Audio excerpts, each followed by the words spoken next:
serious about his work. But what about the others? Like people from certain authorities? What are you all doing? All you know is how to talk about how this is not allowed or that is not allowed. Talking about how teacher Zhang Ye should be banned because he is not correct about something. But I would like to throw the question back to you all. What are you all correct about? What do you all do every day from morning until night? Then, someone began to compile a list of quotes from Legend of Wukong. Quote 1. I want for the sky to not cover my eyes. / I want for this land to not bury my heart. / I want for all living beings to understand me. / I want for all those Buddhas to vanish from my life. Countless people started replying to this. This one's good. This phrase is great. This is the most classic one. I love it. Zhang Ye's temper could be seen clearly from this. He is exactly the type of person who would dare play a different tune to the heavens and earth. He was using his novel to let the people know about his intentions. Quote 2. Even if the heavens oppress me, splitting the skies, crumbling the earth beneath my feet, I was born free, so who dares claim dominance over me? That was a great one too. I love that phrase. Awesome. Quote 3. If the gods aren't greedy, why do they not tolerate a little criticism? If the gods aren't evil, why do they put the fates of so many within their grasp? There's so many hidden meanings in these quotes. I've read this phrase a few times over. Zhang Ye's meaning was clear for all to see. It's only Zhang Ye who dares to do something like that. Most people wouldn't dare write something like this at all. These words are Zhang Ye's questions. Right, if you all had no greed, why would you not be able to accept a little criticism? You just assume that it is disrespect? You take it as insubordination? If you were not evil, why do you always force people to obey your orders unconditionally? They can't even air any grievances? Well scolded. This is really satisfying. That's exactly what I'm furious about. I can finally see it. That this Legend of Wukong has been teacher Zhang Ye's roar of anger from the beginning till the end. This is his retort. Zhang Ye finished his novel right after the SARFT had just released their statement and made their stand. He is announcing his intention of warring against them. Although it's not evenly matched, I will still support Zhang Ye with all I've got. Right? I support face-smacking Zhang. Everyone, use your actions to support teacher Zhang. Using a quote from Legend of Wukong. I might be a pig, but I will not let you freely slaughter me. Well said. We won't let you slaughter us. With the statement issued by the SARFT, Zhang Ye had immediately begun his retort. The battle had become even more exciting now. The situation was headed for a deadlock. Chapter 539. The difficulty adjustment dies. Ultimate power. In the afternoon, they had eaten and drunk their fill. Old Wu was leaning back on the sofa with her phone in her hand, reading the last chapter of Legend of Wukong. Zhang Ye was holding a toothpick in his hand, picking his teeth in a relaxed manner. With one hand satisfactorily on his belly, he mumbled, I'm so full. The food was so delicious. Phew, I'm sweating just from eating. Looking to the sofa, he said, Old Wu, you're about to go to the south for your new appointment. When I can't get to eat your home-cooked dishes in the future, I'll surely die. Why don't you stay? Otherwise, I will really die. He was bringing up the same topic again. Although he knew that the appointment could not be changed, Zhang Ye was still unwilling to let Wu Ziqing go. He wished that she would stay on in Beijing and get posted to some other appointment, even if she did not stay in Peking University. That would be the best since he could still meet her. But thinking about it, he also had his aspirations, and Old Wu would definitely have hers as well. She had goals that she worked for to get ahead in her job. It wasn't easy working for the government, and even though Zhang Ye had never been an official or a civil servant before, he clearly understood this. For Old Wu to obtain her achievements up till now, it must not have been easy. This transfer should be rather important for her, as even if it was a lateral promotion, it was still necessary to prepare her for her next upward promotion. She couldn't miss this chance. When he thought of all these, Zhang Ye changed his tone. Forget it, treat it as I did not say that. She continued reading the novel, calmly replying, If you really want to, you can fly over and come visit Big Sis. Zhang Ye forced a smile and said, Sure. Besides, it's still not confirmed yet. Didn't I mention to you that, as long as the appointment has not been given and if there are some last-minute changes, I might still not be going, she said. Zhang Ye blinked. Won't be going? How big are the chances? She did not raise her head up and just said, 0.1%. That's as good as going for sure. A 0.1% chance is no different from a 0% chance, Zhang Ye said, knowing that he should not talk about this anymore. They were going to be separated soon and only had these few extra days together. At such times, he should only talk about happy things. Suddenly, she put down her phone and said, "I've finished reading." Zhang Ye asked, "Not too bad." "Yes, the literary standard is still as outstanding as ever. It's like you can write anything quite well." Old Wu praised him and then looked at him. "You're worthy of being my little boyfriend." Zhang Ye was a little speechless and said in annoyance, "What do you mean, little boyfriend? Just boyfriend will do." She nodded. "All right, boyfriend." Zhang Ye was very proud of this. He went over to the sofa and sat down, holding Old Wu's hand. Old Wu naturally held his hand. "As well, after Big Sis leaves, I won't be able to look after you every day. Honestly speaking, I am a little worried about you." Zhang Ye sighed. "It's not worth it. When I'm around, I can help you whenever needed. I can supervise wherever you need my supervision." She laughed. "When I'm gone, you just might get into some big trouble again." Zhang Ye said, "You don't wish to go?" Old Wu replied, "Yes, I don't really want to go to the south." Her, but that can't be helped. If the organization has already decided, then I can only follow it. So when I'm not around for the next few years, you have to take care of yourself. If there's anything that you want advice on, you can always call me. Even though I'm older than you, I can't claim that I am smarter or more cultured than you. But at the very least, Big Sis has more experience with many things, so giving you some advice will definitely not be a problem. All right, I understand. How do you intend to deal with the trouble with the SARFT? I don't know. I will just take it a step at a time. That has always been how I dealt with things since the beginning anyway. Since you've already chosen a different path from the others, be determined. Don't be bothered by what others say of you, and remember that I will always be supporting you. Thanks, Old Wu. Old Wu's words left Zhang Ye feeling great and took away all his stress. With such a woman by his side, Zhang Ye felt that even if the whole world were scolding him, he would be all right with it. Later in the afternoon, the two of them didn't go anywhere and just stayed in the room to chat. Perhaps it was because he knew that they wouldn't have much time left together. Zhang Ye spoke about a lot of things. He chatted with Old Wu about the news, about celebrities, and even gossiped. He was unwilling to see her go. They sat together intimately and affectionately. But life is always full of surprises. The way some things developed would always be unexpected to everyone. Zhang Ye wouldn't have believed it if you told him that the upcoming developments would be so dramatic. Even for someone like him who had witnessed all sorts of unbelievable situations, he was dumbfounded for a while.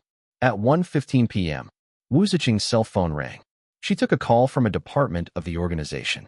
"Hello, President Wu. Secretary Chen. There's something I should let you know in advance. Regarding your appointment changes this time, I'm afraid that some problems have cropped up. The personnel over at the South did not handle the paperwork properly, and there are no more open positions left. You might have to wait a little longer while I try to communicate and sort it out with the organization. Wait for my call. I will try to arrange something as soon as I can." "All right. Sorry to trouble you, Secretary Chen." "Don't say that. I had given you the guarantee for this job previously, but somehow it did not work out. I should be the one apologizing. So anyway, just wait for my news." After hanging up, Old Wu said to Zhang Ye, "It seems like your wishes had come true. Haha. The 0.1% chance really did happen." Zhang Ye was a little confused and asked, "What's the matter?" She said, "There are some problems with the new appointment, and they told me to wait for further news." Zhang Ye said in surprise, "Wow, really? Let's go." Old Wu stood up. "Big Sis needs to start contacting some people to find out more about this. I'll have quite a bit to do. Why don't you send me back home?" "Okay, this is more important." Zhang Ye quickly packed up and checked out of the resort with Old Wu. Zhang Ye was actually feeling a little suspicious and wondered if it could be due to the 5 times reduced difficulty effect. Up until now, the difficulty adjustment dies effect was still going on as there was a total of a little more than 6 days. Right now, there were a little less than 2 days left to go. Old Wu might be able to stay after all. That would be great. Zhang Ye did not think much and could only be happy about it. But the developments of this event would once again leave him dumbfounded over and over again. It was seriously too shocking. That night, an incident occurred at the SARFT. The newly appointed deputy chief, Comrade Wang Chonglei, had a welcoming banquet thrown for him after the issuance of the statements to warn Zhang Ye and the television stations. But as a result of overdrinking at the banquet, he suffered a stroke and had to be rushed to the hospital. In the evening, the medical report indicated that he would be unfit for his duties at the SARFT, and as such, had to step down from his post. It seemed that the procedures for his resignation were already being processed, and according to the online news outlets, the organization had also accepted Comrade Wang's resignation. The netizens were very surprised at this outcome. Many people also began ridiculing such an incident. Another incident at a welcoming banquet. Isn't this already the second time it had happened? They were even drinking while on the job? What the heck were they doing? F***K. Something has already happened so soon after he had taken over? Are they going to change to a new deputy chief again? Who would it be? There were not many people who were too concerned about this news, as it wasn't something that affected them. But people from the entertainment circle all paid close attention to this, as any movement in the upper management of the SARFT would affect the celebrities and entertainment companies very directly. It's like how a soccer player and the soccer team are affected by the soccer associations, as those were the authorities who had control over their livelihoods. An appointment like the deputy chief would surely attract the attention of countless entertainment circle members, as even any changes in middle management would already be something that affected them. Including the bosses of the entertainment companies, the cadres of the television station, and those A and B-list celebrities, all of them would surely have to pay attention to such matters. A new leader of the overseeing authority, and you don't even know the name of the person? Then do you think you can survive in this field? Definitely not. And so, everyone from the entertainment circle had their full attention on this matter. The next day, a new appointment had been issued. Comrade He from the State Council Information Office would be taking over the duties from Comrade Wang Chonglei. A sense of surprise rippled through the entertainment circle. Deputy Chief Wang is really stepping down? They've already chosen a new guy to take over the appointment? So it really turned out to be Director He. I guess so. Only Director He has the necessary experience and qualifications since he has been in the field of news and publicity for so many years. After the incident involving Deputy Chief Wang, the whole branch must be in a mess. Director He is the only one who can take hold of and control the situation. Very quickly, a lot of people started reacting to the news. Some staff from the entertainment companies immediately rushed to handle the public relations.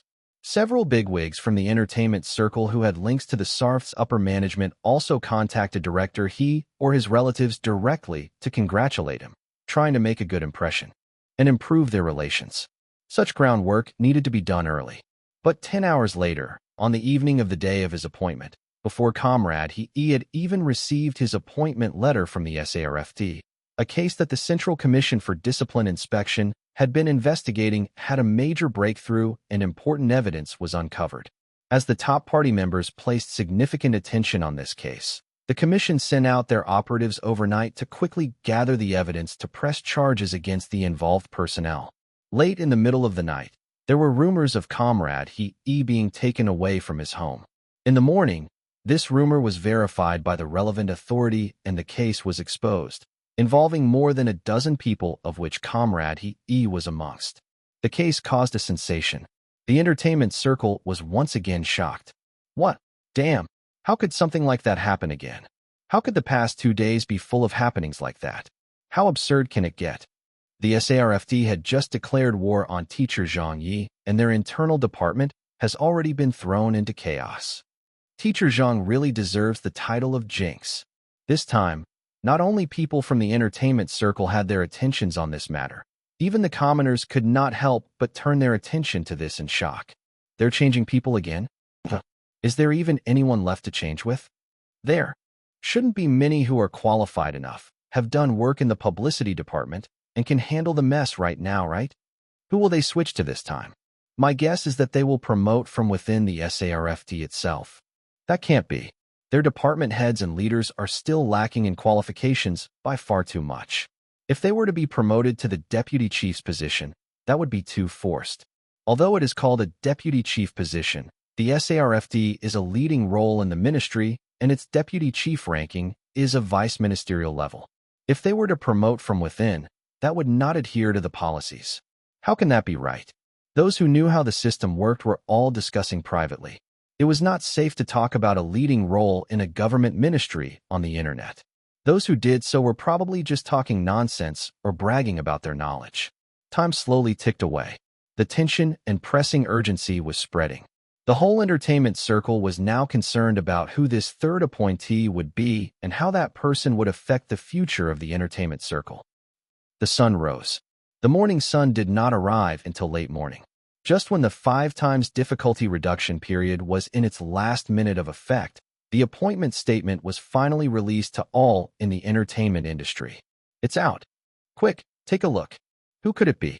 Statement issued in regards to change of appointments. Comrade He has been stripped of all duties and dishonorably discharged from the party. Peking University's Vice President Comrade Wu Ziqing will be appointed to the role of Deputy Chief of the SARFT in effect immediately. When this news was released, the whole entertainment circle flew into an uproar. 3 seconds, 2 seconds, 1 second. Ding. Countdown complete. Difficulty adjustment die, 5 times reduced difficulty effect completed. Chapter 540. Return of the Jinx. On this day, on the weekend, the flowers were blooming for spring's arrival. Zhang Ye had gone back to his parents' house last night. His parents were having a rest day today, and his father was in the living room preparing meat fillings while his mother was making dumpling skins for the fillings. Zhang Ye came out of his bedroom. Dad, Mom. His father looked over to him and said, "You're up?" "Yeah, what's for lunch?" Zhang Ye glanced at them. His mother turned around and smiled. "Dumplings with pork and leek filling." Zhang Ye laughed and said, "Huh, dumplings are great. I will definitely eat more then. All you know is to eat. Why don't you help us a little instead?" His mother stared at him. "Go and get me some flour. I don't have enough for the dumpling skins here." Zhang Ye laughed and said, "Yes, ma'am." Edict received. The television was switched on and the news was being reported. On screen, a familiar figure appeared. It was Wu Ziqing in her new office being interviewed by the media, as old Wu was now heading a department that dealt with important and sensitive issues. Along with the recent problems that hit the SARFT in the past 2 days, the media immediately arranged to interview her. Her first day on the job was yesterday. They asked about some of the more pressing issues that the people had, and also asked about the direction of future policies that the SARFT would adopt from now on. For example, the current censorship rules for some television dramas or film productions, and whether there would be any changes to them.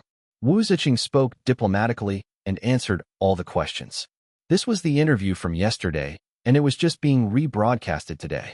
His father, who also watched it yesterday, asked him out of concern, "President Wu has really been acknowledged this time. Did she get promoted by a rank?" Zhang Ye nodded. "She's now a leading ministry's deputy chief." His father also knew a little about politics and government, mainly from listening to others. "I heard that by qualification this appointment should not have been assigned to President Wu. After all, her age is still not there yet, and having such a young deputy chief when there aren't even a few of them around in the whole country, not to mention that she's also a woman, that's even rarer than rare. Looks like your President Wu really has good fortune. This is a promotion by 3 ranks to a high-ranking official now. Good fortune? Maybe everyone would think so, but only Zhang Ye alone knew this fortune was not God-sent, but was a result of his use of the difficulty adjustment die. Of course, he could not tell this to anyone, and even if he did, no one would believe him, as even he himself was still a little dazed by all this. The difficulty adjustment die had given him great help this time, as its effects had been huge. At the start, it was just winning a lucky draw on his cell phone.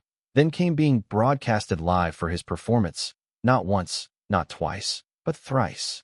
Following that, his success at wooing old Wu was a testament of just how great the effect of the die was.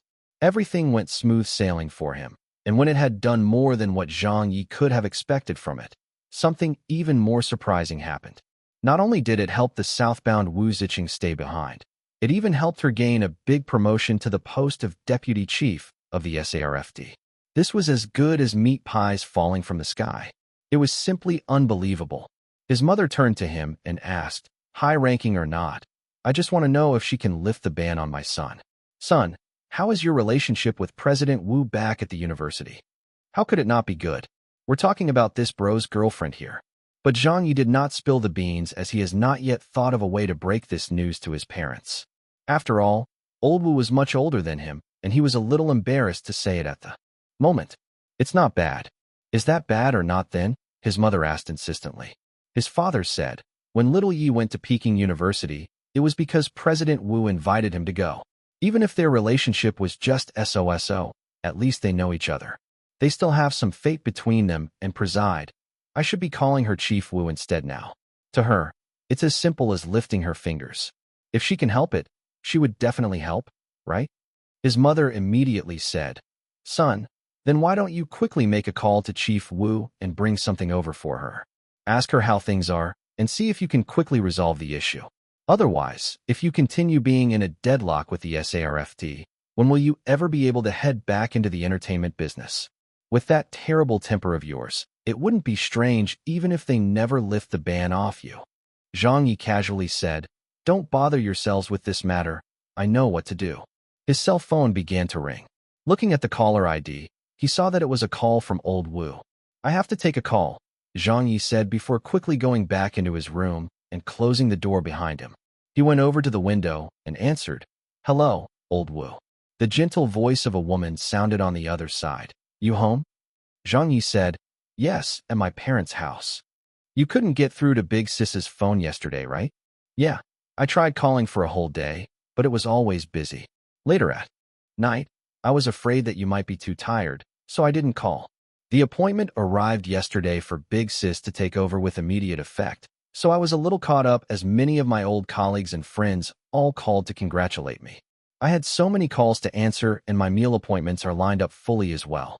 And there's also some people from the entertainment companies who came to see me, but I did not bother with them and just let my secretary handle it. My cell phone has been ringing nonstop the whole day too. After I took over here officially, I had to handle some work, attend meetings, stabilize the morale of the ministry, and thus, I didn't contact you because of all that. I have to congratulate you too. This promotion came as a surprise to me too. I would never have expected it. It has to be my credit this time. Why is it yours? Because I kept nagging for you to stay behind in Beijing, and look what happened? The heavens responded, right? All right, it's because of you. Suddenly, a young man's voice could be heard on the other side. He sounded very respectful as he said, Chief Wu, the meeting documents for this morning you. Let's stop talking here. I have matters to attend to, Old Wu said. Zhang Ye nodded and said, sure, go busy yourself then. I'll hang up now. An official taking up a new post, and such an important post at that, would of course be busy with a lot of work. Zhang Ye understood this well, and hung up. He hummed a melody as he walked out of his room and went back to helping his parents with preparing the dumplings. Afternoon. An update from the Weibo account of the SARFD. They've issued another statement. Quick, take a look.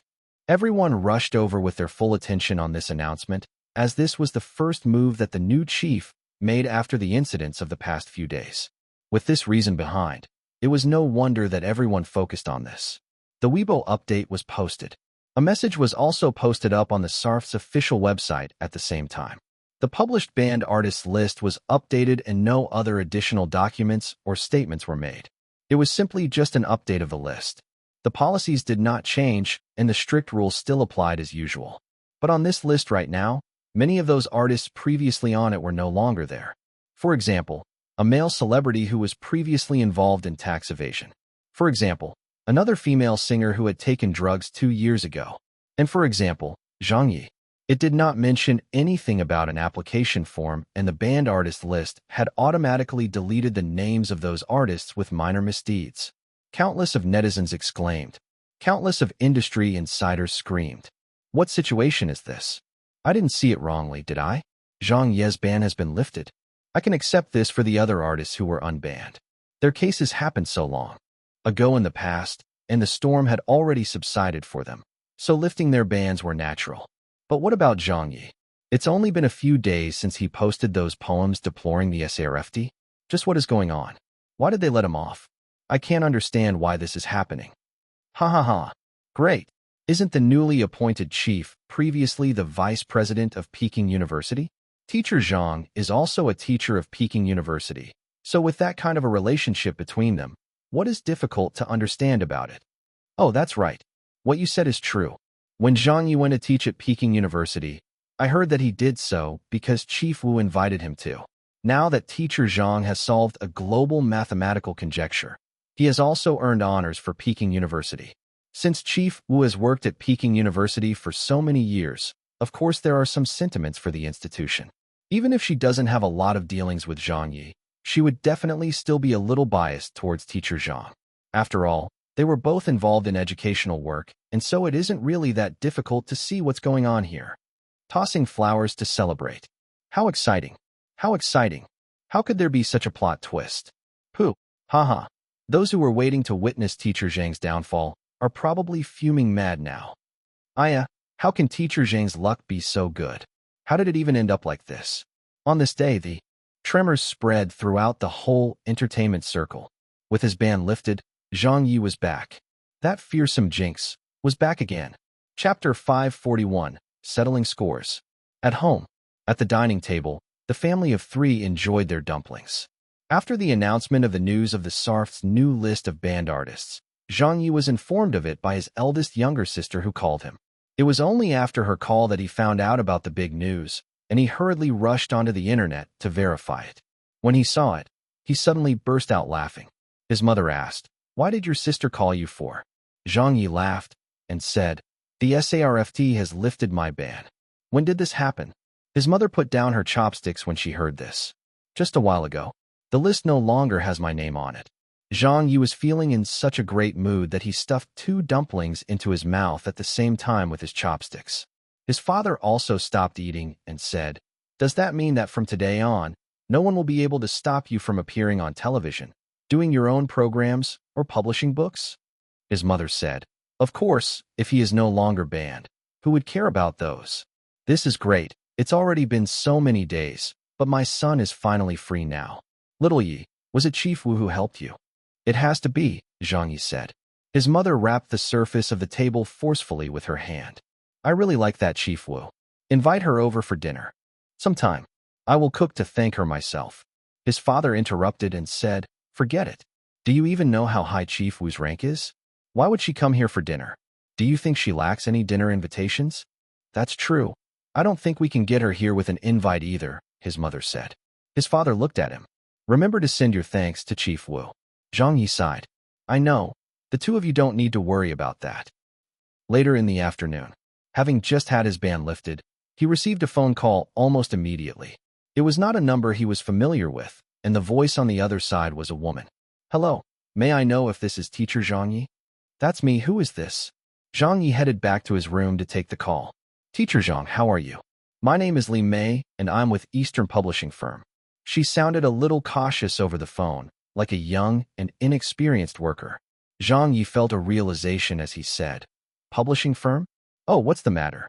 Li Mei paused for a short moment before saying softly, "It's like this. I would first like to ask you if the copyright to Legend of Wukong still belongs to you. Our firm has just had a meeting and we agreed that we would really like to take up your novel as our new project, but we don't know if we can have the honor of working with you on it. Yes, you might not have heard of our publishing firm, so I would like you to lend me your ear on this matter. We might not be very well known in our industry or operate on as large a scale as Beijing Education Publishing Firm, but our funding and marketing budgets are definitely not inferior to any of those big-time publishers. If you are willing to let us buy your copyrights to Legend of Wukong, then we will assure you that we will definitely devote our utmost to funding and promoting the novel." Zhang Yi laughed and said, "The copyright has not been sold yet, but I would like to hold on to it for now. There's no rush." "Teacher Zhang." Li Mei sounded a little anxious now. "If you're free, perhaps we could meet in person and have a chat? I know you're busy, so any time is fine. I can follow your schedule." Zhang Yi rejected by saying, "We'll see how it goes." When the call ended, someone from Huan Publishing Firm called as well. It was a man. "Teacher Zhang, we've read your latest novel, and we like it very much. Could we discuss the rights of the simplified Chinese version of Legend of Wukong?" Zhang Yi still said, "I won't be talking about this today. We'll see how it goes." That man immediately responded by saying, "You can state the price you want for it, and I will report it to my management. If they are okay with it, then we can sign the contract.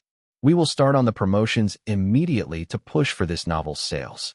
Since the whole country is currently talking about you and you're the hottest topic right now, we would like to make use of this to our advantage in promoting Legend of Wukong. The sales figures will definitely be better than usual, but if we drag this on for too long, then wouldn't it be a pity? If you're okay, why don't we meet in person instead? Zhang Ye did not flat out refuse him. Let me think about it. That man said, all right then, if you have the intention of selling the copyright, you must remember to contact us. We might not be the top publishers in our industry, but we're definitely a professional team and an old name in the industry. 4 or 5 calls came in successively, and they were all from different publishers. Zhang Ye just responded diplomatically to them and hung up. Then, there were also other publishers who probably did not have a way to contact Zhang Ye directly and had to send him private messages over Weibo, using Tieba and other methods to communicate with him. They all expressed their interest in obtaining the publishing rights for Legend of Wukong. Some of them even offered to buy out the returned copyrights for Ghost Blows Out the Light and Zhang Ye's compilation for republishment. They also stated their offers to him, with some ranging high and others lower. But Zhang Ye did not reply, not because he did not want to sell the rights. He did not have much money right now and needed it for his living expenses, but after the previous incidents with the old publishers for his works, Zhang Ye had lost confidence in publishing firms. He thought that he had a rather good relationship with them before things turned sour. When he got banned by the SARFD, they all came to him asking for compensation, stepping on him while he was down. Although Zhang Ye could understand their circumstances as the SARFD was their overseeing authority, Zhang Ye still felt uncomfortable about how it happened, especially Beijing Education Publishing Firm.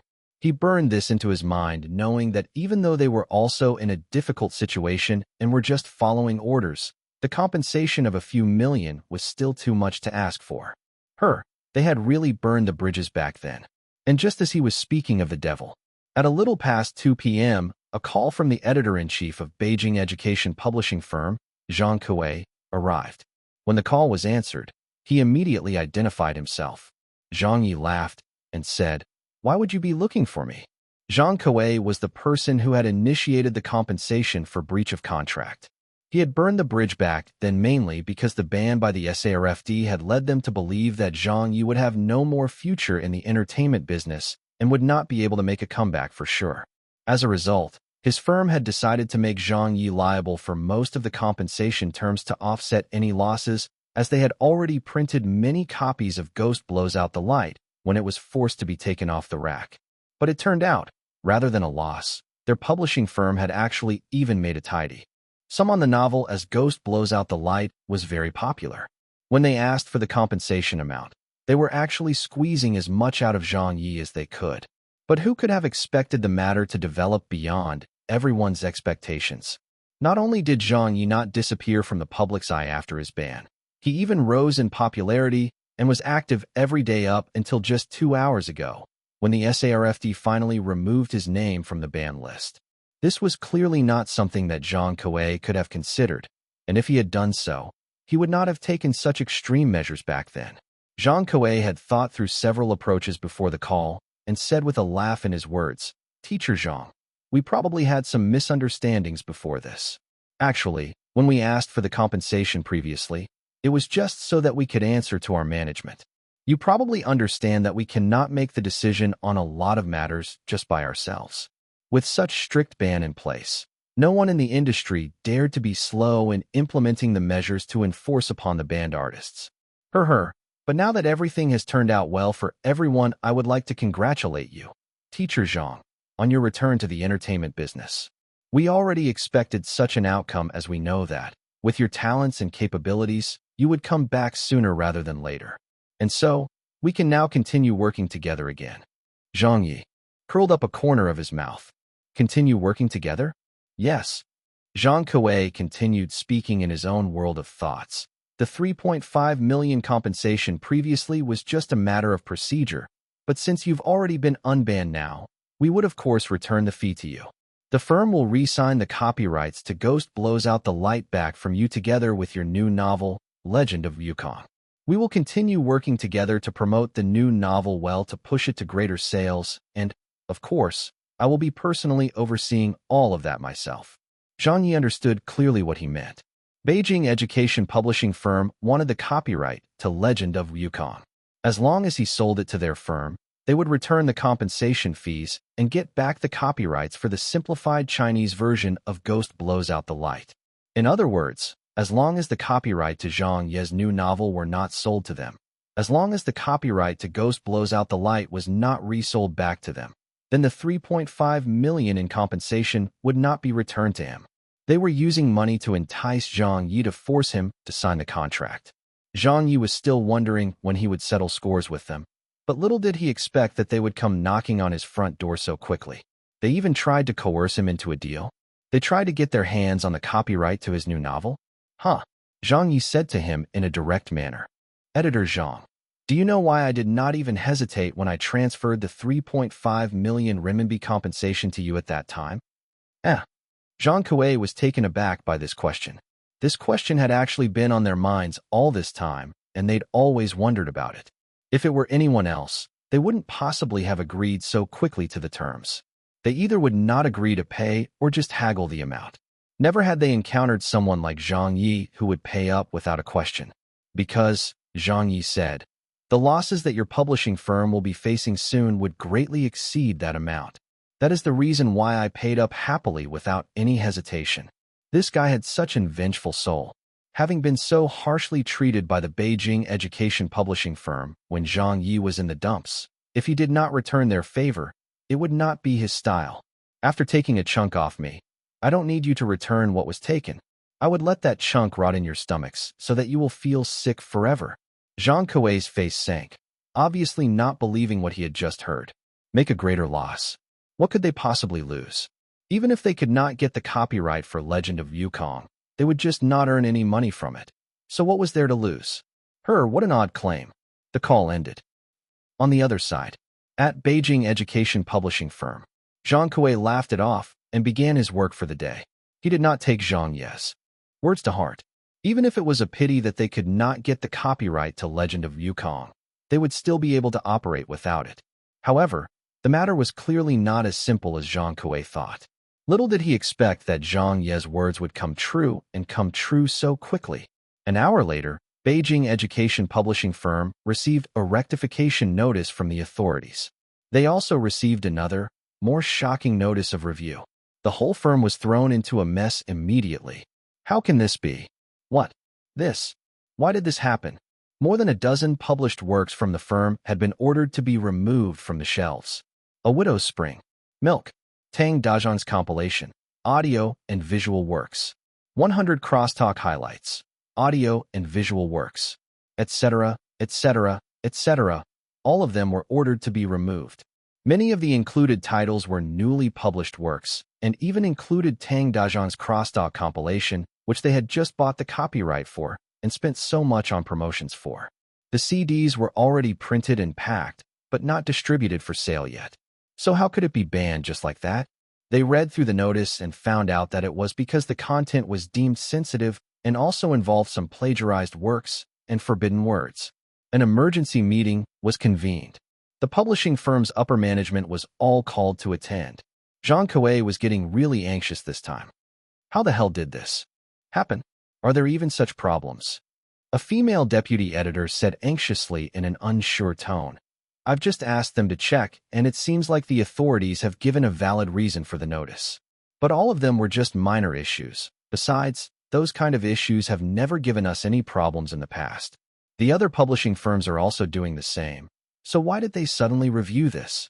Another person asked, how about the other firms? Did they receive the notice to take their publications off the shelf too? A youth said, I've just checked, and there's no indication that this is happening to them. The only ones who have received such an order to remove such a large number of publications are us. Every one of them were shocked to hear that. This, Zhang Kuei screamed. Contact the authorities immediately and find out if there's any room for negotiations. We must not be forced to take down these batches of audio and visual publications. No firm would be able to bear a loss like this. If necessary, we will follow the regulations and make some edits to ensure that it stays up on the shelves for sale. A middle-aged man who was responsible for this immediately headed off to do some public relations. But 10 minutes later, he returned to the meeting room with a sunken expression. Someone in upper management asked, "How was it?" That person inhaled deeply and said, "It didn't work. Those listed works must be taken off the shelves, and no exceptions can be made even if we edit them. On top of that, we must also carry out the recall immediately." Zhang Ye was dumbfounded. Even edits won't help. The person shook his head and said, "We have to wait for the notice before we know when it would pass their review. But someone I know well told me in secret not to hold out too much hope." Zhang Ye furiously pounded the table. "Based on what are they doing this to us?" A middle-aged editor said, "Aren't they bullying us? They have just changed their leader and a newly appointed official would surely take some actions. So are we being used as an example? But then, why does it have to be us?" A wave of dissent and grumbling echoed through the meeting room. Everyone was panicking. It was 10 excellent publications they were talking about, especially the crosstalk compilation. At the crosstalk competition this year, despite it being called off, Zhang Ye's outstanding crosstalks that were beyond this era had created a new platform for the crosstalk industry and drove up demand for it. Everyone was paying much more attention to crosstalk than before, and thus the publishing firm had ridden on this wave and spent a large amount of money to release this batch of crosstalk audio and visual products. But somehow, it ended up being banned before it even saw any sales. For the Beijing education publishing firm, this was the kind of news that nightmares were made of. They were finished. This time, they'd lost a lot of money. Just counting the number of works and CDs they had on hand would put the amount in the millions. That was just the tip of the iceberg, as there was also money involved in obtaining copyrights, promotional budgets, and resource fees to account for. Their loss was immeasurable, as it probably reached into the figure of more than several millions. They were likely to lose more than 10 million. Money was not the only thing they would lose, as their reputation and brand name would plummet as well. It wouldn't be a surprise if they were to lose a large number of signed authors in the wake of this incident. Why? Because the other publishing firms did not seem to suffer from any of these measures and were operating fine as they were before. Yet Beijing education publishing firm was encountering all these problems. They had works banned one after another by the censor board.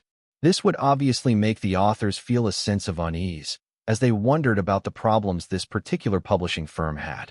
Just staying around would be too dangerous, as the banned publications may belong to other authors today, but would their publications be the next one targeted?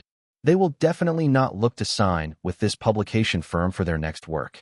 This would occur if they suffered a loss in their reputation, and it was something that was much more damaging than losing money itself. The foundation of the company itself was shaken to the very core. Their losses were much more than heavy. The female deputy editor suddenly realized. Could this matter be related to Zhang Ye's unbanning? Our publishing firm had treated Zhang Ye quite harshly at that time when he got banned. Zhang Ye. It's because of him. Right. The SARF's new leader was previously from Peking University. Can this really be because of Zhang Ye's settling scores? How could he possibly be capable of that? A few of them were extremely agitated by this suggestion. Zhang Ye was now thinking of his earlier conversation with Zhang Ye and remembered his pronouncement. Thinking about it now, Zhang Ye's heart turned cold. He did not know if everything that was happening now was planned by Zhang Ye, but he was clear that this matter was somewhat related to him. The female deputy editor sighed, then paused and sighed again. I've already said that we should have held back on the compensation figure back then. Even if Zhang Ye had been banned and suppressed at that time, we shouldn't have. He is an unusually odd person, and we must never use common sense to make our decisions. Hi, but it's too late to say anything now. When they previously requested for the compensation, they knew that their firm was not ethical in asking for such a huge sum. It looked like they had made a fatal mistake in doing so, as they handled the whole matter too harshly back then. They thus had affected any chance of working out an agreement with Zhang Ye again. What should we do? If we really have to take everything off the shelves, then we wouldn't have any funds left to operate the business. We won't be able to recover from this loss, and over the coming months, all our authors will leave as well.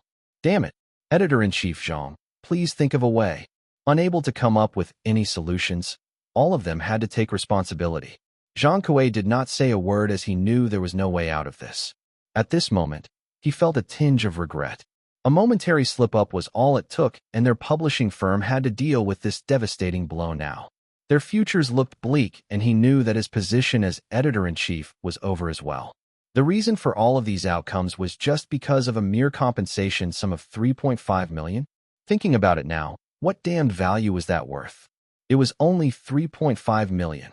This was an amount that no big publishing firms would bat an eyelid at.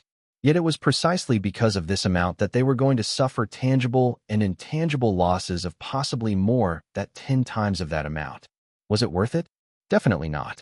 But at the point in time when Decree number 43 was passed, who would have thought that Zhang Ye would be able to get through it without being affected? He even managed to make a comeback to the entertainment business like he had now. If they had known it was going to be like this, would they have asked him for the compensation fee? If they had given him assistance when he was down, not only would they not be affected by all these troubles, they would even have gained the copyright to Legend of Wukong and earned far more money from it. But look at them now. They ended their relationship with Zhang Ye too early and even hit him while was down. All of that had led to the current situation that they were faced with. Zhang Ye slammed him hands down on the table again and said, "Try to minimize our losses." "What do you mean?" the female editor asked. Zhang Ye said, "The copyright fees we paid out. Try to get as much back as possible." At another location, Tang Dazhang was just watching TV when his phone rang. "Hello, Teacher Tang. I am Xiaoyan from Beijing Education Publishing Firm." "Oh, Xiaoyan, how are you? What are you looking for me for? Has the crosstalk compilation gone on sales already?" "Not yet. There are some problems with your crosstalk compilation. The authorities have issued a notice of takedown. So we are contacting you now to talk about the copyright fees." "Takedown?" "Yes, we just received the notice." "Your firm wants to recoup the copyright fees?" "That's right, It's your problem if you're unable to publish it." "What has it got to do with me?" "That's because it's down to problems with your works that led to it being taken down. You can't possibly expect our publishing firm to bear all the losses, can you? You don't need to talk about this matter anymore. That's impossible." "Teacher Tang, you're a leading artist from the crosstalk world. Surely this..." "I've already said it. This has nothing to do with me. I won't return the copyright fee that has been paid to me. There are terms on the contract that state that in such a situation, if you don't agree, we can take this to the courts and let our lawyers resolve this." "Sure then. I'll wait." When the call ended, Tang Dazhang had a dark expression and felt disturbingly uncomfortable. Had he not checked the almanac recently? Why did he seem to have so much bad luck these days? When he had learned of Zhang Ye's lifted ban, it had left him in a rather bad mood. Then came another incident that left him highly irritated and annoyed. There was a chance of going to court? What the heck? Just who the hell have I offended recently? At the same time, several other crosstalk actors who had sold their copyrights received similar calls from Beijing Education Publishing Firm to return their copyright fees. One of Tang Dazhang's disciples said, "What? That's impossible." An old crosstalk actor who had previously boycotted Zhang Ye said, "Don't even think about it." And then there was the author of A Widow's Spring who was also one of the doubters of Zhang Ye in the literary world. His work was also listed in the takedown order from the SARFD. Having his work banned had already left him frustrated, but the publishing firm was now even asking for the return of the copyright payment. He definitely did not agree to do so. A scolding battle occurred between the affected parties and Beijing Education Publishing Firm. They tried all sorts of ways to force the repayments. This incident between Beijing Education Publishing Firm and the affected copyright sellers had even made it to the news by the afternoon of the very same day. Some papers published the news report in an unnoticeable corner of their publications, stating that many of these disagreements were even going to end up being fought in court and would last quite a while before they could be settled. At home, Zhang Ye also found out about the news. Seeing this bunch of people who had looked for trouble with him back then and even insulted him, he could only give a wave of his hands and then move on from it. He thought that nothing interesting would come out of this and just casually hummed a song while sitting in front of his computer, continuing to write Legend of Wukong spin-off. It seemed as though his scores with those people were finally settled and done with. Chapter 542, New Novels Contract. Later in the afternoon, he took a short nap. The dust had already settled, with his ban lifted and the scores settled with his enemies. All the incidents that affected Zhang Ye had now come to a perfect happy ending for him. As such, the nap he took was exceptionally comfortable and sweet. From the time Decree number 43 was passed, Zhang Ye had not stopped to rest for a single moment. He fought against everything with all he had, and was kept busy with scolding battles every day. Luckily for him, at the disbelief of everyone, he fought his way against all odds and survived. Willpower, physical strength, mental strength, wisdom. All right, it doesn't seem like he had that. This had been his biggest test since his debut, and Zhang Ye had done what everyone else could not. Under this tremendous pressure and oppression, he gave the perfect answer to it all. At that moment, he felt really fulfilled as he took a big step towards his goal of international fame, as he leveled up through this experience. Jia, Dong. The sound of the door closing rang out. Zhang Ye rubbed his eyes and turned over as he got woken by the sound. He looked at his watch and realized that it was already past 5 in the afternoon and almost dinner time. Feeling well rested by now, he stretched himself in satisfaction and finally got up. There was a conversation coming from the outside. "Little Li, come in quickly." "Auntie, that's not necessary. I'd best be going back now." "How could you?" "Quickly, come in and have a drink before you go." Then, obedience is better than politeness. "Thank you, Annie." Zhang Ye could hear his mother's voice and another voice of a younger woman that he did not know. It sounded like a neighbor, but her voice was also somewhat familiar. His father went over and asked, "This is?" Then, he heard his mother say, "This is Li Mei from Eastern Publishing Firm. I was just coming home from grocery shopping and making my way back when I nearly fell because of the heavy things I was carrying. Luckily, Little Li caught me in time and helped me to carry them up. Later, I found out that Little Li was here because she wanted to look for our son to buy the copyright to his new novel. She checked our address and stood downstairs for almost an entire day, not daring to come upstairs. Quickly go and get a drink for Little Li." Li Mei said, "Auntie, don't trouble yourself. I am not thirsty. Drink some even if you're not. Take a seat. I will get Little Yi to come out in a while," his mother said. Li Mei said, "Teacher Zhang is around as well." His mother laughed and said, "Yes, he's napping." Li Mei? Eastern Publishing Firm? Oh, wasn't it the woman who he had spoken to over the phone a while ago? How did she know about this address? Looked like she really spared a lot of thought for this. With the commotion, Zhang Ye opened his bedroom door, still in his pajamas, and saw the person from the publishing firm. She looked about 22 or 23, younger than him, with average looks. She dressed very professionally in a solid-colored suit. From the way she carried herself, she probably did not have much working experience. "Hi," Zhang Ye greeted. Li Mei turned her attention to him and immediately answered, "Io, Teacher Zhang. How are you? Am I bothering you during your rest time?" Having seen Zhang Ye in person, she became very excited. Zhang Ye laughed. "No, I just woke up. Thank you for helping my mom bring up the groceries. Here, take a seat." Li Mei said, "It was just a simple task." His father and mother also spoke very politely to her, asking her to take a seat and have a drink of water. The two elders were still very friendly and receiving of her despite her being here with a motive. Since Li Mei had helped them out, they would definitely return the thanks. This was also where Zhang Ye took after his parents, having been taught to do so since he was young. They chatted idly. Since the family of 3 did not bring up the issue of the novel, Li Mei also did not mention it. They just chatted about everything else. But a while later, his mother stood up and said smilingly, "Take a seat first, Little Li. I will go prepare dinner." Li Mei quickly stood up and said, "Let me help you with that." You don't need to." His mother waved her hands. But Li Mei followed closely behind her into the kitchen. "I've been in Beijing for a few years now and have always made my own meals. Even though I can't possibly be a better cook than Andy, I can still help out with washing and cutting the ingredients. Let me help, let me. Look at this child." His mother laughed helplessly. "Don't dirty your hands. How can I ask you to help out with this? Just stay for dinner, all right?" Li Mei affably said, "If you don't let me help out, I won't feel good if I stay for dinner." After a long time of pushing and pulling, his mother finally said, "Fine, all right then. Just wash the vegetables and leave the rest to me." "Yes, Auntie," Li Mei said happily.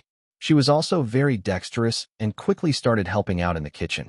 Her movements were all very skilled as she looked like she had done such chores before. Li Mei had come to this place with a task to complete today, but it shouldn't really be considered a task at all.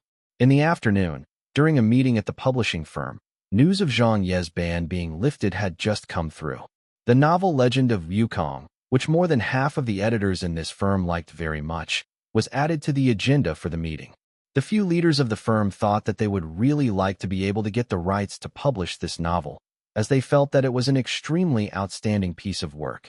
Just based on Zhang Ye's name alone, it would be worthy for them to spend a large amount of money to buy it. Sales figures? Compensation? They did not even consider any of this, as Zhang Ye's name itself meant good sales figures in this industry. They were one and the same. But what did Eastern publishing firm have? If they mentioned scale, they were not as large as the top publishers. As for money, they were not ranked at the top either. They were just a medium-scaled publishing firm. For other authors, they might be an attractive option. But for someone of Zhang Ye's stature, they were basically no one. They believed that if Zhang Ye released news of wanting to sell the copyrights to Legend of Wukong, or if he wanted to cooperate with any publishers on releasing the novel, having been unbanned, many of the country's major publishers would be attracted like bees to flowers and approach him about it.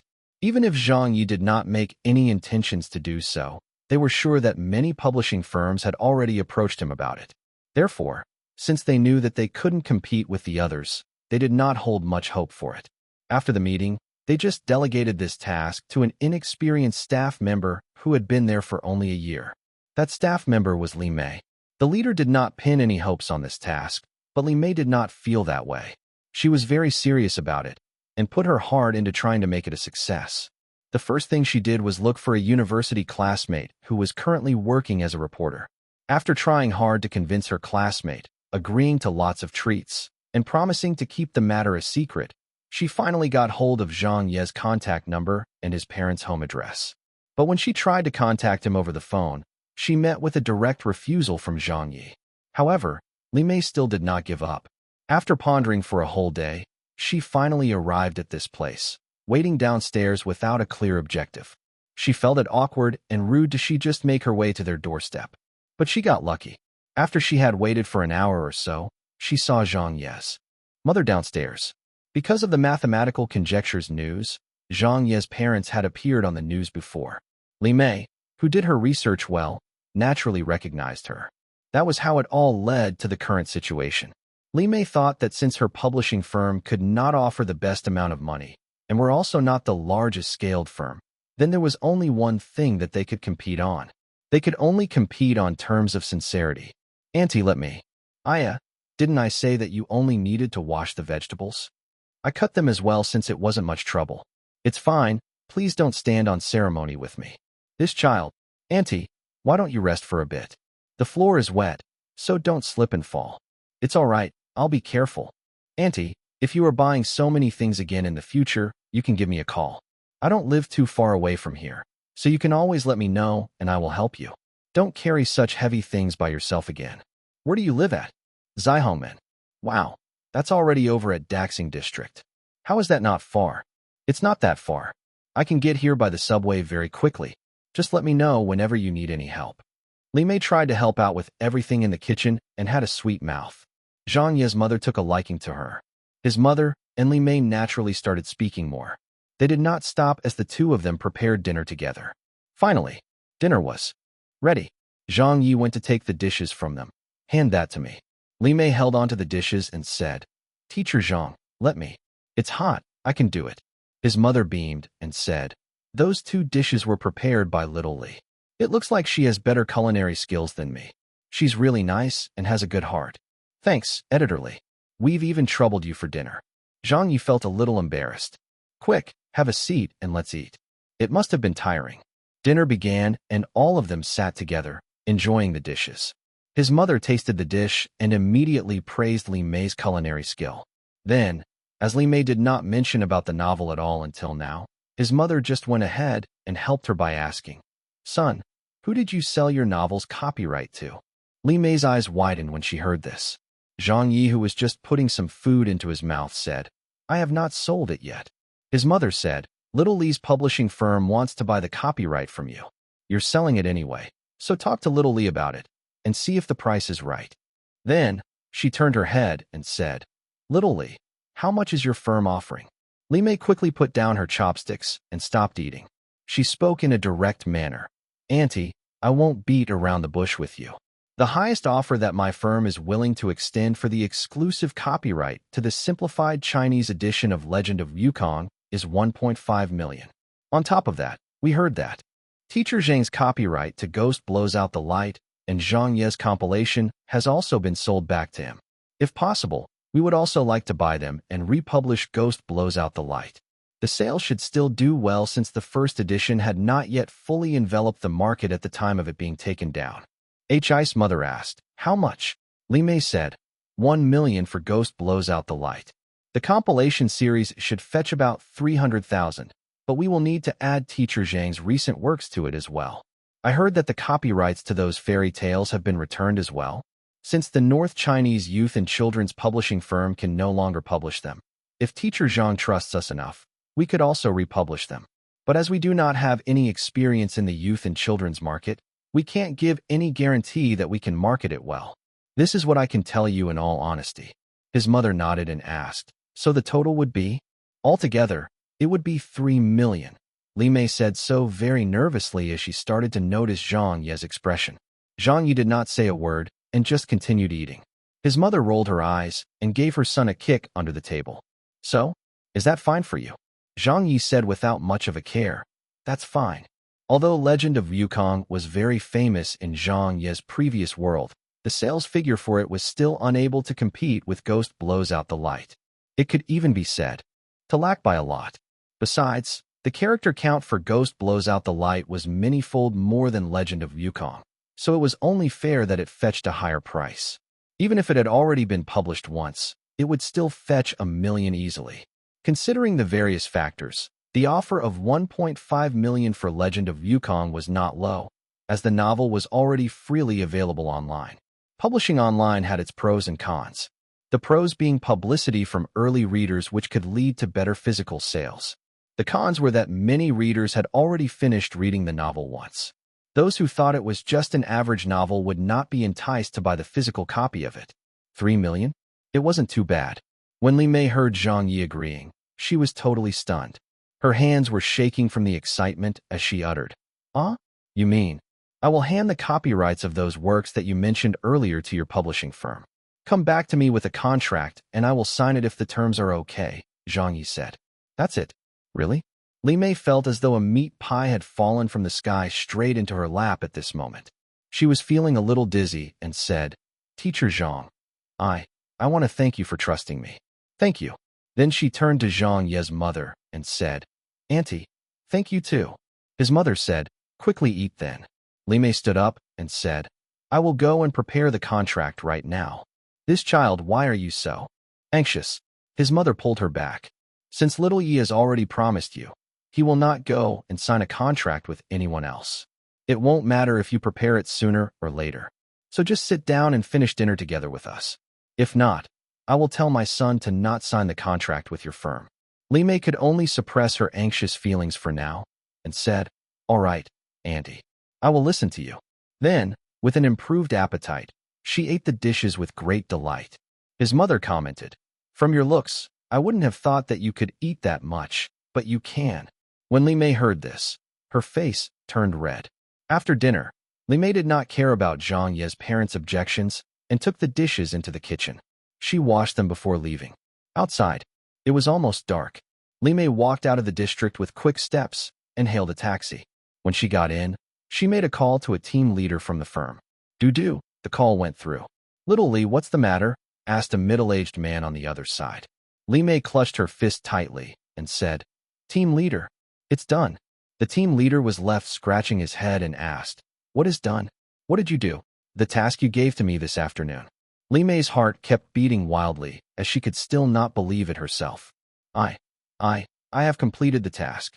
The team leader was extremely shocked. "You mean Zhang Ye's novel?" Li Mei said, "Yes." "The copyright to Legend of Wukong?" he asked. Li Mei added, "And Ghost Blows Out the Light as well as the others. I've secured them all. Teacher Zhang has agreed to fully let our publishing firm handle them all. We just need to prepare the contract for him to sign.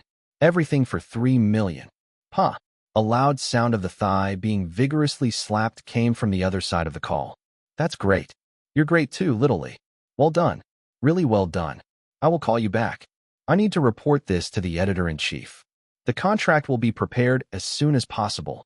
Little Li, you've won great credit for our publishing firm this time. How on earth did you do it? Good, good, good. When they delegated this task to her in the first place, they did not expect any results from it. Otherwise, they would not have asked an inexperienced staff member to handle it, knowing that Zhang Ye was such a good writer. With such great works, why did he choose them instead of some other big-name publishers? It did not make any sense, as they hadn't even expected to meet Zhang Ye in person. But who could have known that Li Mei would succeed in just one afternoon? With these several copyrights to Zhang Ye's novels, not only would their firm be able to earn quite a tidy sum, they would also gain a step up in their reputations, having signed a big name like him. At Eastern Publishing Firm. It's done. What is done? We have signed Zhang Ye. Ah, are you serious? F***K. Teacher Zhang is now an author of our publishing firm. That can't be. How did it happen? Who did it? Wasn't it too difficult a task? Even a god like Zhang Ye can be signed. It was Li Mei. Little Li. What? Isn't she a newbie? Li Mei will definitely be promoted this time. Huh. The contract was prepared at double time and sent to Zhang Ye's parents' house by Li Mei herself. This time, she did not come alone. Rather, there were 3 or 4 other people from the publishing firm. People from the legal department, the copyright editor, and the editor-in-chief himself were all present for this symbolic contract signing. Eastern Publishing Firm had given the highest order of treatment to Zhang Ye. When the parties both signed the contract, the editor-in-chief went out to make a call, and less than a minute later, the payment was already in Zhang Ye's account. Talk about fast. It did not even seem like it took longer than batting an eyelid. Zhang Ye was quite surprised at this, as he had never received payment so quickly before. 3 million before taxes meant that he still had over 2 million. The taxes for copyright sales was less than income tax, so after the money was transferred to him, Zhang Ye had also resolved his shortage of money issues just in time. The editor-in-chief and Li Mei spoke in private after that. He had not noticed that there was this new staff member in his publishing firm before, and only knew about her after she won Zhang Ye's signature for the contract. They chatted for a while. He thought about what she said, that their firm could not offer anything feasible to attract new authors, but they had something else that could. How would they compete with others? They could only do it with sincerity. And so, not only did they pay the copyright fee quickly, they even paid it in full. On top of that, other than the necessary terms of contract breaking, nothing else was included. Yes, they did not include any other terms to show their utmost sincerity to him, as they knew that Beijing Education Publishing Firm had previously caused a big headache for Zhang Ye. The matter was wrapped up without a hitch. That night, the news of Zhang Ye signing with Eastern Publishing Firm spread throughout the industry quickly. Ah, Eastern Publishing Firm? Who is that? I've never heard of it. I know, it's a mid-sized firm in Beijing. They don't seem like they are large-scale at all. How could that be? Why did Zhang Ye sign with them? I don't know, but a friend of mine said that the contract included Ghost Blows Out the Light, Zhang Ye's compilation, and even the copyrights to those fairy tales. All of it went to Eastern Publishing Firm. Hi, I'm so envious of them. They've really pulled in a big tree this time, and it's even a money tree. Our firm's boss was still intending for a few of us to form a team to start talks with teacher Zhang Ye. But even before the team was formed, the show was already over. Our firm was very confident that we would have gotten Zhang Ye to sign over his copyrights to us. It's really unfortunate we were robbed of the chance by Eastern Publishing Firm. They're really the underdogs that no one could have expected to win the race. Who was it that won the contract? I heard it's someone called Li Mei. Li Mei? I've never heard of that name. Which great god is that? It's a newbie. F***K, that can't be right. All of these experienced editors lost to a newbie? Li Mei. Slowly, Li Mei's name started spreading throughout the publishing industry. In actual fact, only Li Mei herself knew that she did not have it too difficult this time in being able to sign teacher Zhang Ye. Those who did not know him were biased against him due to news reports. Many subconsciously thought that Zhang Ye's temper was very bad and difficult to approach or communicate with. So they naturally thought that it was going to be an almost impossible task to convince him to sign the contract. But since Li Mei had managed to get in contact and speak to him personally, she knew that teacher Zhang was not as scary as people claimed. Rather, he was a very friendly and easy person to speak with. He didn't put on the airs of a celebrity, and he was even a very filial person. Chapter 543, B-List. The next day, morning, at his maternal grandma's house. When the door was opened, Zhang Ye and his parents were coming into the house. All of a sudden, everyone in the house looked over. Other than his grandpa and grandma, 2 of his 3 uncles were here, while 2 of his aunts were busy preparing meals in the kitchen. There were also 3 of his cousins who mobbed him as soon as he arrived. The eldest sister said laughingly, "Brother." The second sister giggled and said, "Congratulations on getting unbanned. I heard that your new novel will be published soon." The third sister said as she pulled at his arms. She went on, "I want to reserve 50 autograph copies to give out to my classmates and teachers." His first uncle beckoned him. "Little Yi, come in quickly." His second aunt said, "Little Yi, Tong Tong will be taking her university admission exams soon. Why don't you tutor her in math? She's always been bad at it. If we knew you were so good at it, I wouldn't have invited a tutor for her. Let the kid come into the house first," his maternal grandma uttered. Zhang Ye didn't know whom he was supposed to talk to anymore. He could only manage a smile, and went around greeting the elders one by one. Grandma, grandpa, first uncle, first aunt, second uncle. The whole family started chatting. Today's gathering was suggested by Zhang Ye. He wanted to make up for the time when he wasn't able to join them during the Lunar New Year. He had really been too busy at that time. First, he went to the venue where the Spring Festival Gala was held, then spent the night at the police station. Following, he was assigned to the Internet Surveillance Bureau before finally getting banned. After that, he joined the crosstalk competition and many other events followed after it. From the beginning of the Lunar New Year until now, he did not idle around at all and was always busy fighting for his career. Since he did not get to sit down for a meal with his family for the new year, with everything settled and ending on a good note, Zhang Ye decided that he wanted to have a gathering with them. He wanted to treat everyone to a restaurant, but his grandparents refused. Perhaps they'd gotten used to not spending frivolously, or it could also be because their legs weren't as strong as before. So they decided that this meal gathering would happen at home. Other than third uncle who had to work today, everyone else was here. "Little Yi, you're really doing well," his first uncle exclaimed. First aunt also jokingly said to Zhang Ye's mother, "Sis, your son has done you proud again this time." His mother grinned from ear to ear and demurred, "Hi, it's not too bad, it's not too bad." As she said that, her face reflected a much better mood than her answer. His grandma held his hand happily as she sat on the sofa, not letting go as she patted on it without stop. She turned her head to Zhang Ye's mother and his uncles. "When I raised you kids so many years ago, it really took a lot out of me. Some of you were so naughty and stole food from other houses or fought in school. I was always so worried and wondered how you'd all end up. But it seems like none of you turned out to be capable anyway. Only little Yi, my grandson, is good." Then with a pause, she added, "He has never let me worry about him before." His second younger sister was almost speechless. "Heh, my brother does not let us worry. Just recently, he picked on so many people on Weibo and scolded them. I still thought that our brother here even wanted to offend all of the other celebrities." When they heard that, his uncles and aunties all laughed joyfully. His grandma stared hard at Tong Tong and said, "That's still less worrying than you are." His grandpa also added, "Little Yi, you must have a few drinks with your grandpa today."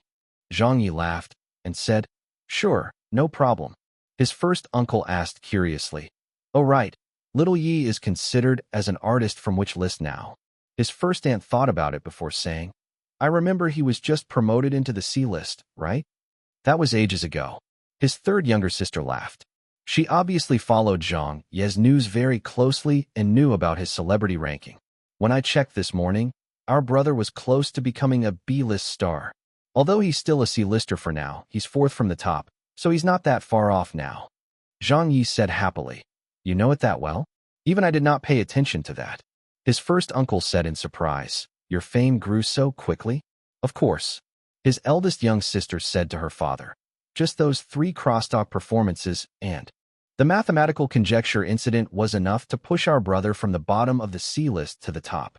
That is one of the most difficult mathematical conjectures in the world.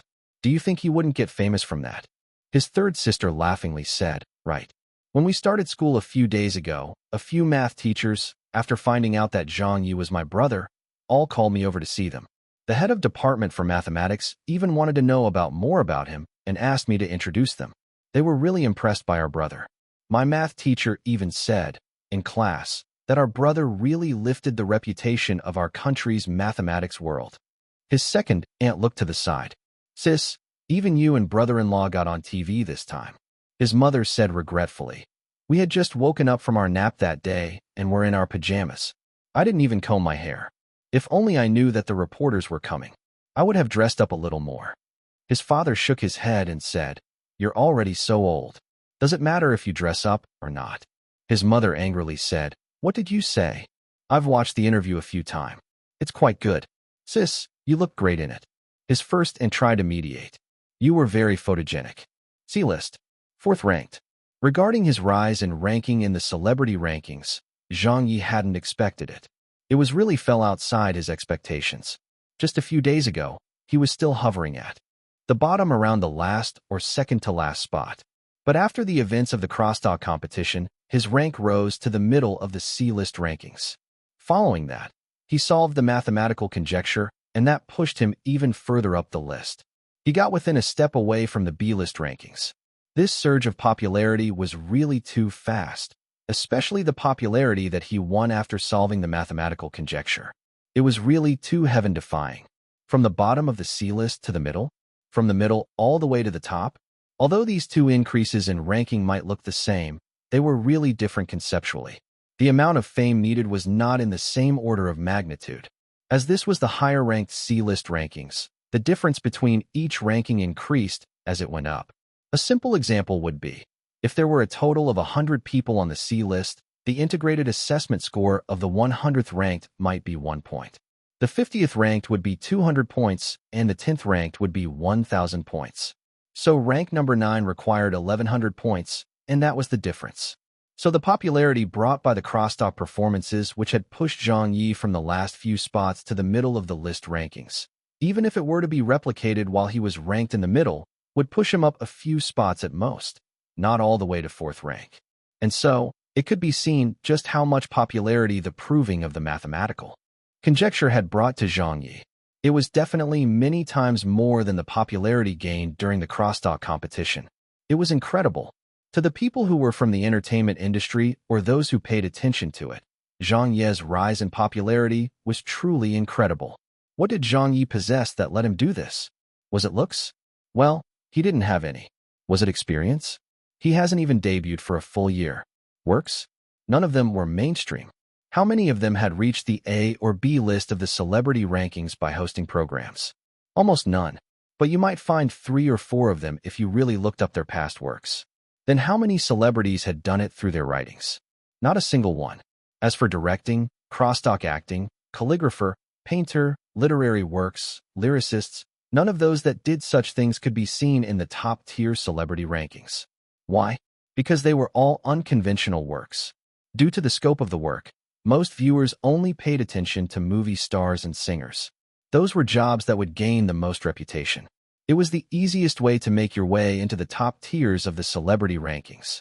It was evident if you scanned through the ranking list. Most of those at the top were either singers or actors, or both. But what about Zhang Ye? He wrote poems and literature. They were mainly used to scold people. Talk show? No one knew that such a thing existed in the past. He spoke about the 3 kingdoms and dream of the Red Chamber. Many people have not even read the 4 great classical novels before. A global mathematical conjecture? There were many people who couldn't even multiply 2-digit numbers, so you could say that it was a really dull and dry subject. And those were the list of Zhang Ye's works and achievements. Just looking at it, they were works that were more than unconventional. They were F***king, one of a kind. Yet somehow, a person with such average looks, whose works were all more unconventional than unconventional, had actually defied the heavens and almost reached the B-list celebrity rankings as a rookie who had debuted for less than a year. Many people who were not interested in math, did not listen to crosstalk performances, were not good at literature, or even those who never knew what a talk show was, started paying attention to Zhang Ye and began to enjoy those things that they would never have listened or watched in the first place. It truly made everyone gasp with astonishment. Since everyone enjoyed music, You can just sing well to let them enjoy it. This was not a difficult task. If people did not enjoy poetry, did not like talk shows, or hated mathematics, yet you are able to attract them to start liking these things that they wouldn't have in the first place, that would be a most difficult task. And Zhang Ye did it. Zhang Ye's surge in popularity this time was known by thousands and thousands of people and industry. Insiders. Many of them had seen the rankings and were moved deeply by it. A wondrous person doing wondrous things. For Zhang Ye to have such great popularity and achievements today, it was truly deserving as something no one could pick a bone with it. Everyone had to be convinced. Why? Because what Zhang Ye had achieved. Even if you were to look thoroughly through the entertainment circle, going forward or backwards several decades, you would not find another person capable of it. Chapter 544. The Most Popular Celebrity Awards. Before noon. At Zhang Ye's maternal grandma's house. "Brother, where's my New Year's money?" his third younger sister asked with her hands held out. His eldest younger sister also swung her hair back elegantly and asked, "And mine?" His second younger sister sat up on bed. Me too. Me too." Zhang Ye rolled his eyes. "How long has it been since Lunar New Year? It's been more than half a month already, and we can't even consider it a late New Year. So what New Year money are you talking about?" "No," the third younger sister pouted. "Why not? You haven't been home at all during the New Year. So the New Year's money was owed to us. You have to give it to us no matter what. Besides, didn't you just sell the copyright to your new novel? And aren't Ghost Blows Out the Light and the Fairy Tales going for a second reprint too? I heard from Big Ant already that you've earned 2 or 3 million from this. So hurry up. I'm just waiting for your New Year's money to save my life. There's so many things that I want to buy." Zhang Ye said, "Don't talk about money. Talking about it will only harm our relationship." The second younger sister said, "It would harm our relationship more if we don't talk about money, brother." The eldest younger sister blinked several times. "Brother." The third younger sister tugged at his arm. "Brother, just give us a little, just a little will do," the three sisters said peeved. Zhang Ye couldn't do anything about them and finally took out his wallet unwillingly. New Year's money? They might as well take his life. And so he took out some money and said, "You all said just a little, so I will give you this much. 200 for each of you." His third younger sister nearly fainted. "You're such a miser, brother. You're almost a B-list celebrity now. How can you possibly hand out only 200? It does not fit your status at all." His second younger sister. Finally, Zhang Ye could no longer bear with the begging of his three sisters, so he took out the remaining 5,000 from his wallet and had nothing left. His three sisters excitedly took more than 1,000 each and laughed happily. The eldest was still a little reserved as she did so, but his second and third younger sisters were already laughing crazily. Afraid that the adults in the house would suddenly come barging in, they quickly took the money and hid it on themselves. The second younger sister stuffed it into the pocket of her dress, while the third younger sister, who did not have pockets, took off her shoe and stuffed it under the insole. If they let their parents see this, then this money was as good as gone.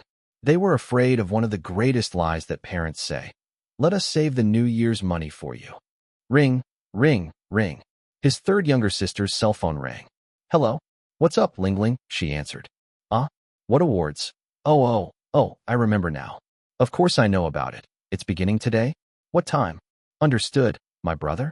Of course he'll be taking part. He's just beside me right now, hee. Yes, he'll definitely place well. Who do you think my brother is? He'd surely sweep away those bunch of people. I am boasting? I'm just telling the truth, right? Ling Ling, you and the others must vote for my brother. Vote when the award polls begin. Don't forget. Yes, ask your parents and your sister to vote as well." After hanging up, his eldest younger sister asked, "What vote were you talking about?" Zhang Ye couldn't understand either.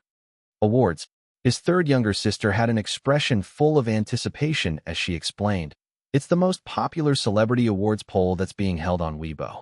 There's one every year and always happens after the Lunar New Year, around February or March." "Oh, that awards poll? I know it," exclaimed his second younger sister when she remembered it. They were promoting it on Weibo a while ago, and many celebrities had already started pulling for votes. Zhang Ye asked, "Why did I not know about this?" His eldest younger sister said, "You were busy at that time, so you probably just missed it." Zhang Ye was still unfamiliar with many things of this world, so he asked for some explanations. What is the nature of the selection? Is it official? Is there an awards ceremony? His eldest younger sister explained, it's not exactly official, just something organized by Weibo. They hold it annually, and it should be in its 4th or 5th year this year. There are 2 awards. One of them is Weibo's most popular celebrity poll, and the other is the Weibo's most unpopular celebrity poll. As long as you're a celebrity, you stand a chance to be in the polls. Each Weibo account can only vote once for their favorite celebrity. It starts at noon and ends at midnight. There's even a most unpopular poll. Zhang Ye was surprised. His eldest younger sister nodded. Yeah, there is. Zhang Ye laughed and said, then wouldn't those who get into the top 3 for that poll cry? After listening to the explanation, Zhang Ye understood that in the entertainment business there were all sorts of polls that were held. This round of most popular celebrity awards would be considered as organized non-officially by a private corporation, unlike the authoritative awards like the Golden Rooster Awards. The rankings wouldn't be considered too reflective of true popularity, nor would it mean the celebrity's works were exceptionally good. For example, if there were some hot topic on the day of the polls, a random might end up ranking ahead of an A-list celebrity. Besides, Weibo users were definitely differentiated from those who observed the entertainment business on a daily basis. On top of all that, these polls would not hold an award ceremony. On the surface, it would not affect the celebrities much even if they were to get ranked at the top since there weren't any awards given out. But that was just from the view of a layman. In fact, to those working in the entertainment industry, no matter what sort of poll or award it is, they're all equally important to them, as these are all additional qualifications and glory for them. They are a form of support and affirmation from the audience for them. If they won it, then they would be able to claim that they had such an achievement the next time anyone asked or even brought it up when they appeared on a program. So-and-so is so-and-so's award top 10 winner was also a form of popularity. Moreover, with so many Weibo users, this award poll could even be considered as important. As such, many celebrities who had not yet climbed onto the A-list were already pulling for votes since several days ago. They all wanted to be able to claim being one of the best in this Weibo poll to show off their strengths and fan cohesiveness. Competing on strengths? Competing on the fans' cohesiveness?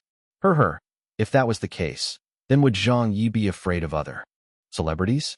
His 3rd younger sister's eyes gleamed. Brother, are you going for it this year? Of course I am, Zhang Ye exclaimed without hesitation. Since you've already let me know about this, then of course I will be aiming for the top. After having been suppressed for so long, today will be the day that your brother, I, will make a reappearance into this world. Using this most popular celebrity award poll, I will let everyone know that Hu Han-san has made his return. The eldest younger sister was taken aback by this. Who is Hu Han-san? Only then did he remember that people of this world had not heard of this great name. So Zhang Ye vaguely said, it's just a figure of speech. Forget it. You wouldn't understand anyway. His 2nd younger sister positively added, then let's hurry up and use this time wisely to pull for votes. It's almost 11:50 a.m. now, and there are only 10 more minutes before it begins. All right. Zhang Ye logged into Weibo on his phone and browsed through the awards poll. Although it was just a poll organized by Weibo, the scale and momentum of it was still very adequate. Weibo was promoting it via the main page and had positioned it in a very conspicuous location. The trending topics indicated that this awards poll had already been discussed more than 10 million times, but whether that was true or not would be another matter. On the list, a few thousand names of public figures was displayed. As the voting had not started yet, the numbers following each name showed 0. They were ordered according to alphabetical order, and with Zhang Ye's name starting with Z, his name was also all the way at the back and not on the first page. But Zhang Ye was already satisfied with this as he knew that if his ban hadn't been lifted, he might not even have a chance to participate in this poll. He browsed through the Weibo accounts of other celebrities. There were quite a few people that he knew and friends who were trying to garner votes for themselves. Yao Jinsai's Weibo was inactive, probably because he knew that he didn't stand a chance of getting voted into the top 100. But Zhang Ye's university classmate, Dong Shanshan, was very active. Dong Shanshan's Weibo online talents will be ending soon. Did everyone feel satisfied with my hosting? If you are, then please vote for me. Little Sean thanks everyone for their support. Below, countless supporters left their messages. Ah, goddess, my sexy goddess. I'll support you fully. Go, Go, go, teacher Shanshan. We are supporting you. Online talents is great, and you're too beautiful. Too sexy. I'm salivating. I love you, Shanshan. Looking at the Weibo IDs of her supporters, he could see that Dong Shanshan's fans were generally males since her debut. After Zhang Ye browsed through her Weibo, he found out that Dong Shanshan's program was also coming to an end soon. Back then, her online talents had started its run together with Zhang Ye's talk show. But to avoid certain policies from the SARFT, Zhang Ye's talk show had to expedite its broadcast run to several per day, and thus ended its run much sooner than her program. Following that, the Hallyu star, Lee Park-woo. Please give me your vote. Thank you. A newly debuted actor. It's time for this year's Weibo Celebrity Awards. Need I say more? Let's go. The crosstalk actor, Tang Dezhong, who was currently mired in a lawsuit. Friends who support crosstalk and traditional arts, please let me see your support. Countless celebrities were trying their best to pull for votes. But Zhang Yuanqi was missing from all of these. Clearly, her name was so famous that she did not even need to ask for votes and support. Or perhaps to her, this platform was not in her sights, as she was no longer looking to conquer the domestic market, but rather the international one. She was clearly on a different level. Anyway, the slew of activities relating to the awards poll was very pompous and had attracted a lot of attention. Brother, you better hurry up, his second younger sister nagged at him anxiously. His eldest younger sister seemed like she was even more anxious than Zhang Ye. Quickly asked for voting support. It's about to begin. Zhang Ye nodded and logged into his own Weibo account. After hesitating for a long time and considering his own status, he felt that if he wrote the same thing as others like, please give me your support and votes, then it would be too disgraceful and wouldn't show his bearing as a literary person and artist. Got it. He'll use that. He quickly typed in something on his cell phone and posted it onto Weibo. Follow your own course and let people talk. This quote asterisk came from Zhang Ye's previous world's Italian writer, Dante, and his representative work Divine Comedy. If he remembered it right, it should be a verse in the part of the work called Purgatorio. It was a quote that anyone would know in his previous world. This sentence was also the best response for Zhang Ye, who had been banned for some time. It was also a follow-up to his The Road Not Taken that he had recited on the live broadcast previously. See me? Or not? There will I stay, to let the others talk. Chapter 545, Voting Begins. On Weibo, many of those who liked Zhang Ye had come online to observe the happenings. Wow, Teacher Zhang has finally appeared. Zhang Ye is aiming for the most popular celebrity awards as well. Haha, there's something interesting to watch again this time. The first battle of Teacher Zhang Ye after his comeback. He's posturing as though he's different from the others. This guy is too good at posturing. He's even using English. But I like it. Hee hee. Follow your own course and let people talk? Well said. How philosophical. Only from Zhang Ye's mouth can such timeless quotes come out, as though they were cabbages being sold in the market. He can just throw them out whenever he wants to, and we can get as much of them as we want, like it's on a one-for-one offer. If we have to narrow it, this has to be Zhang Ye's literary talents. Teacher Zhang, we're cheering you on. We're all supporting you and have voted for you. Right, members of Zhang Ye's fan club, let's do it. This catchphrase is really good. It seems like it's coming from the same direction as The Road Not Taken. The voting is about to begin. Let's not lose to the others. We will give our votes for the most popular celebrity to Teacher Zhang. To celebrate the return of face-smacking Zhang, we have got to vote him up. I'm here. I'm here to support too. Nothing to say except, I support Zhang Ye. Teacher Zhang, you're finally back. We've waited for so long. Zhang Ye still had quite a large number of fans on Weibo, in comparison to the average C-list celebrity. The cohesiveness of his fans and their loyalty could even match up to some of the B or A-list celebrities' fans. In other words, they were all hardcore fans who liked Zhang Ye very much. Even when he was not active before he updated his Weibo with that message, these fans could understand Zhang Ye and came rushing like the wind to support Zhang Ye.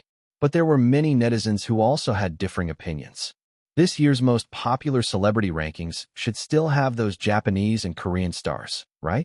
There should be a few top spots that will be taken by them for sure. Zhang Ye has no chance. Although Zhang Ye's popularity is quite good, but compared to those top celebrities, it is nothing. There is still a large gap in the quality and volume of votes. If Zhang Ye wants to compete, the only thing he has is the recent coverage he has been getting for the mathematical conjecture that he proved. With the help of that, I think he should be able to place in the top 100 without any problems, but top 50? That could prove a little difficult. That might not be necessary. Zhang Ye's a wonder in the entertainment business. He's different from those common celebrities. Even if he were to break into the top 50 spots, I wouldn't be too surprised. He's asking for votes a little too late. Yeah, so many of the other celebrities had already started asking for votes a few days ago. I'm not optimistic about Zhang Ye's chances too. If he can even get into the top 100 spots, I would say he has done well, because that person's style does not have anything in common with the world's most popular. If he can get into the top 50 spots, it will be an extremely good result for him, as there were close to 10,000 celebrities' names up for voting, and even included writers, models, overseas celebrities. Placing in the top 50 would mean that he was already a top act in the entertainment circle. At least from previous years, those who managed to place in the top 50 were either B-list or A-list celebrities. Even for the B-list celebrities, they did not number many since this poll also included overseas celebrities like the Japanese, Korean, European, and American actors or singers. Many of them would occupy the spots in the top 50, and as such, being placed among them already said a lot. It was almost 12 p.m. Many Weibo users had already logged on and focused to give support to their idols with their 1 or 2 votes. Every account could vote for the most popular celebrity as well as the most unpopular celebrity. The poll had attracted countless people to Weibo. Zhang Ye was not the most well-known celebrity here and was just one name among many others. He could not compare to those A-list celebrities who got most of the attention, but compared to many others, his Weibo post could still get some attention. Those who liked or disliked him had all seen it. At his grandma's house, the 3 sisters were getting busy. The eldest younger sister sent a message into a group chat with a link and asked, "Is everyone around? Classmates with Weibo, please give your vote to Zhang Ye. Thank you. Hey sis Dan. Dandan, I'm coming. Classmate Xiao has spoken, so we must support. Alright, I'm casting my vote immediately. Oh, my vote's already been reserved for Brother Yin. Sorry about that, Dandan, maybe next time." The eldest younger sister was quite good-looking, good-tempered, quiet, and got along very well with her classmates in university. Although no one knew that Zhang Ye was her cousin, many of them still gave her face. Only those who had their own idols that they wanted to vote for could not oblige, but the others were fine with whoever they voted for. Under Chao Dan's call, they went to the polling page to cast their votes for Zhang Ye. When the second sister saw this, she also followed suit and sent a message to her high school's group chat. Brothers and sisters, Weibo's most popular celebrity awards poll has begun. Please vote for Zhang Ye. Her classmates chattered at this. Who is Zhang Ye? I don't know this person. How can you not know? He was the god who proved the global mathematical conjecture a few days ago. Tong Tong, why are you pulling votes for Zhang Ye? Is he your idol? There are so many handsome guys out there. Why choose Zhang Ye? Whoa, Tong Tong, you've got really unique tastes. The second sister whined. Stop talking nonsense and vote. A female classmate said, No, I've already given my vote to Stephen, my Caucasian prince. Another female classmate said, Me neither. I'm going to vote for Endo. I love that Japanese hunk. He's so handsome. I've always voted for him as the most popular celebrity every year. In the end, none of them gave any face to the second sister. Chao Tong could only angrily stomp her feet. Unlike her sister, she did not have that much popularity among her classmates, and it made her feel like giving up. Meanwhile, the third sister, Chao Mengmeng, was making some calls. Hello, Dongzi. Don't ask me anything. Just get on Weibo now and vote for my brother. What do you mean, who is my brother? He's Zhang Ye. The room was full of noise and sounded like a big mess of chattering. Zhang Ye felt a little embarrassed by all the goings-on, feeling as though his stature dropped. He couldn't help but say, Come on you all, don't go around begging for votes. It's just a few votes, so what effect could it have on the poll? No matter what, your brother is a top C-list celebrity. If I just called out for votes, I would be getting lots of them within a short moment. With all of you going around begging for votes, it makes me seem like I'm not a popular person. The 3 of them ignored him, acting like he wasn't there. They just continued looking for their friends to ask for votes. Seeing his sisters trying so hard, Zhang Ye felt quite touched about it. He felt if he did not try hard himself as well, then he would have let down his sisters. Canvassing for votes? He should get to it himself too. The quote earlier from the Divine Comedy suited the occasion but lacked some charm and impact. Suddenly, Zhang Ye's doubters appeared on Weibo. He wants to compete for this award too? He's overestimating himself. This poll belongs to the A and B list celebrities. What has it got to do with you? Zhang Ye has really been unbanned. His name is included in the nominee list? What the heck is the SARFD doing? This sort of person should be banned for life. If you let him make a comeback, he will surely go around scolding people and cause a mess in the entertainment circle again. The previous time, when he went around scolding the other celebrities saying, "What lousy XX is this?" Do you know how many people hated him to the bones because of that? Everyone hated him so badly that they wished they could just silence him. Most of the doubters were fans of Zhang Ye's adversaries. When Zhang Ye saw this, his temper flared and he sent another Weibo post. "Please vote for me," and added a quirky quote. "Wear the shoes of others, so that others have no shoes to wear. Walk on others' paths, so that they have no paths to walk." When the people saw this post, many of them burst out laughing. Why does he even have to steal shoes? Teacher Zhang, what are you trying to do? Haha, what a great way to let the others have no paths to walk on. Right? Those of us from Zhang Ye's fan club must adopt such a stance of imposition. If God blocks us, we will kill God. If Buddha blocks us, we will kill Buddha. I want for the sky to not cover my eyes. I want for this land to not bury my heart. I want for all those countless celebrities to pack up and scram. Get them. Vote for Teacher Zhang. This is the first battle since Teacher Zhang has returned. Let's fight it out with them. We need to get Teacher Zhang a good ranking. Get ready for battle. Haha, let the tempest come strike harder. Zhang Ye's hardcore fans were more than willing to battle it out for him. They'd bled and sweat together with Zhang Ye. All the way up until now.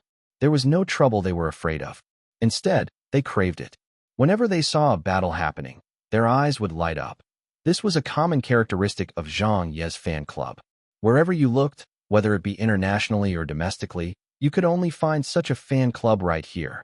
When the other celebrities and their fans saw Zhang Ye's newly posted Weibo update, they were speechless.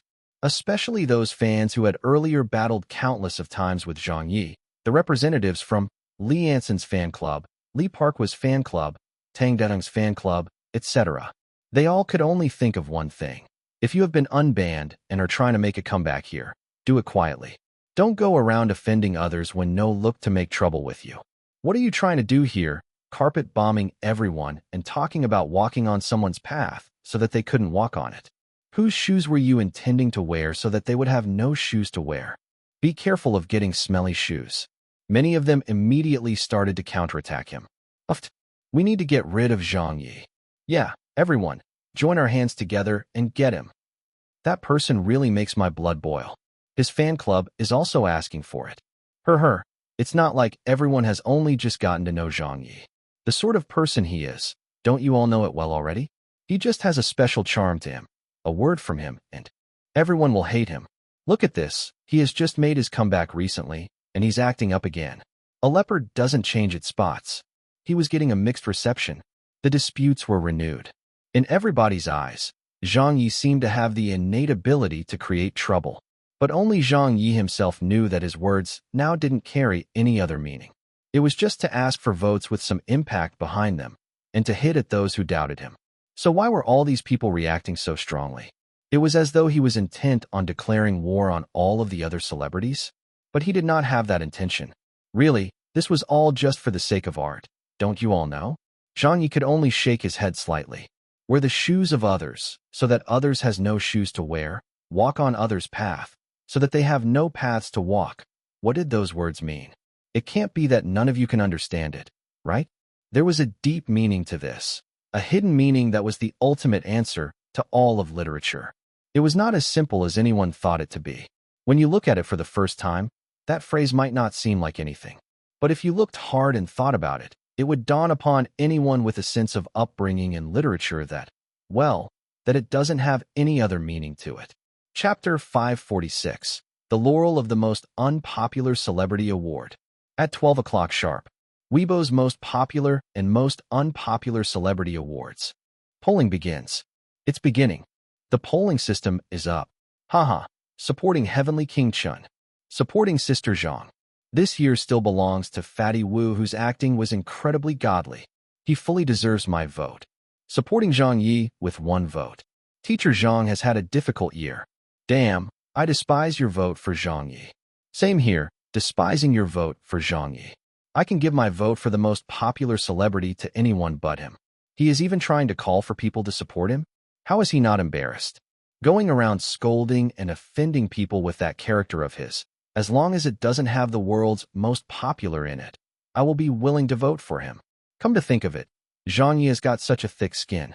The Korean celebrities, literary world, crosstalk world, and so many others have all been offended by him before. Yet he dares to ask for supporters to vote for him? Go figure. How could any normal person be as thick-skinned as him? I'm supporting Zhang Ye for his role in bringing glory to our country by proving the global mathematical conjecture. If Zhang Ye hadn't used on horses to scold our Chinese mathematics world, I would have voted for him for sure.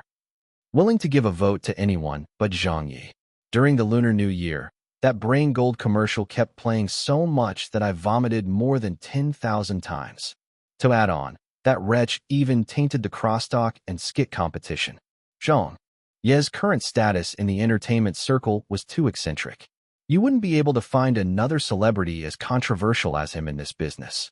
The contention for the rankings began furiously. Every celebrity used novel ways to canvass for votes. In the blink of an eye, the top 100 names were already out. Of course, they were not consistently placed as the vote numbers kept changing. Because the rankings were refreshed every second in real time, there wasn't any delay with the rankings. They were seen clearly by everyone. The first page only showed the top 100, and even though the latter rankings could be checked as well by navigating to the next few pages, the netizens were mainly only concerned with the top 100. On the rankings for the most popular celebrity.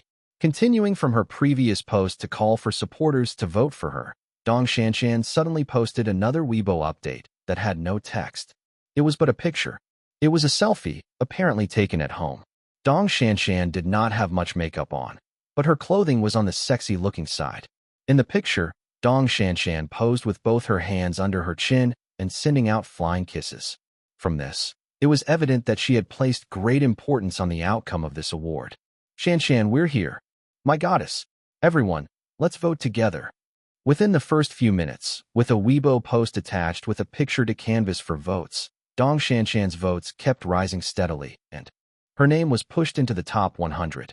At one point in time, it even hit 89th place and stayed there for a while before getting pushed out of the top 100 spots before finally settling at around 300th. As Dong Shanshan had only debuted a short while ago, she was still not at the height of popularity. Even though her web TV program had very good viewership, she was beautiful looking and had a lot of diehard fans who treated her as a goddess. She was still just an E-list celebrity. Briefly ranking in the top 100 at the start was already an outstanding achievement. Although Yao Jinkai had risen into the C-list celebrity rankings after the crosstalk competition, since he did not ask for voting support, and with no new works recently, he was placed outside of the top 500. Similarly, Zhang Yuanqi did not ask for voting support, but being a heavenly queen, even if she did not explicitly state it, she would still have the support of her countless fans. From the minute the voting began, Zhang Yuanqi was already firmly placed in the top 10, hovering between 8th or 9th place. Li Anson was currently in 105th place. Since the incident at the Spring Festival Gala, his popularity in China had been greatly affected. He didn't even get into the top 100. Korean singer Lee Park-woo was in 59th place. Crosstalk actor Tang Dazong was currently 233rd. Songstress Grandma Zhang Xia was in 399th place currently. Famed skit actress C.I. Xiufan's placing was the 421st spot. It could be seen that Weibo's most popular celebrity rankings varied from the official celebrity rankings by a lot. The latter relied more on comprehensively collated data, with specific objects affecting the overall ranking. It was thus the most authoritative ranking list around. It presented the celebrity's overall strengths through the rankings and was recognized by everyone. As for the popularity award poll by Weibo, it was just an unofficial ranking with aims on finding the current, most popular celebrity. It had more motivation behind each vote, possibly from fan base cohesiveness, mass appeal, or recent news and activities. Of course, it also had a direct effect from whether a celebrity canvassed for votes on Weibo. Because of all these factors, there was such a large fluctuation in rankings, making it a much more interesting selection. Otherwise, if the rankings mirrored the official celebrity ranking system, then what meaning was there to all of this? As for Zhang Ye's ranking right now, at his maternal grandma's house, his 3 sisters were yelling, "Brother, I've already voted for you. 7 of my classmates have also voted for you. What rank are you at now?" Zhang Ye had also conveniently cast a vote for himself before scrolling through his phone with his sisters to check the rankings. Wow, it looked like his canvassing for votes had worked to great effect, as there were already 70,000 votes for him. He was currently in 58th place. His third sister clapped happily and said, "1 spot above Lee Parkwoo." "It's still not enough," said his second sister. "Our brother has the strength to be within the top 50. Zhang Ye laughed and said, "I like what I hear." His eldest sister said excitedly, "I will ask my classmates if they still have any votes." His third sister stood up and said, "My parents are Weibo users too. I will get them to vote." Actually, Zhang Ye knew that being placed 58th currently was already a very good result. As he was still only a C-list celebrity, though not far from the B-list, his popularity was still not there yet. There were many others who were more popular than him. Just the number of S-list and A-list celebrities, together with those foreign celebrities that were very popular in China, would already take up the top 50 spots. In fact, there were probably even more than that. So for a C-lister like Zhang Ye to get his current ranking was definitely down to his proving of a global mathematical conjecture. The momentum that he got from that incident had not died down yet. With the constant coverage on the newspapers, the people were still actively discussing about this matter. Just these past few days alone, the headlines on Weibo were still focused on him. Because of all these reasons, Zhang Ye managed to get a rather good ranking at the start of the voting. Zhang Ye's fans were out in full force. "Charge! Teacher Zhang's already in 58th place. Is that all we got? Keep pushing it up. We can't let Teacher Zhang's first battle after his comeback end with a fizzle. We need to kick this up a notch. Only that will suit our usual style." Well said. Let me get my friends to vote too. An hour passed. 56th place. 50th place. 49th place. Votes for Zhang Ye steadily increased as he edged forward in the rankings. However, it could be seen just how much effort it took for him to climb up the ranks. Those singers, actors, and foreign celebrities had fans that numbered more than 10,000. So being able to move up the rank by 1 spot took everything from his fans. Luckily, being able to get into the top 50 was already a form of achievement. Before the voting started, no one had expected him to be able to get such a rank. On Weibo, many of those who disliked Zhang Ye could not bear to watch any further. Holy sh*t. That Zhang Ye actually advanced into the top 50. Why did so many people vote for him? We can't let him get up there. We have to stop him. Down with Zhang Ye. Fellow victims of the Brain Gold commercial, let's do this. Countless people started taking action. For example, those who Zhang Ye offended before, the crosstalk world, the literary world, and so on, the fans of those who had ever been scolded by him, and even those who were here just to have fun. All of them were trying to stop Zhang Ye's advance together. The action they took was to naturally vote for Zhang Ye in the Most Unpopular Celebrity Award. Since the two awards were separate, it meant that, even if they voted for him in the unpopular poll, it wouldn't affect the popular poll. If everyone was not able to stop him from rising in the positive rankings, then they could only take it out on him on the negative rankings. Zhang Ye was eating right now. In the house, lunch was served. His 3 sisters were called by the elders to eat. The whole family sat in the living room, but as there were too many people, they were divided into 2 tables. The tables that drank and the one that didn't. His grandma asked, "What were you kids doing just now?" His third sister said cheekily, "Voting for brother on Weibo's Most Popular Celebrity Awards. He's already in the top 50 and the only C-list celebrity there. The others are all celebrities from either the A or B list. For Lee Anson, Lee Parkwoo, and other foreign celebrities, the Chinese celebrity rankings did not include them. Even though Lee Anson was also a C-list celebrity, he was a C-list in Korea, so it was a different matter." His mother said, "He's ranked that high?" Zhang Ye, who was drinking with his grandpa, said, Of course, your son, me, is no longer a common person. My fans number in the tens of thousands, so my appeal is for real. His father raised his chin and said, "All right, stop boasting." "How am I boasting?" "It's the truth," Zhang Ye said, not liking what he heard. First Aunt said, "Ahem, seems like a lot of people are scolding that brain gold commercial." Zhang Ye waved his hands and replied cheerfully, "First Aunt, just because a lot of people are scolding me online doesn't mean I am unpopular. Actually, they're not really scolding me at all. In fact, they like me a lot. I think you can see that from the rankings, right? If everyone does not like me, why would they vote so many times for me? Would I be able to garner so much support just by saying a few words? Don't be fooled by some criticisms you just see online.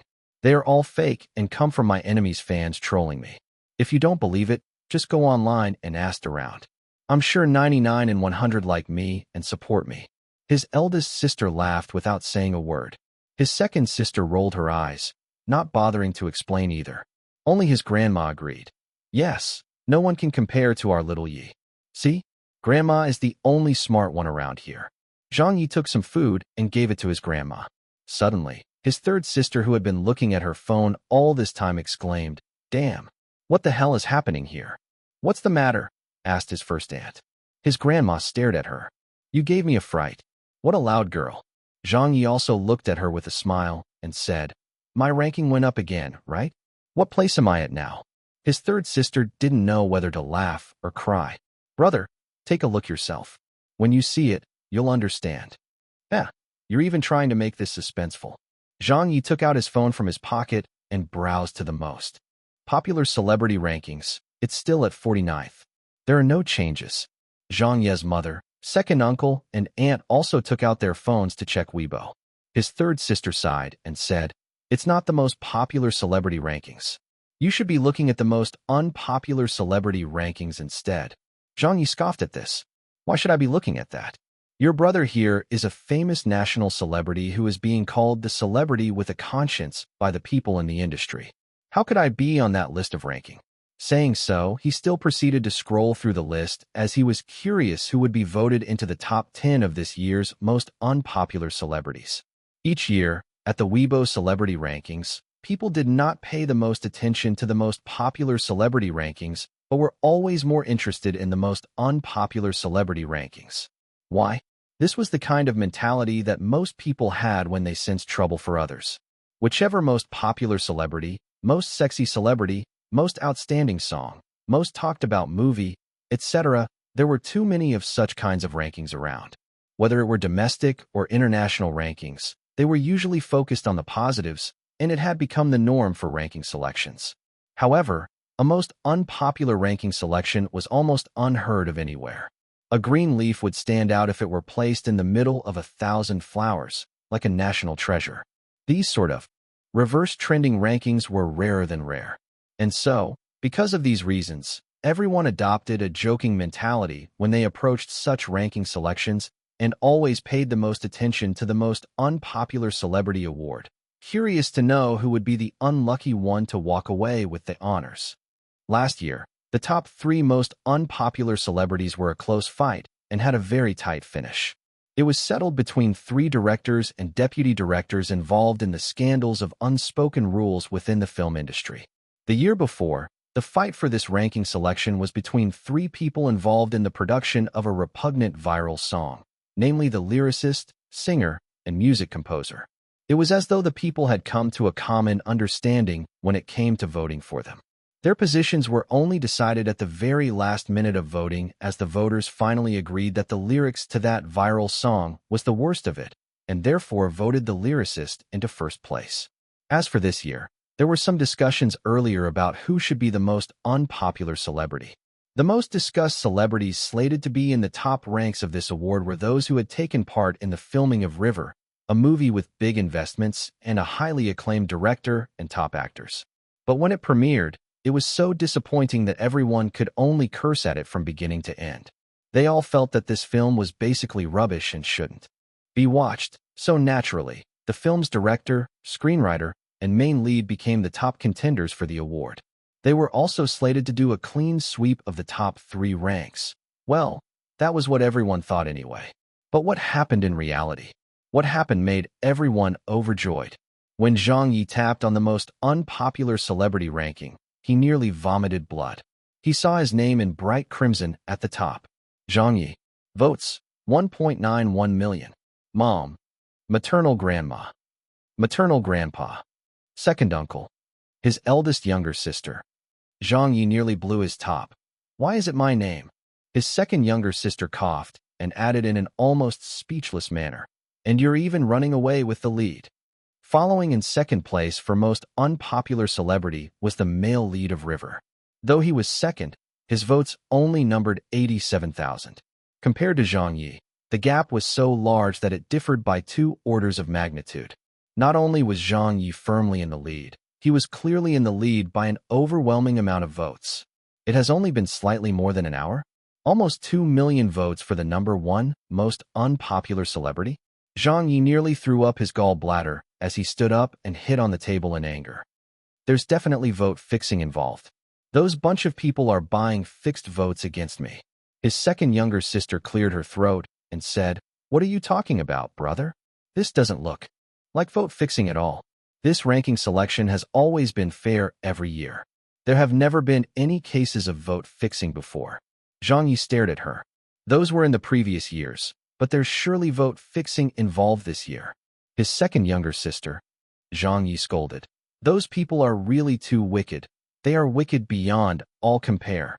A celebrity with a good conscience like me has somehow ended up being voted as the most unpopular. His eldest younger sister was wiping away her sweat as she continued checking her phone. The votes are still increasing. 2 million, 2.5 million, 2.7 million. The voting only began slightly more than an hour ago, and the votes for the most unpopular celebrity had actually hit 3 million already. This had totally broken the record for the most number of votes cast for the most unpopular celebrity ranking selection. And with each second passed, the record was broken again. There were too many votes, as if countless people were stepping on Zhang Ye. On Weibo, other users also noticed this anomaly in votes. Many of those who had something against Zhang Ye were laughing out loud. Ah, how awesome. Great one, brothers and sisters. Everyone's well supporting. This year's most unpopular celebrity award will definitely belong to Zhang Ye. Hee, that title was tailor-made for him. Uffed, and we still thought that it would go to one of the people from River? Looks like Teacher Zhang has outdone himself again. A rubbish movie like that can actually be overtaken by Zhang Ye. Look at the votes. This is truly unbelievable. Teacher Zhang has a few million votes in first place, while second place is only at slightly less than 100,000. What pleasure to witness such an outcome. Looks like Zhang Ye getting the most unpopular celebrity award this year is welcomed by everyone. You're all terrible people, haha. Actually, I'm also Teacher Zhang Ye's fan, but I've also given him a vote for the most unpopular celebrity award. Hee. There's nothing to worry about if I'm just here to enjoy myself. Friend above me, you have left me speechless. I'm dying from laughter. This voting selection is really too funny. Yeah, I'm dying from laughter too. If only they held ranking selections for the most unpopular artist every year. How fun would that be? It would be awesome. Teacher Zhang deserves the title. Compared to Zhang Ye's wickedness, River has been thrown more than 10 streets away. Ha ha ha. Can you all not be like this? Teacher Zhang is really pitiful. If we anger him again, he will surely cause some big ruckus again. That's good. We're just waiting for him to come up with something big. Right. Actually, it's not that I dislike Zhang Ye. I only gave him this unpopular vote because I wanted to see him stir up some trouble. How fun would that be? Huh? Would everyone give your unpopular votes to Teacher Zhang? Since he has such thick skin, I don't think he will be embarrassed by this. Today is Zhang Ye's day of return to the entertainment business. I believe this award will put him at the forefront of everyone's discussions. So what if it is the most unpopular award? It's still first place anyway, right? It's all the same. He's already in first place anyway. Then let me add some fuel for his ascent. Vote cast. I think all of you are more wicked than Teacher Zhang Ye. Vote cast. You're all terrible people. Vote cast. Oh, Teacher Zhang Ye is so pitiful. Vote cast. Don't thank me. Just call me a red scarf. Pity him, yet you still voted for him? Pooh. 3 million. For million. Zhang Ye was leading the way in the most unpopular celebrity award, by miles. Finally, even fans of Zhang Ye could no longer do anything about it. By the looks of it, they also decided to cast their unpopular votes for Zhang Ye. Vote. Oh, it won't make a difference anyway. He definitely won't be able to get past the top 40 on the most popular celebrity rankings. At most, he'll settle somewhere between the 41st and 50th spots. I guess if it has to be the most unpopular celebrity rankings, so be it. At least it's still first place. Let's help teacher Zhang break the record. In the past, this ranking's #1 spot would usually get around 1 million votes. So even if it has to be this unpopular celebrity ranking, we mustn't lose out to the others. We'll break the record and break it by more than 10 times. Only then can we show our reputation as Zhang Ye's fan club. We reject being average. Well said. Since we can't be the best, then we'll be the worst. I give up. F***K. Everyone is so open-minded. Could teacher Zhang be crying because of this? Zhang Ye, who was currently having his lunch at his grandma's house, was indeed about to cry.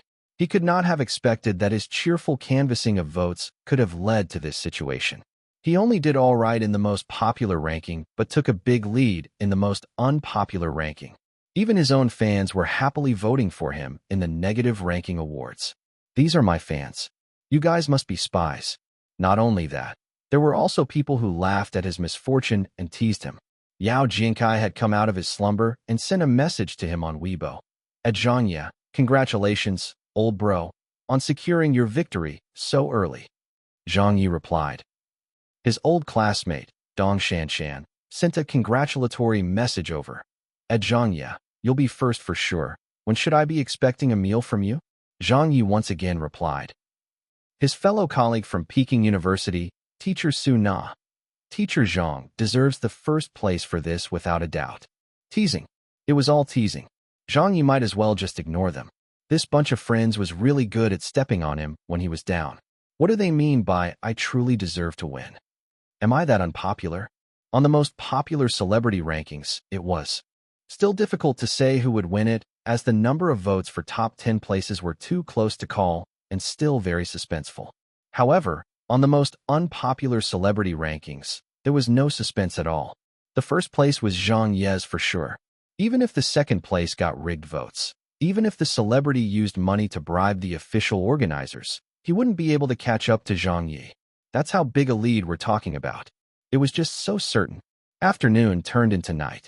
At midnight, the voting system stopped and the tabulated data showed that Zhang Ye received 1.957 million votes and placed 49th on the most popular celebrity awards poll with outstanding results. Then, with a total count of 21.7035 million votes received, Zhang Ye again placed as overall winner of Weibo's most unpopular celebrity awards poll. The official numbers were put to the record. It had been recorded into the annals of Weibo's history books. When the results of the poll were declared, everyone was once again heatedly discussing the outcome. Ha!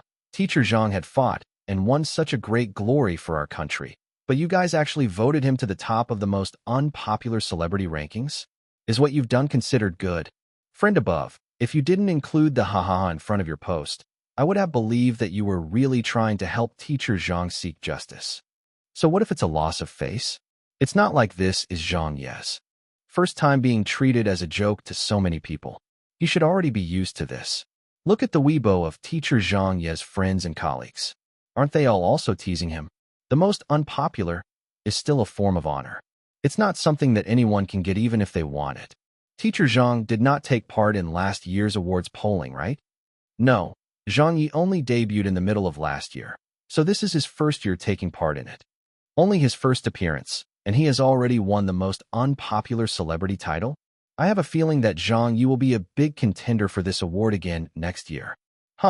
With Zhang Ye's bad temper, that award will probably be his for the next 3 years. Only for the next 3 years? My guess is that, as long as Zhang Ye is still in the entertainment business, that award will automatically be his from now on. No one will be able to take it from him. The more they discussed, the funnier it became. So it could be said that a person like Zhang Ye has really poor popularity among the people. Chapter 547. Upgrade unlocked for the Game Rings system. Late at night. at Zhang Ye's parents' place. It was already the deep of night. In the district, almost everyone had turned in. Only the sounds of two cats mewling in the garden downstairs could be heard. The breeding season of cats was beginning again, and it was becoming slightly noisier than before. Meow, ow. Zhang Ye, still in bed under his blanket, was browsing Weibo with a depressed mood. Having just won the award and title of most unpopular celebrity, he could only swear and grumble at his luck. He felt that those Weibo netizens were really too wicked. Even if this bro could not get the most popular celebrity award, surely he did not deserve the title of most unpopular celebrity? Weren't you guys just teaming up against me? Forget it. As long as everyone enjoyed the process, so be it. If it's the most unpopular award, at least he was still crowned champion, right? If there were any others who wanted the title, they would not be able to get it. It was still somewhat a reflection of being popular. Like those small-time celebrities who really attracted a lot of hate. Like those who behaved like they were divas. Like those who had terrible acting skills. Like those whose singing would go out of tune. Even if they wanted to win the title of most unpopular celebrity, they were still not qualified enough to do so, not to mention winning it with a record of more than 20 million votes. This record had broken the previous one by more than 10 times. Zhang Ye fully deserved being the most unpopular celebrity of all time. With all the votes added up from the previous rankings for this award, it would still not be able to surpass his vote total. Though it might be called the most unpopular celebrity award, in actuality, if it were truly an award of unpopularity, the people would not remember your name in the first place or even know who you were. So how could they vote for you? They wouldn't even be bothered by you. This award was pretty much similar to the Golden Raspberry Awards, Razzies, in his previous world. So the reason for Zhang Ye being selected for this award was not a true reflection of him being unpopular. It was done more so for entertainment's sake, to make the event more lively. Furthermore, even if it was a title of being the most unpopular, it would still give Zhang Ye some additional fame and reputation points. Compared to being average in the polls, he still gained some positives out of this. He could only make the best out of the situation and think positively this way. Oh right.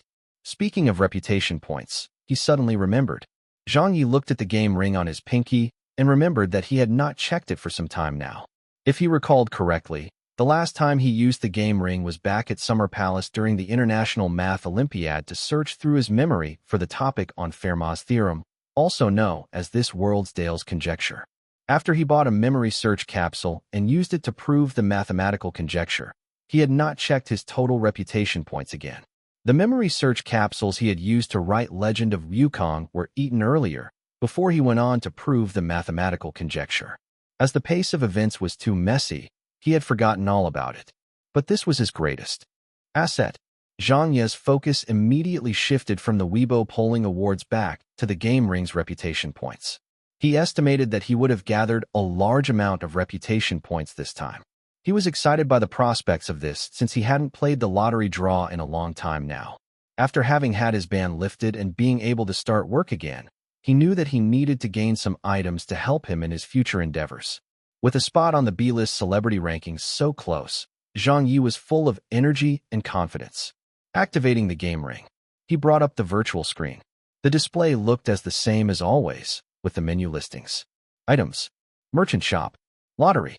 After them, reputation points. 224,570,003. Since it was possible that people from all over the country were noticing Zhang Ye's new or old works, his reputation points were increasing constantly.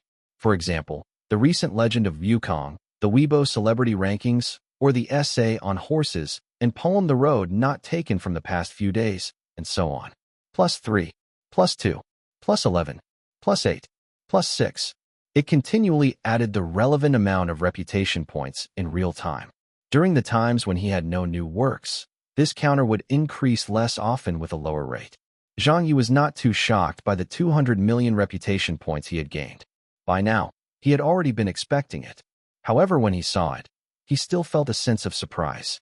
He knew that some of these reputation points came from the novel Legend of Wukong and some other written works, but they probably did not form the main bulk of it. The majority of the 200 million reputation points should be due to him causing a sensation when he proved Dale's conjecture. Although math had never been something that most people paid attention to, or rather, it was something that people did not bother about. But with Zhang Ye proving one of the top 10 most difficult math problems that had eluded even the world's brightest mathematicians, even those who didn't know what a mathematical conjecture was, or had never heard of Dale's conjecture would understand just how unbelievable this achievement was. With that kind of admiration, shock, and praise, all of that had naturally propped up Zhang Ye's popularity. It, in turn, became reputation points for him through the game system. 200 million's worth of reputation points. This was the largest amount of points that Zhang Ye had gained ever since he had the game ring.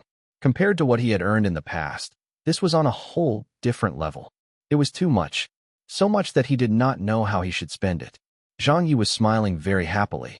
Just as he was about to bring up the next screen, and his fingers touched the virtual screen, the command did not go through, but up came a notification message. System update detected. A system update? The system could even be updated? Zhang Ye was a little stunned and could not react. The message automatically closed before a detailed description appeared. Update instructions. Upgrade conditions have been met. The upgraded system will require 200 million reputation points. After the upgrade has been completed, there will be improved lottery functions and special category item rewards. Confirm/cancel. Finally, it gave two options to choose from. Zhang Ye could not process all of this right now. An update of the system? Because he had gained 200 million in reputation points, he had reached a milestone that had unlocked the upgrade notification? Was it because he had not brought up the game ring's virtual screen before this, therefore only receiving the notification now? And this upgrade came at a price of 200 million reputation points? Damn it. This bro had gone through so much before amassing such a large number of reputation points. And now, almost all of it would be required if he wanted to upgrade the system? What a scam. Do you even know how much can be done with 200 million reputation points? How many lottery draws that can be bought with that? With this upgrade, he would be back at the state before his liberation again after just one night? What kind of improved lottery functions after the upgrade are we talking about? Doesn't he have the lottery draw function already? Oh right. He suddenly remembered that in the past the lottery draw usually gave him a treasure chest that was usually labeled as small. That would mean that there were still treasure chests other than that. What about the special category reward? What kind of reward was it? There wasn't enough information to enable his decision. There was totally no way to judge or decide what he would do next. Zhang Ye felt hesitant. He clenched his teeth, and then finally clicked on cancel. He really could not bear with the amount of reputation points required. After he canceled the update, the message minimized to the bottom right corner of the virtual game screen and turned into an exclamation icon. Zhang Ye tried to click on it, and the message reappeared. Then he clicked on cancel, and it minimized back to its place again. He needed some time to consider it. He wanted to give it some thought first. So he decided that he would go ahead for 2 turns at the lottery draw before he made any decision. With so many reputation points, he wanted to spend some of it first, like a tycoon would. He began his lottery draw. His mind kept sweeping through the thought of his reputation points as he clicked on the lottery draw screen. He bought a chance for the spin at 100,000 reputation points, then clicked on the additional stakes and added 19 to it, spending a total of 2 million reputation points. The wheel started spinning. The needle quickly passed through the different areas of rewards. After about 10 seconds, it slowed down, nearly to a stop. Consumption category. Stats category. Finally, it went back to the consumption category and stopped there. Zhang Ye was just trying his luck in the first round and did not care too much about what items he got. He just wanted something good. He was looking forward to it quite a lot as he brought up his inventory to retrieve the 20 treasure chests, small, and open them. With a flash of brightness, the treasure chests opened to reveal a green liquid containing a test tube and a seal with a wooden cork. The inside glowed with a mysterious aura.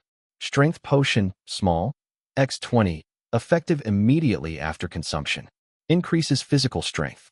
Since strength was something that could recover or lost, this potion did not have any time constraints, but was instead considered a one-time usage consumption item. 20 bottles? It felt like just a SOSO item. Zhang Ye lightly shook his head, not fully satisfied with what he received. But he wasn't too disappointed either. After thinking about it a little, he decided to go for another draw, but this time with a little twist. Naturally, He opened up the merchant shop to use his trump card. Lucky Halo.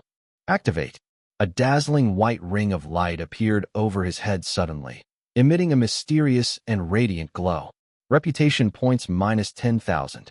Reputation points minus 10,000. Every second used up 10,000 reputation points.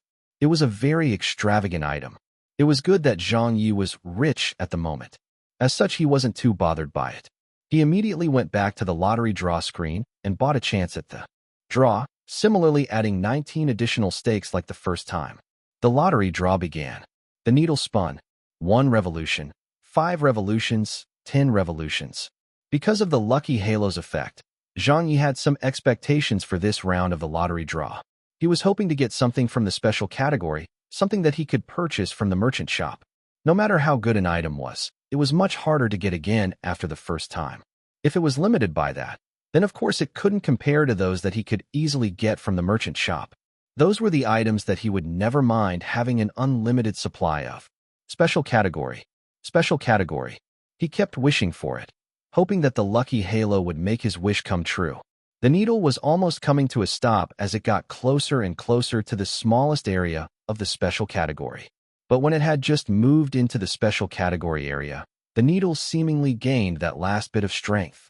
It moved a little more and ended up in the stats category area. 20 treasure chests, small, appeared. Fruit of Agility, X20. Takes effect after consumption. Increase agility of user. Zhang Ye immediately switched off the usage of the Lucky Halo and sighed.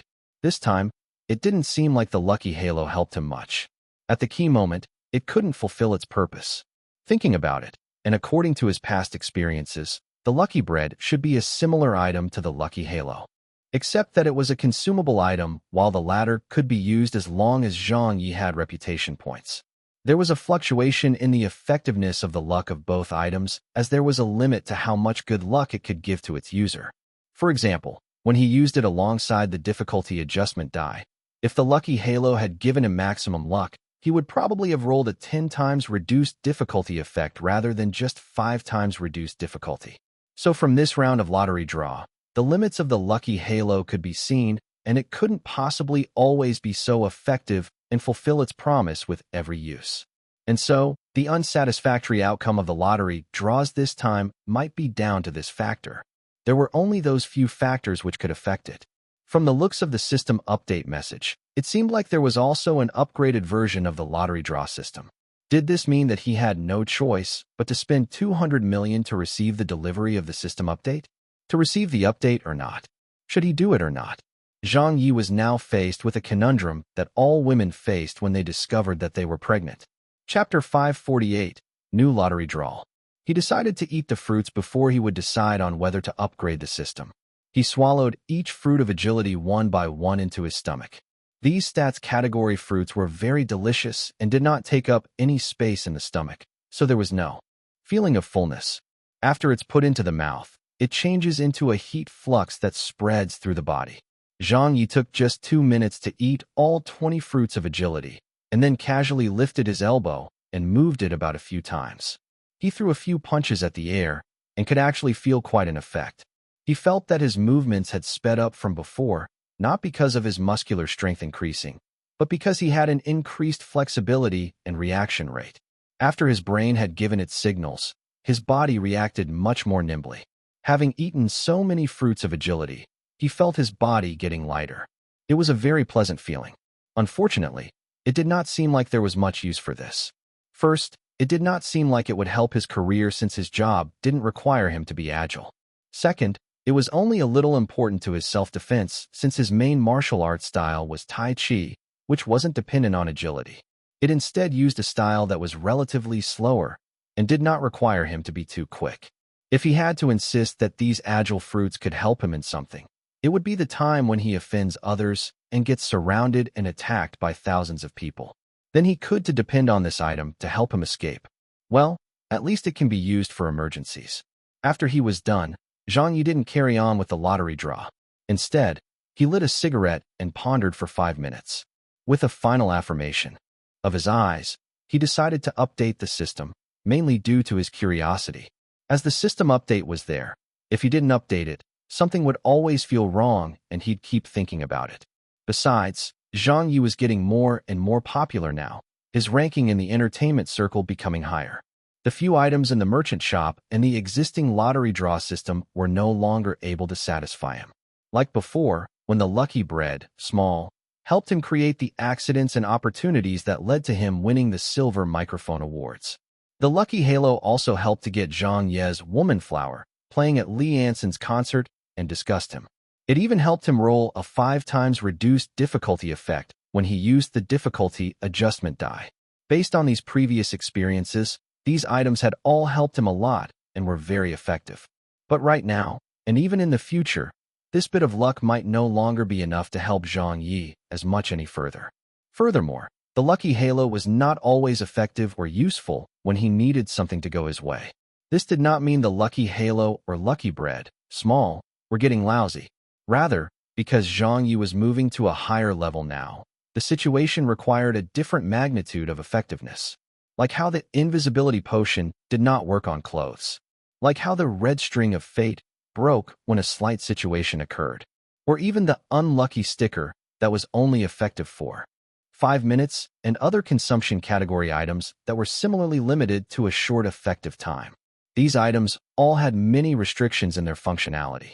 However, since Zhang Ye's demand levels before were low and he had limited situations in which he could use them, they still weren't too bad when used. However, like today's lottery draw, it seemed like they had become a lot less effective. It was time to upgrade. 200 million? Fine, 200 million it shall be. Zhang Ye's heart felt like it was already bleeding. He clicked on the exclamation icon at the lower right corner of the game interface, and a system upgrade message popped up. Confirm/cancel. This will hurt. He could feel the pain of losing all those reputation points at once. He clenched his fist and firmly pressed down on confirm. Starting system upgrade. 200 million reputation points will be consumed. Upgrading, please wait. Upgrading process, 1%, 12%, 17%. After approximately half an hour, the system upgrade process finally moved slowly towards 100%. The game interface closed with a swish before reopening almost immediately. But this newly reopened interface did not look the same as before. The option selection items had changed slightly, and another new option selection was now added to it. Reputation points, 20,048,211. Inventory, Merchant Shop, Lottery Draw 1, Lottery Draw 2. Zhang Ye clicked to go into Lottery Draw 1. In it, he could see that this was the same Lottery Draw interface as before and was only labeled with an extra 1 in its name. To get a chance at the draw, it still required 100,000 reputation points to activate. So it seemed that Lottery Draw 2 was obviously the newly added option and was the upgraded Lottery Draw which the system message mentioned. He clicked on it. After choosing the new option, a completely different interface popped up. Inside Lottery Draw 2, an interface similar to a slot machine appeared instead of a wheel and needle design. It had a bit of a 3D effect, and there was a lever handle on the side. However, unlike a normal slot machine, there was only one middle window viewing panel instead of 3. For example, instead of a 777, it could only show 17. At this moment, the window was showing a blank icon, and the top and bottom, though partially hidden, said consumption category and skills category respectively. It was a brand new lottery draw system. Zhang Ye was a little unsure, but when he saw the purchase option, he casually pressed it to try. Although he was mentally prepared and expected the new lottery draw system to be different from before, he still nearly swore when he saw the required reputation pointed needed for this upgraded lottery draw, 2. 10 million reputation points. Yes/no to confirm purchase. 10 million. Why don't you go and rob a bank instead? Although the saying goes that you get what you pay for, it was still too much. Immediately after that, the system brought up a notification message. Upgraded system. A reward has been activated. For the first time running of the new lottery draw systems, you are entitled to make a spin with a 100% chance of getting a special category item, limited to 1 time. You will definitely draw a special category item on the first spin. This gave Zhang Ye some comfort, as otherwise, the 200 million reputation points would have just been a waste. Using so many reputation points for a system upgrade plus a chance to get an item that could be bought in the merchant shop? Who knows if this will be worth it? Draw. Let's see what will be gotten from drawn. Zhang Ye took a deep breath and clenched his teeth as he pressed on lottery draw 2 and spent those 10 million reputation points. He purchased the lottery draw rights, then put his hands onto the virtual screen. It was just like the inventory storage. He could feel the physical space from within as he held onto the handle lever of the slot machine. He pulled and let go. The slot machine's lottery wheel window started spinning very quickly. Special category. Special category. It was still showing the special category. There were no more consumption category and skills category icons shown on the slot machine's window, as this was a reward spin given to him by the system. It was guaranteed to give a special category item. And of course he would be fine with it. The machine was clattering as the icons within the window showing special category cascaded. It was going at a very fast speed and rolled on for some time before it started to slow down. It slowed down gradually until a click sounded, and the window showed one of the special category items. Clatter. The slot machine rang to signal that a prize had been won. The prize was announced. Congratulations, player. You have received Lucky Halo, upgraded, purchasing rights at the merchant shop. The previous Lucky Halo purchasing rights will be overwritten by the new version. What? Upgraded version? Zhang Ye's eyes twinkled with joy. He cried out in happiness. Earlier, just now, he was still whining about how his luck could not sustain his career development anymore. Now he had gotten himself a great gift. He immediately went off to the merchant shop to check on the item. It turned out that the Lucky Halo icon had been replaced by an icon that showed an even larger off-white halo.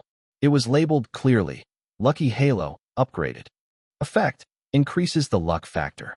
Price, 100,000 reputation points for every second it is in effect. Needless to ask, this upgraded halo was definitely more effective than the normal version. He could tell just from the paying price. The normal version only cost 10,000 reputation points for every second in use, while the upgraded version cost 100,000 reputation points with every second it was in effect. If the price were equal to the effectiveness of the item's effect, then the upgraded version would likely increase tenfold in effectiveness over the normal version. This was like a free meal dropping out of the sky for Zhang Ye. It was such an ultimate trump card. The only drawback was that the price was really too high.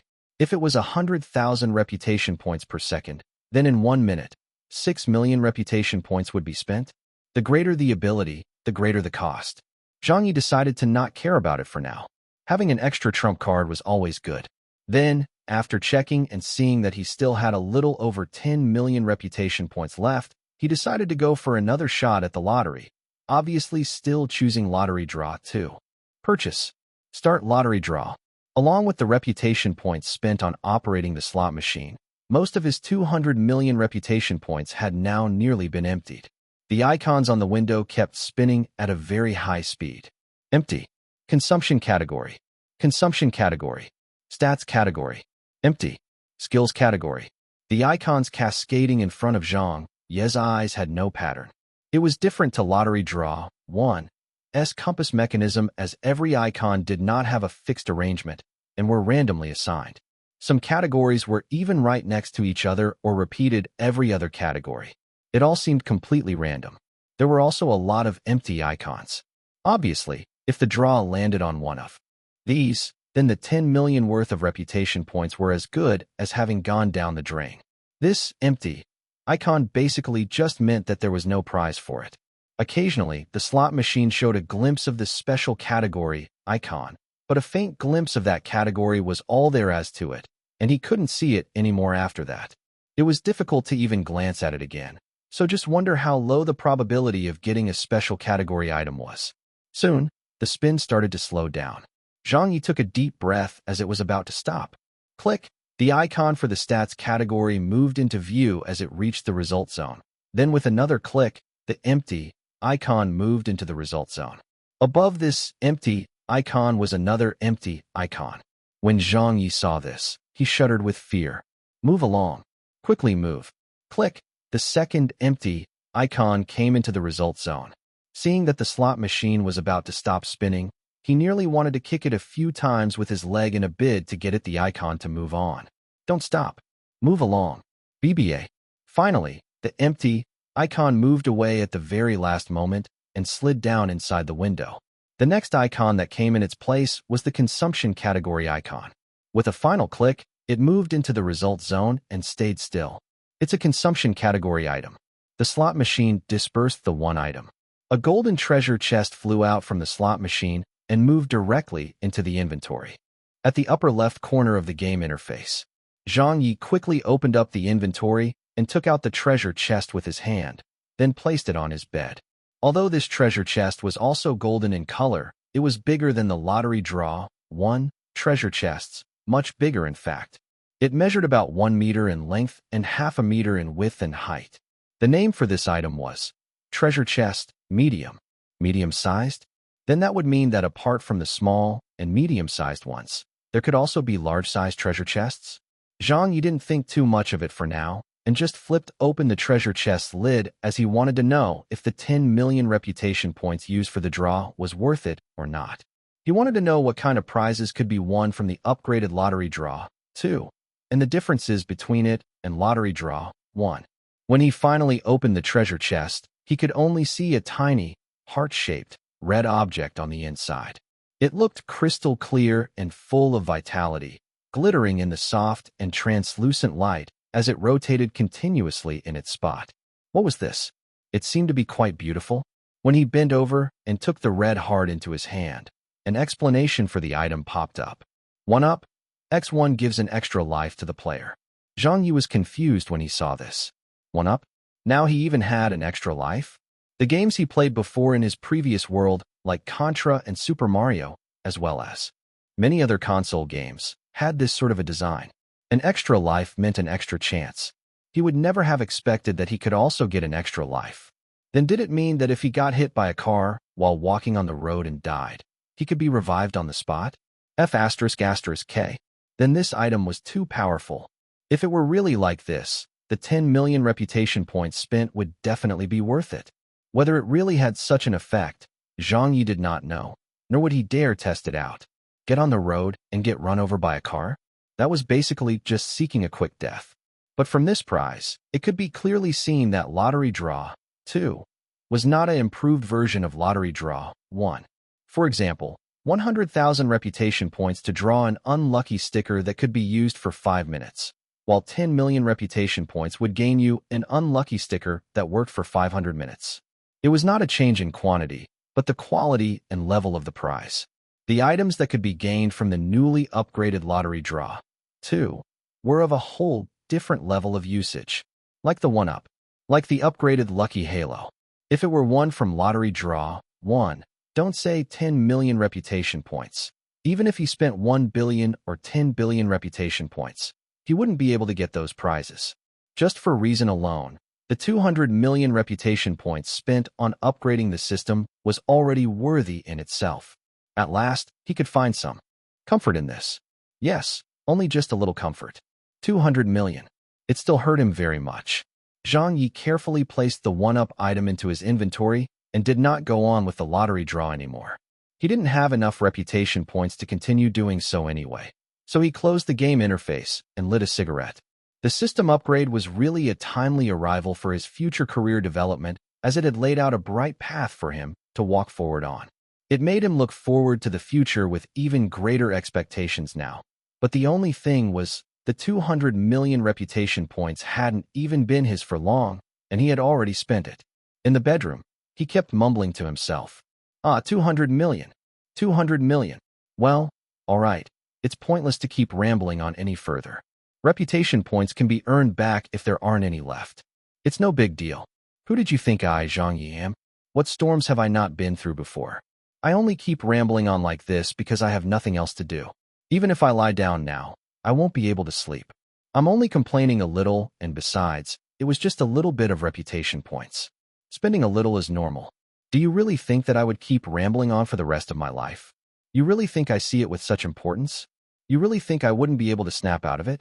Haha, then I'll tell you that, yes, I really couldn't snap out of it. 200 million. Chapter 549, the most sought-after elective class.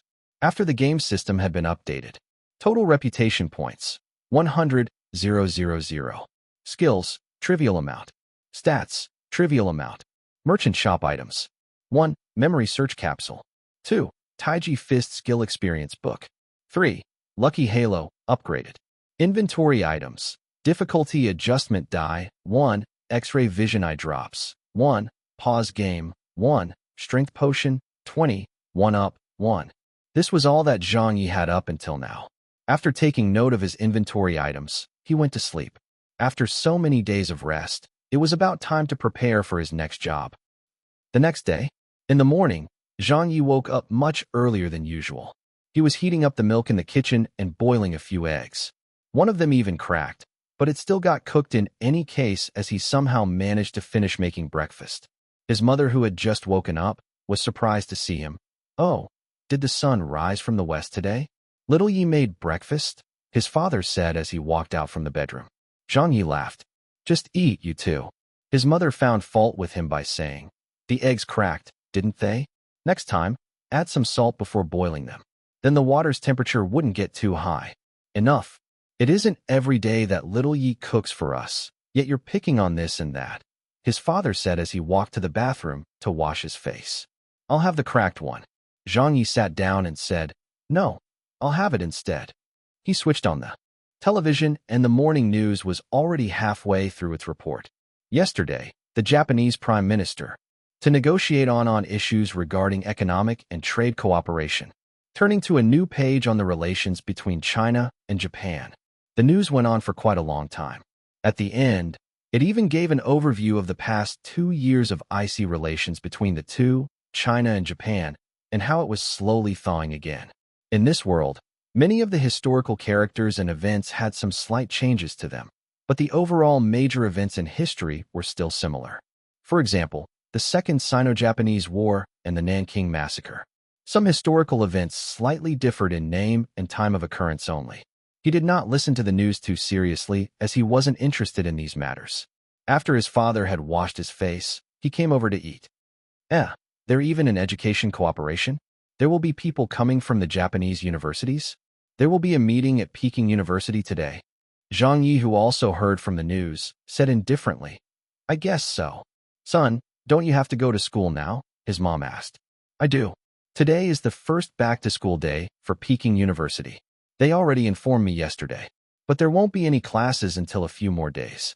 I haven't even thought of what I will be speaking about for this semester. Since I am in charge of an elective course, I guess there's no rush for now, since Peking University has allowed me free rein when it comes to planning for classes."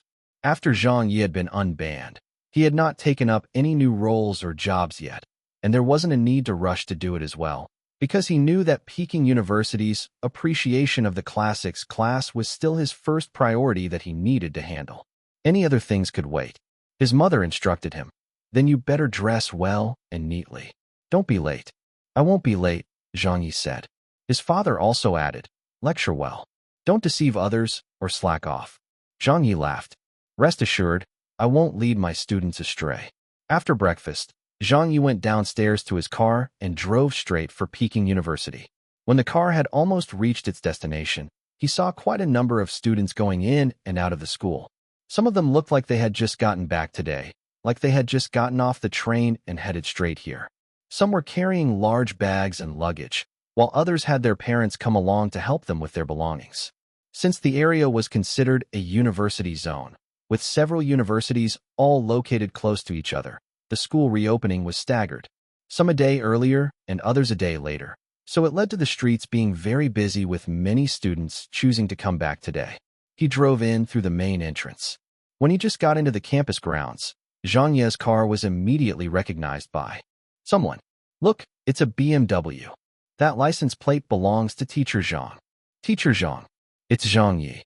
I need to get a few photos with him." The Peking University students were very excited and kept peering into the car. Some of them even shouted. Zhang Ye had only just won the most unpopular celebrity award and had initially felt a little depressed. But when he saw the students showing him so much support, the gloom of it suddenly went away. "Look, what most unpopular celebrity award were we talking about?" This bro was still as popular as ever. His mood was extremely good because of this. This illustrated just how wonderful a place school could be. At this place, he could find good memories. He could find youth spirit. Seeing all these cheerful and smiling faces, Zhang Ye was also infected by the positiveness of it. Compared to the entertainment industry, he definitely liked the school more. Yao Jinsai's daughter, Yao Mi, was also in the crowd. She waved at the car with all her strength. Uncle Zhang. Uncle Zhang. The twins, Li Ying and Li Li, who were basically inseparable from Yao Mi, were all from the same class and had a very good relationship. Li Li said, I wonder what teacher Zhang will be teaching this semester. I'm so looking forward to it. Li Ying threw his hands up in resignation. Whatever he teaches, we won't be able to sign up for teacher Zhang's classes anymore. We have already gotten the credits for the appreciation of the classics. Elective last semester. Yao Mi said, if it's a public class, then we could join in too. Zhang Ye did not notice them and slowly drove the car away. Only then did Yao Mi stop waving. She looked to her side and said, let's go. I'm going back to the hostel first. I heard that there will be many Japanese university students coming in the afternoon. They are even holding some kind of a welcome ceremony for them, and we are required to attend it. How meaningless. What's the point of welcoming that group of people? I get annoyed when I see them. Li Li quipped, when did you become a nationalist as well? I've always been one, didn't you notice? Yao Mi said, giggling.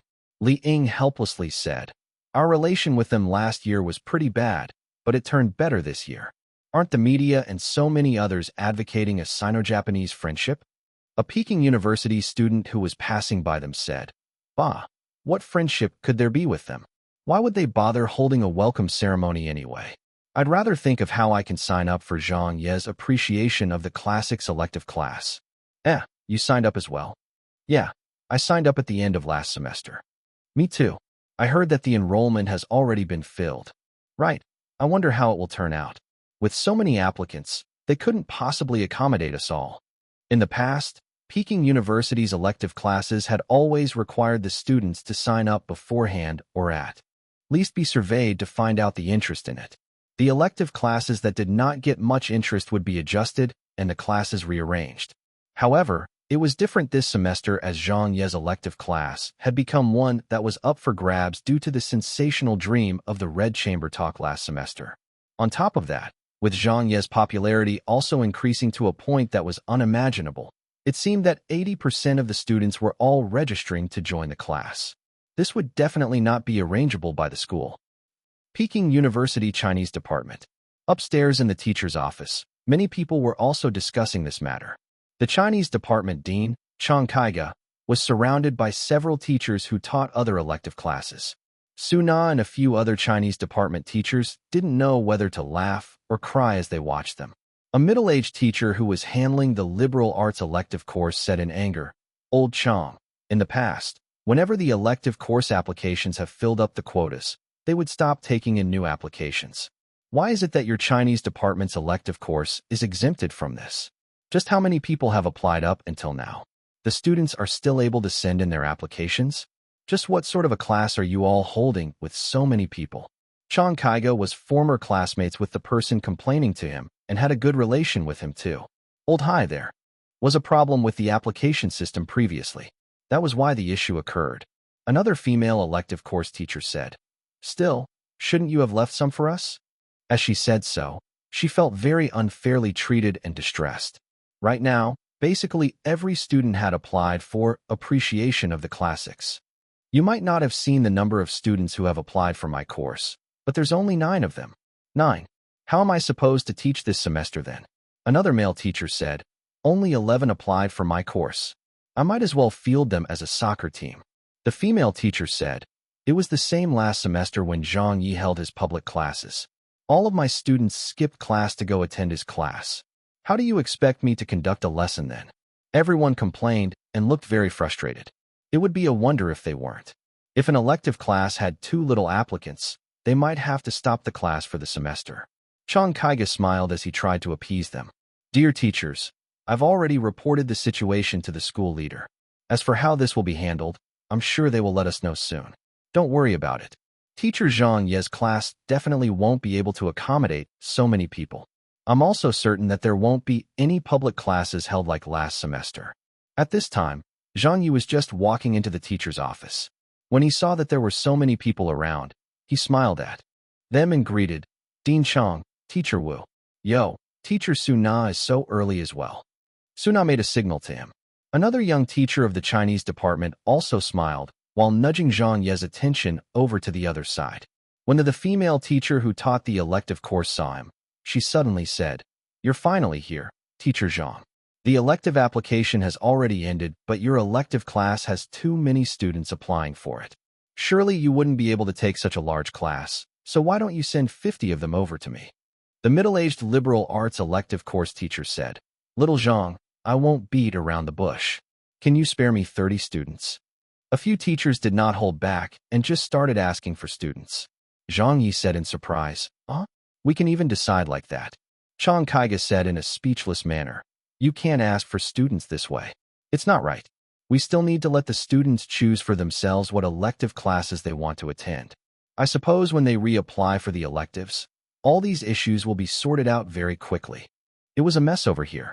Zhang Ye, who was still a little unsure of the situation, turned around to ask. Suna covered her mouth and giggled, telling him in a whisper, 2,100 students applied to join your elective class. Most of them are second and third year students, while quite a few are freshmen, so the other elective classes had almost no applicants. Some had at most a dozen or so, and that was already quite a high number for them. When I arrived at school today, I overheard that there was even one elective class that only had 2 applicants. I guess that's the reason why all of them are here looking for you. Zhang Ye was a little anxious as he was wondering why that bunch of teachers had come looking for him and sounded so aggressive. Over 2,000 applicants? And that was only for one elective class? This was, in the full history of Peking University or any other institute of higher learning, something that had never happened before. Too many. This number of applicants was totally unbelievable. There was no other way. Zhang Ye was too popular. Finally, when the Chinese department's secretary, Jin Shuquan, came back with the chancellor's answer, it was announced that only applicants up till the quota limit were allowed to join Zhang Ye's class. The rest would be required to reselect their choice of elective class. Only then was the matter resolved. Otherwise, these elective teachers really would have ended up surrounding Zhang Ye to pick a fight with him. Chapter 550, the youngest associate professor in the country. In the morning, the other elective class teachers left the Chinese department's teacher's office. The teachers of the Chinese department started chatting again once they had gone. After the winter break, they definitely had a lot to catch up on, but most of the focus was still on Zhang Ye.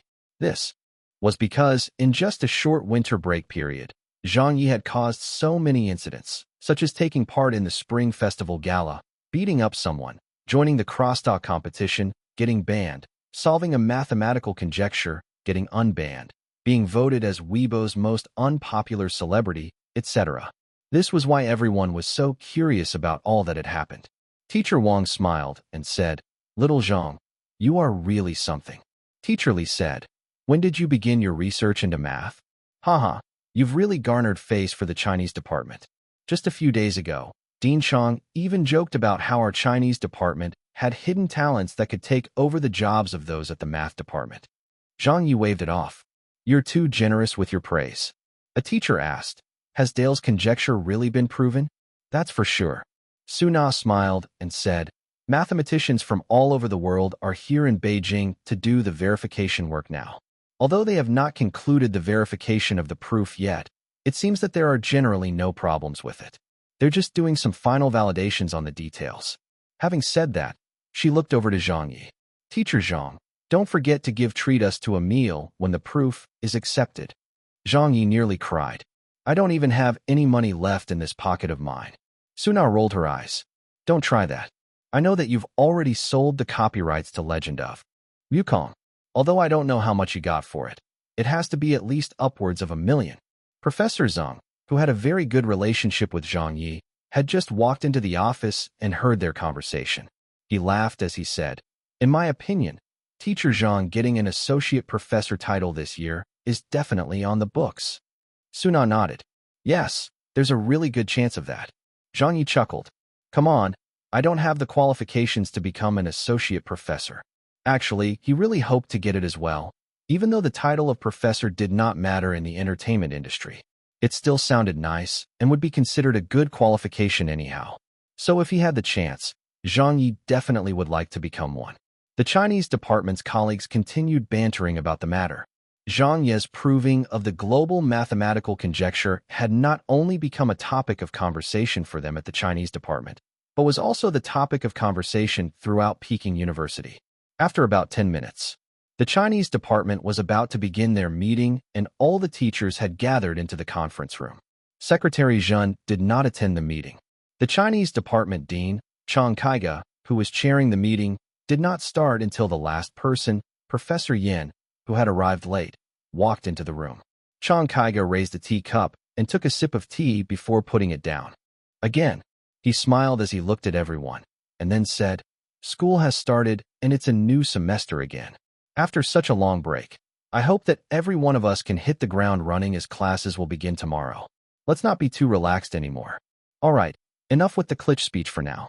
For today's meeting, I would like to touch on the welcome ceremony that will be held this afternoon. As all of you should know by now, we are hosting a delegation of Japanese university principals, expert academics, and students at our Peking University today to discuss key exchange and cooperation projects. It is very important. There will be staff from the television stations and reporters present as well. The welcome ceremony will be held at the Centennial Hall, so if our teachers don't have anything important scheduled today, they must attend the event. This was instructed by the Chancellor. So unless you have something so important that you can't attend this ceremony, please seek leave approval from either me or Secretary Zhun. Is that understood? Understood. We'll definitely be there. No problem. Quite a number of teachers and professors were nodding at this. Zhang Ye said, "As for the students, get some volunteers. Otherwise, if that's not enough to fill the seats, I will need every one of you to select some students and then consolidate their names into a list. Remember to remind them to follow the rules, to not boo or create any trouble. They're all ready." University students. Students these days all have a mind of their own, especially when it involves a sensitive issue like the Sino-Japanese relationship. We must ensure that the welcome ceremony finishes without a hitch.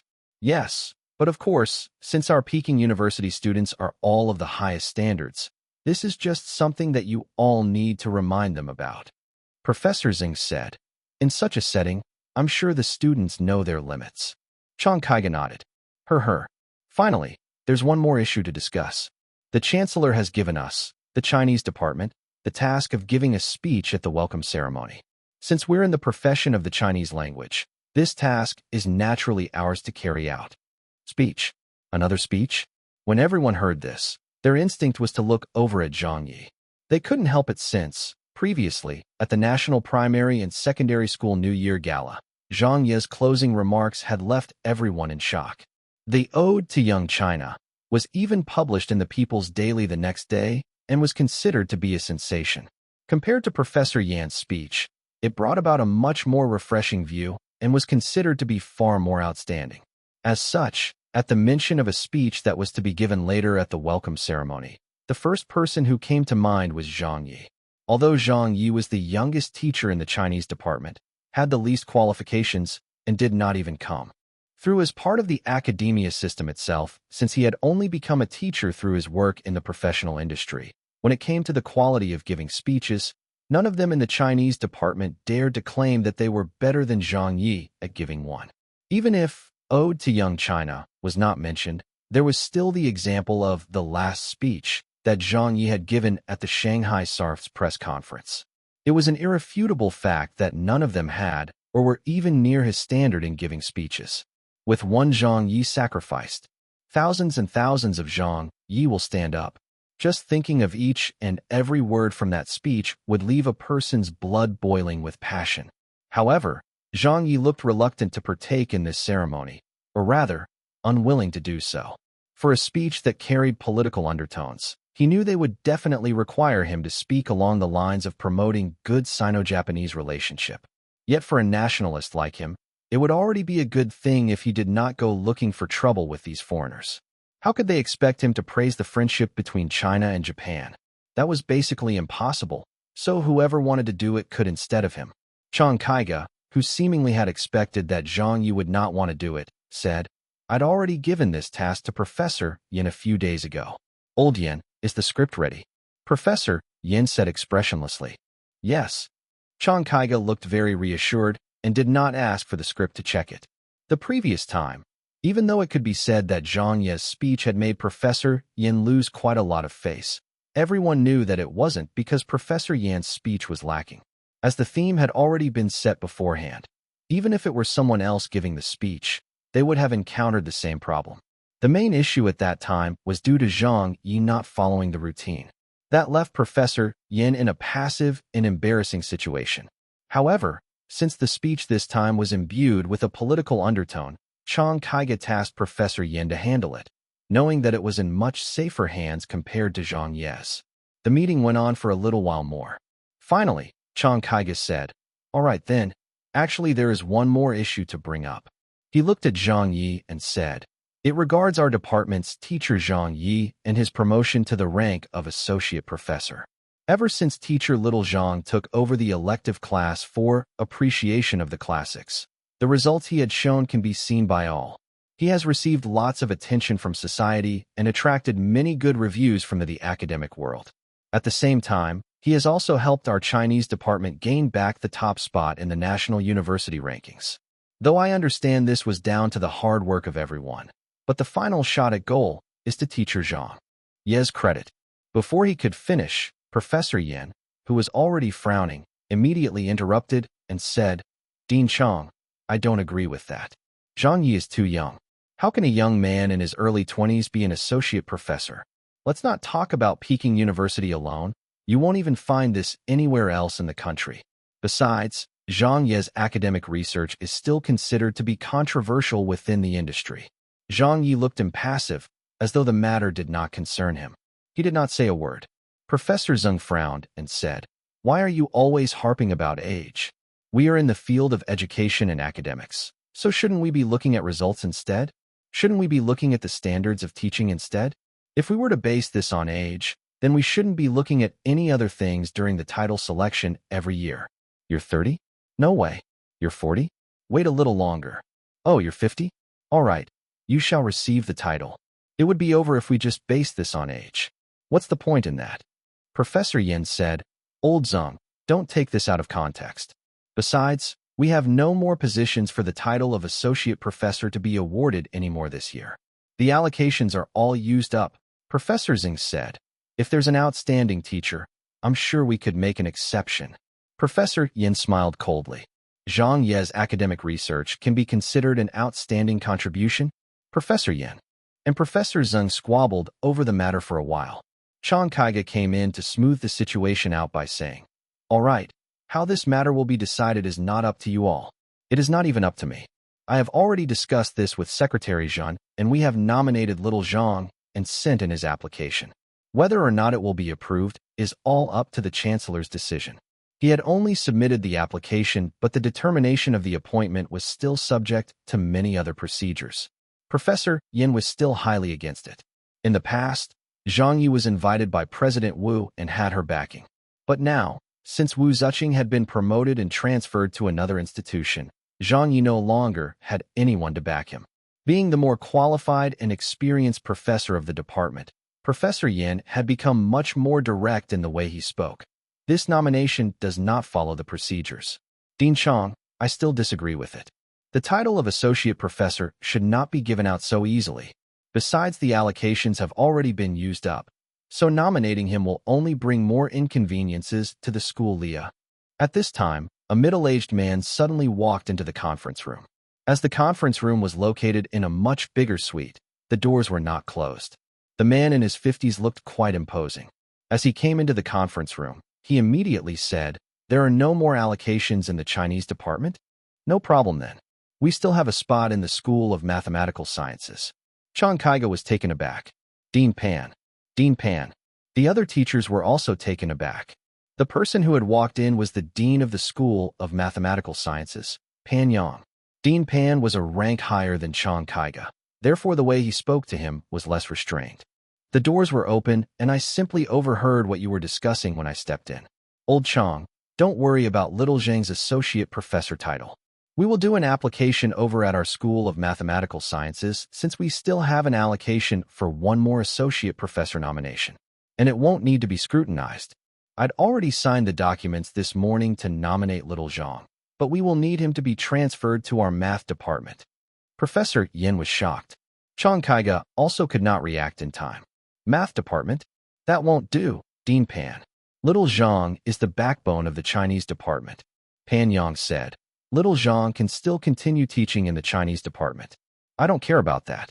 What I want is for him to list it as a teacher for our school. After he joins our math department, we can decide at a later time again whether or not he needs to lecture on any of the main courses. However, as long as the math department holds any symposiums or open seminars, we will need little Zhang to attend as a member of our faculty.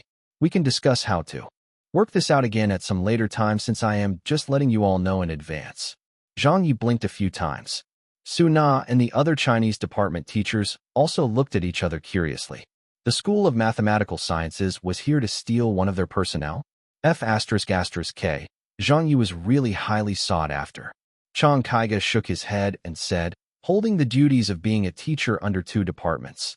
There are prior examples. But to do so under the Chinese and math departments? That is unheard of. Dean Pan, I cannot agree to that. He was treading carefully on this subject.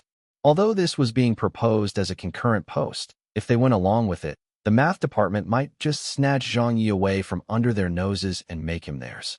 Besides, who had ever concurrently held the duties of a teacher in both the Chinese and math departments? These two disciplines were poles apart. If he really went ahead and held a concurrent post like this, not only would the appointment seem strange, it would be seen as a wonder of wonders. Dean Pan said, the procedures are already being handled as we speak. I have already discussed this with the Chancellor, and even though this has never happened before, we also know that there has never been a case of any Chinese department teacher proving a global mathematical conjecture before. Since it's just the holding of another title in another school, it shouldn't be a big matter. In any case, we will definitely be taking little Zhang into our School of Mathematical Sciences. Such a young and world-class mathematician like him must not waste his talents in the Chinese department. Zhang Kaiga was almost left speechless by this. What do you mean by wasting his talents? Teacher Little Zhang's literary standards were meant for the field of Chinese language. This is where he is most suited to be. Dean Pan looked at him and said, I didn't say that little Zhang has to quit his work over here. I've always stressed that this would be a concurrent posting. Finally, Secretary Zhan, who had been working on the application, had also made his way back due to this issue. In the end, the matter was escalated all the way up to the Chancellor's office. The School of Mathematical Sciences insisted on having Zhang Ye transfer to their school. The Chinese department did not want to let go of Zhang Ye no matter what. After much wrangling, one of the chancellors finally made the decision based on Zhang Ye's talent in both mathematics and literature, as well as the strong wishes of the School of Mathematical Sciences of wanting him. They approved Zhang Ye's concurrent position in both the math and Chinese departments. They also agreed to the exception of making Zhang Ye associate professor under the School of Mathematical Sciences. Even though there were still some formalities to be completed, the title of associate professor was as good as sealed. The news got out. Peking University, which had just restarted its school term, was getting lively again. Associate professor? Really? Is that for real? Teacher Zhang is going to become an associate professor? He's too young.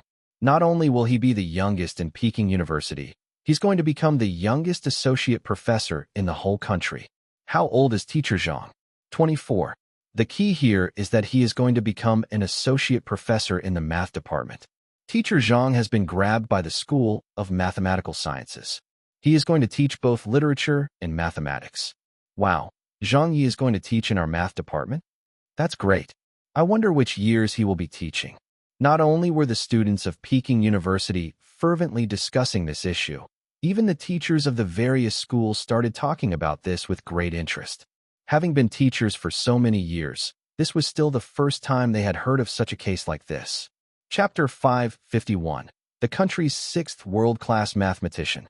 Peking University. On campus. Is that? Yes, it looks like Zhang Ye.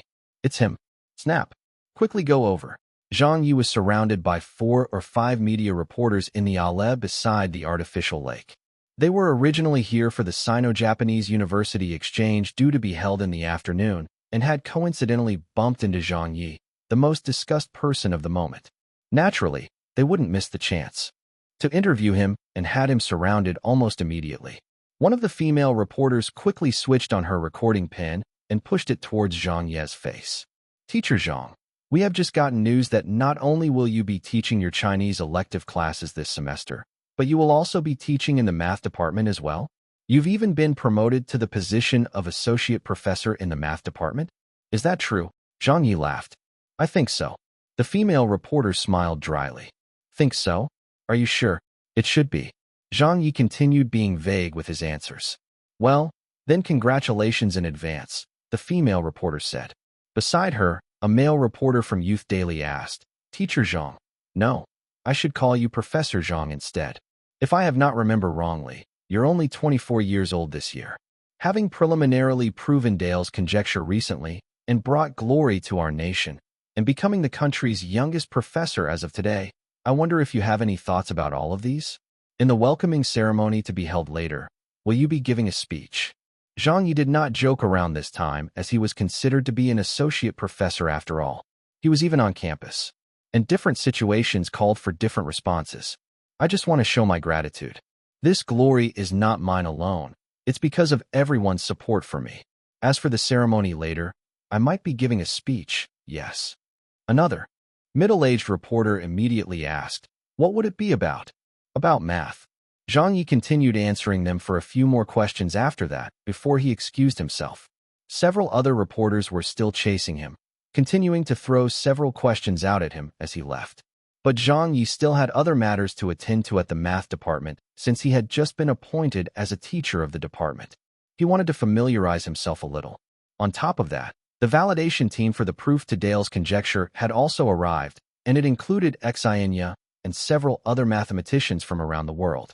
Zhang Ye could not just totally ignore this matter since he was the one who had proven the conjecture. Furthermore, he had instructions from Dean Panyang to represent the math department in the afternoon's welcoming ceremony by giving a speech, so he had to do some preparations. Around 9 p.m., in the teacher's office of the math department, when he arrived, Zhang Ye immediately noticed some familiar faces. Wu Ziqing's childhood friend, Xianya, who was chatting with a foreigner, immediately turned around and smiled at Zhang Ye. "Yo, isn't this Teacher Zhang?" Zhang Ye waved to her from where he was. "Hey, Professor Xian." Xianya smirked and said, "I heard you've been doing well recently." "Hi, how could I be doing well? I've been so busy lately that I don't even have time to go help out with the verification process of the proof to Dale's conjecture," Zhang Ye said, knowing that Xianya still bore a grudge against him for making them look bad at Summer Palace. But since they were already a little familiar with each other by now, he managed to speak as though nothing had happened. He even showed some concern by saying, "I heard that you've all been working hard, day and night, without rest for almost a week? Don't forget to rest. If it's too much, you all should just put it aside for the moment. It's more important to watch your health." Xianya said, "Thanks, Teacher Zhang, for your concern then. The verification of the proof is already in the midway stage. So when will you be able to come over to help us with it? With your help, we will surely be able to increase our pace exponentially. That way, everyone can finish up earlier and go home for well-deserved rest too." Zhang Ye laughed. Soon. I will go over sometime." Xianya stared at him, knowing that this person had no intention of contributing to the effort in the verification process. Dean Panyang walked in at this moment, laughing out loud and saying, "Professor Xian, don't be too hard on teacher little Zhang. I can vouch that he is really going to be busy now that he has to teach both Chinese and math. His new novel will be on sale soon too. Not to mention, he still has his own hosting job to work on." Zhang Ye nodded, agreeing. Yes. Xianya rolled her eyes at this. Actually, she had already given up on the idea of him helping them out. A glorious task like this, if it were any other person, they would have already rushed in to oversee the verification process. As it was a rigorous process to validate the proving methods, if anyone picked on some issues here or there, or found a logical error in the formulas, then the whole proof would be invalidated. But Zhang Ye was just so assured and took it in stride, letting others handle all of this. He did not even bother to call them and ask about the progress. Zhang Ye's love rival, Peking University Math Department's young mathematician Han Henian, also did not look too happy. He stood there but did not bother with Zhang Ye's presence. He felt that this person was such a scammer. Having caused such a big commotion, he washed his hands of the matter totally and left it to them to work tirelessly on the verification. Han Henian had already not gone home in 4 or 5 days, spending all his time at the institute working and ending up with those dark circles under his eyes. Even though this was for the sake of their country's glory, with their work as the mathematicians involved in the verification process also being credited, they still could not stand the sight of the author of the proof leisurely releasing novels or being mentioned all over the news on Weibo. It was like they were eunuchs, more anxious than the emperor himself. The person involved is calm and collected, but observers are very worried. Having exchanged a few words over here, a few more. People standing further away had taken notice of Zhang Ye by now. They stopped their conversations and looked over. 2 foreigners who probably knew Zhang Ye were part of this group of people, while there were also other foreigners who were not presently here. They could have been arranged to wait at a different location or had not arrived yet. Most of those who were here were mainly teachers from the School of Mathematical Sciences. There were teachers from the Math Department, professors from the Probability and Statistics Department, and also teachers from the Science and Engineering Department. They were all very curious about Zhang Ye. Everyone was watching him with different looks. Some looked kindly at him. Some looked with admiration at him. Some of them lightly nodded at him. Dean Panyang clapped his hands to get everyone's attention and then put his hand on Zhang Ye's shoulder. Let me introduce everyone. Well, actually, he needs no introduction. This is Associate Professor Zhang Ye. Everyone should be quite familiar with him. Starting today, he will be a part of the team in our School of Mathematical Sciences at Peking University. Before Dean Pan had finished, the sound of applause already started. BBA, BBA, BBA. The clapping and laughter of the teachers from the faculty sounded out, welcoming Zhang Ye. This is Director Yan. Dean Pan introduced Zhang Ye. The middle-aged man put his hand forward. Professor Zhang, welcome. Zhang Ye shook his hand and said, Thank you, Director Yan. This is Professor Liu. Dean Pan introduced yet another person who was the next closest to them. Professor Liu had small eyes, and they looked squinty as he smiled. Teacher Zhang, I've been looking forward to your arrival. With you joining us, the quality of our School of Mathematical Sciences will have been further reinforced. You're overly praising me. It should be my honor instead, Zhang Ye said. Dean Pan moved on. This is Han Henian, Teacher Han. Zhang Ye took a look at his love rival and said cheerfully, I already know Teacher Han. Dean Pan said, Oh yes, you two met at Summer Palace. Han Henian forced himself to say, Welcome. After a full round of introductions and Zhang Ye greeting them, 2 young math teachers even took out a book each to ask Zhang Ye for his autograph. It wasn't known whether they liked Zhang Ye's achievements in the literature or his work in mathematics. But since they wanted it, Zhang Ye couldn't possibly reject them. This moment of asking for autographs had momentarily tickled quite a number of people's funny bone. Everyone was teasing the two, and the atmosphere in the teacher's office was very good and relaxing. Soon after, Dean Pan said to Zhang Ye, Come, let's go for a short walk. Zhang Ye acknowledged him and followed Dean Pan outside, walking as they talked. Dean Pan, why don't you look for someone else to do the speech later? I don't have anything to say and have not thought of anything to say. Dean Pan said, You're a famous broadcast host who dabbles in Chinese literature. How can that be a problem for you? Zhang Ye said helplessly, I just don't know what to say. Dean Pan reassured him, Just say anything. You can even share your experience of being successful. There will be quite a lot of people at the ceremony since this is the Sino-Japanese University Exchange and Cooperation. The general population is also paying attention to this, so you representing the highest standards of Peking University School of Mathematical Sciences is the most suitable choice. Having explained his choice, he took out a script for him and said, If you really don't have anything to say, then you can use this to read according to this. It's fine. I got someone to prepare this. Oh, I'm not that good. My educational standards are just SOSO. Zhang Ye took the script for the speech and lowered himself in light of the dean's praise. I've only been a teacher for a few months now. Behind them, Zhang Ye suddenly appeared, looking for them. Dean Pan spoke unreservedly about him, even in Xianya's presence. He squinted, smiled, and said, "Only the capable can be teachers. In recent times, there are only 5 mathematicians who are Chinese and can be labeled as world-class without controversy. And you are the 6th." Zhang Ye said, "That can't be. Dale's conjecture is still currently undergoing validation." What did he mean by that? With that, and he's already considered a world-class mathematician? Xianya walked up beside them and said, "Even if any problems occur in the validation of the proof to Dale's conjecture, your title as a world-class mathematician is assured." 2 days ago, the World Mathematics Association released the list of the latest top-class mathematicians. Your name was included on it. This means that all the mathematics associations of the world have already given you their affirmation. If there are any future breakthroughs in mathematical conjectures or research, the World Mathematics Association might invite you to take part in its discussions. There's a total of 204 world-class mathematicians on it. Even Dean Pan and I are not on it. It seemed like Dean Pan and Xianya had a good relationship as well, probably communicating often themselves. Professor Xian still has hopes to make it onto the list. I heard that research for the new study that you're working on has already started. Xianya shook her head. There are some key areas that we're stuck on, so it's still quite far away. Dean Pan said, "If there's anything that I can help with, just let me know. The research labs over at Peking University should be much better equipped than what you have." Xianya smiled and said, "I've been waiting to hear that, but rather than the equipment." She glanced at Zhang Ye. "Maybe I will need to borrow teacher Zhang from you instead when the time arises. I can't make a decision about that." Dean Pan laughed. "Xian." You looked to Zhang Ye for a response. "Teacher Zhang." Zhang Ye immediately replied vaguely, "We'll see, we'll see." Xianya was, however, in no rush to get him to promise anything. She knew that it would take some time, so she said, "In any case, I've already told you.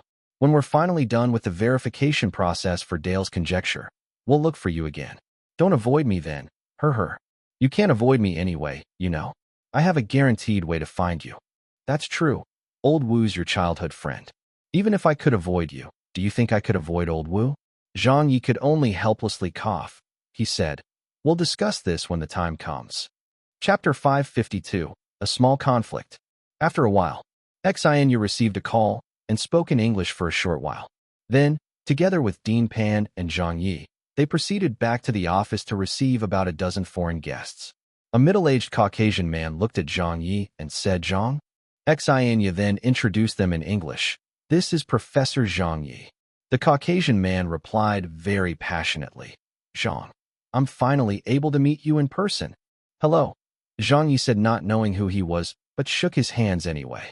At the other side, a man who looked like he was in his 40s and was probably English walked up to them. He did not say anything except to ask directly about a question he had regarding Dale's conjecture. It seemed like he was unsure about a formula used in the proof. Xianya and Dean Pan both introduced Zhang Yi to him. "This is Oxford's Dr. Firth. This is Cambridge's Professor Baker.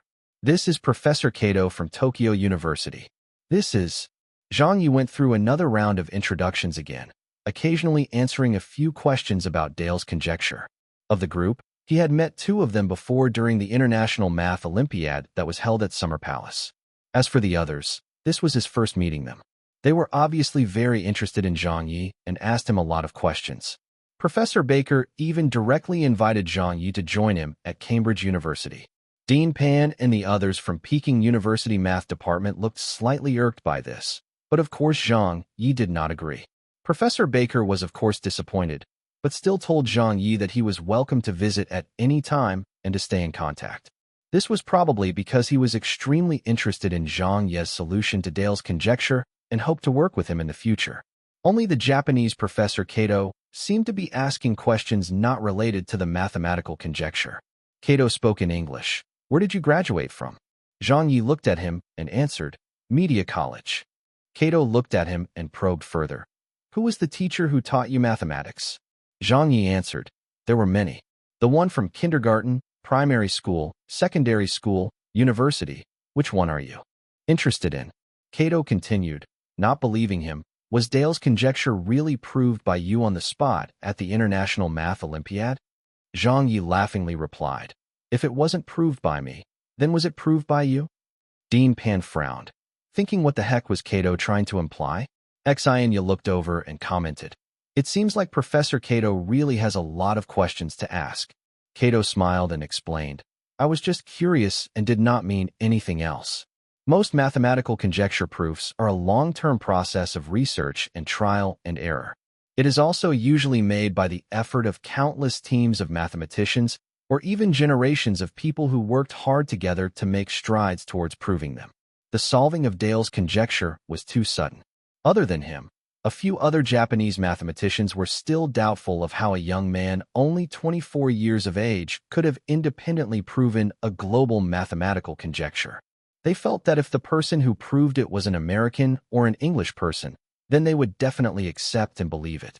However, since this person was Chinese, it made them even more doubtful.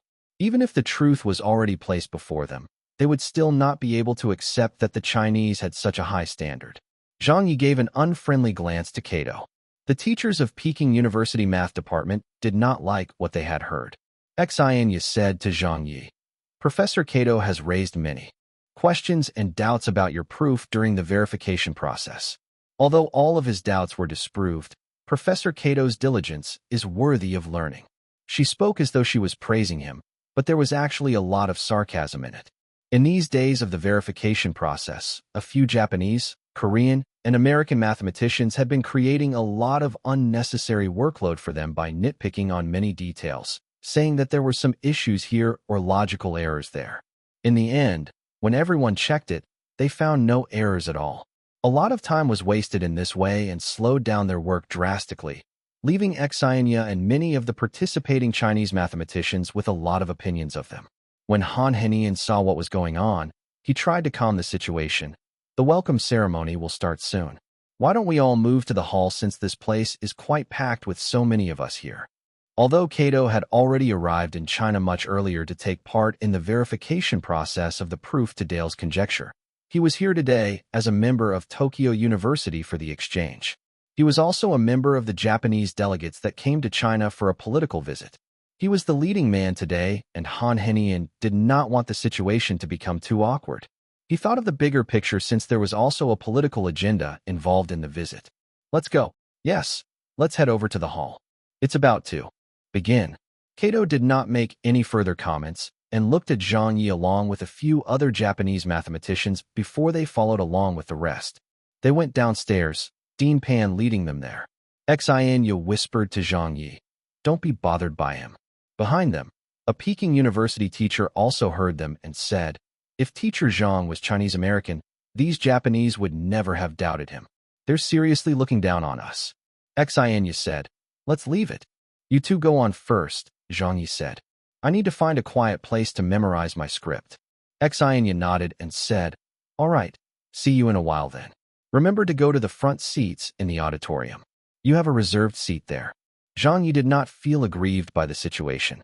Even back in his previous world, he never had any expectations of the Japanese to begin with. Downstairs, Zhang Ye was wearing his sunglasses and looking for a quiet place to sit down. It was already spring, the weather turning warmer and the greenery sprouting again, beautifying the entire scenery of the lake. His cell phone rang. It was his mother. Son, Zhang Ye replied. Mom, what's the matter? What are you doing now? His mother asked. Zhang Ye lifted up the speech in his hands and said, I'm reading a script since they're making me give a speech later. His mother sounded very excited. My colleagues read the news online just now and told me that you have been appointed associate. Professor? Is that true? Zhang Ye said. Yes, it's true.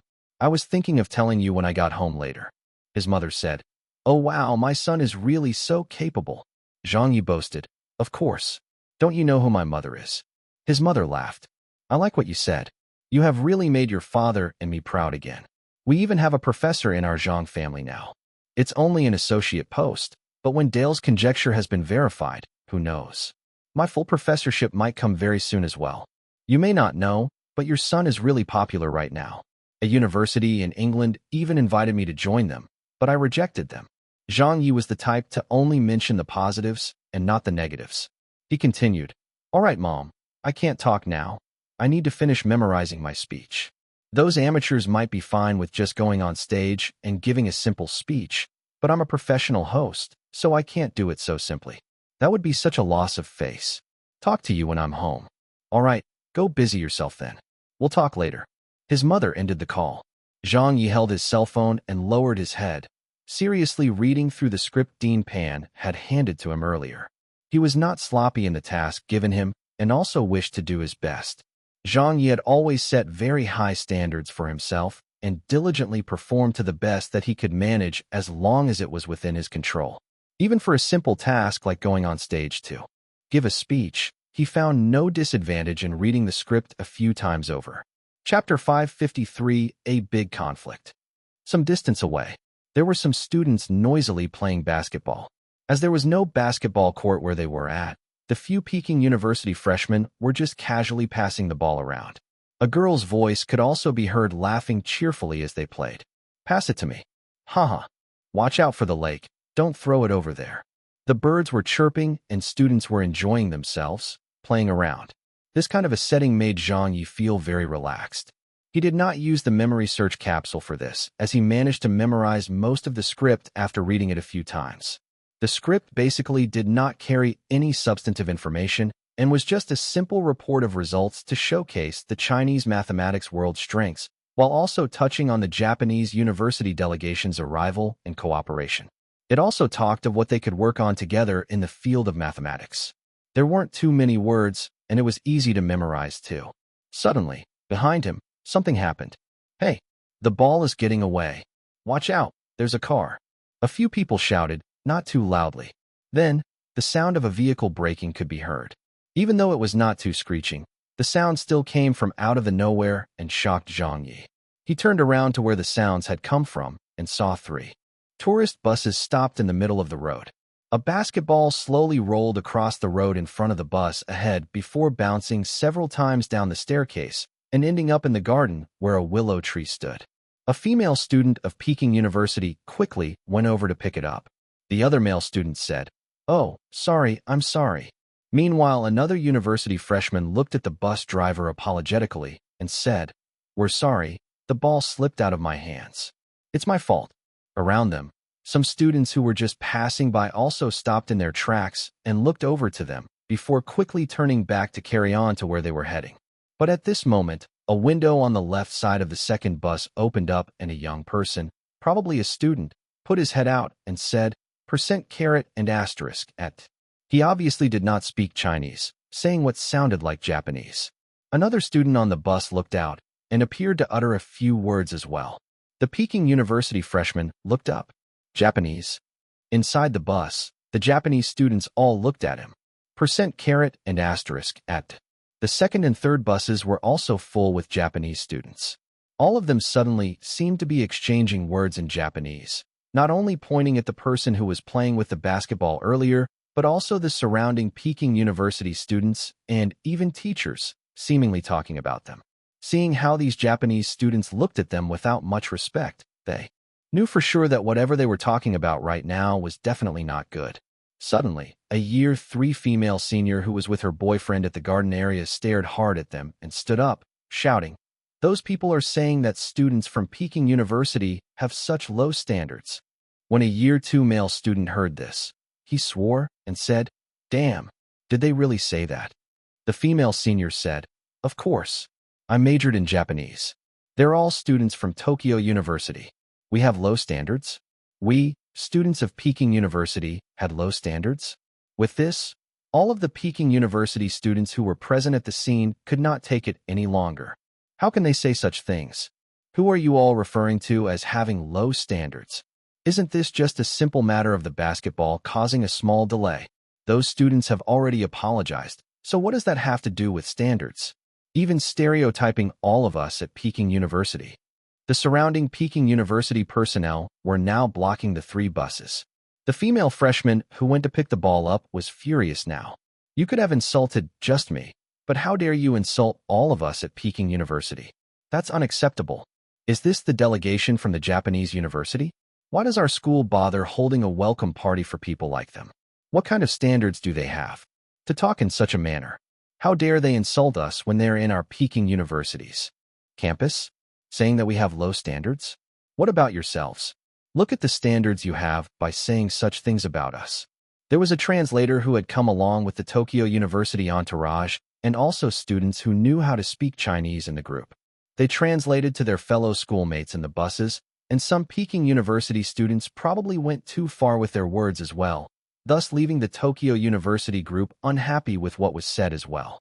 A war of words began. The two sides were arguing noisily. The first bus ahead impatiently honked its horn continuously. D, D, D, D, D, D, D, D. In this bus, there weren't too many young people on it.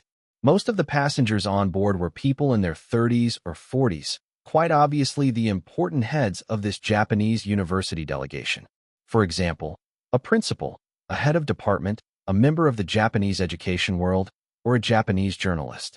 Finally, the doors on the first bus opened and a middle-aged man got off. He had a dark expression as he waved his hands like he was swatting flies and said hostilely, "Get out of the way. What are you all doing? Teacher Bai. Teacher Bai." Many Peking University students knew him as Teacher Bai Yi, a teacher of the Japanese department in Peking University. He specialized in the study of Japanese culture and was assigned as one of the persons in charge of the receiving party for the Japanese university delegation. He was also one of the people who spearheaded this project for the cooperation and exchange between the Chinese and Japanese universities. As Bai Yi's wife was Japanese and also a well-known teacher in Tokyo University, Bai Yi had enjoyed good relations with Tokyo University. In the language of the Chinese people, this meant that he was the son-in-law of Tokyo University. The rare exchange and cooperation between Peking University and Tokyo University could only have been possible with him as the matchmaker. Bai Yi shouted, "Get back, all of you. Do you all even know what situation this is? What day is it today? Such an important exchange and cooperation event is being held. Why are you all causing trouble over here?" A Peking University freshman stubbornly said, "It was they who started to insult us first." Bai Yi stared at him. "Which faculty are you from? Which class?" When the freshman heard this, he turned timid and stopped talking.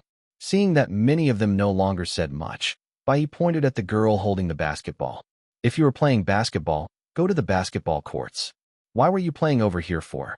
The ball nearly got under the bus. What if the bus overturned because of that? Are you going to be responsible? Go back, all of you. This is ridiculous." Another two people got out of the first bus.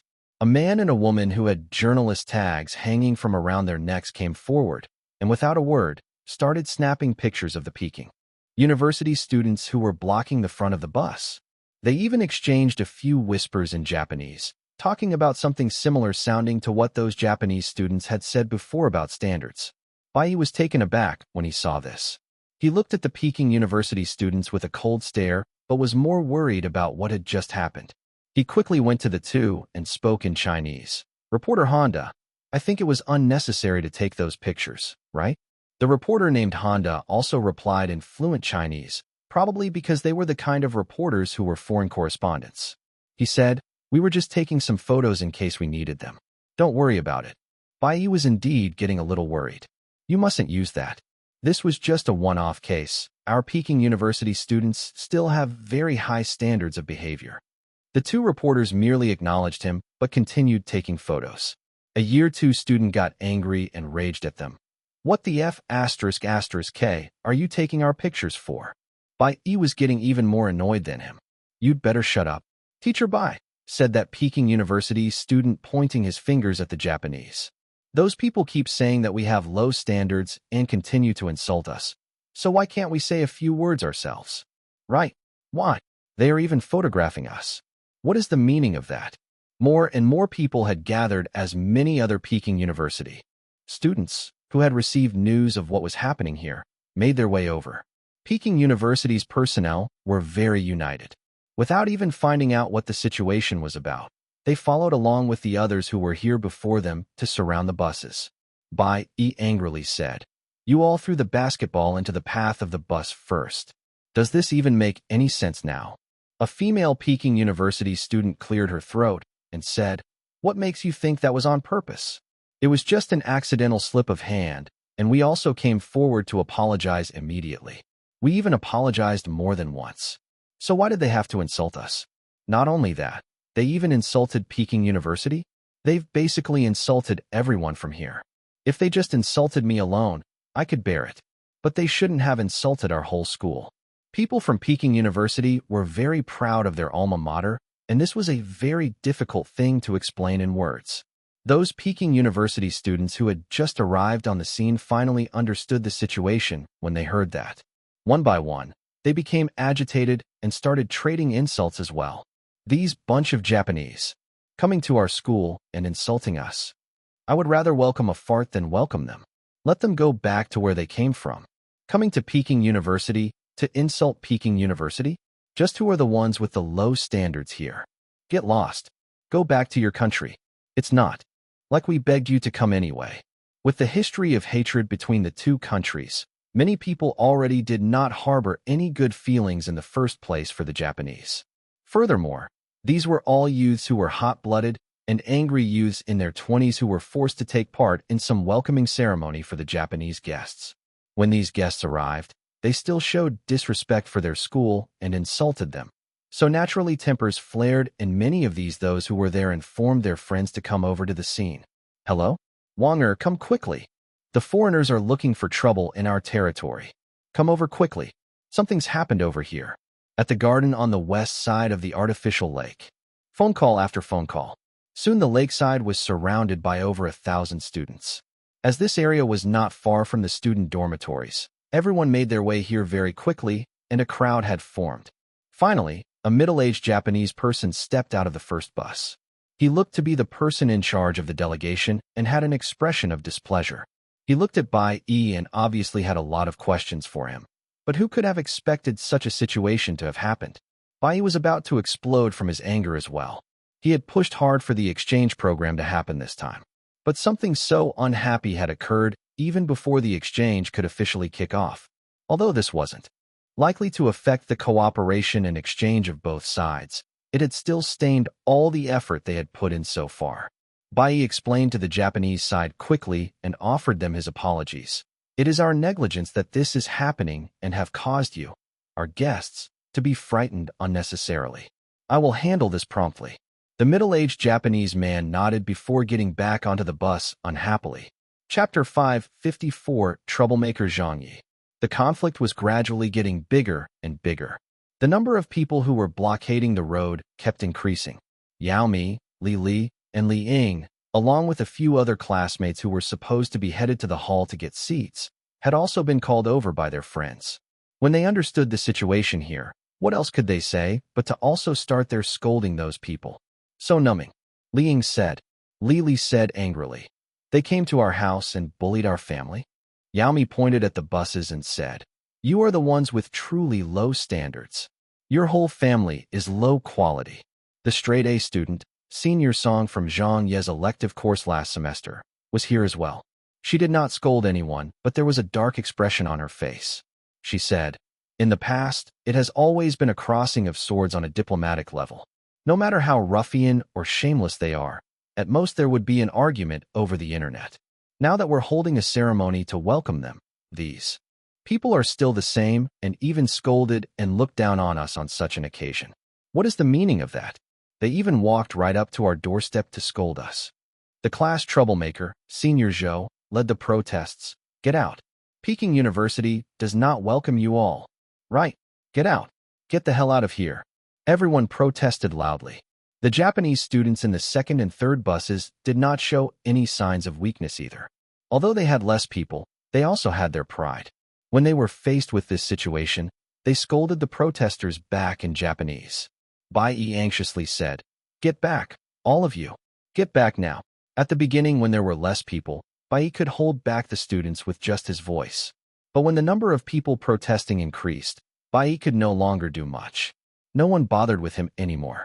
He had lost his position when he did not stand up for the Peking University students after they had been insulted by the Japanese students. He even apologized to the Japanese delegates, putting our status beneath theirs. Are you a teacher of Peking University or Tokyo University? And so, the Peking University students had their trust in Bai Yi plummet. The three buses were blocked by the people and could not move. Zhang Ye, sitting cross-legged at the long bench in the garden, was observing all of the goings-on but did not go forward to do anything. Since the Peking University students did not suffer any loss and were already surrounding the Japanese, if he were to go forward now, should he be calming the situation down or joining in the scolding as well? Both were not viable options, so he might as well just stay where he was. In this conflict, it was difficult to assign blame to either side. The Peking University students should have been more careful and not caused the incident of the basketball slipping from their hands. But after having apologized for their wrong, the Japanese students should also have not insulted them. Both sides had their fair share of the fault, together with by not effectively doing his duty as a Peking University teacher. And the most obvious problem was the existence of nationalistic differences. All of these were the contributing factors that inspired this conflict. There were over 1,000 students by now, so the teachers and heads of the school were naturally alarmed as well. As a large portion of the teachers were in meetings or had already proceeded to the hall, most of them arrived late.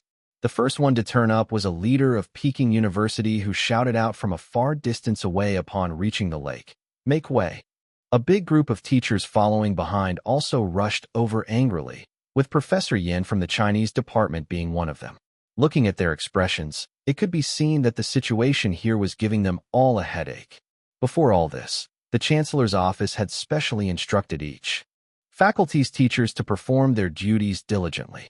They were to ensure that everything would go smoothly during this Sino-Japanese University exchange program. But who knew that such a big incident had already occurred when the guest had just arrived? Suna had keen eyes and spotted someone familiar. Teacher Zhang.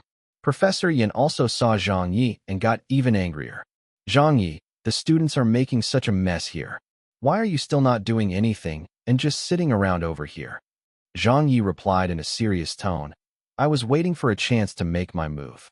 Professor Yin, waiting for a chance my ass. He definitely did not intend on getting involved. Since no one got hurt and there was no fighting, with the Peking University students scolding so passionately and happily, he wanted them to enjoy themselves a little longer.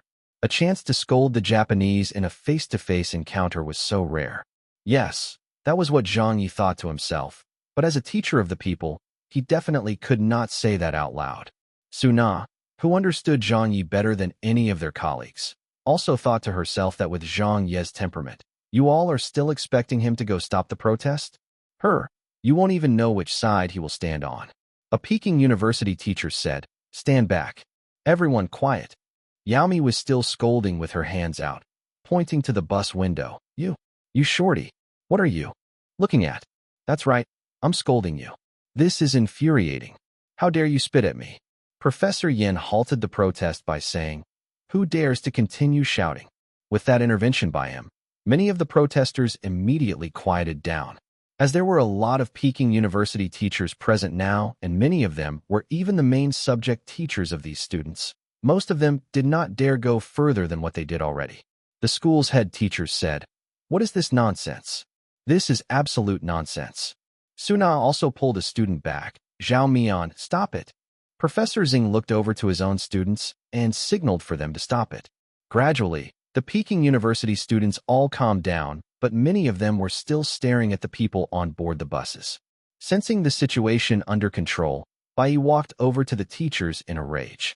"This bunch of students. Do they even know the graveness of the situation? Find the protest leaders. Those guilty will be severely punished." The teachers who had just arrived also understood the situation. One middle-aged woman who taught sociology and felt sorry for her students said, "It's just a small misunderstanding. I don't think there's a need to mete out severe punishment for this. We should just criticize them and let them learn from this instead." However, Professor Yin disagreed. "The effects of today's behavior are grave. We need to teach them a lesson and give them an ideological education, so punishment is definitely necessary." Another teacher said, "Indeed, this is not acceptable." A deputy director from the Office of School Leadership said, "If we hadn't stopped this in time, it would have gone out of hand for sure." The Sino-Japanese cooperation at this time was prioritized as very important by Peking University. The Japanese Prime Minister was also making a visit to China and heavily emphasized the new developments between the two countries in the media. With such heavyweight backing behind this matter, What they were most afraid of was precisely anti-Japanese sentiments like that. The news of students blockading a bus full of Japanese students greatly highlighted such sentiments and was taken very seriously. At a sensitive time like this could even be implicated as a diplomatic issue and become a complicated matter. As a result, a Peking University leader immediately looked for the Japanese delegation's person in charge on the first bus to explain the situation, resolving the matter privately. A few other Peking University staff members also communicated with the Japanese reporters to persuade them to not report on this matter. With the incident over, the rest was only rehabilitation work. After Bai sought the approval of the school's head teachers, he was ready to mete out the punishment to those involved. But it was impossible to do so on so many people. There were thousands of them, so he decided to only find those leaders of the protest or those who had scolded most fiercely to set an example for punishment. Bai looked around and picked out a freshman out of the crowd. Were you the one who threw the ball onto the road? The freshman was frightened by this singling out, as he was from a poor family in a small county of the city, and making it to Peking University had already been a difficult task. When he heard that he would be punished, his face turned pale. Bai looked at him and said, "It was you, wasn't it? I remember that it was you." The freshman was about to falter. Zhang Ye looked at him and said, "It wasn't him." Bai looked over. I was seating at the garden all this time, and I saw everything very clearly," Zhang Ye said frankly. Bai frowned. "I remember that it was him. He was wearing a baseball cap." Zhang Ye shook his head. The one who was playing basketball was indeed wearing a baseball cap, but it's a blue cap. Really? As there were too many people there, students of similar ages, all with a nose and two eyes, so it was normal that they couldn't differentiate the students apart too easily. It would be more of a shock if someone could really remember what or who they saw in that crowd. Not far away. No matter how Yaomi looked at him, she still found Bai irritating. She whispered in a low voice, "He can't even remember a face. How lousy. This Bai only knows how to make things difficult for Peking University students. So what if he has a Japanese wife? Does that make him truly Japanese? He's just working for them." But Lili voiced some doubts. That can't be. The elder brother of the twins, Li Ying, said, "Why?" Lili explained, "When Dongzi called us just now, she mentioned that it was Chun Dahai from her class who caused the basketball incident. Isn't that person Chun Dahai?" Yaomi was stunned. "Do you mean?" Lili nodded. "Yes." Yaomi slapped one of her legs. "So even Uncle Zhang remembered it incorrectly." Lili nearly fainted when he heard that. "Don't you get it? Teacher was here since the beginning. How could he have gotten it wrong?" Yaomi still couldn't react well. "What do you mean?" Li Ying thought it through and then took a deep breath before explaining. "Mimi, do you remember that when Teacher Zhang spoke about Dream of the Red Chamber, he did so without the help of a script? He just closed his eyes and could describe the chapter and passage of Dream of the Red Chamber without getting it wrong, right down to the punctuation. With a memory like that, do you think that Teacher Zhang would get it wrong when the person is standing right in front of him?" Hearing that, Yaomi finally understood what he meant. She said loudly, "You're saying that?" "Shoo." Lili quickly covered her mouth. "My grandaunt. Don't say it so loudly." Yaomi immediately nodded and looked at Zhang Ye with stars shining in her eyes. When the freshman heard Zhang Ye defending him, he was also stunned. "Not me? How could it not be me? It was me. I was the one who accidentally threw the basketball out. Why is Teacher Zhang Ye?" Thinking up to there, the freshman suddenly understood. He stared at Zhang Ye and thought that he saw him surreptitiously winking him. At this moment, his heart was warmed and his eyes turned red. Teacher Zhang was lying. He knew very well that it was him, but blatantly said that it wasn't. A teacher was actually lying so that he could defend him. Other than being moved, the freshman did not know how to react or feel. Chapter 555, Shielding the Helpless. At the scene, a few teachers went around catching those involved, while Professor Yin questioned them. Having let the baseball-capped student escape, Bai couldn't just let the issue slide like this. Because a big incident like this had happened, he had to find a few of those who were accountable to set an example to the others. He scanned the crowd looking for people, while the Peking University students all sought to hide themselves from him, some of them feeling guilty. Bai looked hard for a while, and found one as he pointed at a male student in the crowd not far away from him. You scolded and insulted the most fiercely just now. spouting curse words and all. That is unacceptable. The student looked down on the ground. What's your name? Which faculty are you from? Bai Yi interrogated coldly. When he knew Bai Yi was going to use him to set an example, probably. With a heavy punishment, the third-year senior, who was cursing so much earlier that sparks flew, became so nervous that his back was drenched in sweat. He said, panicking. Bai Yi questioned him, what's your name? Then, Zhang Ye blinked and said from afar again, Teacher Bai, are you looking for the person who was standing at the side window of the third bus, scolding someone? How does this concern you again? Bai Yi frowned. This is he. Zhang Ye waved his hands and said very assuredly, it's not him. He looks like that guy, but it's not him. They are both wearing white tops, but that person was wearing jeans instead. I remember it clearly, and he has already run off to the side of the lake. Jeans. Seriously? I remembered wrongly? Bai Yi was almost speechless. Teacher Zhang, you seem to have pretty good memory. Zhang Yi laughed. It's not bad.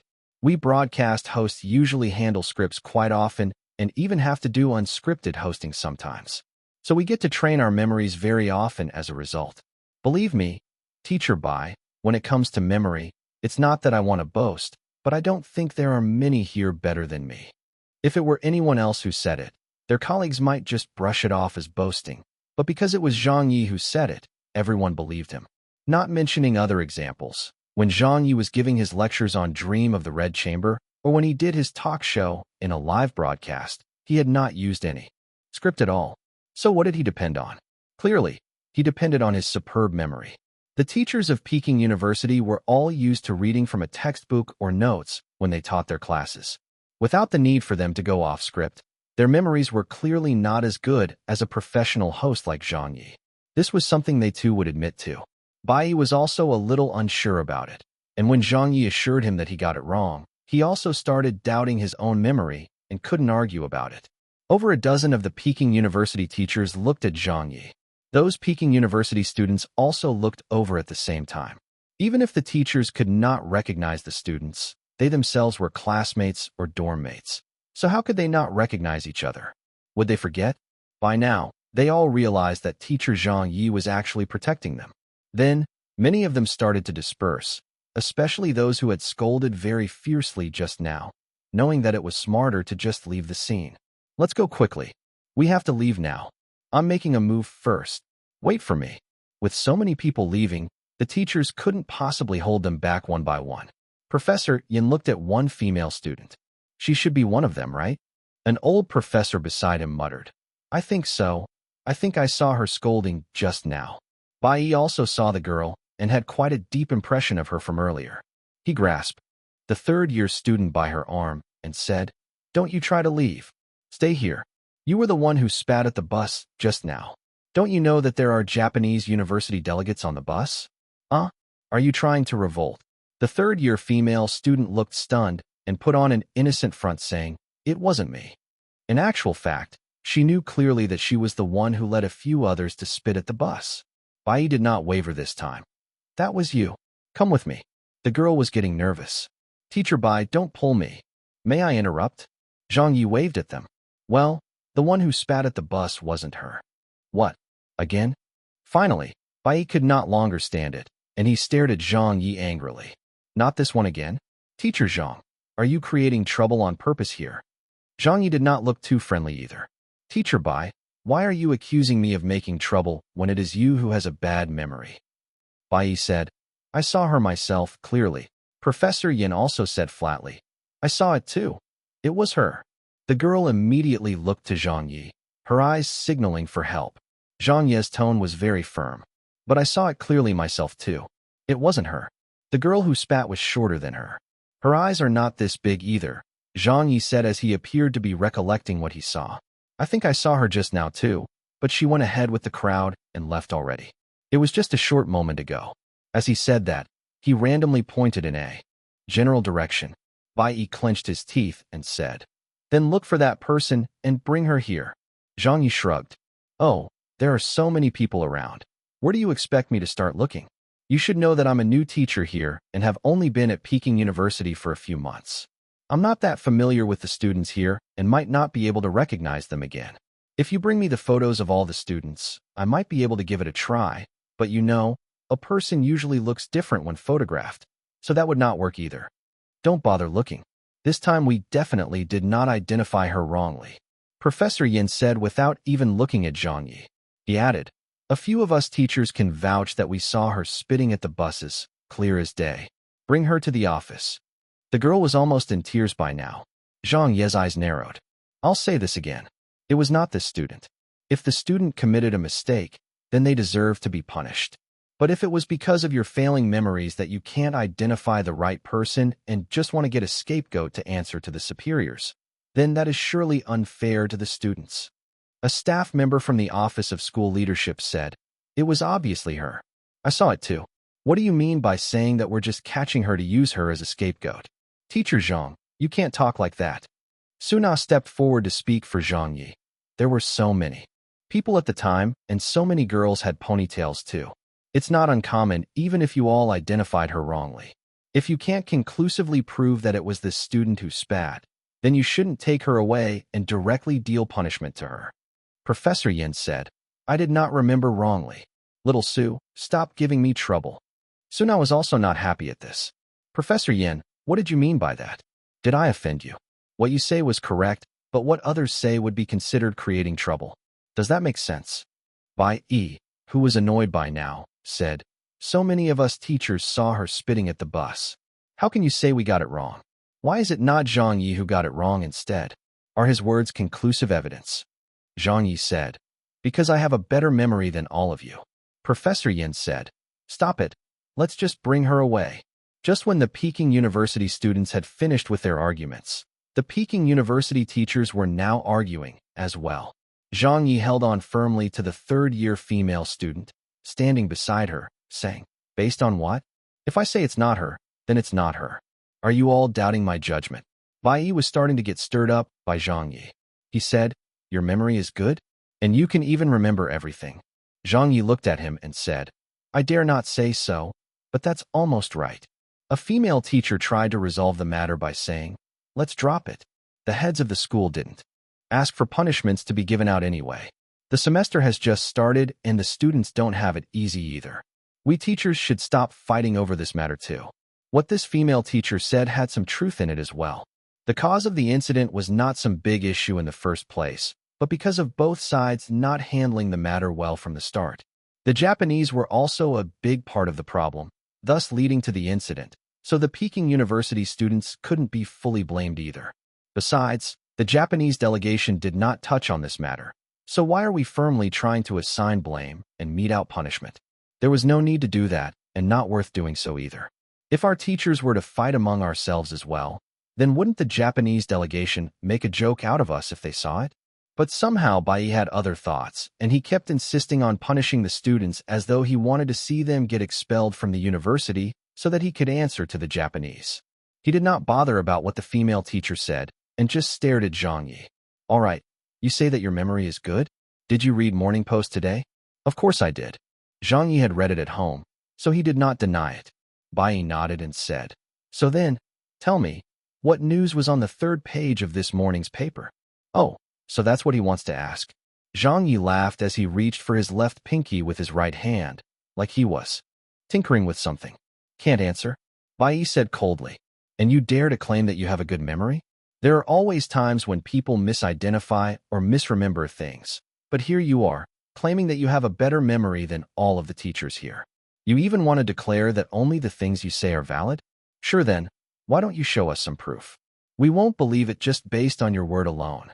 A lot of people could see by now that Zhang Ye was probably defending the students. The third-year female student's heart skipped a bit. This time it was over.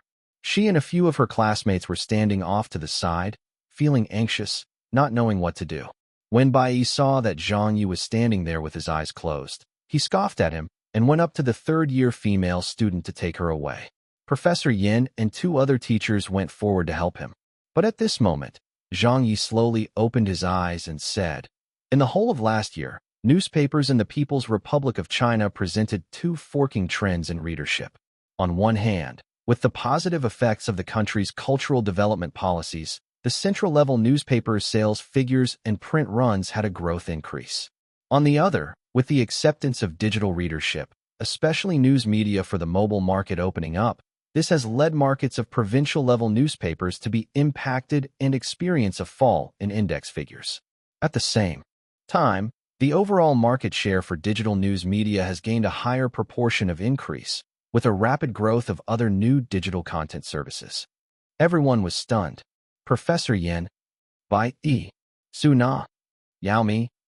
Professor Zhang, third-year female student. Everyone who had heard it were stunned at that moment. What is this? What was this? Morning newspaper?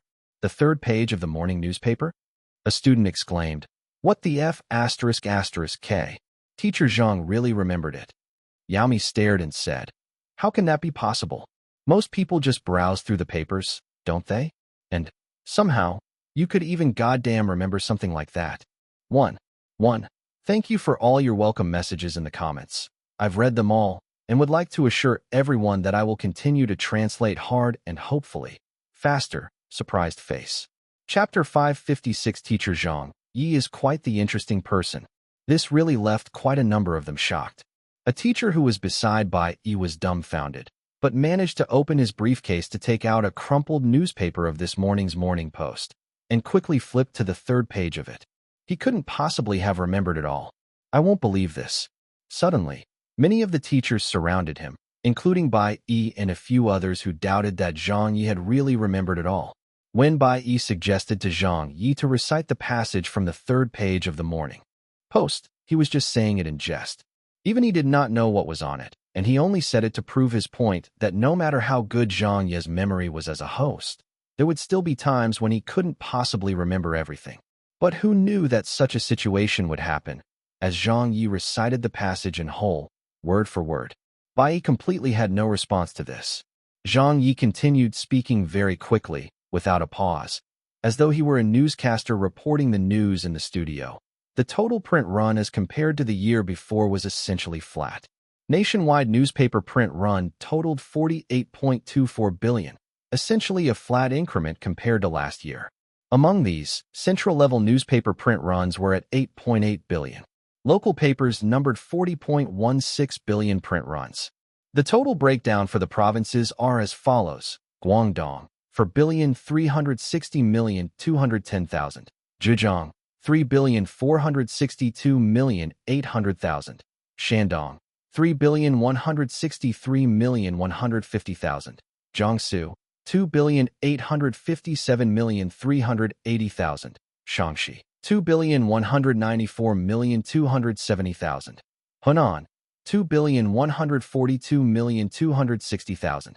Hubei, 1,982,020,000. Sichuan, 1,699,200,000. Hebei, 1,642,440,000. Liaoning, 1,632,320,000.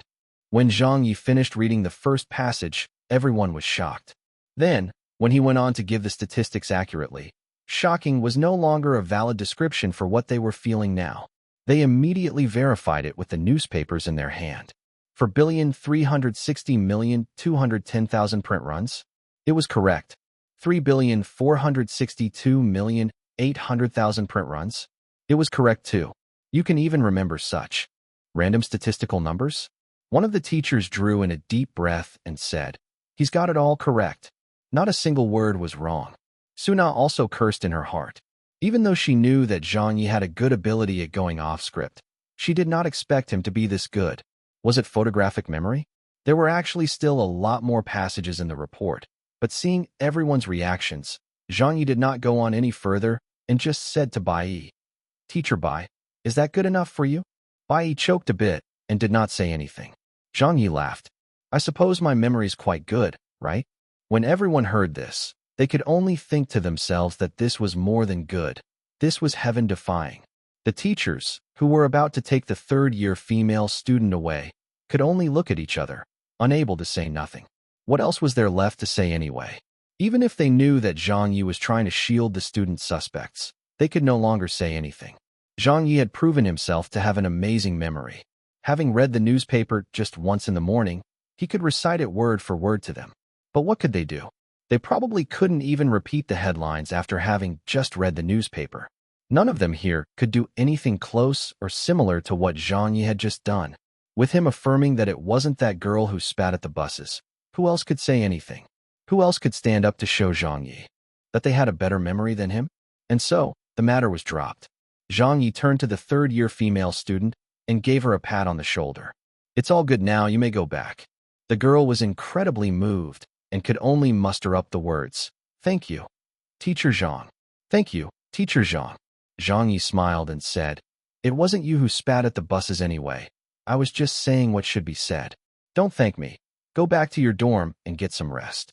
The girl nodded furiously and left soon after. She was initially still wondering if Teacher Zhang had really made a mistake and did not recognize her, but those doubts were all cleared by now.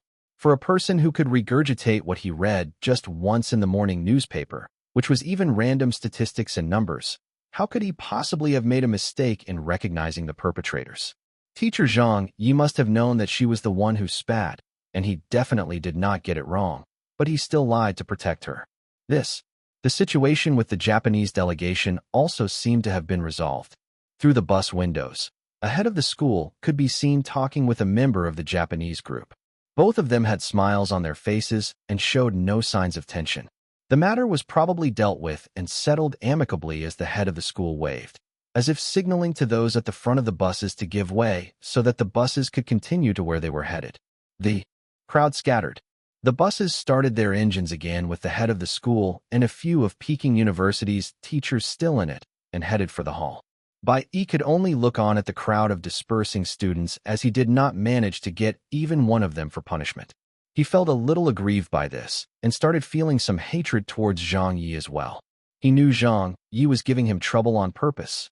Because the welcome ceremony was about to begin, the teachers quickly made their way to the hall. Professor Zhang came up to him. "Little Zhang, let's go." Zhang Ye smiled. "Sure. Did you do that to protect the students?" Professor Zhang asked him in a quiet voice.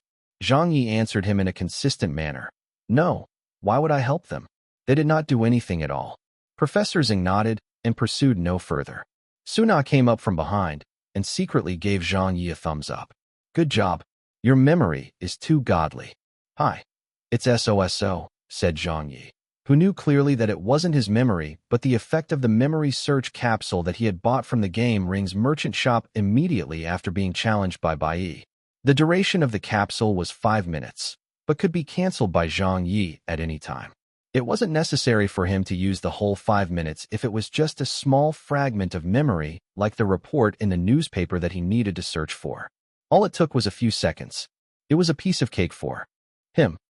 Throughout the campus, rumors of Zhang Ye began spreading. How crazy! Teacher Zhang's memory is so good that it's out of this world. That's secondary. I suppose we all understand the same thing. Teacher Zhang was protecting us. I know that. The senior who spat at the bus did it while I was standing beside her, so it was definitely her. And the freshman who was pointed out by Teacher Bai as the cause of the incident, he was definitely the person who let the basketball slip out of his own hands. Yet Teacher Zhang kept insisting that it wasn't them. Honestly speaking, this is the first time I've met a teacher like that. Yeah, when I heard Teacher Zhang Ye say that it was not them, I nearly choked up. Damn it, Teacher Zhang, you're really too loyal. That's what a good teacher ought to be. This incident was so maddening. Luckily for us, Zhang Ye was on our side. As the old saying goes, adversity shows who the true friends are. I can finally understand that now. We are all clear about those who treat us well and those who are hypocrites.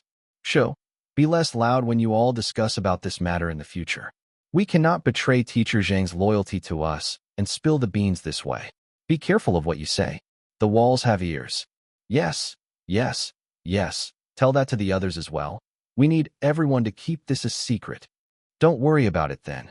You think we need you to tell us that? That's for sure. Even if they have a knife to my neck, I will not say anything. I will acknowledge Teacher Zhang Ye from now. He's really an interesting guy. Chapter 557 Changing the Script? In the afternoon, at Peking University's Centennial Hall. It's about to begin. Let's hurry up, everyone. The delegation has already arrived. Don't squeeze, line up properly. A security team was stationed at the door. The students were lining up in front of the main entrance for admission while teachers and staff of Peking University were entering the hall from the side. After Zhang Ye entered the hall along with the others, he separated from Professor Zhang, Su Na, and the rest of the Chinese department teachers as he had a seat reserved at the front row. Since he was slated to give a speech later, he needed to be close to the stage. He was also put at the front so that he could entertain the foreign guest mathematicians who were the elites of their respective countries' math worlds. There were even 2 world-class mathematicians among them who had come from afar because of Zhang Ye's recent proof to Dale's conjecture. It was already quite unfitting that Zhang Ye did not take part in the verification process, so if he did not entertain them today, it would be quite the outrage and would not bode well for their country's hospitality to guests. In the middle of the first row, Zhang Ye saw a person calling for him. Xianya waved her hands and said, "Over here. We'll be sitting on the first row?" Zhang Ye asked. Dean Pan, who had left a seat beside him empty for Zhang Ye, said, "Sit over here. It's all been arranged already. The Japanese delegation will be seated upstairs." Zhang Ye nodded and sat down firmly in his seat. Han Henian, sitting 3 seats away from him, asked, "What happened earlier outside? Why did the students block the bus from moving on such an important occasion?" Zhang Ye said, "It was just a minor misunderstanding, not a big matter." Han Henian said, "If that's not a big matter, then nothing else is." Dean Pan said, "It should have already been resolved." Although they had been in the hall entertaining the foreign mathematicians, they still knew quite clearly about what had happened outside earlier. There was probably someone who informed them about it. It seemed that even a French mathematician knew about it, as he asked Zhang Ye about the matter. "I heard that Professor Zhang has a photographic memory." A foreign translator translated his words into Chinese, which sounded very stiff to Zhang Ye. Zhang Ye laughed and waved it off. "That's not true. I'm not that capable." Behind them, 4 rows away, a female teacher from the Fine Arts Department, who was present at the scene of the incident, asked curiously, "Teacher Zhang, how were you able to memorize that newspaper report?" Zhang Ye turned around to the female teacher and said, "Because that news report had mostly numbers in it." The Fine Arts Department female teacher asked, now even more curious, "Wouldn't it be more difficult if there were more numbers in it?" Xianya spoke on behalf of Zhang Ye, explaining, We are engaged in the field of mathematical work, so of course we are more sensitive to numbers." "Oh, so that's why," said the fine arts teacher. "You math people are really great." A young teacher of the math department laughed. "Teacher Kong, I don't think that has anything to do with whether or not we're engaged in math work. The main reason is still down the teacher Zhang himself. I checked the article online just now and read through it once, but if you ask me to repeat those numbers again, I would need 2 hours to memorize them and might still get it wrong." They knew of the incident that happened outside as well, and were discussing it before Zhang Ye had arrived. Several teachers started chatting. Zhang Ye also occasionally joined in, but still focused more on speaking in English to the foreign mathematicians. The crowd in the hall gradually increased, the noisy chatter of people getting louder. It was so loud that one might not even be able to hear the person beside them. At this moment, a Peking University staff member came looking for Zhang Ye. "Teacher Zhang, you're looking for me? Can you come over for a while? There's something we need to tell you." "Okay." Zhang Ye followed the youth and noticed that Professor Yin and another Peking University teacher had been called over as well. The 4 of them went together to a quiet spot in the backstage. Although Professor Yin and Zhang Ye were both Chinese department teachers, because of their enmity, they did not talk much even when they met. Professor Yin asked, "What's the matter?" The young staff member immediately responded, "The heads of the school have instructed you to ensure that the content for your speeches later are appropriate for the occasion. They want the speeches to emphasize the friendship between China and Japanese. Because the blockade of the buses earlier caused quite a negative effect, with the Japanese delegation's leaders and persons in charge voicing displeasure over it. You may all add some criticism of the nationalistic behavior of the students involved in the incident or similar incidents affecting the relationship of our 2 countries into your speeches, if it is appropriate. But do not talk about or bring up any details of today's incident." Professor Yin and the other teacher both understood the intent behind this. The Japanese Prime Minister was currently in China for a diplomatic visit with the focus on such issues being discussed. Yet on this same day, during the Sino-Japanese University exchange, an unhappy incident had taken place. This was quite an embarrassment, or perhaps to put it into perspective, could potentially be a dangerous incident since it was a sensitive issue. Being the top institution in China, Peking University definitely did not want this to send the wrong signal, and as such, wanted to express their attitude towards such sensitivities by criticizing such anti-Japanese behavior or similar incidents. They wanted to remind everyone to stay rational and objective when it came to such things, and to promote the friendship between the Chinese and Japanese. As for the reason to not mention the incident from today, it was understandable since there were so many reporters present. It was better that they not bring it up to avoid any potential misunderstandings. The other teachers said, "Is there still time to change the speech?" The staff member said, "There's no need for major changes. Just a few words or sentences to emphasize these points will do. You may decide for yourselves what's appropriate. I won't interfere since I am just passing along the school's head's message to you." That teacher nodded. "I'll think about it." However, Zhang Ye wasn't too happy about it. "I won't be changing anything. I am just giving a speech about mathematics, and all that doesn't have anything to do with me." After he said that, he turned around to leave. The staff said, "Teacher Zhang, it's best that you touch a bit on it. Just add a few words during your conclusion, like after your speech on academics. Praise the Japanese mathematics world a little, and express that you are looking forward to working with the Japanese universities for the long term. That will be good enough." But Zhang Ye did not hold back and just said, "I'm not looking forward to it." Though, look forward to working with them? That Japanese mathematician was already snubbing me from the moment we met and kept doubting me about many things, not wanting to believe that Dale's conjecture had been proven by a Chinese person. With that attitude, how would you expect me to want to work with them? And you think I'd look forward to it? Look forward, your sister. The staff. F***K, you being too direct. Professor Yin glanced despisingly at him and went off elsewhere to make changes to his script. The other teacher who was also lined up to give a speech was tickled funny by Zhang Ye. "Teacher Zhang, I will go back first.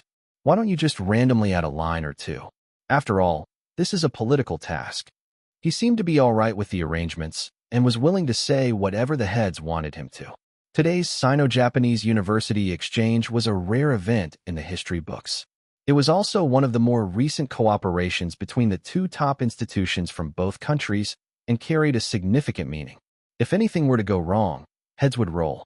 With so many Japanese reporters turning up, it could be said that many in Japan were paying attention to this event as well. An important event on an important day like this, the speeches would definitely need to be comprehensively and diligently given. It was different to those speeches given at a school's opening ceremony or a graduation ceremony. If anything goes wrong, so be it. If it said with negligence, so be it. That's absolutely not tolerated. Of these sorts of politically motivated speeches, other than stuttering, no other mistakes could be allowed. If anything went wrong, it would have a great effect. This was the reason why the heads of the school had such strict requirement for the speeches. It was so that any necessary intents could be added into the scripts. "Teacher Zhang, come on," the staff member said to him. Zhang Ye shook his head and said, "We'll see how it goes. It's too late to change the script." The staff member was getting impatient with him and said, "You're a teacher of the Chinese department. Just adding a few more words shouldn't be difficult for you, right? Anyway, this is a request by the heads of the school. I've already passed the message to you. Everything that needed to be said was already said and his task was complete. As he still had other things to do, he went on ahead to busy himself with work." Zhang Ye gave him a look before going back into the hall. "I already couldn't be bothered to give a speech about academics. Now you even want to add this and that? Get lost." Chapter 558 Public Outcry. In the hall, when he got back to his seat, Zhang Ye passed the script of the speech back to Dean Pan and told him, "You should look for someone else to give the speech. I won't be able to do it." Dean Pan wondered, "What's the matter?" Zhang Ye said, "The heads requested we add something to it." When he heard the minimal amount of explanation, Dean Pan immediately understood. "It's too late to make a change now. That won't be possible. You need to do it. Teacher Little Zhang, this is a crucial moment. Why don't we do it this way instead? I will get someone to write on your behalf if you don't wish to write it yourself. We'll get them to add in what the heads of the school have requested, and you will only need to read from the script."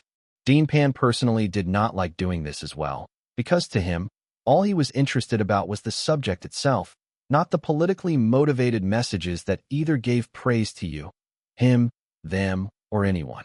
It took away from the sincerity of the speech when that happened. But being involved in education, as a member of Peking University, he could not help but give in. Working in this corrupt world, he could only try his best to find a balance and move along. After 10 minutes of persuasion, Zhang Ye still refused to commit. As Dean Pan had made an exception in promoting him to the position of associate professor, Zhang Ye felt that he should be giving him face by do something in return for the dean. But in his heart, Zhang Ye really did not have a good impression of these Japanese people. If he wasn't convinced to do something, then it would be very difficult for others to force him to do it. Dean Pan said, "That's it then. Don't argue anymore. It's about to begin." Zhang Ye helplessly said, "Dean Pan." Dean Pan pointed at the foreigners and laughed.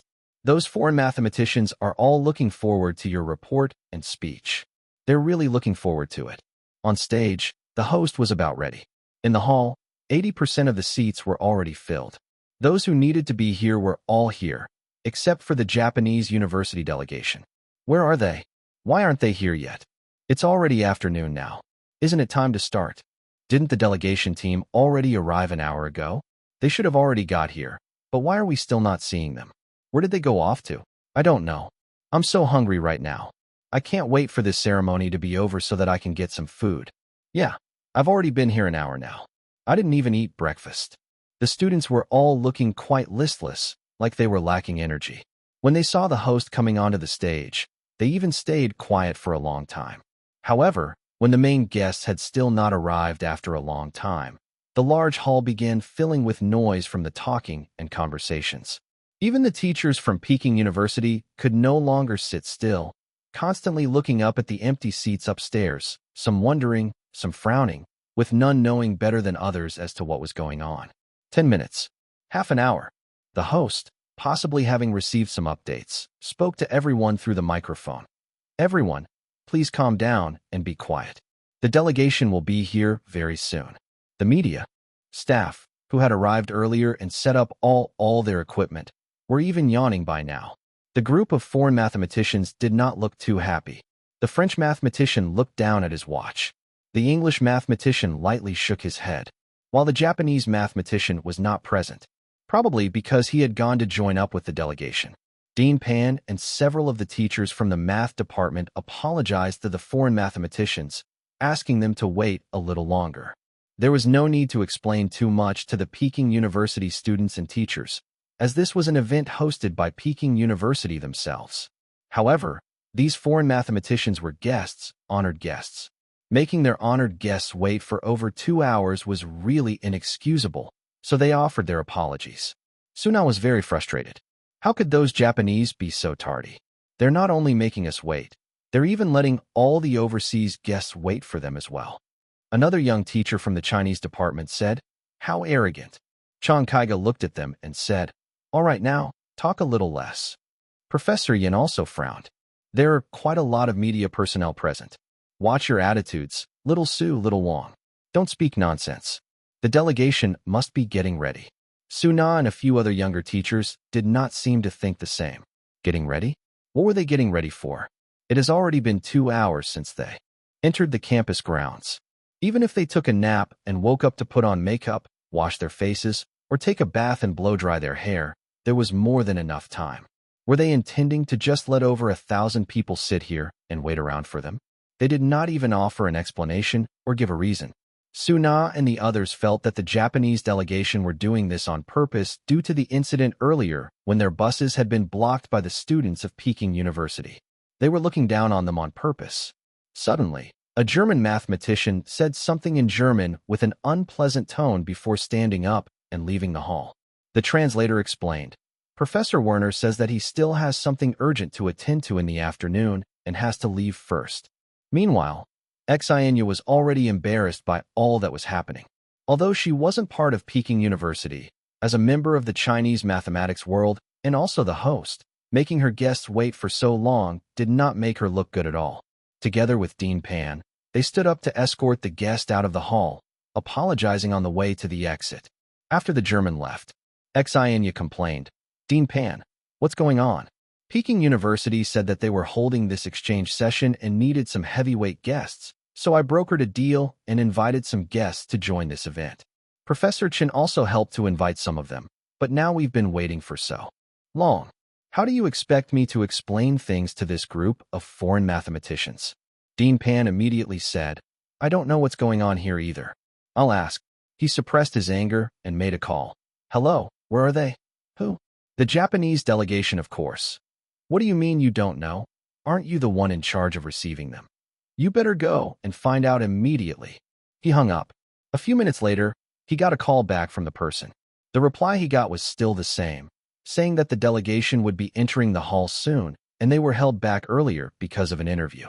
In between the interview and now, as some of the delegation team members complained that they were hungry, having eaten nothing since they departed from the airport, lunch was prepared for the entire delegation by Canteen 1 of Peking University. 50 to 60 servings of food were sent to the reserved waiting lounge, and there were even fruits and coffee served. However, when Xianya and Dean Pan returned to the hall, there was still no sight of anyone from the Japanese delegation, nor of Bai Yi and some of the heads of the school who were with them. The hall was getting increasingly noisy. All kinds of updates and information were being spread. Are they coming or not? I just heard they had been doing an interview just now. What? Interview at a time like this? We have so many students and teachers waiting for them here. Why couldn't they wait till after the ceremony to accept the interview? Why did they have to do it at this critical juncture? Not only that, they even spared time to have lunch. Surely not. Why not? I heard it myself from the people at the canteen. I heard so too. Canteen 1 was still open this morning, but after receiving news of the delegation wanting to eat, they immediately shuttered the doors. Some of our teachers who wanted to go in for lunch could not even get any food. I think they were specially preparing a meal for the delegation and even sent it to them. Even a head of the school does not receive such treatment. How haughty of them. They're really acting too condescending. And we were all here stupidly hungry while they ate. F***K. What kind of people did those Japanese send over this time? Aren't Teacher Bai Yi and the others with them? How could they agree to let them behave that way? Why didn't they arrange for the delegation to come over to the hall first? Can't they just eat after that? They think they're the only ones who are hungry? We're hungry too. Bai Yi. Haven't you already seen through Teacher Bai from his attitude towards the incident just now? He has spent time in Japan, has a Japanese wife who works at Tokyo University, is always an advocate of promoting goodwill towards Japan, and you want to depend on him. That's too unfair. The guests are people, but are we students not people too? Besides, there are even so many other guests here. Look at those. Foreign mathematicians. Didn't they make them wait like idiots too? Look, another one is leaving. At the front row, a Korean mathematician could not wait any longer and said goodbye to the others before leaving to have lunch. Dean Pan and a few teachers once again personally escorted him out and even called a taxi for him, and got a Korean-speaking teacher to follow along to appease him. The English mathematician looked at Zhang Ye. Zhang Ye looked over to him. The English mathematician said in a serious tone, If I weren't looking forward to your speech, I would have left too. When Zhang Ye heard this, he quickly apologized in English. I'm sorry, they should be here soon. Just a while more. Even Zhang Ye was feeling embarrassed at the situation now. Naturally, this fanned his hatred for that Japanese delegation even further. If the incident from 2 hours ago had caused Zhang Ye to dislike them, then right now, they had angered Zhang Ye. On this current matter, the delegation was treating Peking University and China with no respect at all. It was written in their heart of hearts. They had made them wait for so long on this important occasion, just because they wanted to have their meals leisurely?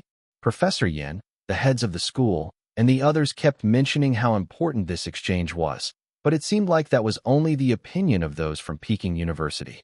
The Japanese delegation did not seem to think the same way. They were totally taking this too lightly. Another 10 minutes passed. When they checked their watches, it was already 1:40 p.m. The welcome ceremony, which had been scheduled for earlier, was delayed by 2 hours and 30 minutes. Even if someone spent 2 hours and 30 minutes watching a good movie, when the movie ended, everyone would still get up from their seats and get a good stretch after sitting down for so long. Not to mention, if you had to endure sitting for that long with nothing to do, you would surely be able to imagine the state and mood of everyone in the hall. They're here. What the heck? They're finally here. From upstairs, the shadow of figures could be seen gradually entering the hall. A few of the Japanese delegations, persons in charge, disdainfully went to the front to sit, while Bai Yi and a few staff members from Peking University, who were with them all this time, also sat down after them, laughing and smiling. Only Bai Yi, who probably had a speech to give later, turned around and made his way down to the stage. Then he gave a signal to the host. Chapter 5:59. Wait a moment. The welcome ceremony finally began. The host went on stage. Good afternoon to the leaders, honored guests, and all gathered. The Japanese reporters and media staff set up their cameras and began recording the event. Meanwhile, the group of Chinese reporters looked at them, hungry and aggrieved. From the looks of it, those Japanese reporters must have had lunch together with the delegation, all appearing energetic and high-spirited. What about them? They had gone the past few hours on an empty stomach. So how could they be in a good mood? The reporters muttered among themselves. This is the first time I'm witnessing a group arriving so late for a big event like this. Me too. Did you put this into your report? What's the point in doing so? The newspapers won't report this matter. That's true. Since it's all about Sino-Japanese friendship, Sino-Japanese good friends, and whatnot, with their prime minister on a diplomatic visit as well, such negative news reports would surely be suppressed. Stop complaining. Let's get back to work. Right. There are some matters that we won't be able to change. When the ceremony started, a Peking University head teacher came on stage to give the opening speech. Seeing this, Zhang Ye, who was not in a listening mood, decided to get up and go to the backstage for a smoke. When the others saw him leaving his seat, they all thought that he was just going backstage to prepare for his speech, so no one said anything. While he was smoking, a recital of a poem * could be heard. It was probably a small program that was prepared for the ceremony. It was performed by a female student of Peking University. Ahara wabiranagara. Omi nago niwabiranagara. Omi nago shimeyaka niwa hayini. Uraraka nojuyinsura ni nagara. Following that, a Japanese student went on stage to perform a Japanese poem, but recited the Chinese translated version instead. Point 1. Pitiful petals falling like rain, scattering onto the bell's shoulders. Demure maidens murmur and pass by, as get a clops sound in the air. Not many people in the hall could understand the meaning and mood of the poem, but when the student finished reciting, the whole hall broke out into applause. This was different from those competitions where, if a performer did badly, they might not even receive any applause at all. This was a welcoming ceremony and was full of political flavor. Thus, even if a performer went on stage to fart, the audience would still erupt into applause. There was even a person there who led the applause. Some teachers also led their students in clapping. Zhang Ye was leaning against the wall and smoking, lightly shaking his head. In his previous world, the attitude towards the Japanese was similar to this world, but with a slight difference in the general tendency and environment of this world. Why was there a difference like this? Although the two worlds had a similar history, the history happened at different times and mixed with different political stances, which had resulted in the difference in attitude towards the Japanese. Therefore, for Zhang Ye, who had come from a world where there was deep mistrust of Japan's contradictions, he was clearly out of tune with the environment of this world's attitude towards Japan. He could not look at this, so he found a place to relax his mind and left the rest to the others. After that, it was time for the speeches. First off was the teacher from the sociology department. He talked about the key projects of this Sino-Japanese exchange. For example, he raised the Environmental Protection Research Project and how Japan was doing really good in this area of work, how Japan was far more advanced in this field than them. As Zhang Ye understood it, this speech was to tell everyone just how badly China was doing compared to Japan. Following that, a professor from Tokyo University gave a speech. The whole speech was given in Japanese and translated after that by a teacher from the Japanese department.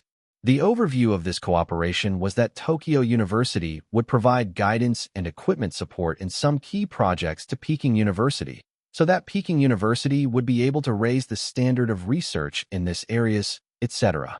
Of course, they also touched on some of the projects that Peking University excelled in and how they intended to seek to learn from Peking University.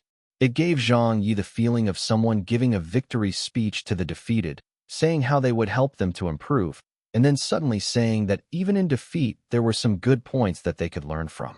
It might be subjective, but in any case, that was what it sounded like. The ceremony continued on.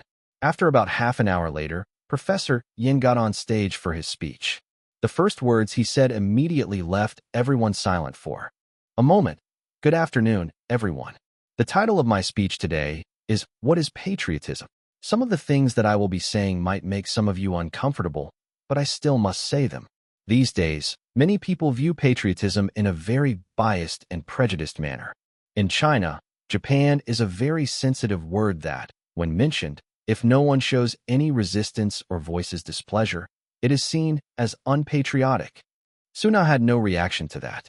Professor Zhang raised his head and looked up to the stage. Professor Yin asked, just where does such attitude originate from? When we break it down, we are just seeking some form of psychological comfort, as if after resisting, we will feel better even if we're indeed more backward. Backwardness. Who's backward now? Us. Many students were found it difficult to stay seated. Professor Yin knew that his words had hit a raw nerve, but this was the effect that he wanted.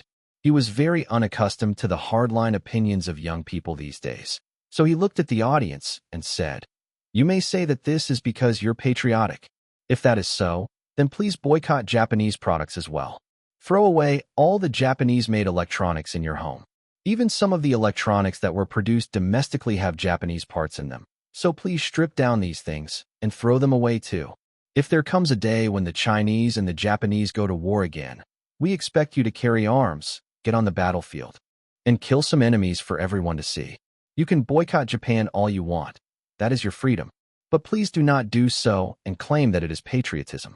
Speaking before thinking is not a virtue of our country. Pausing, he then continued indignantly. There are even cases of teachers who I know that had similar discussions.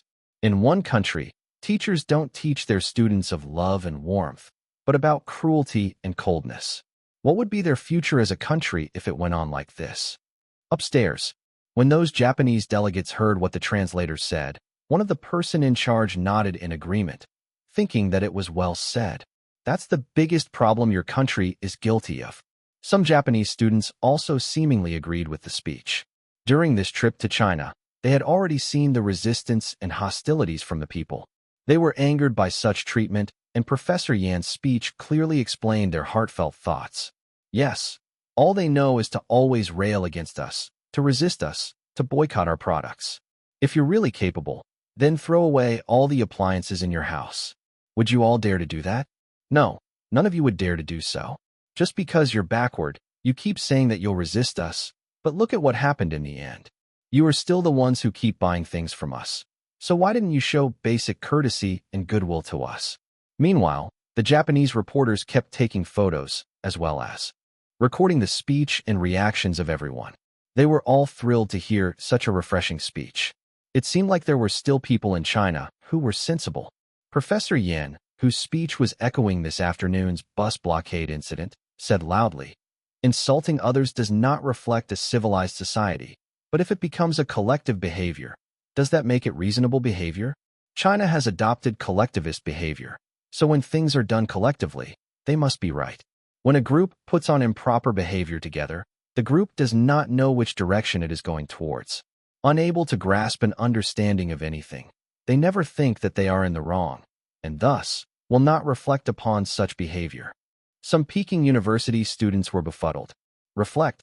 We have to reflect? Why? Why are we the ones who need to reflect? At the end of the speech, Professor Yin said, I love my country, so I also respect other people. As a Chinese person, I am proud of my heritage, so I shall not be cruel in the name of patriotism. I shall not do bad in the name of collectivism. I know that with just my own strength, this is insignificant. But I also know that one should not do a bad deed just because it seems insignificant, or not do a good deed because it seems insignificant.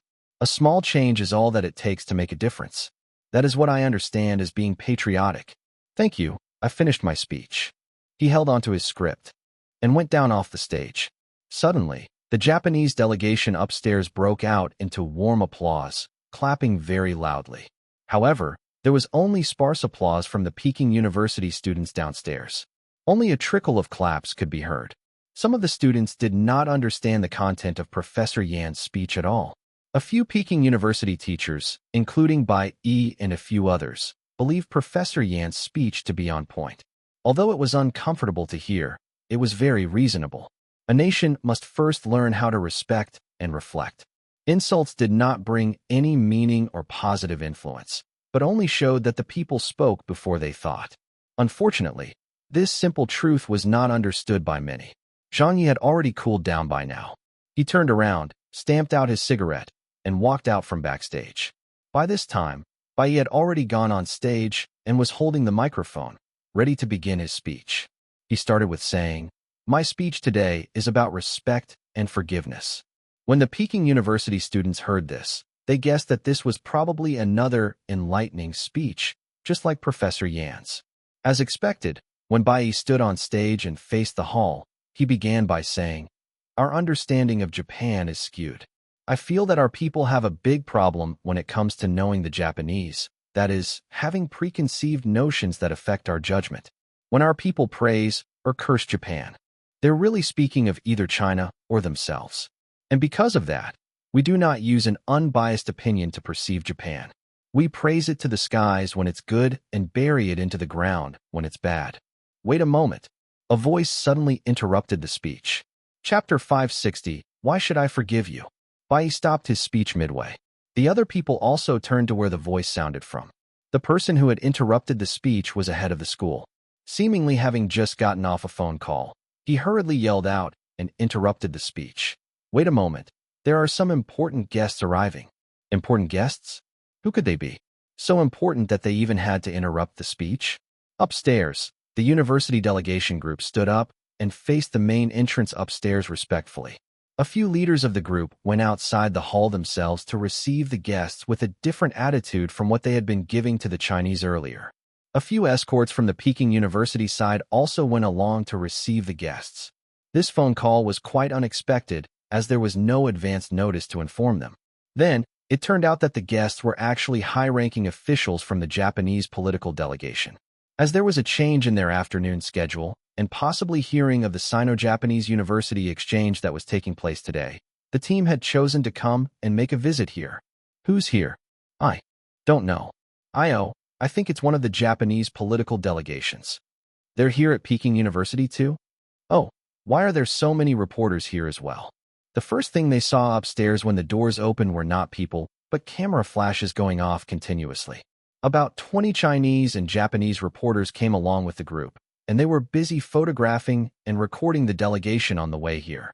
A Central TV reporter who tripped and fell got up quickly to continue photographing without even dusting off his shirt. It was a delegation of around a dozen people or so. The group was led by a Japanese official named Matsumoto. Hello. The Peking University group immediately welcomed them. Welcome, welcome. Matsumoto smiled and said, $% and. The translator said, We heard about this Sino-Japanese University exchange event today and were very interested in attending, as we are very pleased to see such a cooperation taking place. Please go on with the ceremony and ignore our presence. With the arrival of important guests, they were naturally invited to take a seat in the front row upstairs. The Japanese university delegation immediately stood up to let the newly arrived guests take the front row, while they themselves settled down behind them. As for the rest of the seats, they were taken up by the Peking University's escort staff, as well as the Chinese government officials who were accompanying the Japanese political delegation. Few familiar faces were spotted in the crowd, consisting of some officials from the Chinese education world. They were here to accompany the Japanese political delegation today. A Chinese government official said to a Peking University staff member, Go on, don't further interrupt the event because of us. The Peking University staff nodded. Yes, sir, Teacher Bai was just in the middle of giving a speech just now. We will continue from there. He then gave a signal to the stage for them to restart the ceremony. The Peking University students were all silent. Some of them occasionally turned their heads to look upstairs. As they had not before seen so many important people gathered together at once, they couldn't help themselves, whispering and making noises. Seeing how even the political delegation was here, Bai Yi was very surprised. As though he had suddenly been injected with an adrenaline shot, he straightened his posture and took a deep breath to suppress his nervousness before opening his mouth to continue with his speech. Right now, We're interested with the cultural level of the Japanese, as well as the systematic and political levels. What we have yet to currently achieve in the latter has already been achieved by the Japanese, as well as some Western countries. As the Western countries and Japan are aligned on these levels, it becomes something that Westerners take for granted. What interests them in Japan are its culture, politics, as well as its history. This is the reason why our feelings are more complex than Westerners when it comes to such issues. As Bai was not a professional literary person, his speech was not as well written as Professor Yan's. It was not written with structure, but still managed to express the core idea that he wanted to assert. Our concern with Japan is to set them as the other so that we may learn from them. But such a viewpoint originates from the expectations that China has set for herself. Based on the development towards those goals, and using Japan as the other, we are undoubtedly still going to experience all of it as China. We are able to stand freely in the consciousness of the problems and set off after observing Japan, keeping Japan as the other in this whole process. But in order to do all of this, we need to show everyone our perspectives and observations, not be an inadequate observer or doer. If we were to show an incomplete side of us, it would not be fair to Japan as well. Some people had their reservations about this viewpoint, but they could understand it very well. Talking about the thoughts towards Japan from this perspective was indeed rather rare. Upstairs, Matsumoto nodded as he whispered to the official beside him. We need to set an example starting from ourselves, to learn to forgive. We need to start from ourselves, to learn to respect. One by one, he listed his perspectives and finally, he said, without understanding, there is no right to speak. We need to learn how to understand other people, other countries, to learn how to forgive and respect another person or country. Yes, that is what I want to say, and so my speech will end here. Thank you, everyone. Bowing, he left the stage. Matsumoto led the applause. The political delegation followed his lead and clapped loudly. The Tokyo University students and teachers also clapped warmly. Only the Peking University students downstairs were very silent. Some of them did clap, but their eyes showed no spirit, and their clapping was mechanical. Many of them felt as though something heavy weighed on them, thinking about how the speeches were so reasonable. Yet they were unable to accept them. It was as though something was wrong, somewhere. Some Peking University teachers felt the same. Suna took a few deep breaths, and even felt a sense of regret. Another history department professor in his 50s could only sit there expressionless, not saying a word. Respect? Forgiveness? At this moment, many people felt that they had something to say, but could not say it, nor did they know how to say it, especially when the Japanese political delegation and university delegation were both upstairs. And so, they could only applaud and go with the flow. A Peking University female student mumbled to herself, "Was our attitude in the past really wrong? There's no meaning to that. We need to learn to forgive." The freshman beside her shook his head. "I also don't." "No." Another freshman who was classmates with them said, "Professor Yin and Teacher Bai have already said so, then it must surely be reasonable." "Hi. I just feel a little uncomfortable, but unsure why I feel that way." Another student said, "We really cannot just throw away the Japanese products in our houses." At the back, Yaomi was totally silent. Lily said, "Mimi, what's wrong?" Yaomi clenched her fists. "I don't feel well. I want to go back now." "You don't feel well?" Liang asked, concerned. Beside her, Senior Song had a dark expression. She must be feeling a sense of unease in her heart. "I feel the same, like there's something stuck in the chest, and won't go away." Senior Zhou was also thinking about Teacher Bai's speech. Forgiveness. At this time, the host went on stage to introduce the next speaker. Next up, we have famed mathematician, Teacher Zhang Ye of the Math Department of Peking University, giving a speech on academics. Please welcome him. There was no mention of Dale's conjecture as it was still being validated by the authorities. Since it had not been fully verified yet, there was of course no comment on Zhang Ye proving a mathematical conjecture. Applause sounded throughout the hall. But among the Peking University's students and teachers below stage, many of them were feeling quite bored by now. Upstairs, a Peking University staff introduced to the political delegation, that is Zhang Ye. He was the mathematician who made a breakthrough in the proof of Dale's conjecture. Matsumoto nodded. The Japanese mathematician interrupted, telling Matsumoto, "Dale's conjecture has not been verified yet, so it's not been confirmed." The translator did not tell this to the Chinese. Matsumoto and a few other Japanese officials nodded and looked at Zhang Ye interestedly. The other political and university delegations also focused on Zhang Ye, including those Japanese reporters who also pointed the cameras over to him. They were very interested in knowing how he had managed to solve Dale's conjecture. The atmosphere upstairs was very different from downstairs, like ice and fire. Zhang Ye, with script in hand, proceeded up to the stage. He could feel the current mood of the Peking University students. On the other side, Professor Zhang had gone upstairs after his speech and joined the political delegation, while Bai had also briskly made his way upstairs after his speech, probably eager to meet the Japanese officials. Zhang Ye just stood on stage, looking around at one person and then another, glancing upstairs and sweeping his eyes back downstairs. There were all kinds of expressions on people's faces, but none were lively. The host shot him a meaningful glance. Suna could not understand what Zhang Ye was doing either. Dean Pan looked at him, thinking if he had forgotten what to say. But how could that be with a memory like yours? Even if you really forgot, you could still read from the script. No? Forgiveness and respect? Zhang Ye asked that to himself again in his mind. Then, he held the script up firmly and scanned it. He knew that in this current setting, with thousands of pairs of eyes on him, with the political delegate present as well, in the environment of friendly Sino-Japanese ties, he should put himself above the situation and let them say whatever they wanted. He could just follow the script and read it line for line, and his task would be complete. That was really what he thought. And so, he opened his mouth wanting to speak, but found himself unable to make any sound at all. It was like an inner voice was shouting constantly at him. He lowered his hand and looked around, then placed the script onto the rostrum. He held the microphone tightly, finally ready to speak. When he said the first sentence, everyone who had been expecting him to talk about academics and Dale's conjecture were taken aback. Zhang Ye spoke in a light, calm tone. The Japanese Prime Minister is on a political visit to China. The Japanese political delegation is here on a visit to Peking University. All these to the cheers of many countrymen applauding them, turning over a new leaf for the friendship between China and Japan.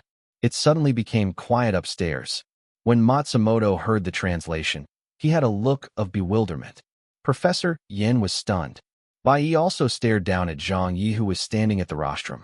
The Chinese and foreign reporters, Peking University's students and teachers, including many of those who were still immersed deep in thought from the earlier two speeches. All of these people suddenly looked up in surprise. Zhang Ye calmly went on.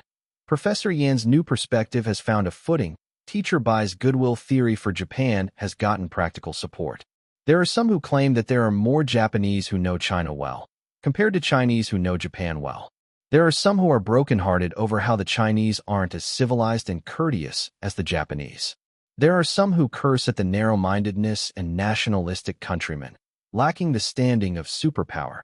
It seems that the decades of abnormal relations between our countries after the war were the fault of us Chinese. We should be the ones turning the pages of history to face the future so that we can open up new situations for friendly relations between China and Japan. 1 second, 2 seconds, 3 seconds. Pooey. Under the cover of silence, a pooey sound that came without warning reverberated across the hall, startling everyone into cold sweats. Zhang Ye slammed his hand on the surface of the rostrum and said, "Why should I forgive you? Japan." Chapter 561, the speech that got to see the light of day once more. Pooey? He actually said pooey? He really said pooey? Where's the academic speech that you were going to give? Damn, it was supposed to be an academic speech, no? What is this? What was this? What the heck are you saying?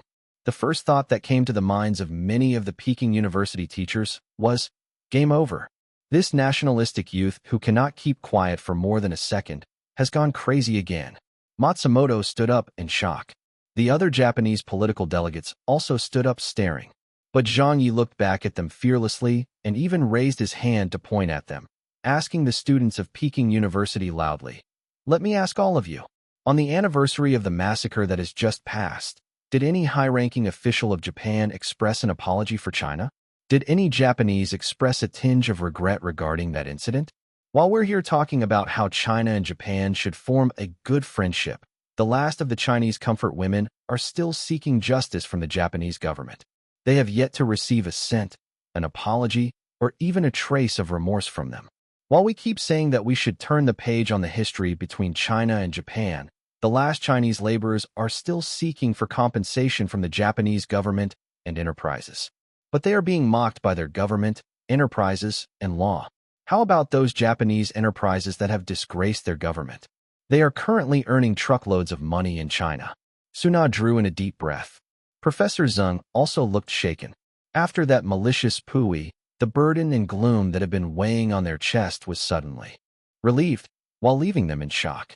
The Peking University students could only look blankly at Zhang Ye. The host was also dumbfounded, not knowing if he should stop Teacher Zhang. Zhang Ye said passionately, "While we speak of getting on familiar terms with Japan and learning from them, our homes in the Northeast are still polluted with millions of Japanese biowarfare and viral warfare weapons, none of which they have taken responsibility for. While we bring up that we should adopt a new perception about Japan, the past few Japanese prime ministers have freely gone around and publicly urged the European Union to not lift the arms embargo against China. Yet they continue forging closer military ties with the United States to deter China. While we keep emphasizing the fact that our lands are only separated by a strip of water, Japan explicitly and implicitly supports or encourages the incitement of opposition to our cross-straits relations. When we reach agreements with our neighboring countries on the borders, Japan continually uses tricks on its occupied islands to extend its territory to the East China Sea, attempting to seize our resources and seal us off. When we were willing to forget the past to focus on friendly relations with Japan, their authoritative agency released a survey stating that 60% of Japanese people patronize us, hate us, distrust us, and have deep contempt for us. In the post-war decades, we'd continued the pursuit of the absconded Nazi war criminals. Then, in order to be recognized as the sole government of China, we even gave up war reparations. We did not even intend to go after those Japanese war criminals who had their hands stained with the blood of our citizens. Every word was a stab in the heart. The Peking University students were enraged. Many people were already clenching their teeth and fists tightly. Zhang Ye put up his hand and said, "All right, that's enough. Japan is still that Japan. Japan will forever be that Japan. We don't have a reason or a need to beg them to treat us with kindness and friendliness. But as Chinese citizens, we are hurting because of our soft, confused, and pretentious comrades." Yao Mi and the other students stared at Bai Yi. There were also many students who looked over at Professor Yin. But Zhang Yi continued, "Back then, Japan's China Expeditionary Army totaled 1 million soldiers. But the ones who did the dirty work for them, the collaborationist Chinese army, numbered more than 2 million soldiers. Back then, Japan's China Expeditionary Army killed 30 million of our comrades in the 14 years of War I. Yet 1.8 million traitors served them loyally by continuing the invasion and abetting the enemy. Back then, the countries and citizens who had been harmed by the German occupation received considerable reparations from them. The Germans also sincerely expressed their apologies and their will to reflect upon themselves.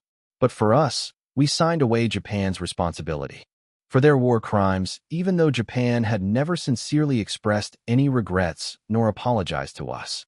Back then, the German Chancellor genuflected in front of the memorial, expressing deep remorse and the resolve to never go to war again. We did not get anything out of it, yet we initiated closer ties. We did exactly what we called a new perspective here today, to improve our friendship. Every word was going against Bai Yi and Yin Jiantao. Bai Yi's expression had a great change. Professor Yin was about to blow his top as well.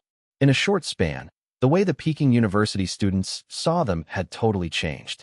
They became looks of disgust and indignation. The two of them had suddenly become the targets of the crowd. That's right. Friendship, my ass. New perspective, my ass. They purposely arrived late and made all of us at Peking University wait for them for nearly 3 hours, while you two, Bai Yi and Yin Jiantao, did not even make a sound, but instead attempted to educate our Peking University students, criticize our Peking University students, even wanting us to be friends, make us forgive them. Does that even make any damn sense? What the F***K was this kind of logic? Zhang Ye slammed his hands on the rostrum again. What friendship? What forgiveness? A devil never needs to apologize or be forgiven. Don't blindly promote the so-called superior systems. As a democratic country, if their citizens of the past had not existed, then there would have been no past wars. If the citizens of the present do not exist, then there won't be the current government. Do not be sucked into the so-called cultured and civilized side of Japan. Culture and civilization are the foundations of humans. In the last century, the Japan which had committed such hideous deeds actually had an ugly and hypocritical culture and civilization. Don't expect Japan to want to repent at some point in the future. A country that adopts the law of the jungle for their own country will never have a future. The Japanese translator kept translating and conveying the meaning of the speech to the delegates. He was already sweating all over. As a professional translator of Chinese, he had been by the side of many high-ranking Japanese officials through multiple occasions and had a wealth of experience. But at this moment, he was finding it difficult. There were also some words that could not be translated. Being such an experienced and excellent translator, how could he be facing such problems? Because the other party was using very unconventional words. There were many curse words which the translator had never needed to use before. This made his task of translating 10 times more difficult. Beads of sweat were already forming on his temples. Matsumoto could no longer listen any further. The other officials in the political delegation were so furious that even their lips were trembling with anger. They were sincere in visiting China, hoping to come over to express their friendship. But who knew that today, at this very moment, they were being scolded right to their faces by a simple Peking University teacher? Even scolding their country? Just what kind of a situation was this? This was a situation that none of them would have ever expected to be caught in. And yet, this was exactly what was happening. They've just met someone who dared to grab them by the necks and scold them to their faces, the teacher of the people. Zhang Ye laughed coldly. We will never forgive Japan. What are we forgiving them for? If we are forced to pretend like we're magnanimous and gracious, disregarding all prior issues and only looking towards the future, waiting for them to drop the hostilities and gain enlightenment, then why can't we use those same reasons to forgive our fellow comrades who are deeply remorseful for the murders they committed? Why can't we give them a chance to turn over a new leaf? Zhang Ye asked with every sentence. Let me ask you all, if a person murdered your mother, would you forgive them? No one spoke. Let me ask you all again. If a person killed your classmate's father, would you respect the murderer? Still no one spoke. Zhang Ye angrily slammed his hands onto the rostrum for the third time, speaking louder and louder. Then tell me, Japan, what should we respect you for? With a change of tone, he shouted and pointed at those people upstairs. Then tell me, Japan, why should I forgive you? Yao Mi stood up. Senior Song stood up. Li Li and Li Ying stood up as well. At this point, Zhang Ye's speech had been interrupted by the sound of applause. BBA, BBA, BBA, BBA. Endless applause that had been stifled for so long was now finally able to appear in the hall. It resounded resolutely throughout the hall. Too awesome. Well scolded. That felt so good. That's the Zhang Ye I know. How satisfying. I don't want to listen to Zhang Ye's speech on academics. This is what you call a true speech. This is the real Zhang Ye. When Teacher Zhang scolds people, he always looks so handsome. That's right. Every time Teacher Zhang does something like that, he always looks like he's glowing. That was extremely well said. Japan, why should we forgive you? I was so badly affected by Professor Yan's and Teacher Bai's speeches that I didn't know what to say. I felt like something was wrong but couldn't pinpoint what. Now I finally understand. It was exactly as Teacher Zhang said. Teacher Zhang has totally shouted out everything I felt inside. The countless Peking University students seated downstairs were now gradually rising up excitedly. A few Peking University teachers like Su Na and Professor Zheng secretly cheered. What a teacher! That was so beautifully said. Some of those who felt that Yin Jiantao and Bai Yi had given good speeches earlier suddenly seemed to be deep in thought, while others lowered their heads silently. No one knew that this impromptu speech had possibly come from a newspaper article from Zhang Ye's previous world. Why possibly? Because even Zhang Ye did not know for sure. The article was too inconspicuous, so obscure that it was difficult to trace its source. Zhang Ye could still remember the first time he saw this essay on the internet. It was titled, Why Should I Forgive You, Japan? It wasn't very well known, Or perhaps it should be said that this article did not gain much attention, so much so that almost no one knew about it. However, some essays' charms and strength lay in just that. It could be hidden in a dark corner somewhere covered in dust. But on the day the dust is blown away and the light of day shines upon it once more, the strength of its words still haven't faded. They still glow as bright as gold. Today, Zhang Ye had taken this speech out. Through Zhang Ye's modification to fit the situation, it had become his work and was given a chance to see the light of day again. 1. In January 2017, the Chinese government extended their official definition of the Second Sino-Japanese War back to September 18, 1931, the invasion of Manchuria by Japan, as opposed to the traditional 1937 start date, defined by the Marco Polo Bridge incident. Generally speaking, this earlier date was mostly agreed on by the Chinese, therefore putting the war duration at 14 years. 2. I found the earliest version of this newspaper article/reader letter here. It wasn't very well known until someone saw it and put it into the discussion forums in China where it widely discussed by the netizens, which is why this chapter's name is called The Speech That Got to See the Light of Day Once More. Chapter 562. The whole audience cheers. An uproar. Astonishment. The entire Centennial Hall had been shaken by Zhang Ye's shouts. Bai Yi angrily roared, "That madman. He's really a madman." A Japanese female reporter said, "We will raise a protest. This is an insult to us. This is the lowest form of personal attack on us." Many of the Chinese reporters had been greatly inspired. They focused their cameras onto Zhang Ye, not wanting to miss out on any footage of him. There was a great deal of satisfaction on all their faces. However, the Japanese reporters all looked very angry, as though they had been on the receiving end of a great insult, incredulous that someone actually dared to scold them and their country in such an official setting. Why is he like that? What is he scolding us for? Does he even know what he is saying? The students of Tokyo University were also raging. A few of Peking University's heads of school could only look at each other in shock. Matsumoto and the political delegates, their faces as cold as water, lodged stern protests. The accompanying Chinese officials were also shocked and confused, not knowing what they could say now to appease the situation. A Peking University Japanese department teacher jumped up and cursed, "This damned nationalist." A staff member from the Office of School Leadership said irritatedly, "What kind of behavior is that? What has the war got to do with the Japanese citizens? Don't let him keep speaking. Get him off the stage. Cut the mic." A few of them could not understand why a century-old institution like Peking University, the top institution in the country, would employ a hooligan like Zhang Ye as a teacher. This was a huge mistake, no matter how talented Zhang Ye was or how much Zhang Ye had contributed for academics. This sort of role model behavior would nullify all of that. Hiring him was the worst decision that Peking University had made. Zhang Ye's treacherous speech this time would surely cause Peking University to be on the cusp of the news. It would definitely put them in the sights for controversy and criticism throughout the world. But Zhang Ye still went on. He was not done with his speech yet. Then Zhang Ye continued speaking. These days, there are many voices that claim that scolding others is not right. That there are also good people in Japan, so don't be a nationalist.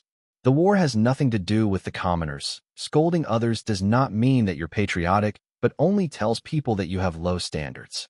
Japanese technology is more advanced than ours, so we must learn from them. The Japanese have higher standards than us, so we must be accepting of them. Boycotting Japanese products is meaningless when we should be looking to raise our standards instead. We must be logical when it comes to patriotism. It seems like those people do not understand why boycotting Japanese products, not eating Japanese food, and scolding Japanese people can be labeled as patriotism. What they are thinking is that they're the more elegant and classier patriots. At this point, Zhang Ye raised his head, as though he was responding to those who were so pro-Japanese. Actually, I'm wondering as well. I am also very amazed.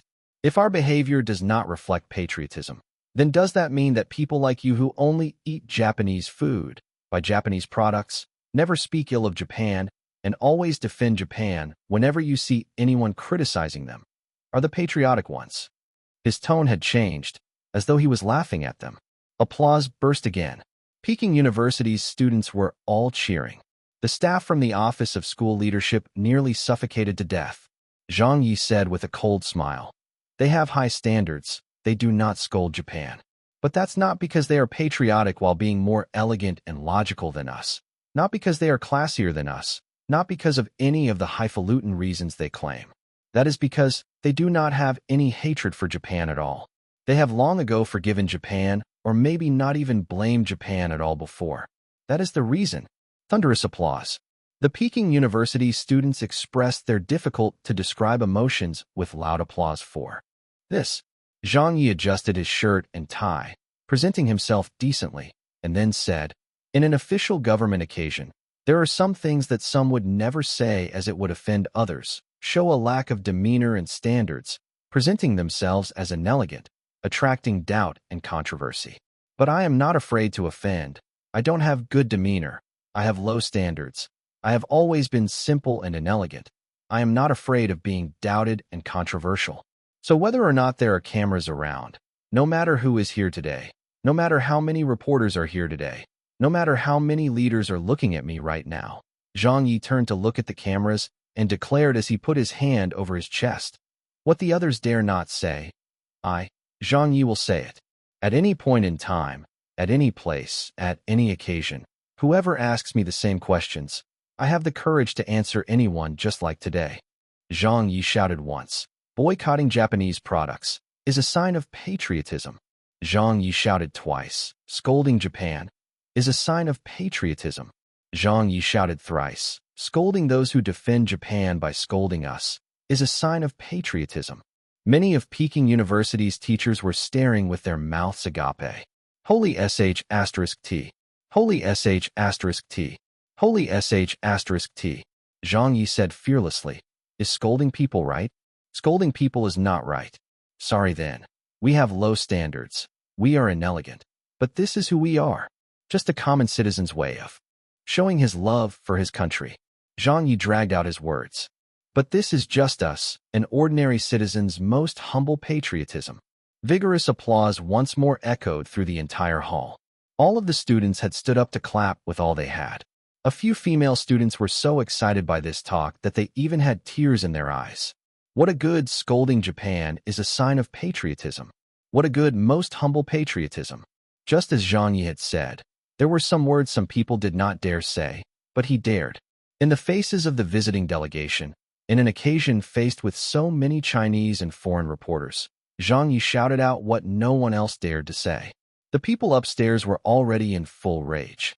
But Zhang Ye looked directly at them and said, I have a poem here I would like to dedicate to our friends upstairs to end my speech with today. Poem. He was going to compose another impromptu poem again. The applause quickly stopped as the Peking University students perked up their ears in anticipation. Zhang Ye melodiously recited, How to let you encounter me, at my most beautiful moment. For this, I've prayed to Buddha for 500 years. Prayed he'd bring us together by destiny. This was a masterpiece from his previous world, a work by Shi Murong entitled A Flowering Tree.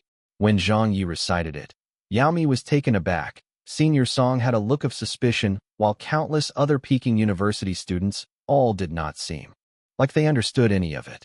It wasn't that they did not understand the meaning of those words, but they did not understand why Zhang Ye would randomly recite a love poem. Prayed for 500 years? Brought together by destiny? Brought together with who? Japan? What was this supposed to mean?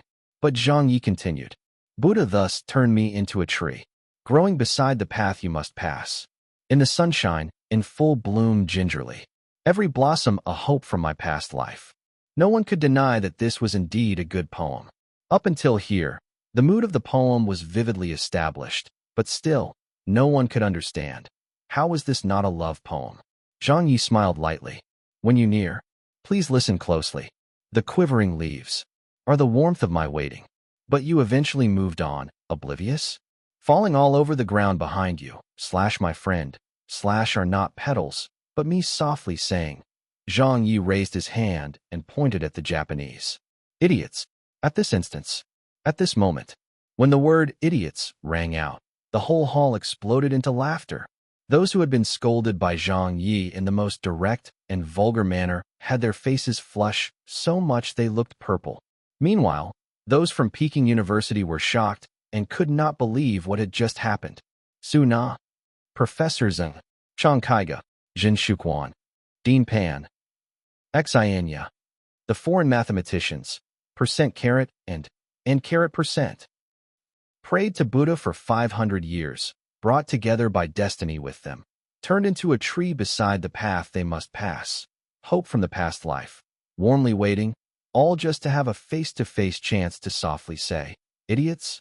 Everyone was shocked by how daring Zhang Ye was. In this second, the large Centennial Hall went fearfully quiet. The Peking University students and teachers went quiet. The Chinese reporters went quiet. The Japanese political and university delegations also went quiet. The atmosphere seemed to have frozen for a second. When they had been targeted, who stood up for them? Zhang Ye. When they were sternly scolded by the professors and teachers, who spoke up for them? Zhang Ye. So when Zhang Ye finished reciting his poem, many of the Peking University students looked upstairs at the delegations. Suddenly, a chubby Peking University student suddenly stood up and pointed upstairs, shouting, idiots. The third-year senior who had been protected by Zhang Ye earlier also stood up from her seat, looked at those upstairs and shouted out loudly, idiots. Yami stood up. Idiots. Lili stood up. Idiots. Senior Zhou drew a deep breath and pointed upstairs. Idiots. At the beginning, there was only sparse and inconsistent shouting. But gradually, everyone's shouting became more consistent as 1, 10, 100, 200 people, all Peking University students joined in. Idiots. Idiots. Idiots. Finally, even senior song. The straight a student stood up to shout out, idiots. 500 students. 1,000 students. 1,500 students. All of the Peking University students had joined in to shout and denounce them. All of them were standing up together. All of them were pointing their fingers at those upstairs. What sort of a place was this? It was Peking University. This was the country's best and most elite education institution. Among the students, there were last year's scholars from Beijing, Behe, Jiangsu, Gansu, and 9 other provinces. There was also the best testing student from the National College Entrance exam 2 years ago. There was a top student from Peking University's postgraduate program. Can you imagine the scene? A Peking University teacher leading a group of more than 1,000 elite students from across the country, pointing their fingers at the Japanese delegation, shouting one louder than the other, idiots. My God, just what kind of image is that? Just what kind of sight is that? The Peking University teachers were all shocked. The Chinese reporters were all shocked. The Japanese delegation was shocked. Chapter 563, The Peking University's Students' Epic Act. Outside the auditorium, everything was as usual. A few security guards were patrolling the grounds relaxed. What kind of big shot came today? I heard it was a delegation of Japanese officials. No wonder. I was wondering why it sounded so tumultuous inside. Yeah, I'm not sure what they're doing inside either. Maybe there's a speech or something. Why is it so raucous? It's like someone is shouting? But shouting what? I can't hear clearly. Huh?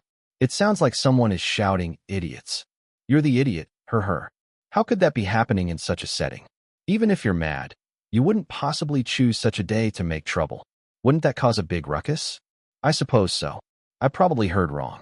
But a few seconds later, the shouting grew louder and louder, sounding clearer and clearer. The 3 security guards looked at each other in shock and were suddenly overcome by a sense of surreality. F***K. They really did not hear wrong. It was really idiots. The people inside are really shouting idiots.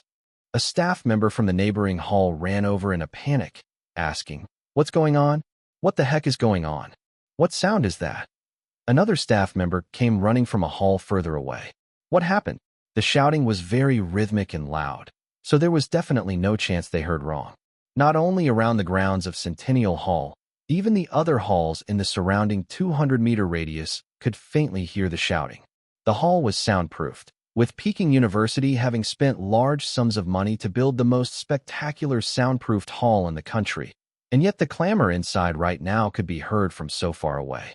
The volume inside must be off the charts. A hallucination. It must be a hallucination.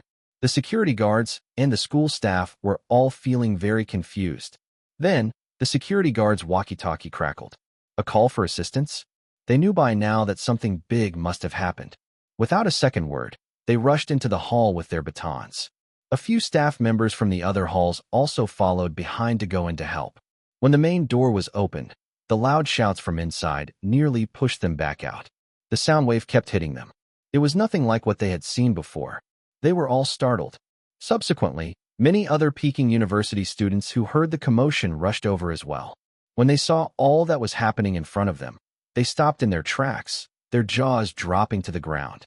This is... Damn! The hall was exploding. The shouts were deafening. 1,000 angry voices, 1,000 hands were all directed at the upstairs of the hall. The security guards and many Peking University students who had just come inside immediately noticed Zhang Ye standing at the rostrum and recognized a few of the students from the audience. Wasn't that Zhao Yuzhou, an officer from the student council? They could see Zhao Yuzhou, with a reddened face, pointing and shouting at those upstairs. Idiots! Idiots! Damn! And that person there, wasn't that the scholar from Jiangnan province this year? I thought he was just a bookworm. He usually doesn't even talk much in class with his classmates. But right now, this scholar's face had anger written all over it. The usually quiet and reserved him was shouting much louder than the 20 or 30 people around him.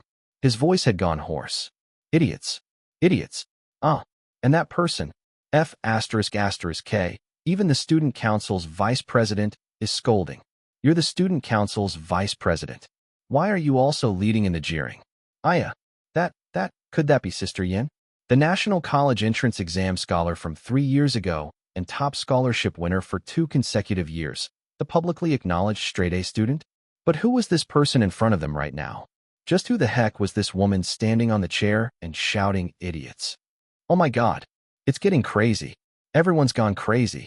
A number of students who had just arrived on scene went off again to quickly make some calls. Bangzi, come to Centennial Hall quickly. What's the matter, man? I'm sleeping. Just come quickly. Something big has happened. The Japanese political delegates have been surrounded by our school's students. 1,000 of them. 1,000. They're all pointing to the delegates and calling them idiots. Get lost. Trying to prank me. Your sister. It's F***King Real. Beside him, a Peking University female student was calling her dorm mate. Mimi, quickly gather the people from our dorm. Come to Centennial Hall now. This is too exciting. It's crazy over here. The Japanese political delegation has been scolded. How's that possible? Have you ever seen over 1,000 people squeezed into a place, simultaneously scolding someone? Get lost, hee. Let's make a bet. If you lose, drinks are on you. Are you trying to trick us into going all the way there? Don't even think about it. Do you think we're stupid? Damn it. Wait a moment. I'll let you listen to this. Listen to it. Did you hear? Damn. It's really true. Wait for me. We'll be there immediately. Immediately.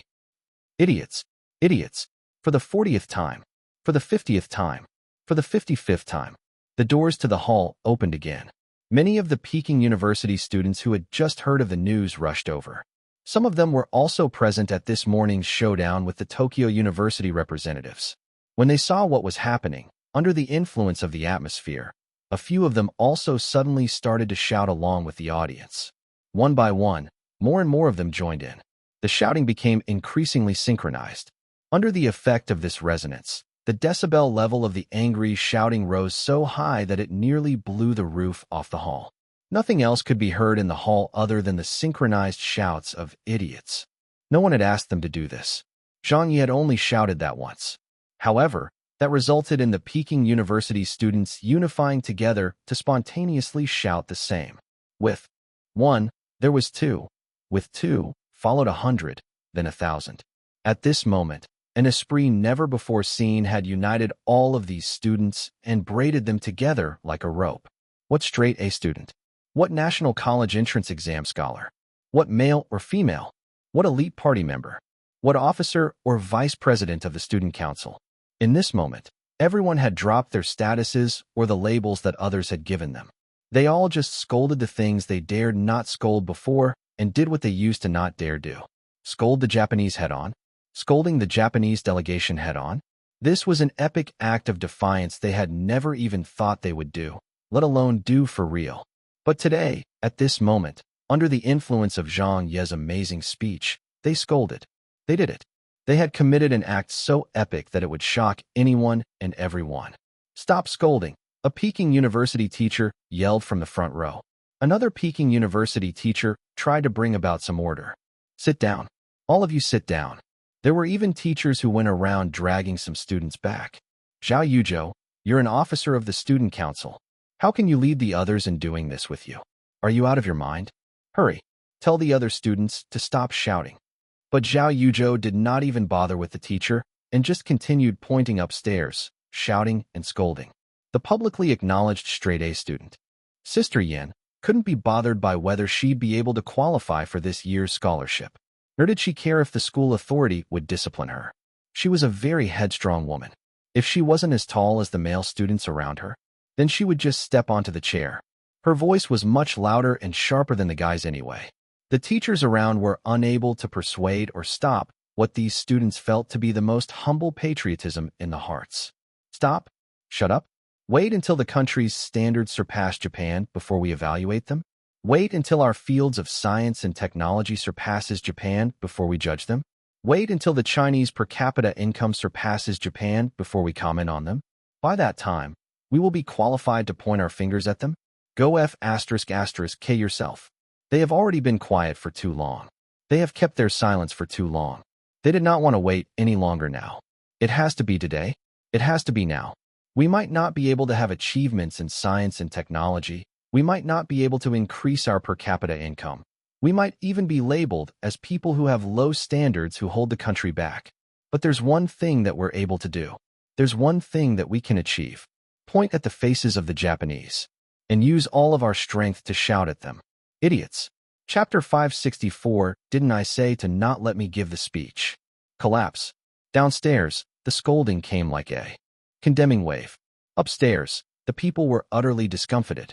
Bai slapped his hands heavily onto the chair's arms. Unforgivable. Professor Ye nearly blew his top. That Zhang Ye. I'd said earlier that he should never have been allowed to step into Peking University. As a teacher of the people, he's leading people to scold others? Leading so many of our students to scold people? He's going to rebel. Matsumoto. $% and asterisk sad face. An official who was with the delegation. $% and asterisk sad face. The Japanese translator declared loudly, "We will lodge a stern protest. All of your actions are undermining the relationship between our countries and negatively affecting our bilateral cooperation in many areas." A leader of Peking University immediately turned solemn and said, "That is the view of one of the teachers from our school, but his view does not represent Peking University's view, nor does it represent China's. An individual's view?" He even felt guilty when he tried to explain it that way. Your sister, with so many people downstairs scolding them, this individual's view does indeed seem much more than just one individual. But with what happened until now, what else could he say? He could only explain it that way. Besides, he also knew that this political delegation, led by Matsumoto, was only one of several that involved the education sector. His words couldn't represent those of the other political delegates, nor could it represent Japan. However, this incident today was really too serious and tricky to handle. It was something that had never happened before in Peking University, but if you said that it would really affect many areas of their country's bilateral cooperation, then that would be too far-fetched. Multiple projects worth billions of dollars and the ties between the countries. Oh, just because a commoner from a certain place scolded you all, just because some students from a certain school scolded you all, you can just stop all cooperation at the snap of your fingers? Can you just sever ties so easily? That would be a bit too trifling and wouldn't be that easy. After wrangling for a bit, Matsumoto and his team could not bear to stay around any longer. Their eardrums were nearly bursting from the incessant, raucous din. He swung his arm as he turned around to leave, the other delegates following behind and busily whispering. Only the university delegation was left behind now, and with no more cooperation on the books, they left as well. Cooperation? What cooperation? With so many angry voices in close proximity, if they stayed behind, God knows what would happen. They might even get beaten up by the students. After all, they had been late to the ceremony by more than 2 hours. All of them left together. Or rather, they left with their tails tucked between their legs. Although the delegation left in an imposing manner, speaking ruthlessly and sternly protesting, in actual fact, they were feeling very nervous and afraid. With over 1,000 students in the hall and even more gathering outside it, if each one of them spat at the delegation, they might even drown. They knew they had to leave immediately. The Japanese reporters observed for a little longer before deciding they could no longer stay around. They then hurriedly took their leave. They had come here today with pride and a sense of superiority, knowing that as foreign reporters, at a time when the Japanese Prime Minister was visiting China, they would be treated like honored guests. Some groups had even begged them to report about them in a more positive light. But none of them could have expected that at this Peking University stop, in this country's best educational institution, where the teachers and students were of the highest standards, they would be scolded. They were even scolded in the most direct way that the Chinese would scold with, being called idiots. This was truly an unpredictable outcome no one could have taken precautions against. This was too unreasonable. This was really too unreasonable. Some of these Japanese reporters nearly fainted from anger. Only the Chinese reporters looked like they were on steroids as they stayed behind to capture everything that was happening with their cameras. They even managed to get the footage of the moment when the political delegation and Japanese reporters were chased away by the scolding. That's fascinating. This is big news. Before I came here today, I thought that, since this was political coverage, there wouldn't be much to look forward to. But now that we are looking at all that is happening, it seems like all of this will be headed for the headlines. And it won't just be the headlines for a day. This is at least 2 or 3 days worth of headlines to deal with. Can this footage be broadcast? I don't know. It might be dangerous. We still have to record it. This footage is too powerful because of the students' bravery. It's the first time I'm experiencing something like this. I never knew that these straight-A students could be so courageous and upright. AI. It's because Zhang Ye's speech was too powerful. I seriously listened to it just now. When it was finished, even a person my age felt like joining together with the students and scolding. The main point is that I'm not a nationalist. It's Zhang Ye again. With his talents, why doesn't he do anything the right way? Yeah, it's as if the best steel is never used to make the knife's edge. This person is too good at attracting trouble. This time, it's no small issue of just scolding some other celebrities. This is him leading a group of people to scold a political delegation. This surely won't end well. He's gotten himself into big trouble now. Why is Teacher Zhang's temper so terrible? The Chinese reporters were relatively more objective about the situation due to the nature of their job. They were some of the few in the hall who had maintained their calm during this incident. Of course, there were a few male and female reporters who had joined the students to shout out, "idiots," after the speech moved them. But they were very quickly stopped and talked down by some of the older and more experienced seniors. They did not want to create any potential trouble for their employers. The students might have already scolded the Japanese, but as people of the media, they definitely ought not partake in such scoldings, especially when it was such a big event. The main leads walked off. At the end, the Peking University students scolded in chorus another 2 more times before gradually stopping. Some of them had scolded so hard they nearly got hypoxia at the end. They had to sit down to rest to catch their breath. Some others scolded until their voices went hoarse and had to get some mineral water from their friends before gulping down the whole bottle. After more than 10 seconds of silence, suddenly, out of nowhere, people started applauding. It grew louder and louder. Oh, they've been chased away by our scolding. Damn it, what have we done? We chased away the political delegates with our scolding. My God, we're too cruel. What a great feeling. That was too damn fun. I didn't even know that I could scold people. Many Peking University students were cheering as they applauded hard, not for anyone but themselves. They clapped for their long-suppressed and silent selves. That they could actually scold others with no standards. That they could be so bold to do something like that. Suddenly, a head of the school shouted from upstairs, "All of you, stay where you are. No one leaves this place. Wait until your teachers or your parents come to bail you out." What do we do? What else can we do? Everyone, on my signal, comrades, let's run. When the signal was given, all the Peking University students in the hall roared a battle cry and dispersed. Some of those who could not react in time were stunned for a second before quickly joining the others and escaping. Run! Don't get caught! Everyone. It's every man for himself. Battle comrades. We'll meet up again when we get out of here. As they ran, they laughed like they were having fun. There was no chaos when the doors opened. Even though the exit was not that big, everyone did not squeeze to the front to try to get out. Instead, they gave way to each other, the freshmen going first, followed by the second-year students, and then the third-year students. It was very organized. After having gone through a battle together in the hall, everyone had become comrades and were feeling very united.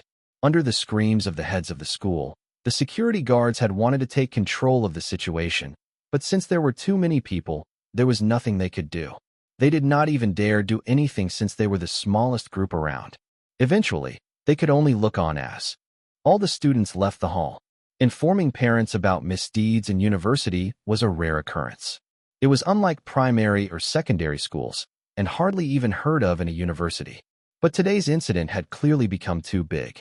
Even if the students were expelled from the school, it would not seem like a heavy punishment. Of course, Peking University could easily expel one student if he or she dared to point and scold at foreign guests of honor. No one could raise an objection to that.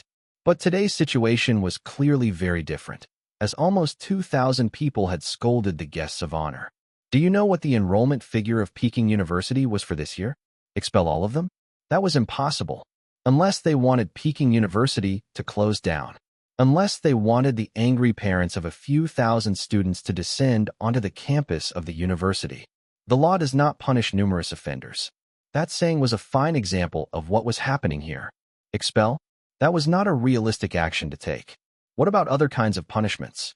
A little less than 2,000 people were involved in this incident. Even if it was just filling in the procedures, it would take the teachers 3 days and 3 nights to complete. Yes, they wouldn't be able to finish writing. And so, it seemed they had no options they could consider. After thinking about it for a long time, the Peking University heads finally thought of something. Zhang Ye. It was all because of Zhang Ye. The students could run, but surely you cannot run. At once, the school heads upstairs and the teachers downstairs gathered together and stood below the stage, staring at Zhang Ye, who was still standing at the rostrum. The school heads were full of wrath. Suna had a look of worry. Professor Zhang didn't know whether to laugh or cry as he kept taking deep breaths. Dean Pan also held his head in his hands helplessly. Xian Ye looked at Zhang Ye, totally rendered speechless by his actions.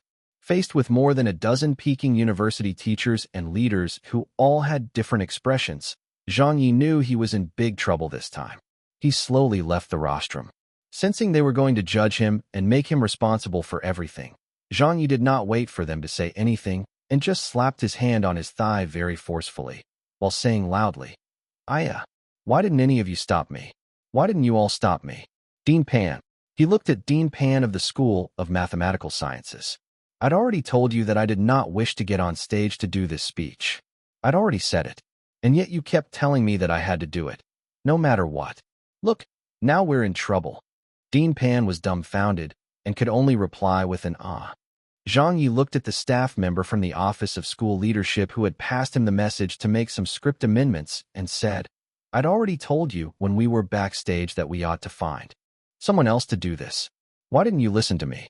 You just did not want to listen. Look at what happened now. Someone even got scolded now. Hi, what do we do now? What do we do about Peking University's reputation now?" That staff member nearly cursed at his mom. Damn it. Does this even make sense? Does this even make any sense? The ones in the wrong now were us. We did not stop you.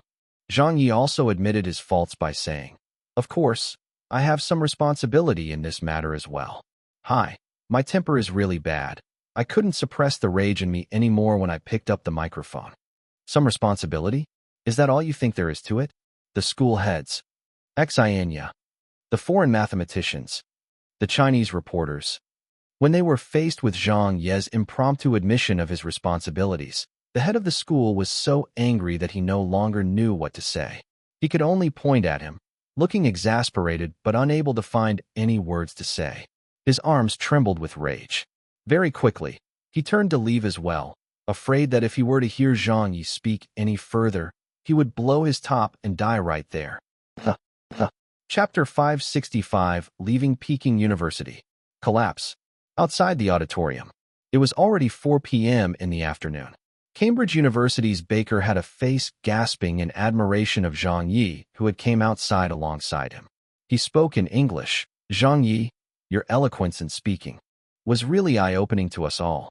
The foreign mathematicians had been present the whole time, with the translators translating everything Zhang Ye said in his speech. So they were also in the know of what had just happened.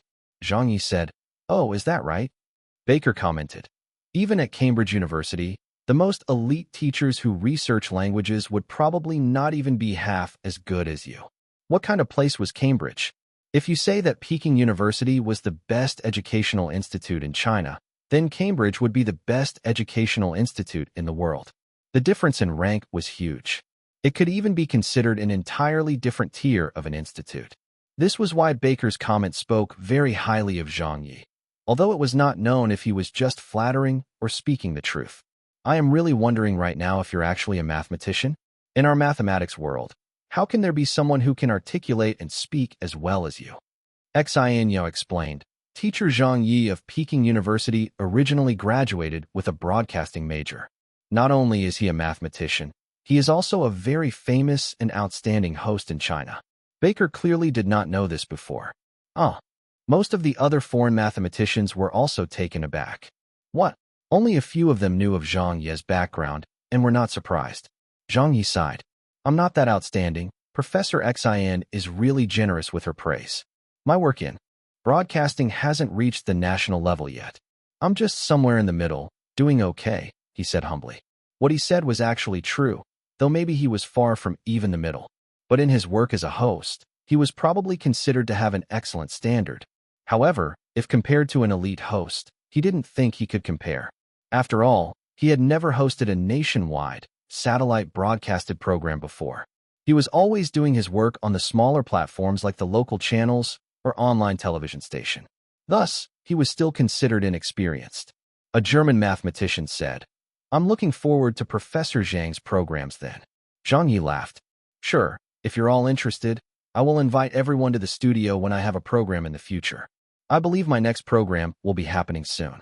When he said that, he sounded a little compelled by his situation, but not exactly feeling depressed. He was rather accepting of all that had happened.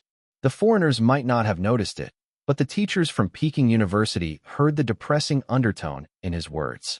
Next program would be happening soon? Yes, it's about time you went off to do your new program. With today's mess, it would be a miracle if you were still around to teach. The punishment would definitely not be light.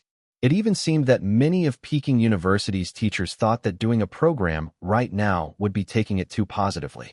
This mess might not even be resolvable anytime soon. Who knows how it will end up? Don't think that burning incense will help out again if you get banned once more. The mathematicians left. Zhang Ye sent them to the vehicles and went back with Dean Pan. On the way, some Peking University students passed by from time to time. When they saw Zhang Ye, they all excitedly waved to Zhang Ye to greet him. "Teacher Zhang. Amazing. Teacher Zhang, you're so awesome. Well done." Many Peking University students who were not at the hall for the ceremony had heard of the incident from their classmates who were there. They heard that Zhang Ye led more than 1,000 Peking University students in pointing at and scolding the Japanese political delegation as idiots. When they heard this, their blood boiled as the nationalistic youth spirit in them could only imagine what had gone on. They hated themselves for not being at Centennial Hall to witness it in person. Zhang Ye returned their greetings along the way. When he had just reached the teacher's office at the Chinese department, Peking University's punishment for him had already been passed down. Suspended. Classes stopped. The students who had applied for Zhang Ye's elective class were to apply for other classes within the next 3 days. This punishment was announced by Dean Chang Kaiga. With his classes stopped, it meant that he was suspended and temporarily relieved of his duties at Peking University, at both the Chinese and math departments. In normal circumstances, this punishment would definitely be considered heavy. Suspension was a punishment only meted out when a teacher made a critical error. But for Zhang Ye's mess that he created today, why did it seem as though this punishment was too light? Only earned a suspension? Shouldn't he be removed from his post? Shouldn't it be a sacking instead? When Zhang Ye received the punishment details, he heaved a sigh of relief. It was a punishment he could still accept. He really wanted to retain the position of a teacher of Peking University. It wasn't only for his status and reputation. During his days here at the school and the time he spent with the students, he had started to like this place, the campus, and every one of the cute students of Peking University. This was why he did not wish to leave this place. Although a suspension meant he could not come here for the time being, or he might still have additional punishments lined up for him, at the very least, it left a thought for Zhang Ye. It meant that he could still have the chance to resume his classes in the future. Chang Kaiga looked at him. Hi, you are really. The department's secretary, Jin Shuquan, said disappointedly. It's only the first day of the semester, and you've already made such a big mess. You can't give classes anymore now, just because you did not think before you spoke. Was that worth it? Worth it? But Zhang Ye did not think the same as him. He always said what he wanted, did whatever he wanted. It was as simple as that, because if you did not live life this way, then it would truly be a life not worth living. You would end up in a coffin, regretting the times that you did not speak up. Chang Kaiga said, go back home and rest for some time. Secretary Zhun and I will try to help you deal with the matters here, see if we can appeal for you. But if there's even a chance to resume your classes, it might not be in the near future. Probably next semester. So just be prepared for it, all right? Zhang Yi suddenly said, thank you, Dean Chang. Thank you, Secretary Zhun. The fuss I kicked up has made both of you worried about me. It's all right. I'm fine, and I will accept my punishment. Since he had already done it, Zhang Yi was prepared to shoulder the consequences. Besides, it wasn't his first time anyway. He looked calm, like nothing had happened at all. If this punishment were given to another Peking University teacher, that person would probably faint upon hearing it. It would feel like the sky had fallen on them or the end of the road. However, Zhang Yi was different. He was a battle-hardened person. Suspension? Sacking? Ban? Jailed? What had he not done before? So, with these experiences behind him, his mental strength was clearly different from others. DD. A text message came. When Zhang Yi looked at his cell phone, he saw a message from Dean Pan of the School of Mathematical Sciences. The message displayed, the title of Associate Professor will not be withdrawn. It still belongs to you. Rest for some time. We will all wait for your return. The title of Associate Professor won't be withdrawn? Zhang Yi knew that Pan Yang must have spoken up for him. Otherwise, with his mistakes, he wouldn't have possibly been able to retain the position without having even gone through the proper channels. Of course, a part of this outcome was probably due to Dale's conjecture too. For a global mathematical conjecture that was so important and on such a large scale, even if Zhang Ye had committed an even graver mistake, Peking University wouldn't dare to deny this achievement of his. He guessed that the reason why he had not been sacked was likely related to this matter.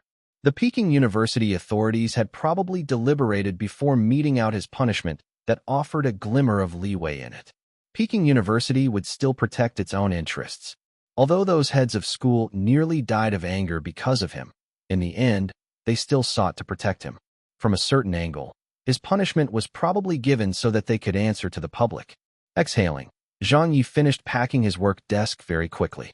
He picked up his belongings and said, "All right then, I'm leaving."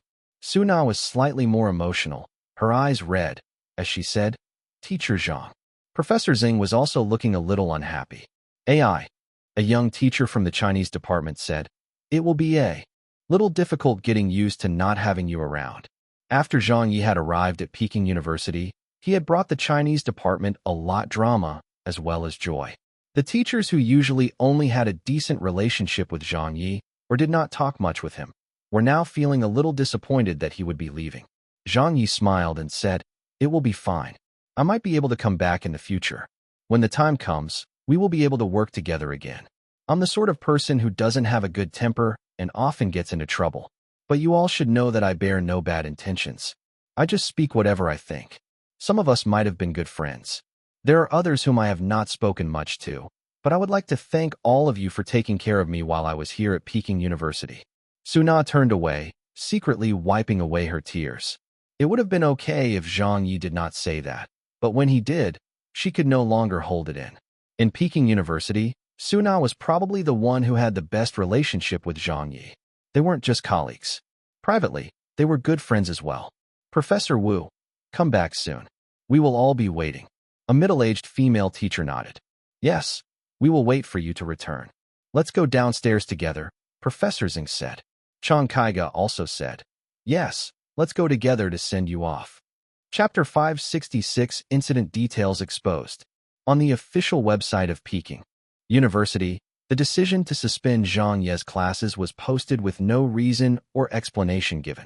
The details of the punishment were posted directly onto the notice page of the website in a highly visible location. Some netizens who were browsing the page saw it by coincidence. Zhang Ye. Class suspended? What happened? Isn't it the first day of school at Peking University? Why did they suddenly suspend Zhang Ye's classes? I was still looking forward to the videos of his new classes this semester. What happened? I don't understand either. Are there any Peking University students around? Please explain it to us. Yeah. Does anyone know anything at all? The news had spread to Weibo, Tieba, and some other forums. Gradually, the number of people who were paying attention to this news increased. Everyone wondered why Peking University had suspended Zhang Ye, unable to make heads or tails of the whole thing. It was only the first day of school, and classes had not even formally started. So why would a suspension be given out of nowhere? Many of Zhang Ye's old friends were also roused. Yao Jiankai posted on Weibo, "What's up this time?" Dong Shanshan also posted a series of question marks below. Skit actress C.I. Xiufeng also posted, "What trouble did little Zhang get into again? What big matter is it? Otherwise, it wouldn't have called for a suspension, right?" A netizen posted, "Yes, the classes were all scheduled in advance, especially the elective classes which require the student's registration. If they suspend his classes now, then how much manpower and time will they need to waste to get things back in order? Besides, it sure would be difficult for the students to arrange and would definitely mess up their schedules. What's so important that they had to stop his classes? He has even been relieved of his duties? What's up with teacher Zhang Ye again this time? Could it be that he has destroyed Peking University?" Online, everyone was left wondering. Suddenly, a few netizens exclaimed, "Damn it!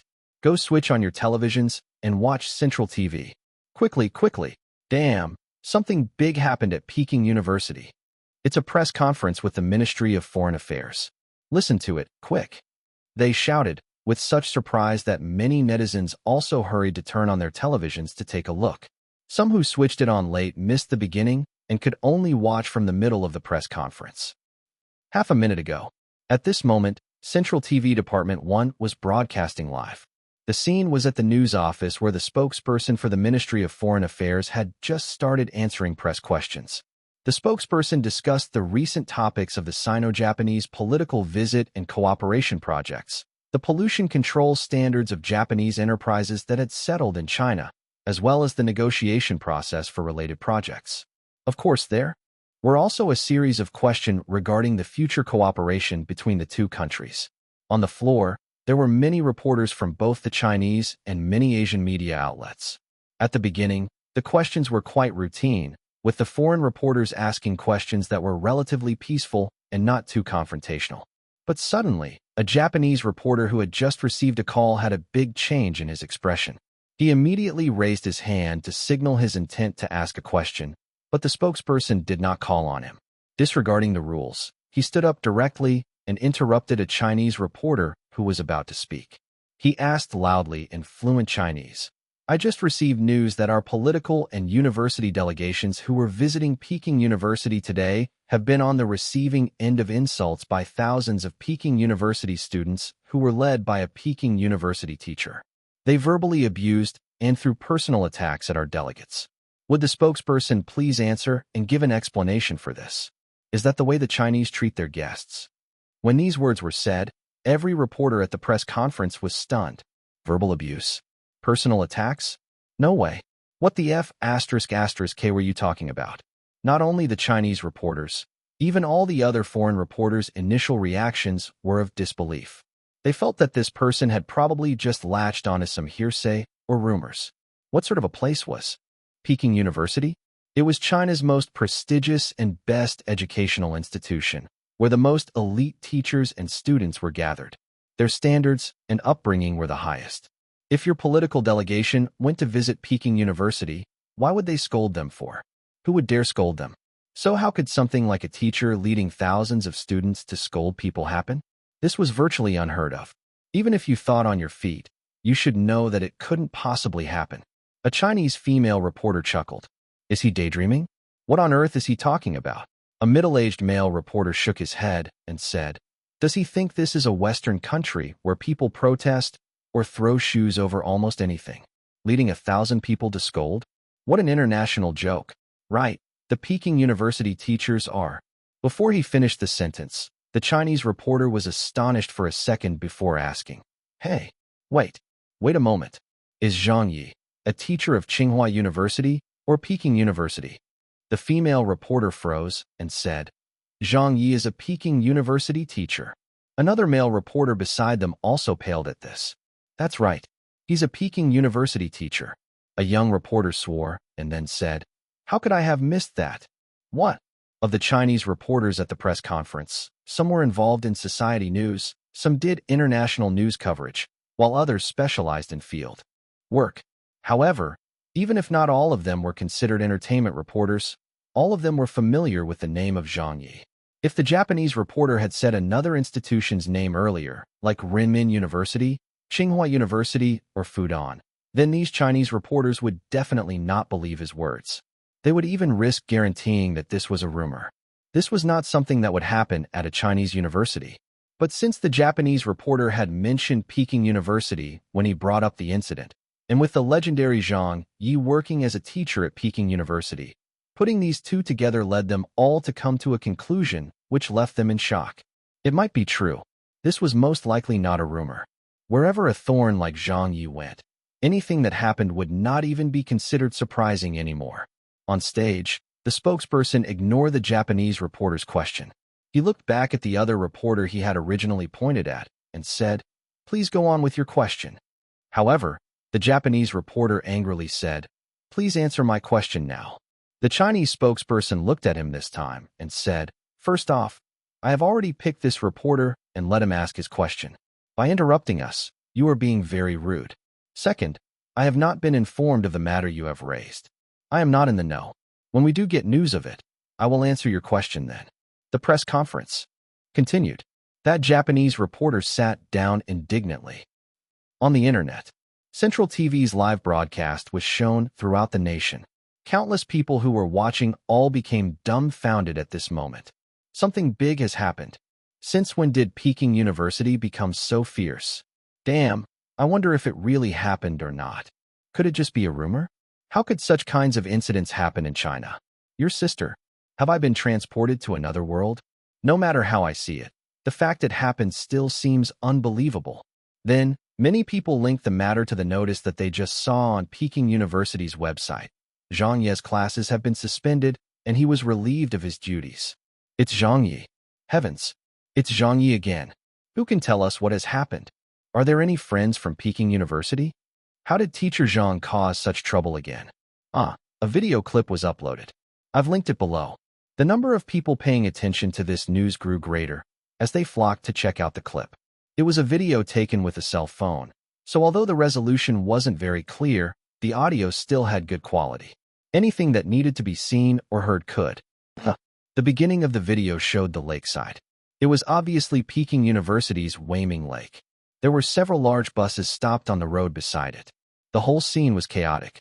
There were many students shouting, looking, and sounding furious and heated. Get back, all of you. Do you all even know what situation this is? What day is it today?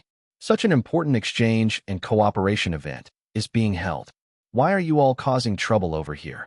It was they who started to insult us first. Which faculty are you from? Which class? What the F***K are you taking our pictures for? You'd better shut up. Teacher Bai E was sternly scolding the Peking University students. Through the dialogue, a lot of the netizens who were watching the video clip finally understood the situation. This was an incident where people from the Japanese delegation and the Peking University students had clashed. The next scene cut to the speeches being given at Centennial Hall. First to speak was Yin Jiantao, followed by Bai Yi. We're more backward than others. We need to give respect. We have to forgive, etc. As these ideological examples were raised, many people were extremely irked by what they heard. Suddenly, the video clip showed Zhang Ye getting on stage, holding a sheaf of papers and looking hesitant. After a while, he threw all of those papers onto the rostrum in front of him. Pooey, why should I forgive you? Japan. Boycotting Japanese products is a sign of patriotism. scolding Japan, is a sign of patriotism. Scolding those who defend Japan by scolding us is a sign of patriotism. Is scolding people right? Scolding people is not right. Sorry then, we have low standards, we are inelegant. But this is who we are. Just a common citizen's way of showing his love for his country. But this is just us, an ordinary citizen's most humble patriotism. When you near, please listen closely. The quivering leaves are the warmth of my waiting. But you eventually moved on, oblivious?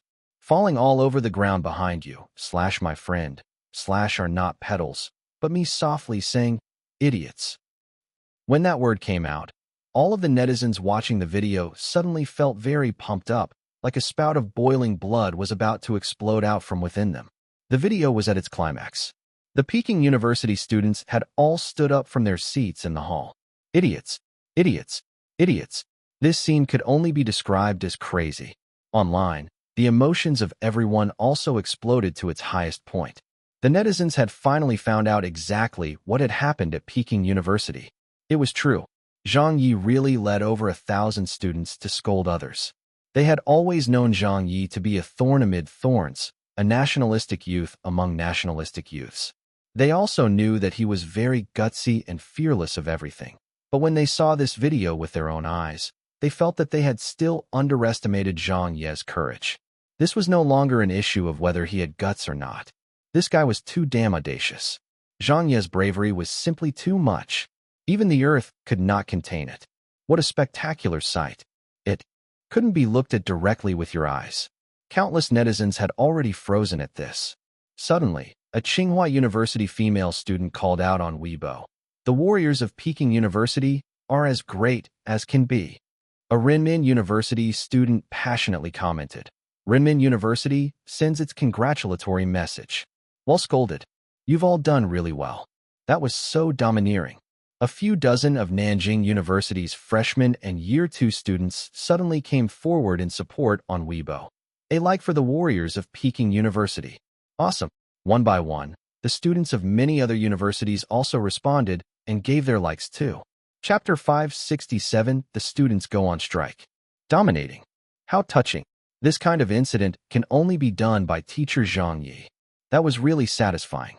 My eyes have gone red from watching this video clip. Which institution in China has ever had a moment in time like today's domineering spirit of Peking University? What a good and ordinary citizen's most humble patriotism. Just those words and scolding were enough to turn me into a die-hard fan of Zhang Ye. Me too. +1. Love Zhang Ye the most. The Peking University students are too courageous and upright. Love you guys. If you want to marry a Peking University man. If you wish to look for a wife, look for her at Peking University. Teacher Zhang is great. You guys are great too. So cool. This topic had rocketed up Weibo's main page of trending articles in a short period of time. With its momentum, it was probably only 15 to 30 minutes away from becoming the top headline. This was mainly due to the live broadcast of the press conference where it was first mentioned, and also because it was a big incident, thus pushing up the topic. There were countless likes. Of course, there were also people who angrily rebuked the incident. For example, Renmin University's Professor Ma Heng-yuan, who openly criticized the incident on Weibo. What a mess. What is the meaning of this? Is that the bearing of the country's best educational institution? Can he still be considered a teacher of the people? A black sheep like this should have been removed from teaching a long time ago. Suspension of class? Relieved of duties? This is letting Zhang Ye off too lightly. A current affairs commentator. In the past, Zhang Ye often spewed nonsense indiscriminately. However, at those times, what he said was always his personal point of view. But now, his speech and behavior are no longer as simple as just his personal viewpoint anymore. As a teacher of the people, not only did he not teach his students to be good, he even taught them to scold others, teaching the students how to hate on others. This is clearly not how a teacher should behave. Speaking without thinking will only bring you a moment of happiness. But is there any meaning to that? You're a teacher and a public figure. Anything you say will always be watched by society. What you need to do is play the leading role, bring about a positive energy to the citizens. However, whether it be as a teacher or a public figure, Zhang Ye has undoubtedly failed in his duty now.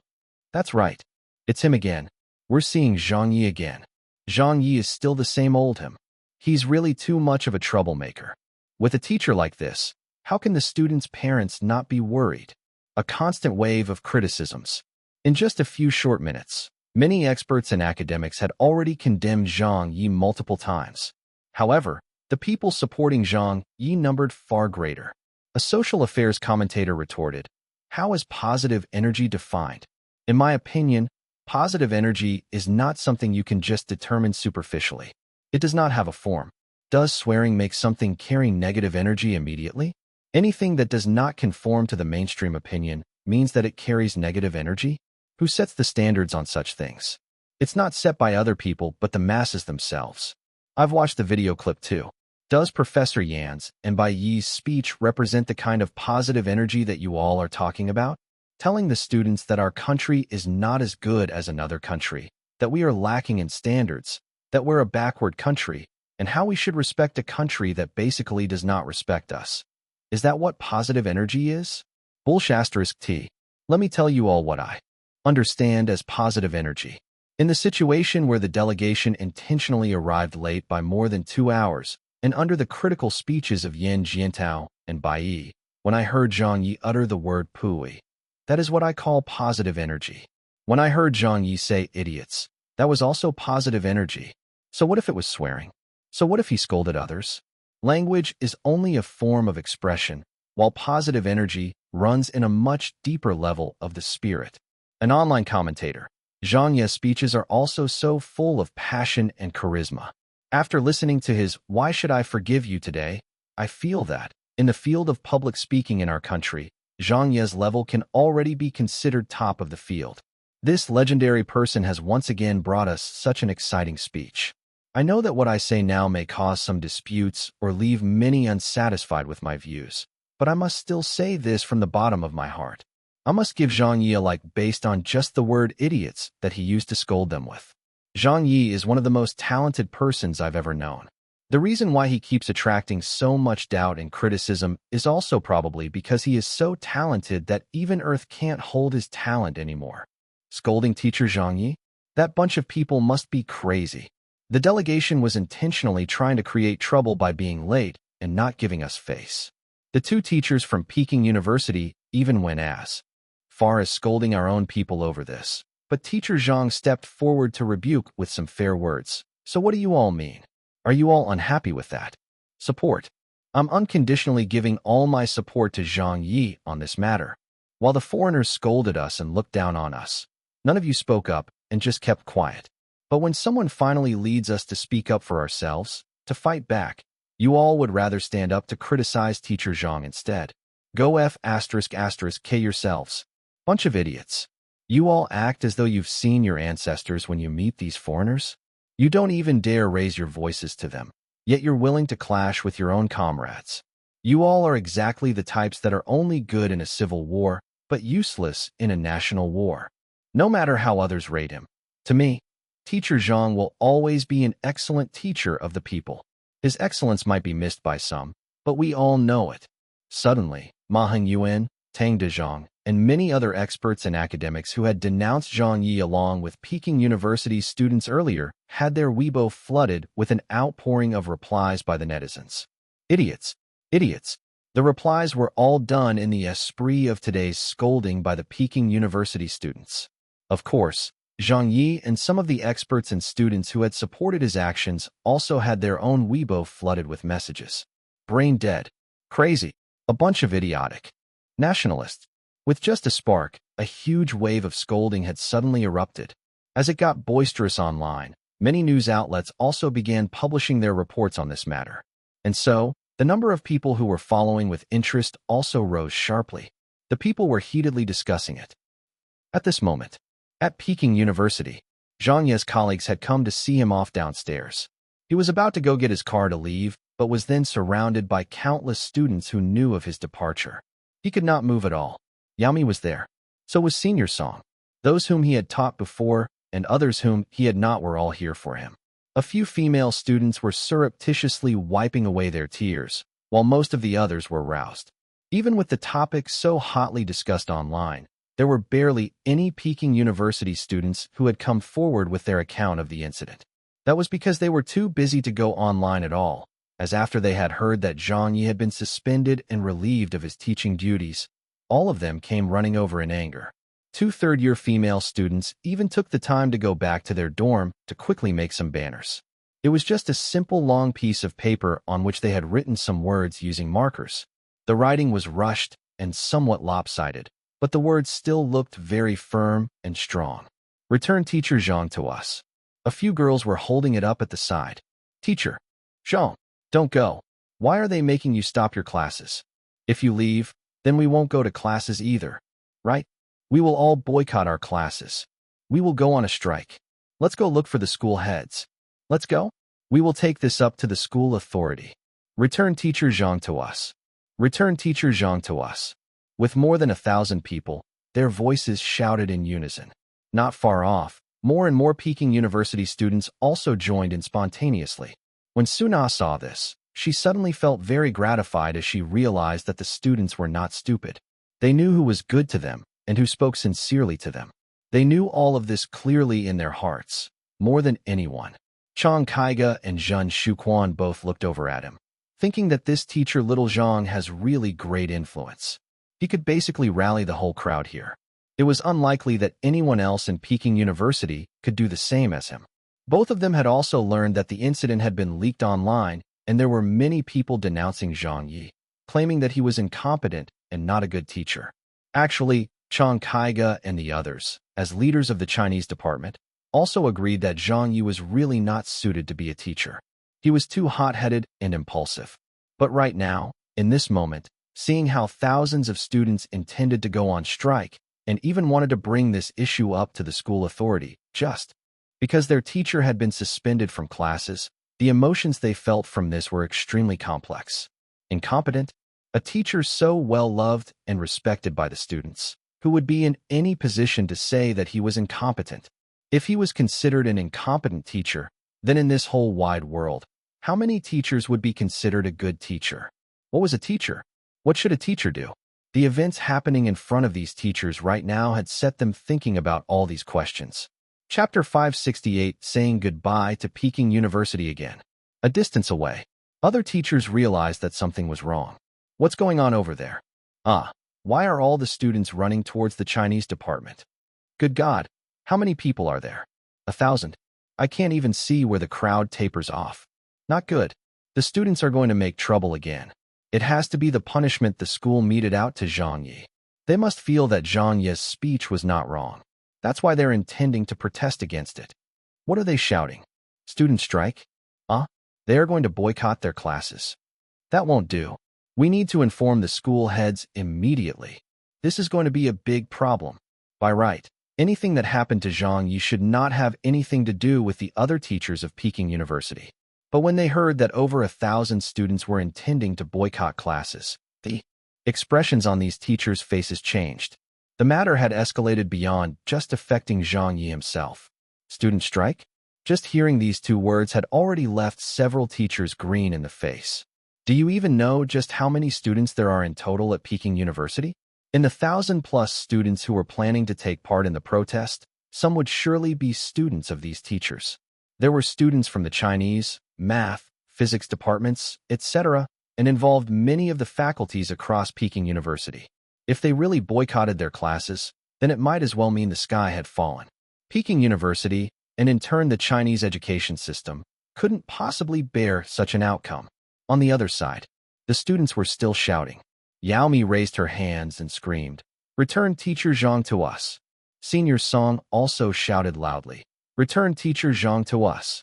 They were all familiar faces from Centennial Hall, where Zhang Ye led the students in scolding the Japanese. Honestly speaking, Zhang Ye was moved at this. When he saw these roused-up students, he hollered at the top of his voice, "Go back. All of you go back." Lili shouted, "We won't leave." Yao Mi also screamed, "Boycott our classes. Boycott our classes."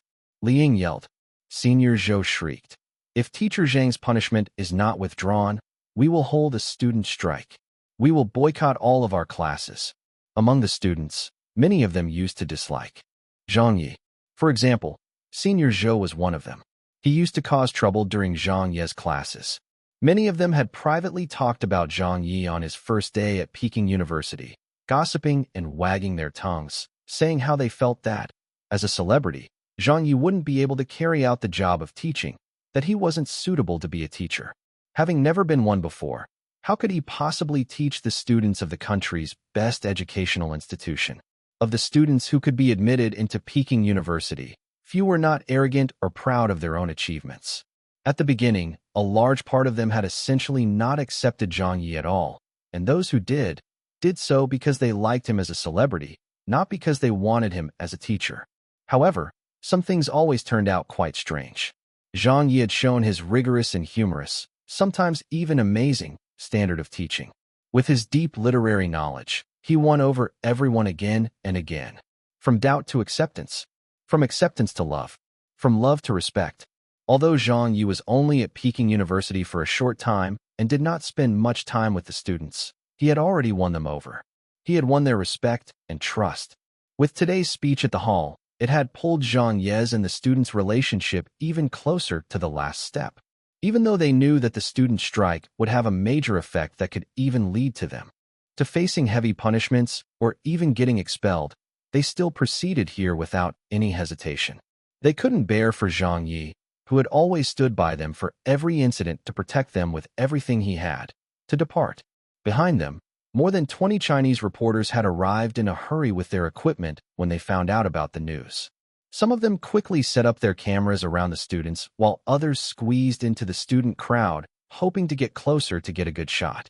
But after a very long time, they still couldn't squeeze inside. In the distance near the school's main entrance, there were quite a number of reporters who were rushing towards the scene. These reporters were obviously not the ones who were at Centennial Hall earlier. They were a new batch of reporters who had probably hurried over after they saw Central TV's live broadcast of the press conference. Among them, there were even foreign reporters who had blonde or red hair. The whole scene was chaos. The reporters were all very focused. After scolding Japan, it became a student strike. It seemed that today Peking University would not be able to get any peace at all. Everything that could happen was all happening today. Boycott classes. Boycott classes. It became harder and harder to control the crowd. Chang Kaiga shouted, "Go back, everyone." Zhen Shuquan also raised his voice, "Stop this. Go back to your dormitories." Professor Zheng said, "Listen to Teacher Zhang. And calm down, everyone." They knew that if the students really went ahead and boycotted their classes, then this whole issue would totally end up out of control. However, since the students were at the apex of their anger, they would not have it any other way. They continued boisterously chanting their mottos of "Return Teacher Zhang to us, and otherwise we will boycott our classes." Although Zhang Ye was touched by this, he was also angry at them. He was angry with them for suggesting that they would boycott their classes. He did not wish for his actions to implicate the students along with him. He understood that the school authority had already been light in their punishment and handling of his scolding of the guests in Centennial Hall. They did not take any action against the students and only punished him alone. This was the best outcome for them. So if the students insisted on boycotting classes, then it would mean that the law does not punish numerous offenders, would no longer be applicable. "What do you all think you're doing? What are you all trying to do?" Zhang Ye bellowed at them. Only when they heard him shout did the students begin to quiet down and look at him. Zhang Ye pointed at them and said angrily, "You're just making things worse. This is nonsense. Boycott classes? Boycott classes for what? Keep your mouth shut. You think it's as simple as just saying it. Why did your parents raise you? Why did your schools nurture you? Why did the nation train you? In the remote regions, do you all know just how many kids are hoping to go to school? All of them long for the chance to attend university and gain knowledge. But all they can do is read books in their small village that have been used dozens of times before and nothing else. All of you have already received the best resources. You've made it into the best institution in the country, but for the small matter that just happened, you're thinking of boycotting classes? Say that again to my face." Yao Mi became silent. The other students fell silent too. Zhang Ye's tone eased a little. "I'm leaving Peking University today, so this will be the last time I'm speaking as your teacher. I'll give you all one last lesson. Remember, no matter when it is, no matter what happens, never ever say that you will boycott classes so easily. because you all don't know how much effort the classes you casually say you will skip have been built up with by teachers, past and present. I do not need you to treasure this lesson with your lives. I just hope that you'll all be able to put it into a little corner of your mind and respect it." A sociology teacher nearby heard this and nodded her head. How well said, this Zhang Ye. Just when he was about to leave the school, he had finally said something good.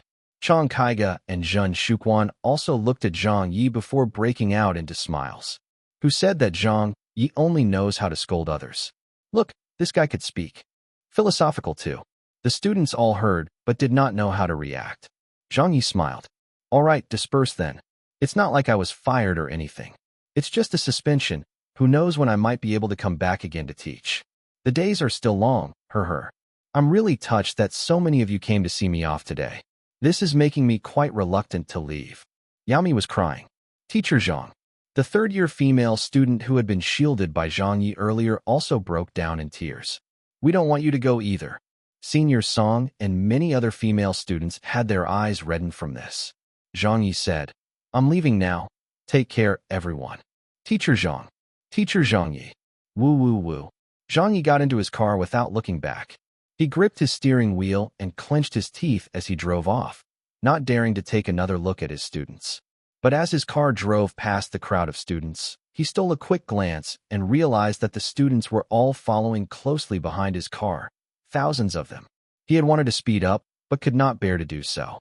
He stopped, got out of the car, and said, Yaomi, Little Song, Little Zhou, Li, Ying, you guys lead the rest back. Those were the only few names he could remember by heart. Then he got into his car again and stepped on the accelerator. However, Senior Song did not listen. Senior Zhou and the others also followed closely behind. When the BMW inched forward, they also took a step forward. With the car driving ahead, thousands of people followed behind without a sound.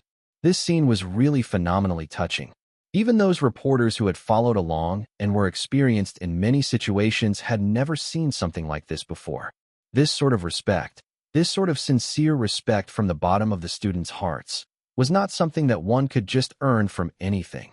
Zhang Ye could not bear to leave them behind, so he drove very slowly all the way to the school's entrance. But the students still did not disperse from there.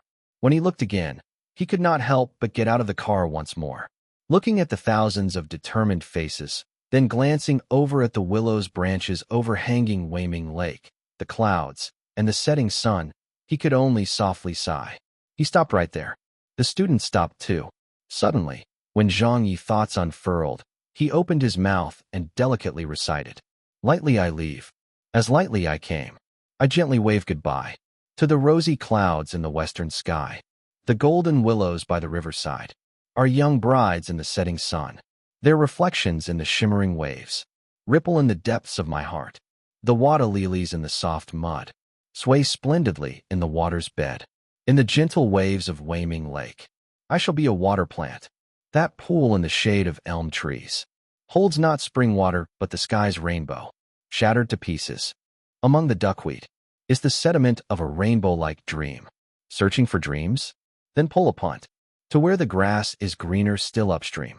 The boat laden down with starlight, singing freely in the gorgeous light of stars. But loudly I cannot sing. Silence is my farewell tune. Even summer insects still for me. Hushed is tonight's Peking University. The students listened without making a sound, as if overwhelmed by emotion. The mood the poem portrayed, that sadness, they were both represented in every line like a bloodied wound. Zhang Ye took a breath. Quietly I leave, as quietly I came. I flutter my sleeves softly, not taking any wisps of the clouds away. He turned around, got back into his car, and without turning to look back, Zhang Ye stepped hard on the accelerator and drove straight out of Peking University. A saying goodbye to Cambridge again that was changed by Zhang Ye into saying goodbye to Peking University again had left behind the last of his memories and affection on the campus grounds of Peking University. Chapter 569 Charismatic, as ever. When Zhang Ye drove off, he did not take away any wisps of the clouds, no, but he did leave a little exhaust in the wake of his car though. The melodious poem continued to ring in the ears of the Peking University students as they stood there, not moving from their spots or chasing after the car. They did not say a word. as though they were experiencing Zhang Ye's mood. Experiencing just what kind of a person could write such a beautiful poem at such a time. His feelings for Peking University? His feelings for the students? It was probably fully described in the poem.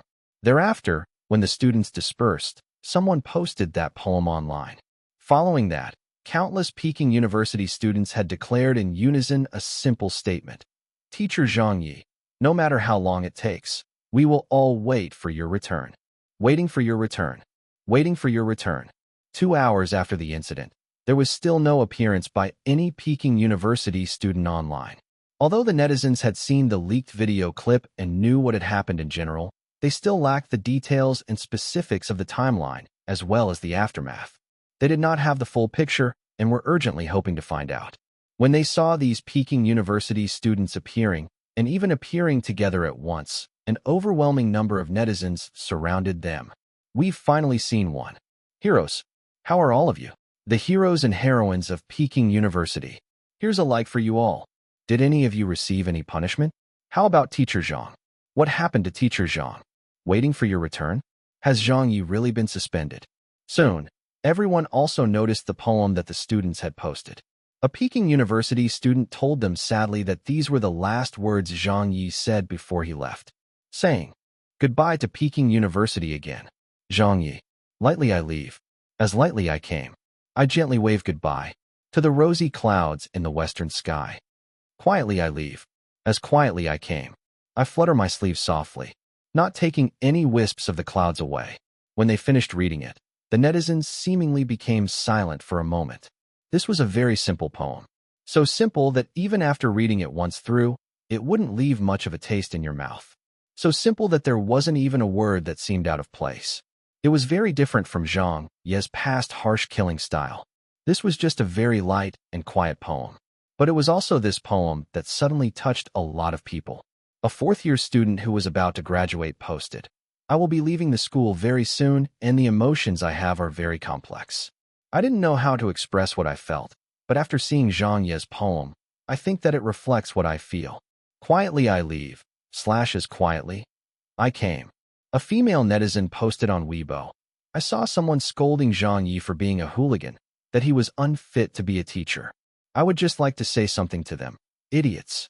If a hooligan could write a poem like that, then I might as well be a hooligan as well. A great hooligan." Another netizen, "That piece from the video clip, a flowering tree, was already a great work in itself. The last few words at the end, Buddha thus turned me into a tree / growing beside the path along you. Must pass / in the sunshine, in full bloom gingerly / every blossom a hope from my past life / when you near / please listen closely / the quivering leaves / are the warmth of my waiting / but you eventually moved on, oblivious / falling all over the ground behind you / my friend / are not petals." Up to here, according to my analysis, the original poem should be, "Are not petals, but my tears, or my broken heart," or other words similar to these. It should be a love poem through and through, but Zhang Ye modified just the ending part of it and totally changed the poem to another style. But me softly sing, "Idiots." He only changed a sentence, and it didn't even seem like an unsuitable modification. Zhang Ye has let me gain an even deeper understanding into modern poetry this time. Teacher Zhang has already managed to be as creative as he wants with literature. Whether it be oratory or poetry, he just goes at it according to his feelings and dexterously weaves the words together. For me, that is what a true master should be. Well said. Agreed. Suddenly, a Weibo verified teacher from Tsinghua University posted a message. Without a doubt, the beginning and ending of saying goodbye to Peking University again is the pinnacle of Zhang Ye's artistic works. This is the best I have read among all his works in modern poetry.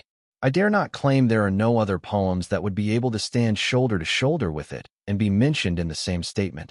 But, at the very least, I can be sure that it would be very difficult to transcend the level of Zhang Ye's "Lightly I Leave / as lightly I came" with another modern poem.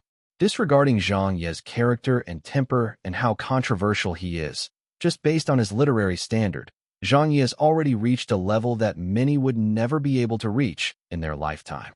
The saying, cultured people tend to scorn each other, was true. But right now, a peer, an elite Tsinghua University teacher who was also involved in the same literature field, had given such a review of the hymn. This perfectly illustrated just how great the poem was. The beginning and the end are really the work of genius. It's such a pity. If only Zhang Ye could change his character a little, he would surely be the leading figure in our country's literature world. No one could disagree with that. Too bad his temper is so bad, heh? I don't even want to talk about it. Yeah, that temper of his cannot be curbed by anyone. We don't even know if Zhang Ye can get out of the trouble he started today. Could he get banned again? If he does get banned again, then we'll surely have a good show to watch. I don't agree with the point of the poster above. I feel that it is exactly because of his temper that Zhang Ye can compose such great works. Right. Support Zhang Ye. Zhang Ye's short temper is what I like about him. Ha ha. His poems are wonderful, but he is more wonderful. I feel that this conflict this time should not be blamed on Zhang Ye. We should blame those who dared let him get on stage instead. I could faint from this, but is this the first day that you all got to know Zhang Ye? Didn't the earliest example of this happen when Zhang Ye won the Silver Microphone Awards and recited Dead Water to scold his unit? Did you all forget? At the live broadcast of Father Wei's memorial, Zhang Ye had used that some people to lash out at his leaders at Beijing television station at that time. Did you all forget? During the press conference held by the Shanghai SARFT, where Zhang Ye used the answer in the last speech. Did you all forget? Also, when Zhang Ye recited Ode to Young China at the National Primary and Secondary School New Year Gala that left the audience in shock. Did you all forget? So why did you all still dare to pass him a microphone and push him on stage? I'm utterly amazed by you all. You're the ones who are bravest. F***K, that's true. Whenever this fellow is given a microphone, something's bound to happen. Yeah, this is an experience and a lesson as well. I trust that after today, whoever sees Zhang Ye with a microphone in his hand again will shudder at the sight of it. He's too damned frightening. That mouth of Zhang Ye's is as good as a military missile. You need to be on your toes at all times. Otherwise, once your concentration lapses, he will immediately fly over and you won't even know how you died. In the end, the debate had come full circle, with people arguing whether Zhang Ye should have scolded Japan in such a public setting and whether it was appropriate or not. Some people supported it. Some people objected to it. It seemed like an unending argument. Not long after, the newspapers went on sale. New reports on TV were broadcast. Because the incident had kicked off a huge hubbub this afternoon, many people who did not have a habit of reading the papers or watching news simulcast were all curiously paying attention to them now. They wanted to know how the media would report this incident. What surprised most people was that news simulcast made no mention of it at all, as though nothing had happened at all. Life went on as usual. The news reported on some policy issues and also made mention of the Japanese Prime Minister's visit to China to sign off on some key project agreements, etc. They even mentioned the smoke-free day, which was a few days away, but totally skipped the topic of the incident at Peking University. The people who had attentively watched the news could see that the matter was being covered up. Central TV had deliberately downplayed the matter and focused on other news instead, possibly at the request of the authorities above them. As for the reports in the papers, the handling of the issue varied. Some of the major newspapers also made no mention of the Peking University incident. Some others had recorded the incident as bystanders and reported it objectively to the readers. Meanwhile, the remaining ones criticized Zhang Ye openly and did not hold back on their words. There were also some newspapers that, perhaps for fear of touching on a sensitive topic, just reported the incident using general terms like a teacher of the people, transmission of positive energy, or not looking at the big picture in a vague and inconclusive manner. The media seemed to have adopted a very consistent attitude, with none of them praising Zhang Ye. However, the attitude of those online was much more ambiguous. Generally speaking, the opinions of the people varied quite a bit. The people who supported Zhang Ye's and the Peking University students' actions still numbered in the majority. Some fans even noticed that 4 or 5 celebrities, though not openly issuing any statements, had quietly liked the post that was titled Peking University Video. The video clip had already been deleted, but the post itself could still be liked.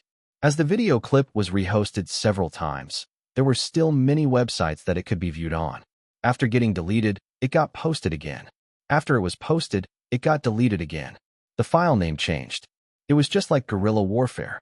The same situation had happened when Zhang Ye took part in the crosstalk competition. A newspaper outlet that was very critical of Zhang Ye had brought up this matter on its official Weibo.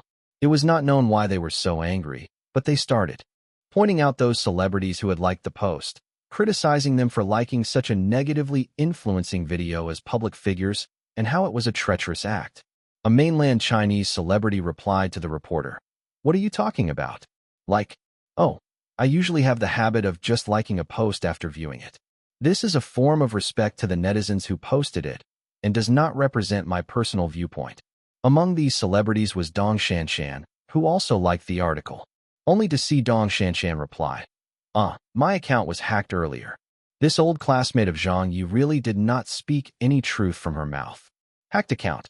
It's a hacked account again. Look, this was such a classic excuse that it could even be considered tradition now. When the newspaper outlets saw these replies, they were rendered temporarily speechless.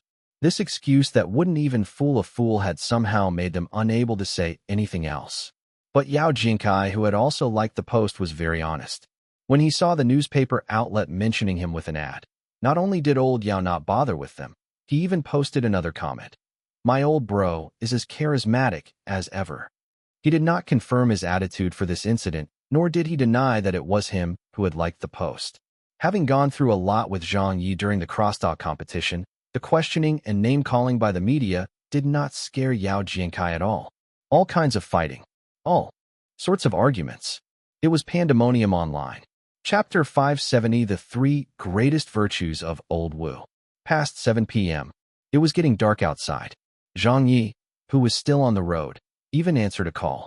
First, because the car ahead of him did not move an inch at all, and second, because another 100 cars ahead of that car did not move as well. He was caught in a traffic jam. The call was from Hu Fei, the man who got Zhang Ye his job as the host of BTV Arts Channel's Lecture Room. He was Zhang Ye's Bo 1 Sierra Leone, ex-leader, and someone he enjoyed a good relationship with. Hello, brother Hu. Have you finished your work? Free to talk now. Yes, I'm stuck in a traffic jam. Did you enjoy the scolding today? Hi, what's enjoyable about that? I got myself into such a mess, and I don't know how to solve it. Come on. Although you put it that way, from what I hear, it doesn't bother you one bit. All right, I'll skip the platitudes. It's impossible to make you control your temper anyways. That's how you are, and I doubt you'll change. You know me well. I called to check on you and your situation, but hearing how spirited you still sound, I feel at ease now. Anyway, I just want to inform you that I just received my posting today, and, from today onwards, we'll be transferring from BTV Arts Channel to Beijing Television. I will be bringing Ho Gu, Ho Di, Xiao Lu, and Da Fei along with me. Oh, you got promoted? Not really. The Arts Channel is just a local provincial station, whereas the satellite channel broadcasts countrywide. So how can it be the same? All right, brother Hu. Say no more. Hurry up and report about my news, so that the people may know about the glorious side of me, and at the same time, help to rid me of my current troubles. Please, let me off. I haven't lived long enough yet. Just by your scolding of the Japanese in such a public setting, who would dare report any positive news about you?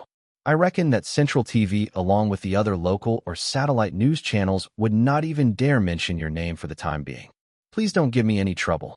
Besides, our program team is transferring to Beijing Television to handle a new program, not the news. I'm just joking with you. You started the mess, so you should clean it up yourself. Is it really that serious, brother Hu? What do you think? At this moment, another incoming call arrived. Zhang Ye took a quick glance, and then hurriedly ended the conversation with Hu Fei. Following, he took the new call from Rao Imean. Landlady Auntie, Zhang Ye said. Rao Imean said directly, you do not need to pay rent for this month. Zhang Ye was delighted. Whoa, there's even such a good deal. Old Rao was notorious for her love of money. She was so calculative that she would go down to the decimals when it came to charging miscellaneous fees. Yet she was automatically offering a month's rent for free to him. Rao Imean spoke in a casual tone. Kid, I've seen your scolding video. Not bad at all. You scolded well. You have a similar style to my younger self. Oh right, I had almost forgotten that the landlady was also famous for being a nationalist. Zhang Ye said, "Sure, I will continue to learn from you then. As for next month's rent, could it also be? Do. The call ended. Zhang Ye was speechless for a long time, then called back and chatted with little Chunshin for a while before hanging up again. 8 p.m. The road accident was cleared and Zhang Ye finally reached home. Upon entering the house, he saw his father sitting there uncomfortably with a sunken expression. His mom stealthily signaled to him by scrunching up mouth to let him know that his father was angry. Zhang Ye understood and quickly changed the subject. The roads were really congested today. The cars in front somehow rear-ended, so I was stuck in a traffic jam for 2 hours. Mom, I haven't eaten yet, and I am so hungry. Is there any food left? Didn't you say that you'd celebrate my becoming an associate professor? His mother asked in surprise. Your associate professor title did not get withdrawn? Zhang Ye said, why would it be withdrawn? It was already approved. Besides, that is also a reward for my contributions to the field of math, so it should not be affected by other matters. His mother thought her son had messed up so badly that his associate professor position would be compromised. Who would have thought that it didn't affect anything at all? When she heard that, she felt happy and said, Okay, Mom will heat up the food for you. His father slammed his hand onto the table and said, Heat up what food? Let him starve. His mother stared at him and said, Is there any meaning to that, not letting your son eat? His father said angrily. As a teacher, he led students to scold others in public. How does that make him look? And he calls himself a teacher. And he calls himself a member of the party. Dad, you are making it worse for me. Zhang Ye went over to sit and said, Don't mention being a party member or a teacher of the people. Even a cornered rat will bite back. Moreover, it is precisely because I am a teacher and party member that I can't back off just when I see something is wrong. It is also why I must be the first to speak up. Otherwise, if we care too deeply about how we should carry ourselves as teachers and end up not daring to speak up about this or that, then who else would stand up for the students? If we, as party members, are always considering about the consequences of our actions and not daring to speak up, then won't there be nobody to stand up for the citizens? When his father heard this, he was a little taken aback. Zhang Ye added, It might not be right for me to scold others, but I have to make myself clear, Dad. I really did not lead the students to scold them. I only scolded once when I got into the mood while I was giving the speech, and did not expect the students to join in the fray and follow along in the scolding. I admit that I did not manage myself properly regarding that. Dad was stifled and waved him off. I can't out-argue you. His mother smiled and said, So should I heat up the food? Go ahead, his father grunted. I haven't eaten yet either. Zhang Ye immediately said, Let me do it. Let me heat up food for Dad. His father said, Don't try to please me. Your explanation still does not make things right. Wait until tomorrow when I have sorted out my thoughts before I bring it up with you again. Zhang Ye laughed. Sure, I will listen receptively to you tomorrow. After dinner, the house was peaceful again. Zhang Ye went back into his room and thought about today. He did not feel too comfortable about all that had happened. He was about to contact Wu Zuqing to check out the situation to see if this matter had become too serious or not. But, afraid that she was busy or in the middle of a meeting, he did not call and just messaged her instead. Old Wu, as a newly appointed official, had to deal with many matters, so sometimes they would communicate by texting instead. Zhang Ye, Old Wu. A minute later, she replied, You're home? Zhang Ye. Yes, have you watched the news? Wu Zuqing, I did. It was also brought up earlier during the meeting. Zhang Ye. Is the matter very serious? Wu Zuqing, it's not trivial. Zhang Ye. Will this bro get banned again? Wu Zuqing. No. Zhang Ye, really? Wu Zuqing. I'm here. Zhang Ye felt relieved when he read her words, but not because he was worried that he would get banned again, since it did not bother him even if he were banned. What was most comforting to him was old Wu's unconditional support for him, no matter the situation. After messing up so badly, if it were anyone else's girlfriend, even if they didn't get angry, they would still have something to say about it, right? Besides, no matter how you looked at it, Zhang Ye leading a group of people and scolding others was also not commendable behavior. Yet Wu Zuqing did not even blame him. Something happened, then they would settle it. She unconditionally sided with him and respected all of Zhang Ye's choices. What was so good about Wu Zuqing? This was what was so good about her. Zhang Ye had a mind of his own, even though it did not reflect in the way he spoke. Whatever Zhang Ye thought was the right thing to do, no matter how others tried to convince him to not do or made him guarantee to not do it, he would always end up doing the exact opposite of what they told him or made him promise not to. This was because he had his own way of approaching a situation and followed a set of guiding principles for his decisions. With such wonderful and distinct traits, his way of doing things was destined to be very different. So Old Wu being authoritative yet not showing it, a gentle woman who knew how to respect others, made her very attractive to him. So did you still need to ask? If Zhang Ye listed out the 3 greatest virtues of Wu Zuqing that he liked most, then without a second thought, Zhang Ye would surely rank them as follows. 1. Large breasts. 2. Large breasts. 3. Large breasts. 1. Asterisk in legends, a god in charge of manning the horses was named Bo Lo. In the human world, a person who can distinguish a good horse is also called Bo Lu. In some sense, it is similar to saying how a person is your muse, but in a different way. This was also mentioned in the Dale's Conjecture arc as well. Chapter 571, A New Job Arrives. In the following few days, the Peking University incident was getting increasingly worse. Although the television media tried to do damage control of any negative broadcasts of the incident, with some television stations not even mentioning a word of it, and some stations glossing over the details. But with this incident being such a serious and unprecedented one, it was of course impossible to totally cover it up. At least on the internet, it was still actively discussed everywhere. It had already been a few days since the incident happened at Peking University's Centennial Hall, but whenever it was brought up, it still attracted heated debates from everyone. Support Zhang Ye. Count me in. Face-smacking Zhang showed his prowess. Support teacher Zhang's 3 central themes to patriotism. F***K. It's already been several days. Why is everyone still talking about it? This is all I've been seeing on the internet for the past few days. Is there nothing better to talk about than this? If you all have the time, why not send me some erotic pictures instead? That is the more important thing that we should be doing. We have to sort our priorities well, comrades. The next morning, Zhang Ye woke up and was fumbling around in his bed trying to light a cigarette to kickstart himself.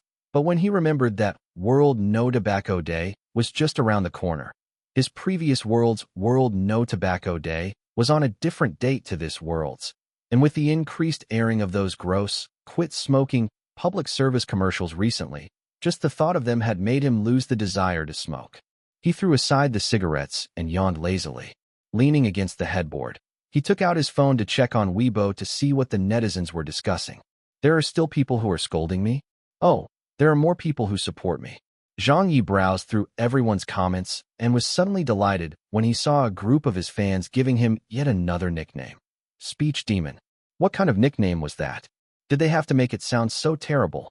Suddenly, he received a call from the Eastern publishing firm. There was a feminine voice at the other end.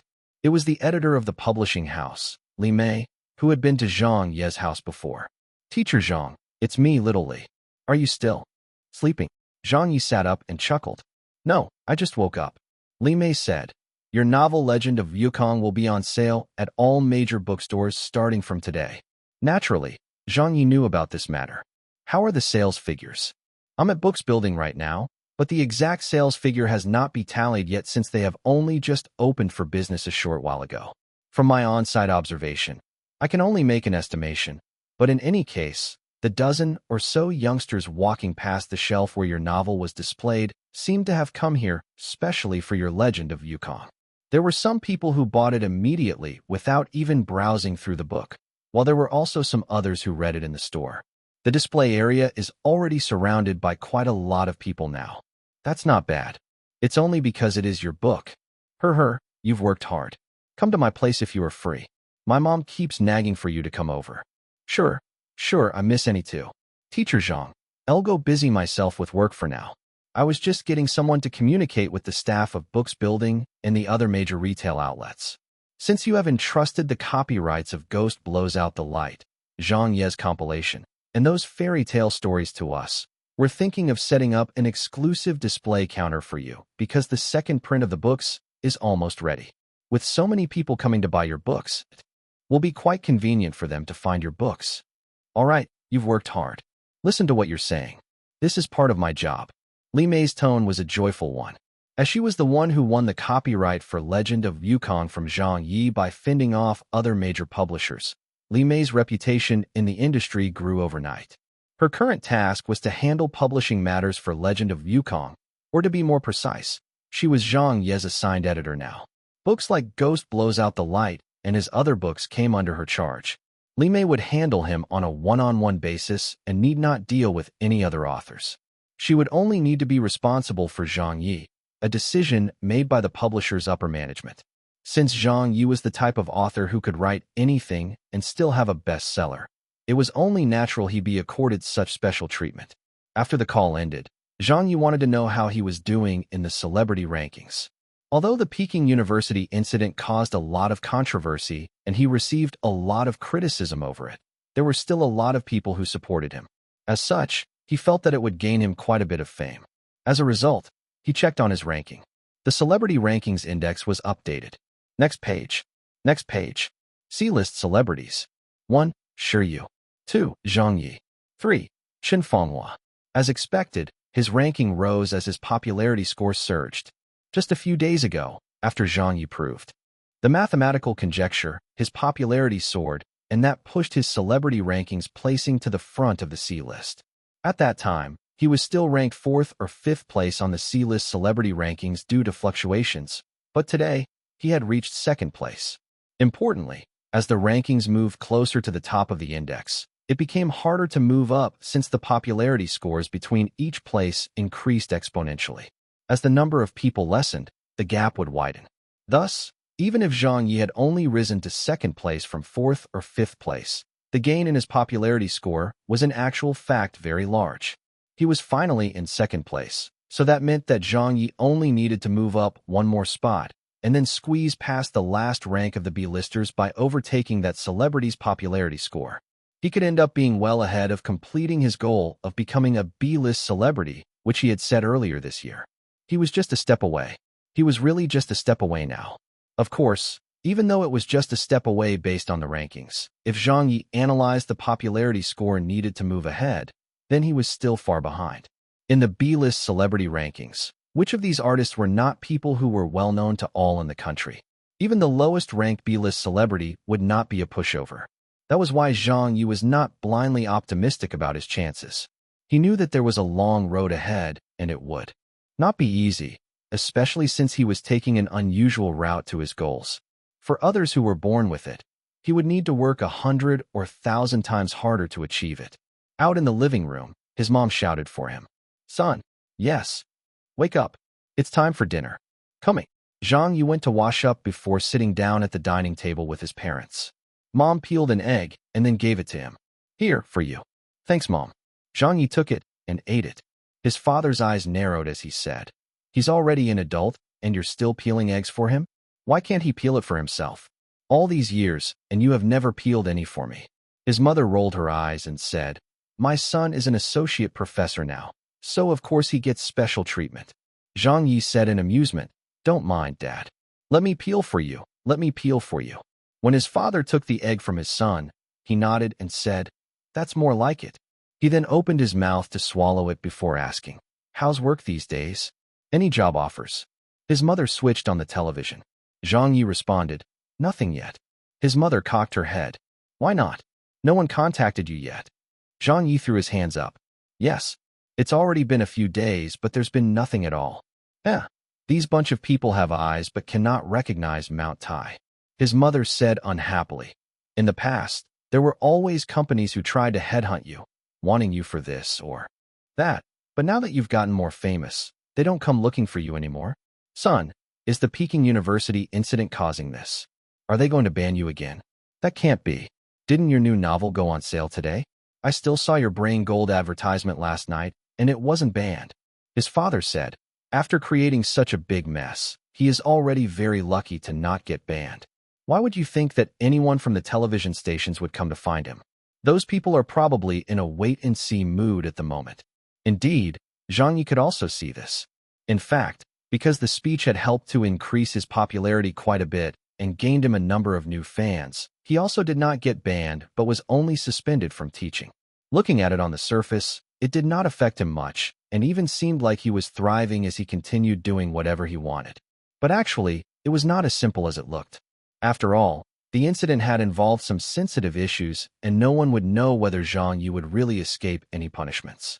He might be safe today, but if a television station invited him to host a new program today and the authorities clamped down on him the next day, then the television station would definitely have wasted their resources on him. It might even implicate them somehow. So, to many people right now, Zhang Ye was a ticking time bomb who might suddenly explode at any moment. That was one reason. Another reason was Zhang Ye's short fuse. Once again, this Peking University incident had made more people aware of that. Even if there were no political reasons involved, Zhang Ye was still a ticking time bomb. No one even knew when or where he would explode and cause some disastrous results. And so, incorporating all these reasons, everyone had grave worries about him. There were no doubts about his abilities, and no one could deny his capabilities. Everybody could recognize them. However, the most worrisome factor was his terrible temper. Only the most courageous television stations would ever think of recruiting Zhang Ye. This was the overall situation right now. Zhang Ye was in an awkward plight. On the internet, there were also plenty of people who were concerned about Zhang Ye's whereabouts. Where has teacher Zhang disappeared to for the past few days? Where did Zhang Ye go? Has he started on a new job yet? His classes have been suspended, so I can't even view Zhang Ye's lecture videos online anymore. I've already read Legend of Wukong on the internet, and teacher Zhang has not had any other recent works, so why are there no updates on his activities? Wasn't he unbanned? Yeah, he was unbanned. Really? Are there really no television stations that will take teacher Zhang? What are the television stations thinking? Hurry up and sign Zhang Ye. Teacher Zhang has done so many programs and is proficient at being a host and program planner. Every one of his new programs had excellent ratings without fail, so what are you all still hesitating for? Even if you give him a salary of 8 million, you wouldn't be making a loss. So why haven't any of the television stations made a move yet? Puffed, how unpopular can you get, teacher Zhang? I hope that Zhang Ye will host a variety show this time. He's too humorous. Don't. I hope teacher Zhang will continue to do an academic program, like Lecture Room. I am anticipating these type of programs which can increase my knowledge. I prefer music programs.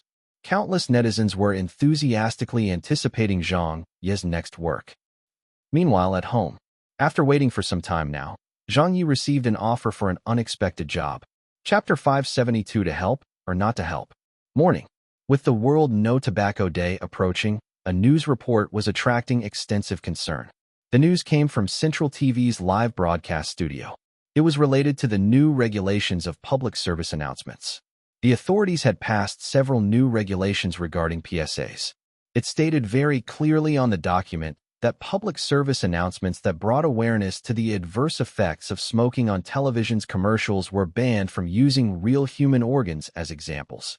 There were also 3 or 4 similar new regulations along these lines. When this direct order was released, Central TV, along with other provincial and satellite channel, were not greatly affected since they were more or less able to conform to the new regulations. With only some slight adjustment and modification of the images based on the new policies, it would be sufficient to meet the new standards. But Beijing Television and some other BTV provincial channels would be greatly affected. Beijing Television's Quit Smoking Public Service ad would directly get axed. Of the World No Tobacco Day advertisements of 2 other provincial channels under Beijing Television Station, one would get axed, while the other had still not passed the censorship check. A lot of money used for the production fees were wasted, resulting in a heavy loss. The netizens were puzzled. It is so strict. Why did they suddenly come up with such a policy? Yeah, PSAs are not for profit anyway, and are usually funded out of the television station's own pocket. If they are being so restrictive, won't the television station suffer? Don't you all know that some time ago a non-profit organization had protested the PSAs shown on television for displaying unsuitable images? Seems like it happened at the end of last year. A commercial depicted the blackened lung of a smoker who was suffering from advanced stage lung cancer in an operating room being cut open. A survey showed that most audiences could not accept such images, especially the juveniles and non-smokers. Actually, quit smoking advertisements were primarily targeted at smokers, but because television broadcasts were unable to filter this to the target groups, it ended with the non-smokers and juveniles getting terrified before the smokers could get the message. Images of an overly gory and bloody scene must be controlled so as to cover all aspects of the viewer's comfort. So that's why. That is true. I was watching the Beijing television commercial that showed the blackened lungs just yesterday. It wasn't actually frightening since I have seen it so many times. Quit smoking commercials are always more or less the same, always giving statistics on the number of fatalities, infertility, black lungs, and all that. I get bored just watching them, since this has no effect on a hardcore smoker. I've seen my fair share of such commercials, and am already immune to them. Such images no longer scare me into quitting. If they have the time to show those commercials, they might as well show other types of commercials. Right, the current quit smoking advertisements are pretty much the same. Few years ago, I felt uncomfortable when I saw it for the first time, and even quit smoking for a few months, but after watching it more often, it became pointless and meaningless with no value added. Beijing television station will have a headache because of this. The World No Tobacco Day is tomorrow, so let's see how they're going to change it. Tomorrow? It'll be too late. If they don't make it in time, won't they incur a fine? The current policies are very strict. When it comes to public service, the television stations are expected to meet a minimum requirement, but if they don't, they get fined a hefty amount. At another place, at home, while Zhang Ye and his parents were chatting, a call from Hu Fei arrived. "Little Zhang, it's me," Hu Fei said. Zhang Ye replied, "Hey, brother Hu, what's the matter?" Hu Fei spoke hesitatingly. "About that, I have something to discuss with you. Just be direct." Zhang Ye took the remote control and lowered the television's volume. Beside him, his parents also stopped talking. Hu Fei said, "It's not convenient to speak over the phone. Let's meet up and talk." "Sure, where do you want to meet?" Zhang Ye agreed. He had no hesitation when it came to his friends and benefactors. Hu Fei considered for a moment before carefully saying, "You're almost a B-list celebrity now, so I think it's a little inconvenient for you to be out in public since you might get spotted by your fans. Why don't you come over to Beijing television station instead? You know, since you left, you have not come back for a visit yet. Besides, Dafei, Xiao Lu, and the others are all thinking about you. Why don't you come over and we'll catch up, all right? Anyways, you do not have a job currently, so shouldn't you have time?" Zhang Yi blinked, roughly understanding what was going on. Without giving him a chance to speak, Hu Fei immediately said, "Huh, it's settled. Send me a message when you're almost there. I will be waiting for you." But the call ended before he could say anything. Zhang Yi was a little speechless. He turned to the side and said, "Dad, Mom, I'll be heading to Beijing television station for a while." His mother stared at him and said, "Beijing television station? Why are you still going there?" "Hi, a friend has something to discuss with me. Maybe he needs my help on something." Zhang Yi was already changing his clothes. "I won't be having lunch at home then." His mother said unhappily, "You were fired and thrown out by them last time, but now that there's something they need your help for, you'll go at their beck and call. Have you forgotten about the matter regarding Wang Shuixin? It was all that Wang Shuixin's fault that his son misbehaved in the office and even started a fight. He kept making things difficult for you and even corruptedly handled matters. Father Wei, who was such a nice fellow, was even driven to death by him. When you upheld justice, the television station ended up firing you instead. How is that fair? I am so angry just bringing this matter up." Zhang Yi said, Wang Shuixin has already been sentenced anyway. The television station fired me not because I was wrong to uphold justice, but because I made trouble during the live broadcast." His mother said angrily, "You're still speaking up for them?" Zhang Yi smiled dryly. "I wasn't speaking up for them. At that time I was fired. I was also unhappy about it, but I understand the television station's decision. My way of doing things was somewhat inappropriate." "You damned kid," his mother said in anger. Zhang Yi quickly soothed her. "Mom, don't be angry, don't be angry. I know what I'm doing." His mother said, "What do you know?" His father started to speak up. "Okay, let our son settle his own matters. What are you getting so worried for?" Zhang Yi's feelings for Beijing television station were so complicated that even he could not explain it. Having worked for some time now in the industry, the worst relationship he had was with Beijing television station.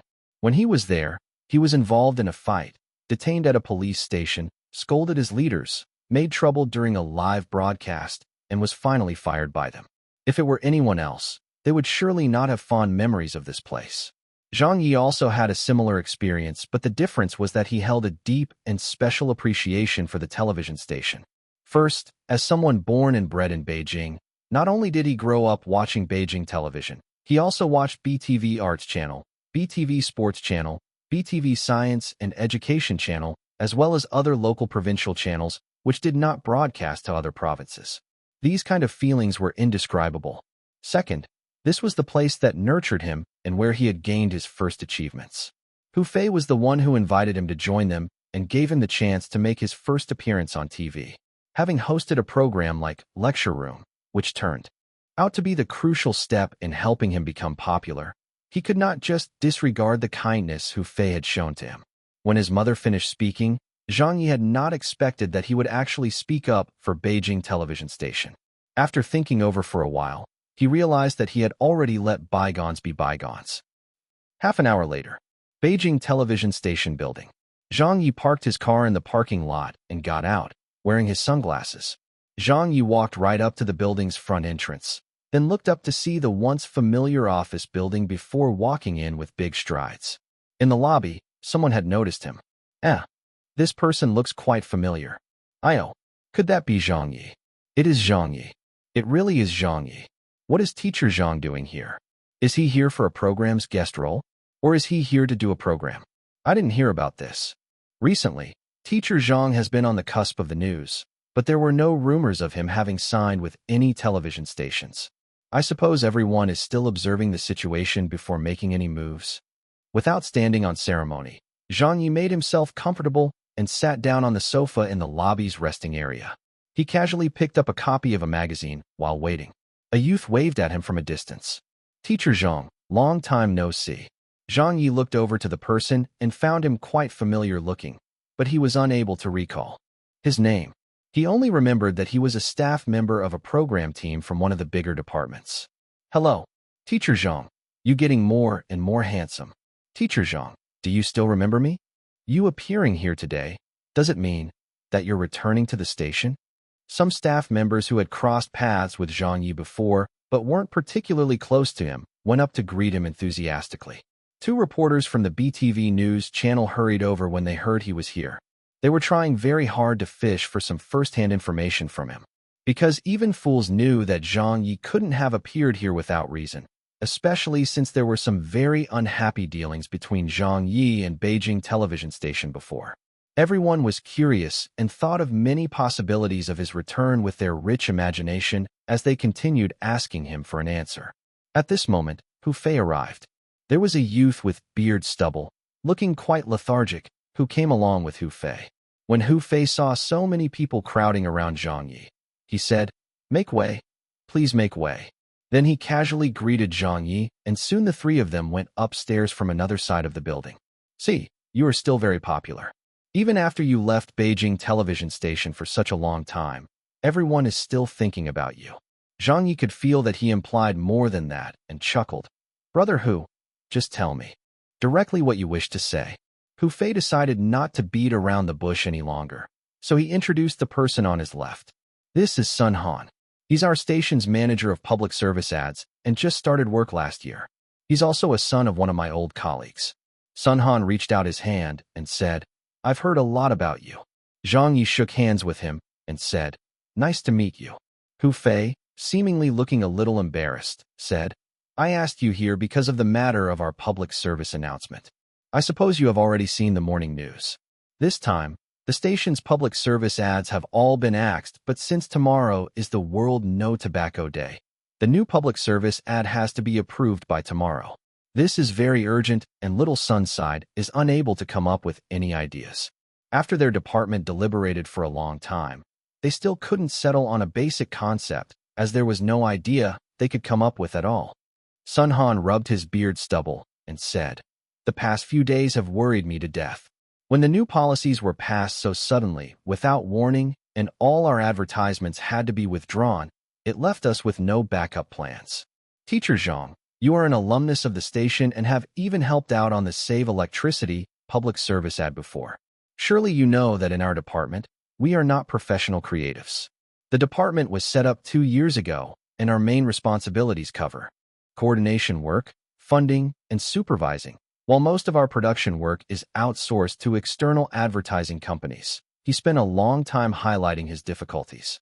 Zhang Ye already guessed that it was this matter before he came over, so he asked, "Then why didn't you get an advertising company to do it?" "None of them would accept the job," Sun Han said, looking very worried. "After we received the notifications at around 6 or 7 a.m. this morning, we immediately contacted the advertising companies to reshoot more World No Tobacco Day PSAs to replace the ones that were axed. If they couldn't do a full production, we were willing to settle for a concept and work on it on our own. However, as we did not have enough funds left due to having spent most of it on those previous quit smoking advertisements, we ended up having to apply for additional funding from the leader. But while some of the advertising companies rejected the job due to money issues, most of them rejected it due to the urgent timeline of the project. They felt that it was too tight for them to complete the project within a day, and they would need at least 3 days to plan and produce it instead. But 3 days? 3 days later, the World No Tobacco Day would have already passed by then. As for buying a concept, after asking some of these companies, they also told us that they wouldn't be able to give us any as there was a high demand for such quit smoking public service ads. So having sold them to the other bidders, there were no concepts left to sell to us. As they spoke, the 3 men had reached the 5th floor. Zhang Ye asked, "Why don't you just submit a simple advertisement which can meet the regulations first?" Sun Han helplessly said, "That won't work since it would never get passed at the approval stage. Besides, the station won't agree to it since a public service announcement also showcases the quality of a television station. Although Beijing television station is not one the highest rated in the industry, it is still among the top television stations. We can't just bumble our way through it. Besides, the new policies were only handed down recently. I'm afraid we couldn't fool them even if we wanted. Who knows? If we did that, we might get made an example out of as the first warning to others." Zhang Ye kept silent. Sun Han looked at him and said, "Anyways, that's what the situation is like. Our time is short, and we are really at our wits' end now. When we asked several advertising industry insiders and the staff in our public service announcement department, all of them highly recommended a person to me. You, Teacher Zhang." Zhang Ye glanced at him and said, "We have to create a 15 to 20-second public service ad within a day when there isn't much money, manpower, or concepts to begin with. If you are asking for a sloppy end product, that might still be possible, but if you want a well-polished and detailed announcement that also has elements of creativity, then that is basically an unrealistic target." Sun Han said in a serious tone, "I know this matter is very difficult, but I am left with no choice. I could only think of getting Uncle Hu to ask for your help.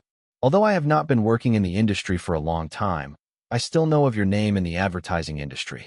Every single one of your creations, like the Save Electricity commercial, I'll speak for myself, promotional teaser, and the Brain Gold commercial, is classic textbook material in the advertising industry. There is no one else who can do except you." Hu Fei chipped in a word for Sun Han. "Little Zhang, I know that the station had been too harsh on you the last time. But at that critical time, the station was also forced to make a decision they did not want to make. I believe you know the station might face a great loss in reputation and also be fined heavily. Don't leave us in a lurch. Take it as giving face to me by helping us out.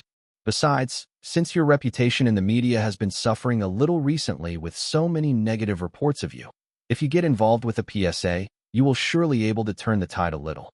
So if you have any other requests, just speak." Sun Han added, "I can assure you that you will not be working for nothing. The fees are negotiable. As long as you can help the station tide over this crisis, I believe the fees."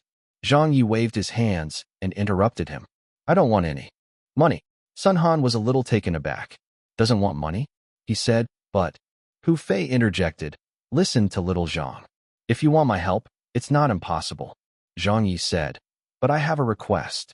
Sun Han immediately answered, "Please speak." Zhang Ye said, "I will call the shots on the overall planning for this project, including the delegation of manpower and use of funding. Everything will be decided by me. That is my only request." Sun Han promised, "Rest assured of this. You are free to command everyone in our department, including me. Zhang Ye nodded.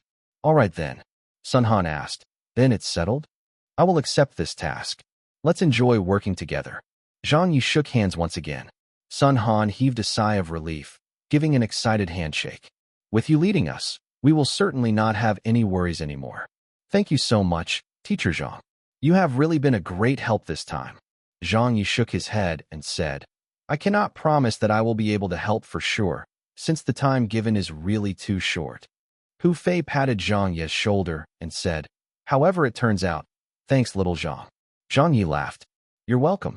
Since brother Hu has spoken, I will definitely do my best to complete it, even if I have to climb a mountain of swords or dive into a sea of flames. I like what you said. Hu Fei said. In any case, I owe you one now. Zhang Ye smirked. Come on, with our relationship, do you still need to say that? So where will we be working? There's not much time left. Let's get started right away. Sun Han led the way. Over here, this way. Come with me. Hu Fei stayed where he stood and said, You guys go ahead. I'm only here to link the both of you up. Now that my task is completed, I'll be leaving. Chapter 573, the most frightening quit smoking advertisement in history. At the television station. 5th floor, Public Service Announcement Department. Sun Han pushed open the door to the office and proclaimed, All right, everyone, please stop what you are doing for now. I have invited someone with authority in the industry to assist us on the project for the quit smoking public service ad. Saying that, he gestured to the person beside him. I don't suppose Teacher Zhang needs any introduction, right? You all should know him. Before we get started, I need to inform everyone that Teacher Zhang is here to help out in a private capacity and will not receive any compensation. This ad's planning will entirely be handled by Teacher Zhang. Before tomorrow's ad approval deadline, every one of us in the ad department will follow Teacher Zhang's instructions. Any questions? No. Teacher Zhang. Great. Teacher Zhang's ads are well known throughout the country. Other than Sun Han, who was the manager, the department had 4 other people. An old man in his late 50s sat to the left, while a girl who looked to be around 18 or 19 years old sat on the right. It was hard to tell whether she was an employee of the television station or just an intern since she looked so young. In addition, there was a youth wearing a face mask sitting down and coughing intermittently, probably because of the flu. Finally, the remaining member of the team had a cast around his arm. He looked he had suffered a fracture. When Zhang Ye saw this lineup, he suddenly felt like he had been thrown into the situation without knowing anything beforehand. Old, young, sick, crippled. What an awesome quartet. Zhang Ye asked, It's just the few of us. Sun Han felt a bit embarrassed and said, Our department setup is just this, but I've already applied for additional manpower from management. There will be others from the advertising department coming over later to help out. Zhang Ye, left with no choice, said, Time and tide wait for no man. Let's get started. Sun Han said, Right, let's show Teacher Zhang our previous ads first. It's right here. The intern girl brought over the files and said, These are the ads that got axed. Zhang Ye scanned through the footage and said, I already know the standards that we have to adhere to. Basically, we cannot show real organs or overly frightening illustrations. What about the duration required for the ad? The old man replied, The required duration is 15 seconds. Zhang Ye asked again, What is the desired effect it must achieve? Sun Han hesitated. Since it is a quit smoking PSA, it should certainly make people feel scared. It can only achieve its objectives as a quit smoking PSA if people are truly scared from the bottoms of their hearts. However, the problem we have now is that the new policies do not allow for those traditional ideas that everyone had always been using. The even older ways, such as showing statistics of death rates due to smoking, won't be effective in spreading the message at all if they're not supported by images. Besides, that method is also outdated, so that's why we're having a difficult time handling this quit smoking PSA. On top of that, we even have only 1 day left to complete it. Zhang Ye said, scaring people? We do not necessarily have to resort to blood and gore or use real imagery or blacken lungs. Those visual tricks are the lowest form of scare tactics. When Sun Han noticed that Zhang Ye seemed to be forming some ideas, he hurriedly said, Teacher Zhang, I am not a professional in this field, so everything will be done according to your ideas. Just tell us what you need and we'll do it. The awesome quartet also nodded. At this moment, someone knocked on the door and came in. Little son, we're here to help out. Manager son, the head instructed me to come over. Manager little son, you needed help? I can help out until 3 p.m. Oh, Teacher Zhang? Why is Teacher Zhang here as well? Are you handing this advertisement now? Yo, Teacher little Zhang. Gradually, the colleagues from the other departments started to arrive. Approximately 11 people had come, clearly mobilized from their department's work groups. The head of Beijing television station was probably quite worried as well. Otherwise, there wouldn't have been so many staff members sent over to try to help save the situation. When they saw that Zhang Ye was here too, everyone was surprised for a moment and then had a clear understanding about the current situation. They found out that Beijing television station had turned to Zhang Ye for help to try to overcome the problem that they were currently facing. But those who had worked at the station last year all knew about the disagreements between these two parties, so they were still surprised that the station had actually invited Zhang Ye to help them out. Also, Zhang Ye had agreed to help them. However, Zhang Ye did not have the time to explain anything. He was here with only one purpose in mind. As he had promised his friend he would help out, he only wanted to make sure he could complete the task. He thought of nothing else. There was only a day's time. Without much funding, he couldn't go with traditional concepts. It couldn't have blood and gore. It must not scare the non-smokers. Yet, the key was that it still had to be frightening. In Zhang Ye's mind, he was racing through ideas as he filtered them with the conditions required. Very quickly, a classic quit smoking public service announcement from his previous world presented itself to him. It was ad, shown on Central TV from his previous world. At that time, compared to many other outstanding and creative quit smoking ads both locally and abroad, it was not the most humorous, nor was it the most interesting, and it did not even have a singular emphasis on creativeness or topic of interest about it. By analyzing the ad structure, it did not even seem to fall under the creative advertisement category. Overall, it was very dry and boring ad. But precisely because it was so simple, this quit smoking announcement that lasted for about a dozen seconds without even having a line of narration in it was regarded by most smokers in that previous world of his as the most frightening quit smoking PSA in history. Countless smokers were so scared by that advertisement that, ever since they had watched it, they never took another puff again. This advertisement had at that time caused countless discussions. This would be the one. It did not even need an outdoor shoot. It had low production fees, did not require much manpower, and was simple to produce. After comparing the dozens of quit smoking PSAs in his mind, Zhang Ye picked this advertisement without any hesitation. He stood up and quickly assigned tasks. I need 2 people. Give me at least 1,000 cigarettes. Most of the cigarettes can just be the ordinary yellow filter type cigarette. But I need 100 that don't have any clear markings on the filter and should be a solid yellow. Solid color filter. So you mean cigarettes without words and branding on the filter? What did you mean by that? The first instruction had already left everyone unable to make heads or tails of it. Sun Han immediately said, Old Sue, brother Hu, may I trouble the 2 of you in getting what Teacher Zhang needs? 2 staff members from another department said, Sure, since the head told us to come over to help out, we will follow your arrangements accordingly. It's best if the 1,000 cigarettes have no markings on the filters. All right, leave it to us. The 2 of them went off to get it done. Since they were both hardcore smokers, they knew exactly which brand of cigarettes to look for. Zhang Ye continued, Next, I need royalty-free background music so that I can use it as I please. The required music must sound gloomy, be slow, and feel sorrowful. A youth raised a hand and said, Let me handle that. It's my specialty. Zhang Ye added, I will need at least 20 samples of background music. After you have gathered them all, come to me so that I can decide which to use. A middle-aged woman from the advertising department said, I'll help with that as well. As the office could not accommodate so many people, the 2 of them went off to do their task after getting it. Zhang Ye said hastily, Reserve a recording location for me. As for the computer animation, design, and post-production equipment, get the preparations for those done as well. Everyone get back to their own respective working positions and make sure the tools are accessible at any time. Finally, the most important thing. I need a few of you who know 3D modeling, at least 5 of you, to help arrange these hundreds of cigarettes into the most realistic 3D model of the lung. Chapter 574, Unable to Finish? The tasks had been assigned accordingly, but everyone was still a little confused. Sun Han was a little taken aback. Using cigarettes to make a 3D model? The old young sick injured group's comrade old said. And making a lung? Yes. Everyone please make the most of your time now, Zhang Ye said. I have to say this beforehand, but whoever can work overtime today, please do so.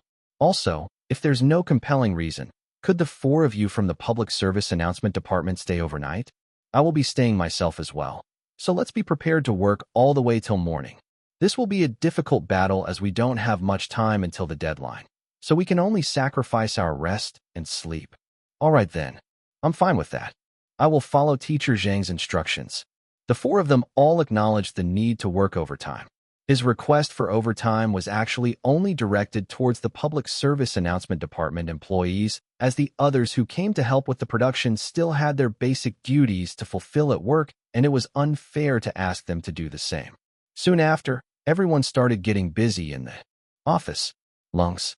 Using cigarettes to create a 3D model of lungs? No one understood Zhang Ye's intent, nor could they see what this advertisement would be about. But everyone executed their tasks accordingly, as given by Zhang Ye. If Sun Han or any other person had given the orders, it might have been possible that not everyone would have put in their full trust and simply followed the instructions. But it was who Zhang Ye stood before them. First was his reputation and fame as a calligrapher, advertiser, literature writer, world-class mathematician, etc., a whole host of titles to his name. Second, everyone knew he had a bad temper.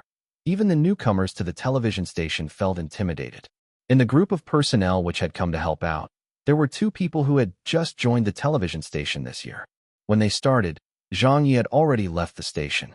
Even though they had not met or worked together before, they had still heard the countless stories concerning Zhang Ye. When he chased off a guest teacher during the lecture on the 3 kingdoms, his scolding of the leader, beating up the leader's son, and creating trouble during a live broadcast. All of this led to his reputation preceding him. He was a legend to them. With a variety of other reasons, many people instinctively feared Zhang Ye, knowing that he would even scold their mothers if it came to such a point. Where's the machine? Where is it? Don't gather around here. It's too crowded. Old Zhou, bring the guys and go to table 3 to work. Someone get me a pen. Mine's out of ink. The office was filled with the sounds of people working. Zhang Ye did not slack off either. He got Sun Han to bring him to the soundproofed recording studio where the ad would be filmed. By rights, the studio was not booked for the public service announcement department today, but after getting special approval from the station, Zhang Ye brought along his team to claim the recording studio for his own use after some haggling. Although the props were not ready yet, he had already begun outlining the settings as he took a notepad and pen out to do the storyboarding. He opened up the game ring to buy a memory search capsule and ate it to speedily find the original ad from his previous world. When he opened his eyes again, Zhang Ye immediately proceeded to draft the storyboard. He divided it into 5 key panels, sketching it out on the notepad. It was drawn very simply and crudely and looked like something that only Zhang Ye himself would understand. Every panel was labeled with some numbers, like time durations and other notes. All of this information would help him to better plan his production work. Since it was not the first time he was involved in advertisement production, he was familiar with all the tasks and planning involved. As such, he appeared very professional in handling his work. Teacher Zhang, does this background look suitable? That part won't do. Use a computer to create the background instead. I need it to look gloomier. Get them ready and don't forget the smoke effects that need to be composited in. I need more variations of the smoke effects too. This is what both of you specialize in, right? Okay. I will tell you in detail how the smoke should look like. It has to appear wispy, a little lighter, not too concentrated. In the blink of an eye, it was already time for lunch.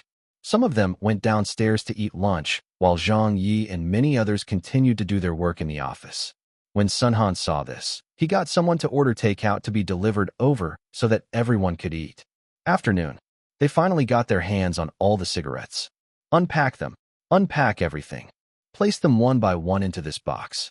Zhang Ye had to split his focus, sometimes checking on the progress at the 5th floor office, and at other times, heading to the recording studio to supervise the prop modeling. Eventually, the background music was finished and ready. Two staff members brought three melancholic-sounding arrangements for Zhang Ye to listen to. But after listening to them, he rejected them all and said, "These aren't acceptable. I've already said I want at least 20 pieces of music to pick from. Please try a little harder. I need the music to be even slower." The female staff said, "But there are only these few music pieces in the library that fit the requirements you mentioned." Zhang Ye said, "Then don't get them from the library." He looked at Sun Han and said, "Let the relevant departments in the station help out with this. Compose a piece of suitable music that we can use." Sun Han was already sweating from fatigue. "All right, I will try my best to get them to do so." Zhang Ye quickly told him, "Don't try your best. You need to get it done no matter what. The ad will be a standalone piece and won't involve any narration, so I don't think I need to highlight the importance of the background music. The music will unite the whole ad and set its tone. It is the most important piece of the finished product, so we can't mess this up. Tell the station that we need some technical people to help us out on this. When you find them, let them come look for me. I will explain the requirements in detail to them. If even they can't do it, then we will pay an external company to get it done." Seeing Zhang Ye be so serious, Sun Han also straightened up. "Okay, leave it to me." Zhang Ye's attitude had infected the others and made everyone feel very tense. This was who Zhang Ye was. No matter what the issue was, whether it was his own problem or a problem he promised to help someone else with, he would not prioritize one over the other. He was the type of person who would do his best at whatever he did. This attitude of seeking perfection was rooted in his fundamentals since he debuted. He did not like to fool others, and had his own understanding and pursuits, especially when it came to art. Everything else could be discounted, but this was not one of them. 1 hour, 3 hours, 5 hours. It was already evening and time to clock out. A large group of the staff from the other advertising department had already left. From 3 p.m. in the afternoon until 7 p.m. now, people had been gradually leaving and only a handful had voluntarily stayed behind to help out. It was only because Sun Han had spent all day talking and persuading many of them that they did not all leave at once. But this was clearly not a good long-term plan. At around 8 or 9 p.m. at night, many of the television station's departments had already switched off their lights and left work. The 5 or 6 people from the other departments who had stayed behind to help out could no longer endure it. After working on such a high-tension job with a tight deadline for hours on end, who could endure it? They left as well. Only Zhang Ye, Sun Han, and his team of the awesome quartet stayed behind. Zhang Ye was not distracted by any of these issues as he continued to work on the 3D lung model, which had already taken shape. He tweaked it a little here and there, but was still unsatisfied with how it looked. It didn't seem right. It just didn't feel right. The model was very similar to the one that was shown in the PSA from his previous world. The shape looked almost the same, but it somehow lacked the same feel. This was a model of a pair of lungs that were made from thousands of cigarettes stacked together, but it obviously did not portray the feel of what lungs were like. Zhang Ye turned it around, looking at it from different angles, and even used a camera to test shots of it from multiple perspectives, but it still did not seem right. Finally, Zhang Ye discovered the problem. There was something wrong with the depth layering. This lung's arrangement looked too precise from the front. The cigarettes displayed at the front of the lung should have been unevenly layered, but right now it was just a flat surface. It had lost the essence of a three-dimensional object. That's why it did not have the feel of a lung. They were done for. A problem cropped up. Zhang Ye took a deep breath and couldn't help admitting that this was a very big error on his part. He had thought too simply of it when he conveyed the requirements to the modelers. As it took time for the model to be assembled, Zhang Ye hadn't noticed this problem earlier. But it seemed like it was too late now as the cigarettes used for modeling the lungs were fixed one by one onto a frame with glue. This made it almost impossible to do any modifications to it now as the glue had already dried and the cigarettes were all solidly in place. Sun Han looked at him and asked, "What's the matter?" The employee with the flu said, "Teacher Zhang, what happened?" Zhang Ye did not look too good as he explained, "There's a flaw in the design. We can't use this prop anymore. We have to remake it." This demonstrated how difficult it was to create an advertisement, because the tasks thought to be simple and easy to execute would sometimes turn out to be utterly difficult. It would have to be done all over again, and sometimes it wasn't even as simple as redoing it once. "Hold up. Young what? Sick. This looks quite good though." "Injured." Yeah, what's wrong with this? The four of them were dumbfounded. It was getting so late already. Midnight was soon approaching. They had spent the entire morning and afternoon rushing, but now it looked like their hard work for the entire day had gone to waste. Zhang Ye said, "We will redo this." Everyone was in despair now. They knew it was over, that this task would not be completed on time.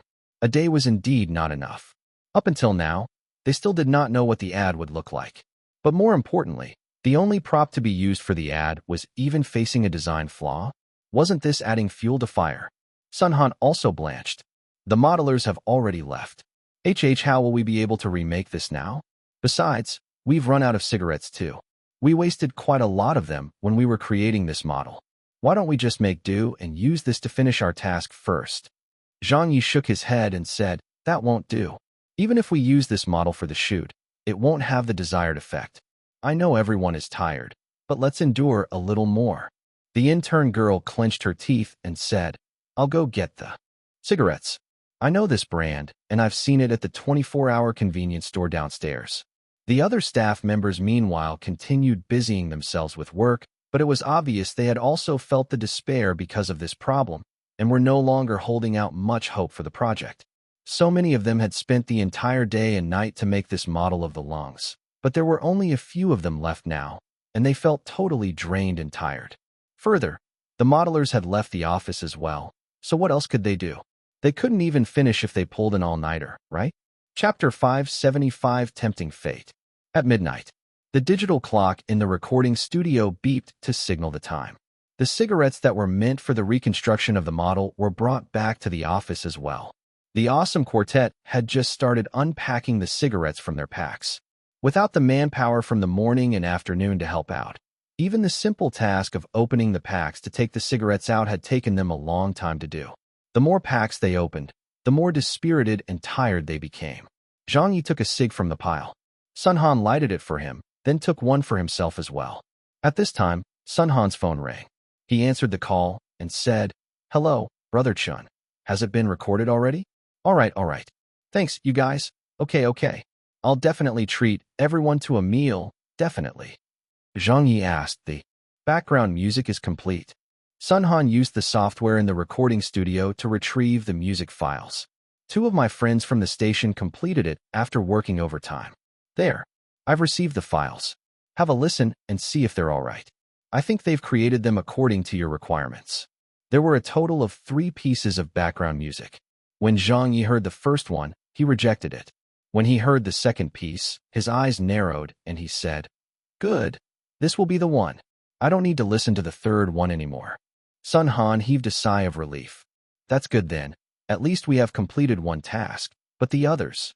Zhang Ye and Sun Han turned their heads and looked over to the few of them at the other side, opening cigarette packs and taking out cigarettes. The oldest one of them was already lying down horizontally across a few chairs. The injured one with a cast was also reclining in a chair and had fallen asleep while nodding his head, looking like he would fall off the chair at any time. Sun Han said, I'll wake them up. Forget it. Zhang Ye stopped him and looked at the others. Everyone has been battling hard for more than 12 hours now. Even if they were Iron Men, they wouldn't be able to bear it. If they're tired, just let them rest. The staff member who had the flu clutched his forehead and said, Brother Sun, Teacher Zhang, I can't take it anymore too. I'm sick and feel crazy dizzy. He stood up to excuse himself. He looked like he wasn't even unable to stand properly. The intern girl was also at her limits, her eyelids drooping as she tried to battle her fatigue. If they had been able to finish up everything just now, they might have been able to hang on a little more. But the problem now was that there was an issue with the prop, and they were only several hours away from the morning deadline. They knew they couldn't make it in time. Exhaling their last breath of hope, their spirits were crushed as weariness took over completely. Zhang Ye said calmly, Go and rest. The girl said, I will just nap for half an hour. Then I'll be able to work again. Zhang Ye looked at Sun Han, who was also trying to hold out, and told him, You too. Go and rest. What about you? Sun Han did not move. Zhang Ye stamped on and extinguished his cigarette, then said, Don't worry about me. I once recorded a program for more than 12 hours without stopping, so don't try to keep up with me like this. Sun Han waved his hands and said, That won't do. If you aren't going to rest, then I'll stay up together with you. Just let me know whatever you need me to help you with. It was already quite unsuitable that I called you to help us with this in the first place. So how could I leave you to work while I sleep? That doesn't make sense. He was about to light another cigarette to wake himself up a little more. Don't smoke anymore, Zhang Ye said without explaining. You can go and nap for half an hour as well. I can see that you're feeling dizzy too. If you try to help out with the modeling, which requires steady hands, it'll be more troublesome if you're feeling dizzy. You won't be able to do much in your state, so go on and rest. I will wake you up in a bit. Sun Han thought over the suggestion and could only reply, then, all right, I'll get 30 minutes of shut-eye. Remember to wake us up. Zhang Ye nodded. Sun Han then found a corner and pulled over a few chairs, placing them close together before lying down on them. He had only closed his eyes for a few seconds before he started snoring. He was that tired. When Zhang Ye saw they had all fallen asleep, he went over to the intern girl to cover her with a jacket, afraid she would catch a cold. Although he said that he would wake them up in 30 minutes, he wasn't actually planning on doing so. They were already at their limits, whether it be physically or technically. Whatever work there was left, he was better off doing himself. He would just do whatever he could since he was used to working overtime anyway, and still had the strength to go on. Let's get started then. Zhang Ye walked over to the model frame and started to affix the cigarettes one by one. The previous design flaw had taught him a lesson and he already knew what the problem was, so he was sure that he wouldn't make the same mistake again. And so, using the flawed model as a guide, Zhang Ye started stacking up and affixing the cigarettes to a new frame again. It looked almost the same as the earlier model, except that it had a layering effect in the depth of the cigarettes.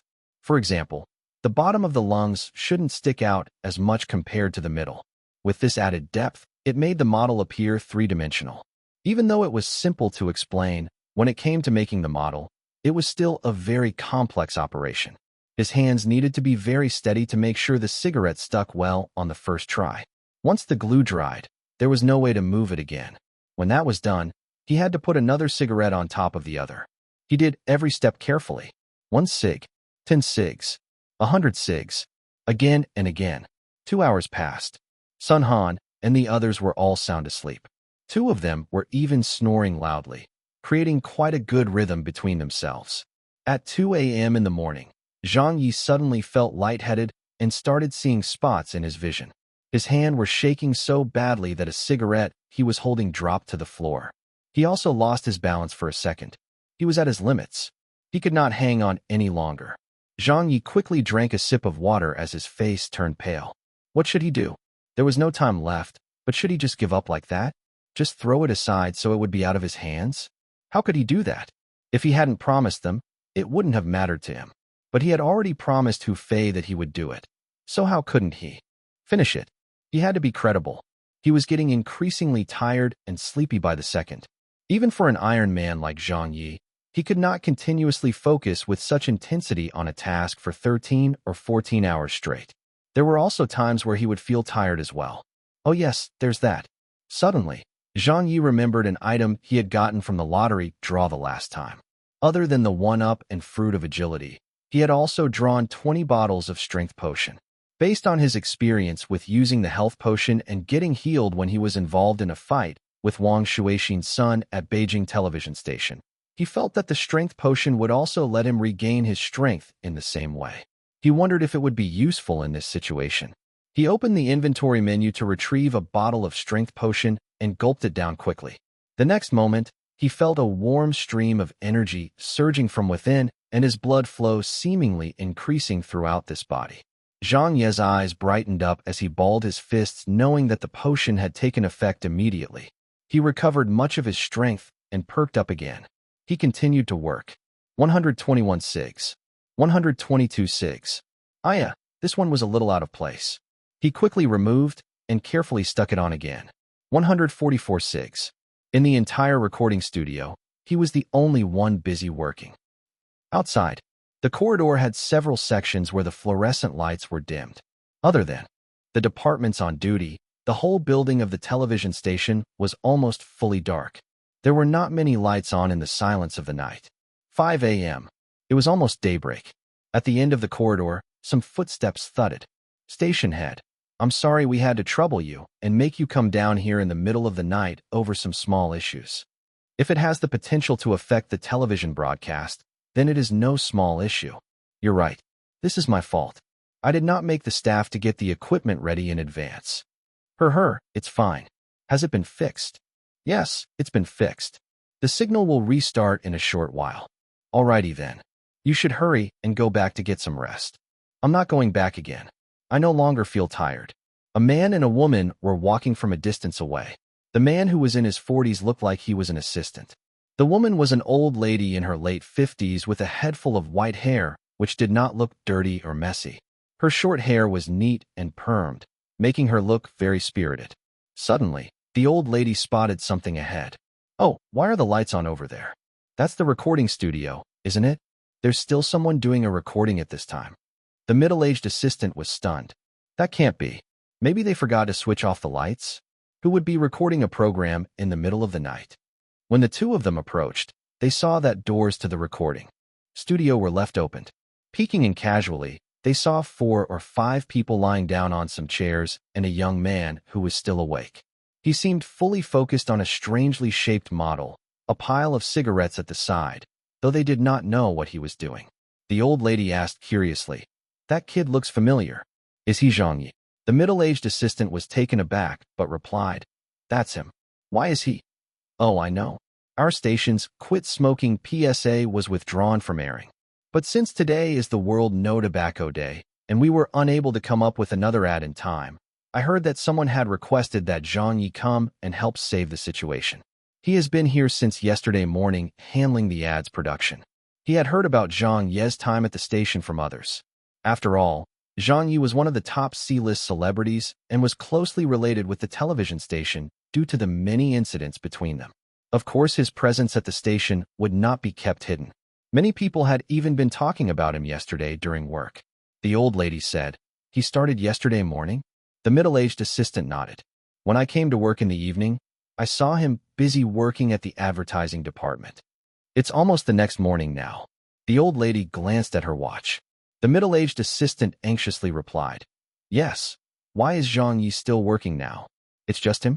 He has been working continuously for the last 20 hours? Even a god wouldn't be able to take it. He's really risking his life for this." He also knew that the station's quit smoking advertisement had been withdrawn and that they were in trouble. But even so, why would he tempt fate this way by working for 20 hours straight? "And you're the only one left to do all the work? What are you thinking?" The old lady asked. "How much did we pay him to take this urgent job?" The middle-aged assistant gave a wry smile and said, "I think nothing. He was asked by one of our satellite channel's producers to do a favor for the station. I heard from them that Zhang Ye did not ask for a single cent." The old lady asked again to confirm, "Volunteering?" "I suppose so." The middle-aged assistant answered ambiguously. "Voluntary? Was there anyone who would tempt fate for a voluntary job? If something happened to you while you were incredibly tired, would it be worth it?" Afraid that the station head had forgotten some past issues, he added, "Ever since Wang Shuixin's incident, Zhang Ye's relationship with the station hasn't been that good anymore. It was Deputy Station Head 1 who signed the letter firing Zhang Ye. So because of that, his relationship with us became quite bad. I'm still wondering why he agreed to help the station in this matter. He's even doing it so earnestly." He spoke such, still unable to wrap his head around what was going on. The old lady smiled and said, "I've heard a lot about this Zhang Ye, but this is the first time I've seen him at the station. From what you've just told me, I find that man quite interesting." She paused for a moment. "Go on ahead, little Wu. You still have some work to do, so there's no need to keep accompanying me." The middle-aged assistant said, "Station head, what about you?" A sparkle of curiosity glimmering in her eyes, the old lady said, "I'm going to stroll around a bit." Chapter 576 ad finished. It was past 5 a.m. The effects of the strength potion was already wearing off. Although he had recovered quite a bit of strength in the middle of the night, that did not mean it wouldn't be used up. Zhang Ye was starting to yawn continuously, but kept pinching his brows with his fingers to keep himself up so that he could continue sticking the cigarettes onto the prop. One cig. Another cig. Just a little more. Nearly there. Almost done. Suddenly, Zhang Ye glimpsed the silhouette of a person who had appeared beside him at some point, which ended up sending shivers down his spine. He half screamed, "Whoa!" It was an amiable-looking old lady with a head full of white hair. Su Yuhong said with a smile, Did I give you a fright? Zhang Ye said casually. I did get frightened since you didn't even make a sound when you walked in. It's not that I didn't make a sound, but rather because you were perhaps too focused, said Su Yuhong. That's true. Zhang Ye continued his work and said, but it was a good fright. I was almost unable to hold off my sleepiness any longer, but I'm good now since you got me there. Su Yuhong asked, why are you not resting? Zhang Ye looked at the cigarette in his hand before sticking it on and answered her without turning to face her. I would have slept if I could have. The problem here is that I can't since there's still a bunch of work that's waiting for me to finish. Which department are you from? Su Yuhong spoke. Me? I'm from upstairs. Zhang Ye said, from the equipment department? Are you working overtime, or did you just get to work? Su Yuhong smiled. I've just arrived. You could say that I have an early shift today. Zhang Ye said, then it must be hard on you. You haven't retired yet. Su Yuhong sighed. I can't retire yet, but I've still got some strength left in me. Besides, my grandchildren are still depending on me to raise them. Zhang Ye said, you still have some strength? At your age, you should be relaxing instead. Su Yuhong laughed. I'm still healthy and in good shape. Really? Zhang Ye looked at her. Su Yuhong nodded. I just did a checkup at the beginning of the year. I'm as good as you young-uns. Zhang Ye clapped and said, you're that healthy?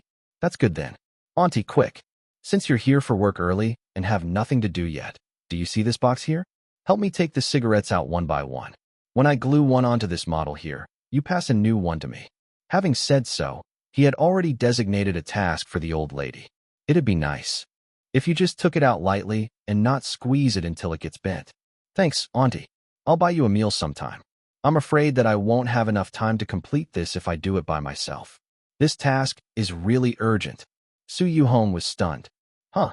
Zhang Ye said, please, Auntie. Su Yuhong said, sure. She was tickled by what was happening here. She bowed over to take a cigarette out of the box and gave it to him. You're Zhang Ye, right? I've heard that you don't have a terribly good relationship with Beijing television station. This is their problem, so why are you so bothered about it? Zhang Ye took the cigarette from her and stuck it onto the model. I'm not doing this for the television station.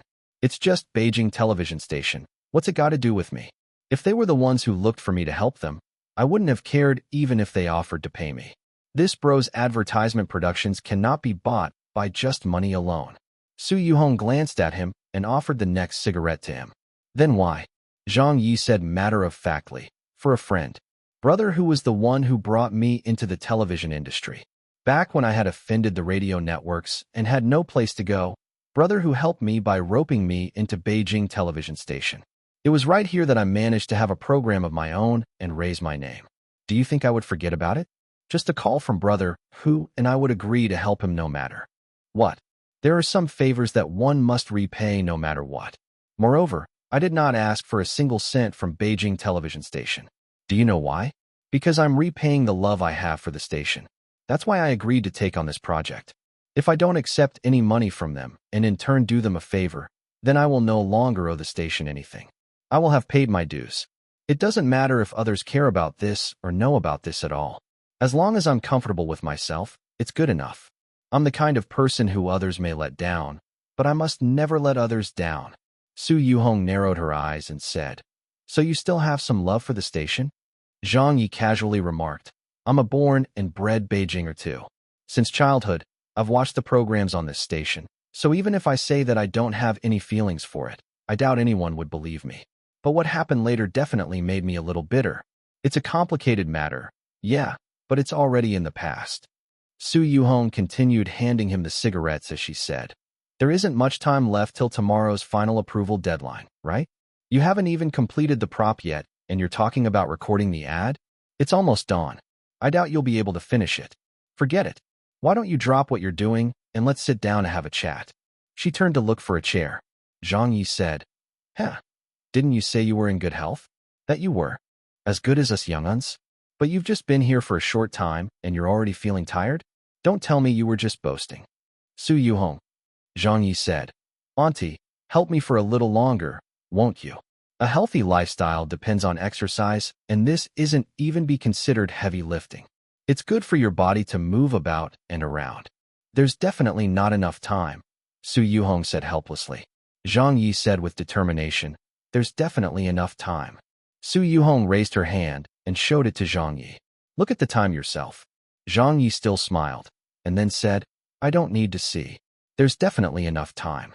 Su Yuhong asked, why are you so sure? Zhang Ye said, because I promised a friend I would do it. Besides, this ad doesn't involve me alone, so there can't be any mishaps. I've already made the promise, so I must carry it out. Would I have any face left otherwise? When brother who helped me last time, he did not make any excuses or exploit me by taking advantage of my situation. Besides, I'm still full of energy now, so how can I just drop it like that?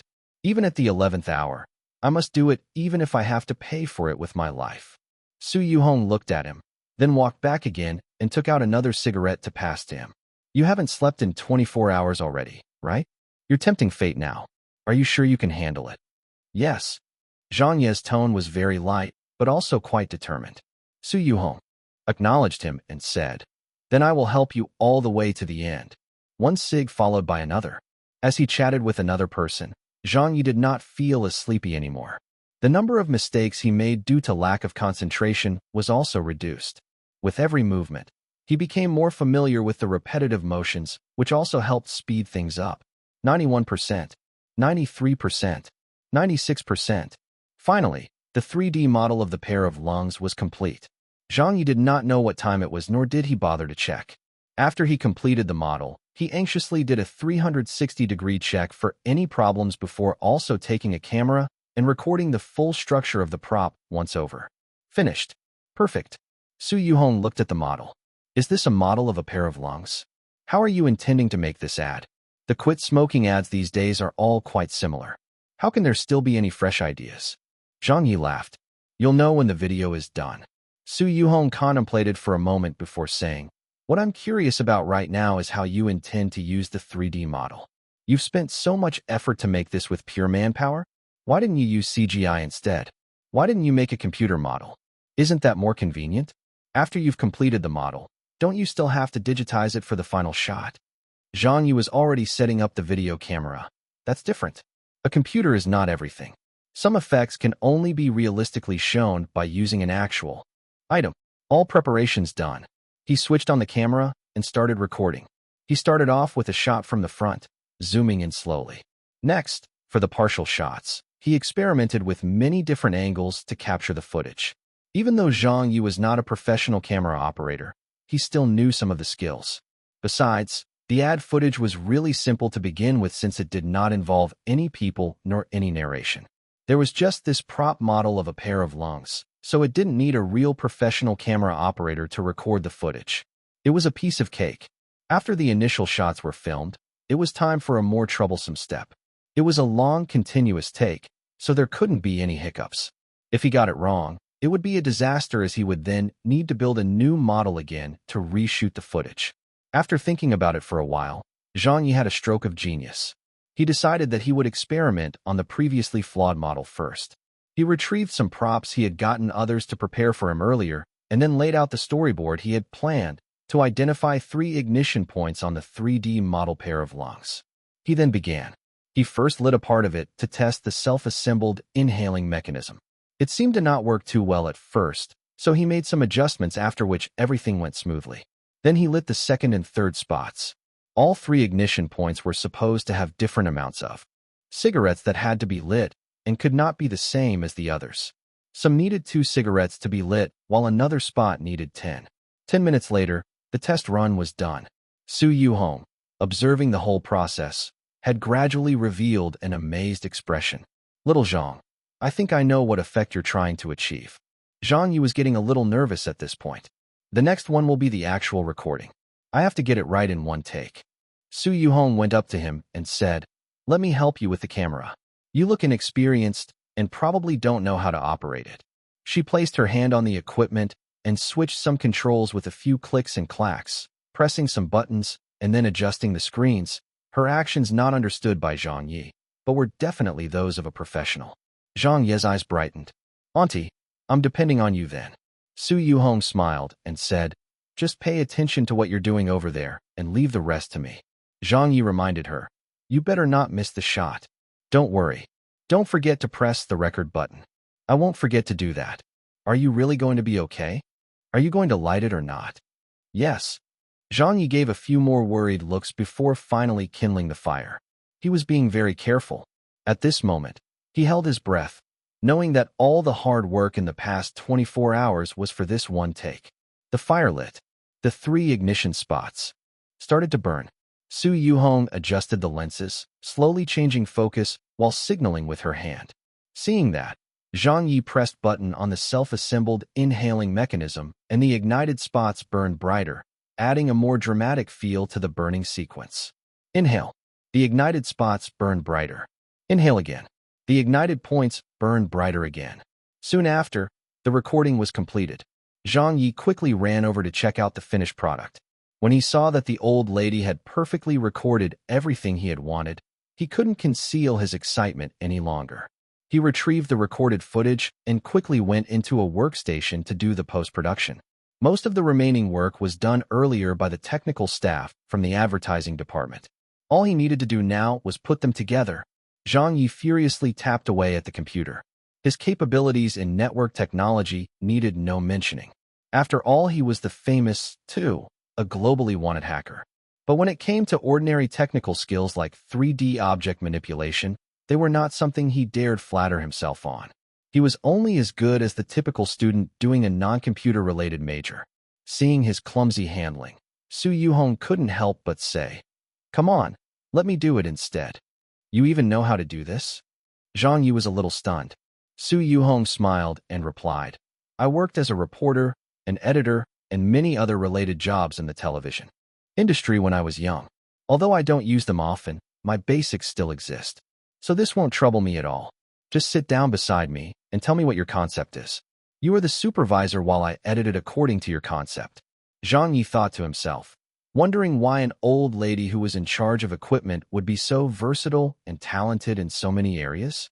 Chapter 577. This old lady is the station head. Morning, 7 a.m. The sun had risen.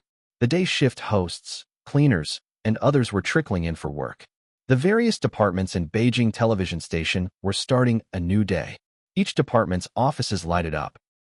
In the recording studio, Zhang Ye put away the props and equipment one by one and cleared the room. There were still other teams who needed to use the recording studio afterwards, as they had only booked the studio until 8 a.m. This was why he made space for them by clearing his team's stuff away. After more or less cleaning the studio, Zhang Ye sat down in a chair feeling totally exhausted. He felt as though his hands and feet did not physically belong to him anymore. Yet as he sat there, his eyes did not show a hint of tiredness. In fact, they even gleamed brightly because he had completed what others thought was an impossible task. Finished. The ad production had been completed. Zhang Ye turned to the side and said, "Auntie, I just want to thank you for all your help. I'll let the team know to put in a good word for you and give you the credit you deserve for helping out in the production of this ad. Hopefully, the equipment department people will give you a promotion as well, huh?"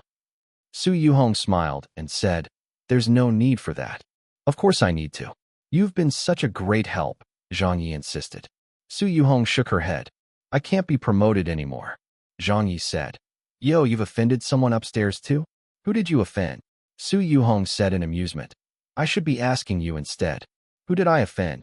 Then why can't an old employee like you who oversees the equipment get promoted? They should at least give you a pay raise. Don't be bothered by me. I will definitely help you get a raise. Although I may not have a good relationship with the station and my personal relationships with people are also kind of poor, a small matter like that won't be an issue," Zhang Ye said. "Besides, you're an old lady with such well-rounded technical skills while at the same time so versatile and talented. It's such a waste staying in the equipment department." Su Yuhong laughed lightly. "Thank you for your praise." Suddenly, the snoring nearby stopped. Sun Han woke and quickly sat up in his chair. His first instinct was to look at his watch, but when he saw the time, he was stunned. He exclaimed loudly, "Io! It's almost 8 a.m. With this loud voice shouting for all to hear, the others were also roused. The old young sick injured quartet, who were just transitioning from waking up, were also freaked out by this. "Teacher Zhang, it's morning already? Why didn't you wake us up? Yeah, didn't you say you'd rouse us after 30 minutes? Even though Sun Han and his team knew that if the ad was not completed on time, they would receive some form rather heavy punishment, while Beijing television station would also face a hefty fine or a warning from the authorities. But punishment was just punishment. However, attitude was something else.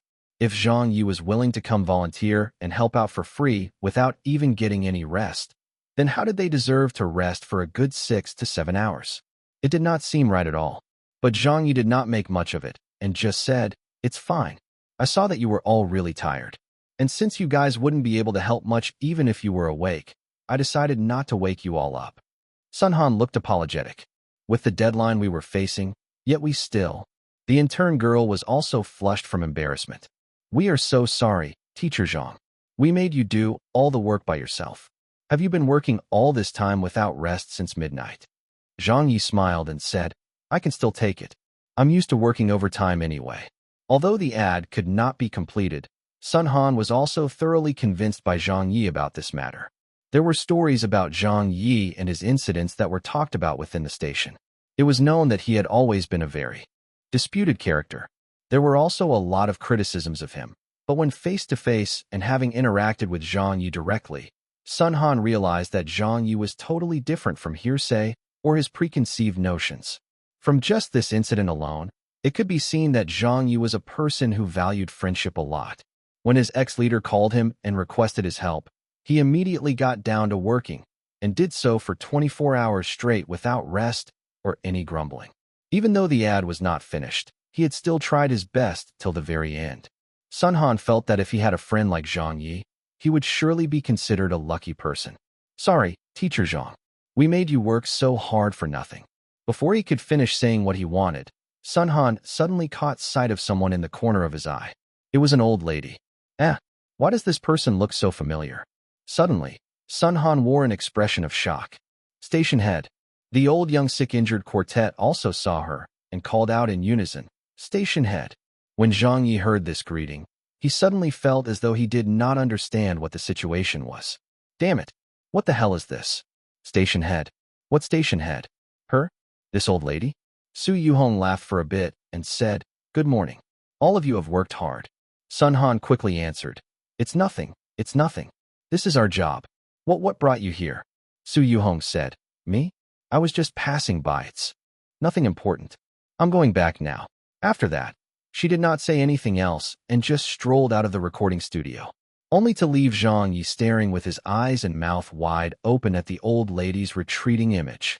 The leader of Beijing television station head Su Yuhong, that was her? Zhang Yi was of course not unfamiliar with this name since he had heard it before. But as he had never seen her before, he could never have expected that the old lady from the equipment department he had been dealing with was in fact the station head of Beijing television station. But didn't she mention something about working upstairs? Thinking about it now, it wasn't just the equipment room upstairs. The upstairs of upstairs of upstairs of upstairs was exactly where the station head's office was at. F***K.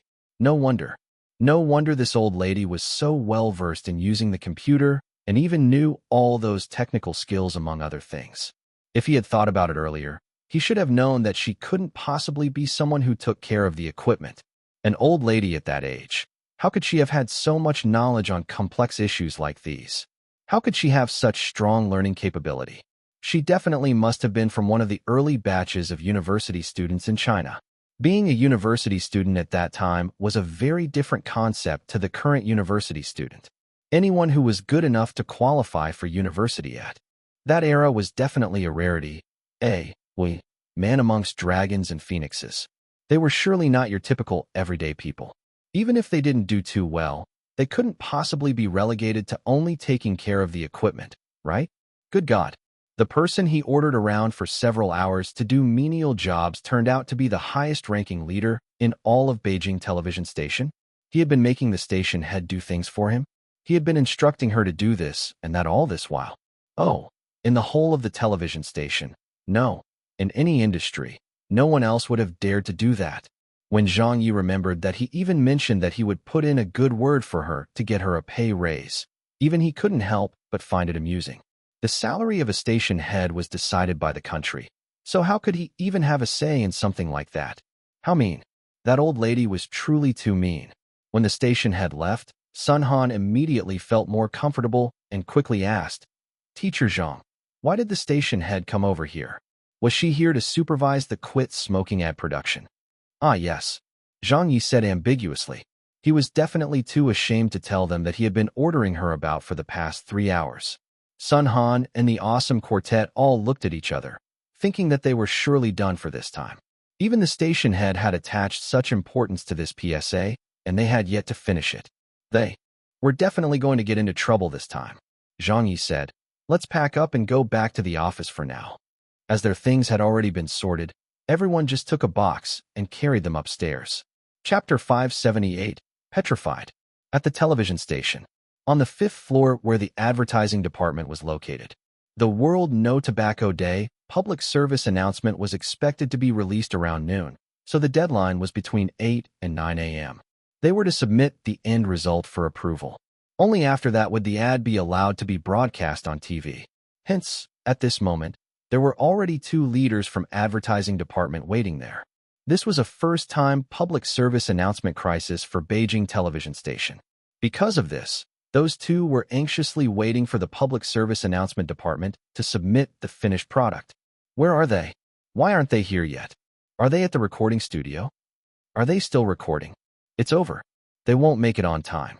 Some staff members of the advertising department who had helped out yesterday afternoon deliberately arrived at work earlier to see if there was anything more they could do to help. When they saw that there was no one in the office and sensed the atmosphere, they felt that they were probably not needed anymore, since there was probably nothing they could do anyway. Sun Han carried a box and proceeded upstairs. Little Sunday, one of the advertising department's deputy heads, said anxiously, how'd it go? Everyone is waiting for the ad. Did you guys manage to complete it? The deputy director of the advertising department asked with a serious face, is it not finished? Sun Han sighed and answered, Leader, I'm sorry, it's my fault. The deputy director's expression changed and said, didn't I send over a lot of help yesterday? Why did it still never mind? As he spoke, his tone also calmed.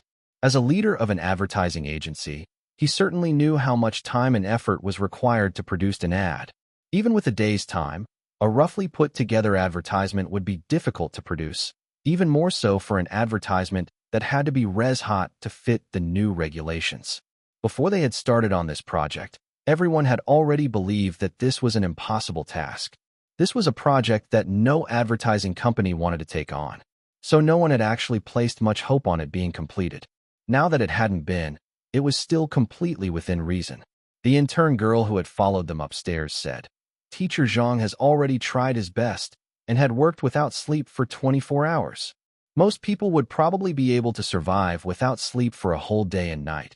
But one prerequisite was the absence of physical and mental exertion. Just compare watching movies that interest you for 24 hours straight while taking breaks to work for a bit, versus working intensively for 24 hours straight. These two were totally different notions, similar to the difference between heaven and earth. When the people from the advertising department heard that, they drew a deep breath. 24 hours just to battle against the deadline? Zhang Ye really risked his life for this. Hi. It wasn't easy for Zhang Ye either. No one could have completed this task since the time given was too short. We're done for. We'll surely get fined this time. When the media starts to report on this, the reputation of Beijing television station will surely be affected. It feels like these new policies were targeted at us. Stop grumbling. Just count ourselves unlucky. If we had another day's time, there might have still been some hope. Don't say any more, hi. We've already done our best. Yeah. We did all that we could have done. If we can't complete it, then that's that. It's life. The people from the advertising department were ready to disperse. When the person in charge of submitting the ad for approval saw this, he also sighed and turned to leave with the other leaders. But right at this point, Zhang Ye came upstairs. Noticing everyone's behavior, he felt very surprised and said, why are there so many people here? What's the matter? Where are you guys going? The person in charge of the approval process comforted him by saying, Teacher Zhang, thanks for your effort. When we were faced with such a difficult situation, you still came back to help us. He had worked with him before during the electricity conservation public service announcement. Even though they did not know each other very well, they had still spoken a little before. Sun Han also said, thank you. It wasn't known when Hu Fei had arrived, but when he did, He walked straight up to Zhang Ye and said, "Little Zhang, you've already done your best." Zhang Ye was nearly confused by them and didn't know how to respond. Then he said, "What are you all talking about? When did I say I didn't finish the ad?" The intern girl was shocked. "Ah." Sun Han blinked a few times and said, "Weren't there some problems with the prop?" "There was." Zhang Ye laughed. "But overnight, I completed another prop which met the requirements." "Oh, aren't you already carrying it in that box in your hands? Didn't I already state that since I'd agreed to handle this project, I would make sure that it would be completed and done to its best? So why did you all think that I wouldn't finish it?" Hu Fei said in surprise, "What?" Sun Han was overwhelmed with excitement and said, You did it all by yourself?" "Not only that," Zhang Yi said confidently. "In fact, it is also the version I am most satisfied with. At least I feel that it is hard to find fault with." The deputy director of the advertising department quickly asked, "Where is it?" Zhang Yi waved the laptop in his hand around. "Quick, let's have a look at it." The leader also had not expected that he would really manage to do it. Everyone walked to the office where there was a proper projector and display screen equipment. Suddenly, there were 7 or 8 people coming over from the opposite side. When everyone took a look at who it was, they were surprised to see station head Su Yuhong walking over along with 2 station leaders and staff members from the station head's office. The station leaders were coming. "Station head." Everyone quickly greeted. Su Yuhong smiled and asked, "Is the final version of the ad ready?" The deputy director of the advertising department said, "Teacher Zhang Yi said that it's finished. We were just going to have a look at it. If it's good enough, we'll send it for approval and then arrange the broadcast." Su Yuhong nodded. "Okay, let's watch it together then." As even the station head had joined them, when the director of the advertising department and many other leaders of the other departments learned of it, they also hurried over to join them. The whole station's middle and upper management team, together with the people from the advertising department, were all gathered in a large office, seated and waiting for the showing of the PSA. Zhang Yi glanced at Su Yuhong and nodded to her. Su Yuhong smiled lightly and nodded back at him. Zhang Yi tested the equipment, then connected the signal feed. As it was necessary to hook up the amplifier as well, he tinkered with the configuration for a few minutes. While everyone sat there waiting, a station leader asked for permission from Su Yuhong, and seeing her give nod of approval, he lit a cigarette. A few of the other leaders who were also heavy smokers also secretly lit their cigarettes. A while later, with the background music drifting out from the speakers, the PSA began. "It's beginning. Everyone quiet. Put your cell phones on silent." Everyone stared at the big screen, not blinking, curious to see the final product. Although Zhang Yi had claimed that the ad was completed, they still wouldn't quite believe it unless they saw it with their own eyes. In just such a short time, in a situation where only Zhang Yi alone was left working on it, what kind of public service announcement could he have possibly made? The staff who were involved in the ad's production knew that there was not a single line of narration nor any character scenes in it. It only had one unique prop, of which no one could understand purpose of in the ad. If this was the one and only prop used in the PSA, would it work? No one knew what kind of style Zhang Ye's ad would have. At the next moment, the ad was unveiled. It was introduced by a gloomy-sounding piece of music, done according to the original PSA's background music in his previous world. Sun Han had found some people from the station to help create it by working overtime. As they had spent a lot of effort on it, this effort could also be felt when it was presented in this final copy of the ad. The first image appeared showing a shot of part of a cigarette. The second set of images showed the cigarettes being stacked on top of each other, but nothing much could be deduced from this. Sun Han wiped away his sweat and said, "What is this?" The awesome quartet asked, "What are these images trying to show?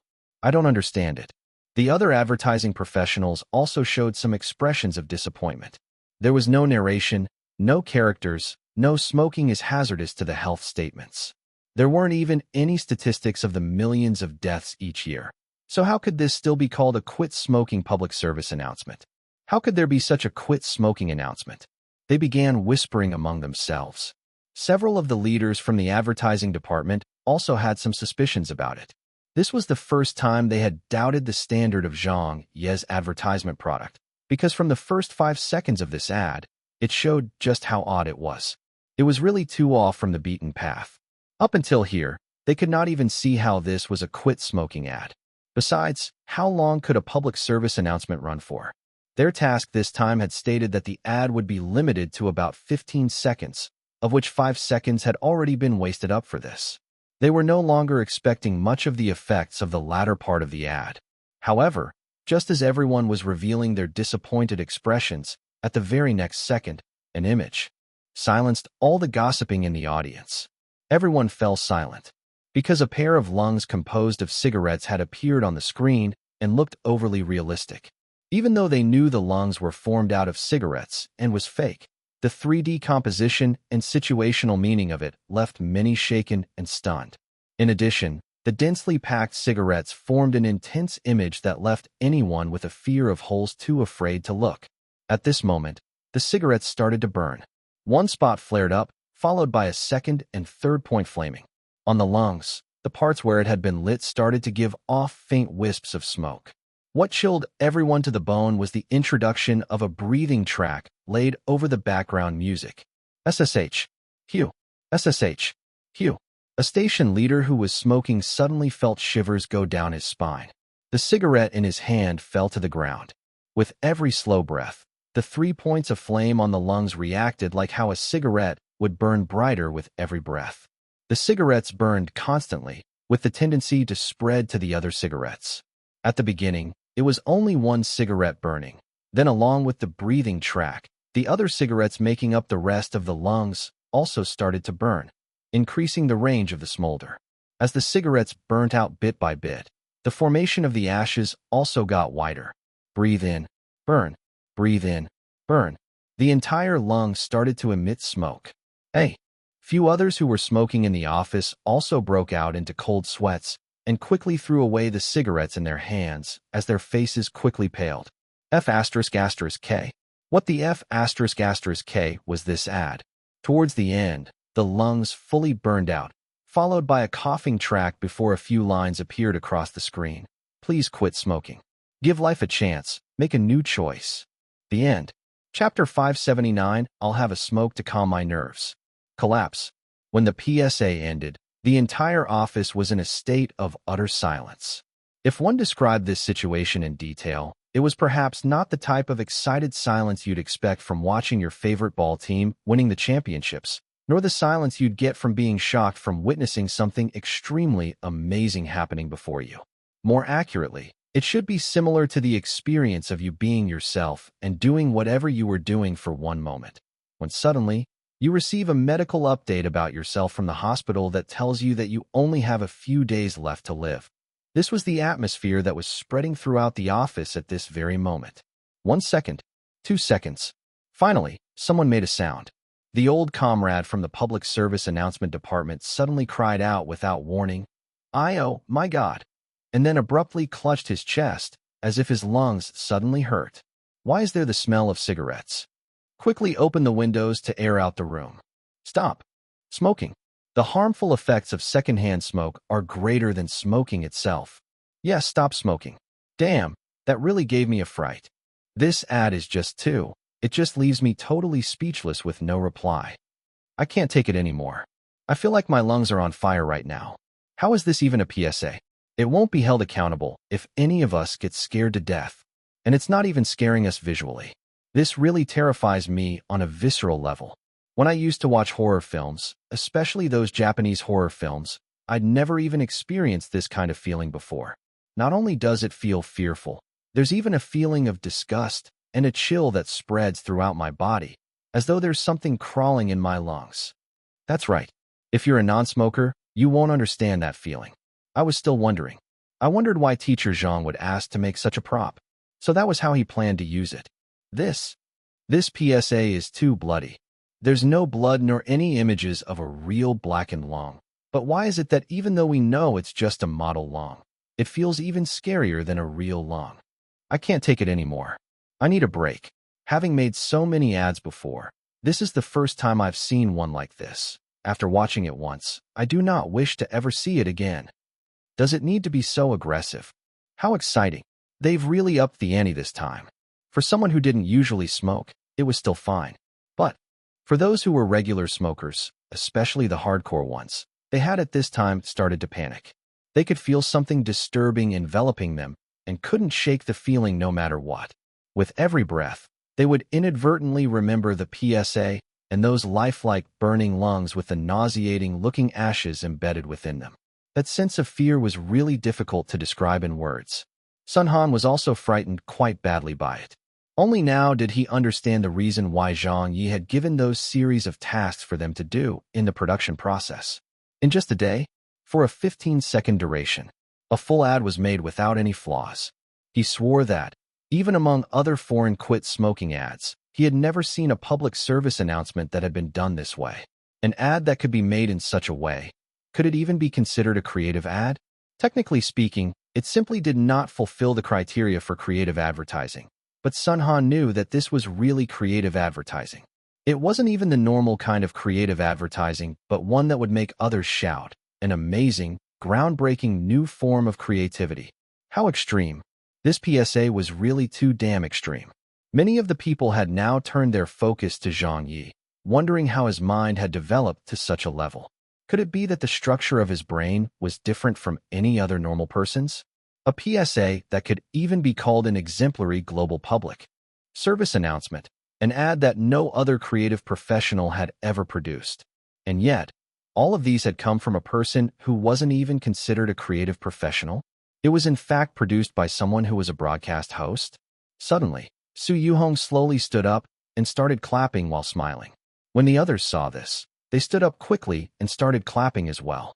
In the blink of an eye, applause echoed through entire office. The other station leaders were still unsure of what to think, but when they saw the station head clapping, they also followed suit.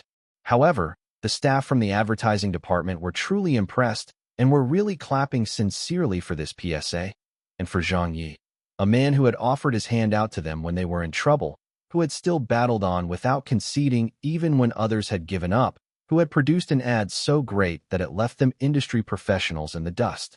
He was too awesome. Zhang Ye smiled and said, "Looks like everyone is satisfied with it. That's good enough." The auditor on the approval board was also very excited. "I'll send it in for approval immediately and report it to the authorities. If this ad doesn't pass, then I doubt any other ad would get approved." Sun Han was very emotional as he went forward and shook Zhang Ye's hand. "Teacher Zhang, thank you. Thank you." Zhang Ye waved his hand and said, "It's not my credit alone. The colleagues from the advertising department who came to help out yesterday, you and your team, the staff members who helped to compose the background music, it was all due to everyone's hard work. If it had just been me alone, then I couldn't have completed it even if I had worked nonstop for 3 days and night without rest. So don't thank me," Sun Han said. "Without you, we couldn't have finished it at all." The intern girl whose eyes were already reddening said, "We really did it." "That's right. We really did it." Many of those in the office were unable to hide their excited state, especially Sun Han and the others from the public service announcement department. This impossible task was delegated to them, and they were responsible for it. They participated in the entire production and understood better than anyone else how difficult this process had been. At midnight, they were still battling to complete the ad, but after realizing that there was a problem with the prop, it could be imagined just how they felt when they suffered this setback. Today, at the very last second, with the help from Zhang Ye, they had miraculously completed the PSA. The feelings they had now were probably only understood by them. "Thank you. Teacher Zhang, thank you so much. You're really too awesome. Compared to us, you are the one who seems more like an advertising professional." Many of the staff from the advertising department also came to thank Zhang Ye, as the public service announcement department was considered to be part of it. Zhang Ye's offer to help the PSA department for free was equivalent to helping the advertising department. Having worked a whole day and night without rest, they definitely needed to thank him for all the hard work.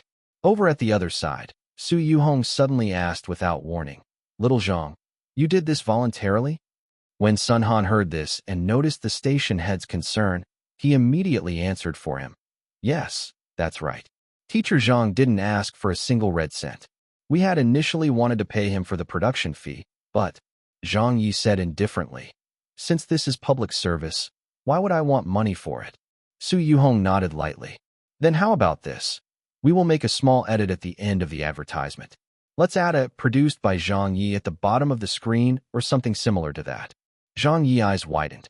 A great offer like this exists? One of the station leaders did not quite agree with this and said, "Station head, there's no precedent to handling PSAs that way." Another leader also added, "Yes, using a person's name in a PSA. Is that acceptable?" Su Yuhong explained. In the conditions of a company sponsorship, they can add their name into the PSA as long as it doesn't exceed the recommended duration, so it should be the same for individuals. I understand that this idea came from Little Zhang, and he was also the one who contributed the most to its production, so we can consider this ad as sponsored by him. As a member of the public, that shouldn't be a problem at all. With the station head's approval, no one else dared to say anything. But Sun Han was very satisfied with this outcome. At least they hadn't let Teacher Zhang do all this for nothing. It might only be a credit roll for him, but the meaning of it was very significant. Since he knew Zhang Ye's ambitions laid in the entertainment circle, having additional exposure would guarantee the advancement of his fame and career. Besides, because of Zhang Ye's involvement in the Peking University incident a few days ago, he had been targeted by many from the media, as well as expert academics, who criticized him for crossing the line this time. With his contribution to this public service announcement, it would help reclaim a little bit of reputation for him. In short, this was surely a good thing for Zhang Ye. The station leaders left. There were still quite a lot of people who stayed behind to add the finishing touches to the ad. As a whole, there was nothing that needed changing, but some of the finer details that could be improved were improved. The end credit, produced by Zhang Ye, was added in as well. The advertisement was screened for the second time. Some of the more cowardly smokers chose to leave the office before it started. You guys can continue working on it. There should be enough manpower, right? Since we have enough people here, I will go back first. I still have some work to handle. I need to go to the toilet. Even if someone them knew it was their job, they did not want to see the PSA a second time. They were afraid that if they did, they wouldn't be able to fall asleep at night. However, Zhang Ye did not seem to have any reaction to this. Up until now, he had resisted the fatigue as he did not want to waste another strength potion. With every bottle he drank, he had one less in his inventory. Even though each bottle had only cost him 100,000 reputation points, these items were easily used up. So he had to treasure each and every one of them. He had to use them in the right situations, and as such, could only use cigarettes to battle his drooping eyelids. He took one out and lit it, and was soon exhaling clouds of smoke from his mouth. A few people beside him immediately distanced themselves from him. Sun Han was dumbfounded. You can still smoke while you're watching this ad. The awesome quartet also expressed their shock at this. Teacher Zhang, aren't you scared? All the other advertising department staff members watched. Zhang Ye looked at them and said, "Me? Of course I'm scared." Hu Fei, who had stayed behind, asked in a speechless manner. "Then why are you still smoking?" Zhang Ye said confidently. "It's precisely because I'm so scared that I need to smoke this cigarette to calm my nerves." Sun Han, Hu Fei, the old young sick crippled group. Everyone else from the advertising department. This is indeed an example of the talented being bolder. Chapter 580 Scaring the Whole Country. 9 a.m. in the morning. Zhang Ye's parents' home district. Zhang Ye got out his car very tired. He continuously yawned as he tried to stifle it with his hand. He slowly stumbled into the apartment's corridor and proceeded to head upstairs. On the way up, he took his cell phone out to check on the latest news. Since he did not see any interesting headlines, he entered his own name using one hand and made a search. When the search results were displayed, he saw a headline in the news section which matched what he was searching for. It wasn't an eye-catching news headline, but was posted on a web portal 3 hours earlier. It was possible that the number of people who read it didn't number that many either, as the news content wasn't too interesting. Zhang Ye appears at Beijing television station. Some of the pictures posted in the article were taken in the television station's lobby. The content of the article was nothing more than the usual gossip as it recounted the feud between Zhang Ye and Beijing television station. One by one, examples were listed, and at the end of the article, it also expressed doubts and speculated unreliably about Zhang Ye's appearance at the Beijing television station's lobby. Although this news article did not attract much attention, Zhang Ye still felt quite happy when he saw it. The reason was very simple. He had become more aware now. that his popularity was no longer the same as before. Back when he had debuted, even if Zhang Ye had some amazing accomplishments, he couldn't get onto the headlines. Later on, he managed to get onto the headlines more whenever he caused trouble. However, those were still limited to the times when he caused a big enough incident to be mentioned. But now, even when Zhang Ye did not do anything for the past 2 days and only showed his face at Beijing television station, he still caught the media's attention and they reported on this news. Disregarding the fact of whether anyone would read this news or not, the simple fact that they even bothered to report it showed that his popularity had risen by a lot. If someone could only get onto the news after causing big trouble, then they could only be considered a common celebrity. However, if you could even get onto the news without doing anything, then you would be considered as a successful celebrity. And that was exactly what Zhang Ye was right now. At home. His mother was at home today, as it was her day off. Why didn't you come all of last night? His mother stared at him. Zhang Ye said, "Hi.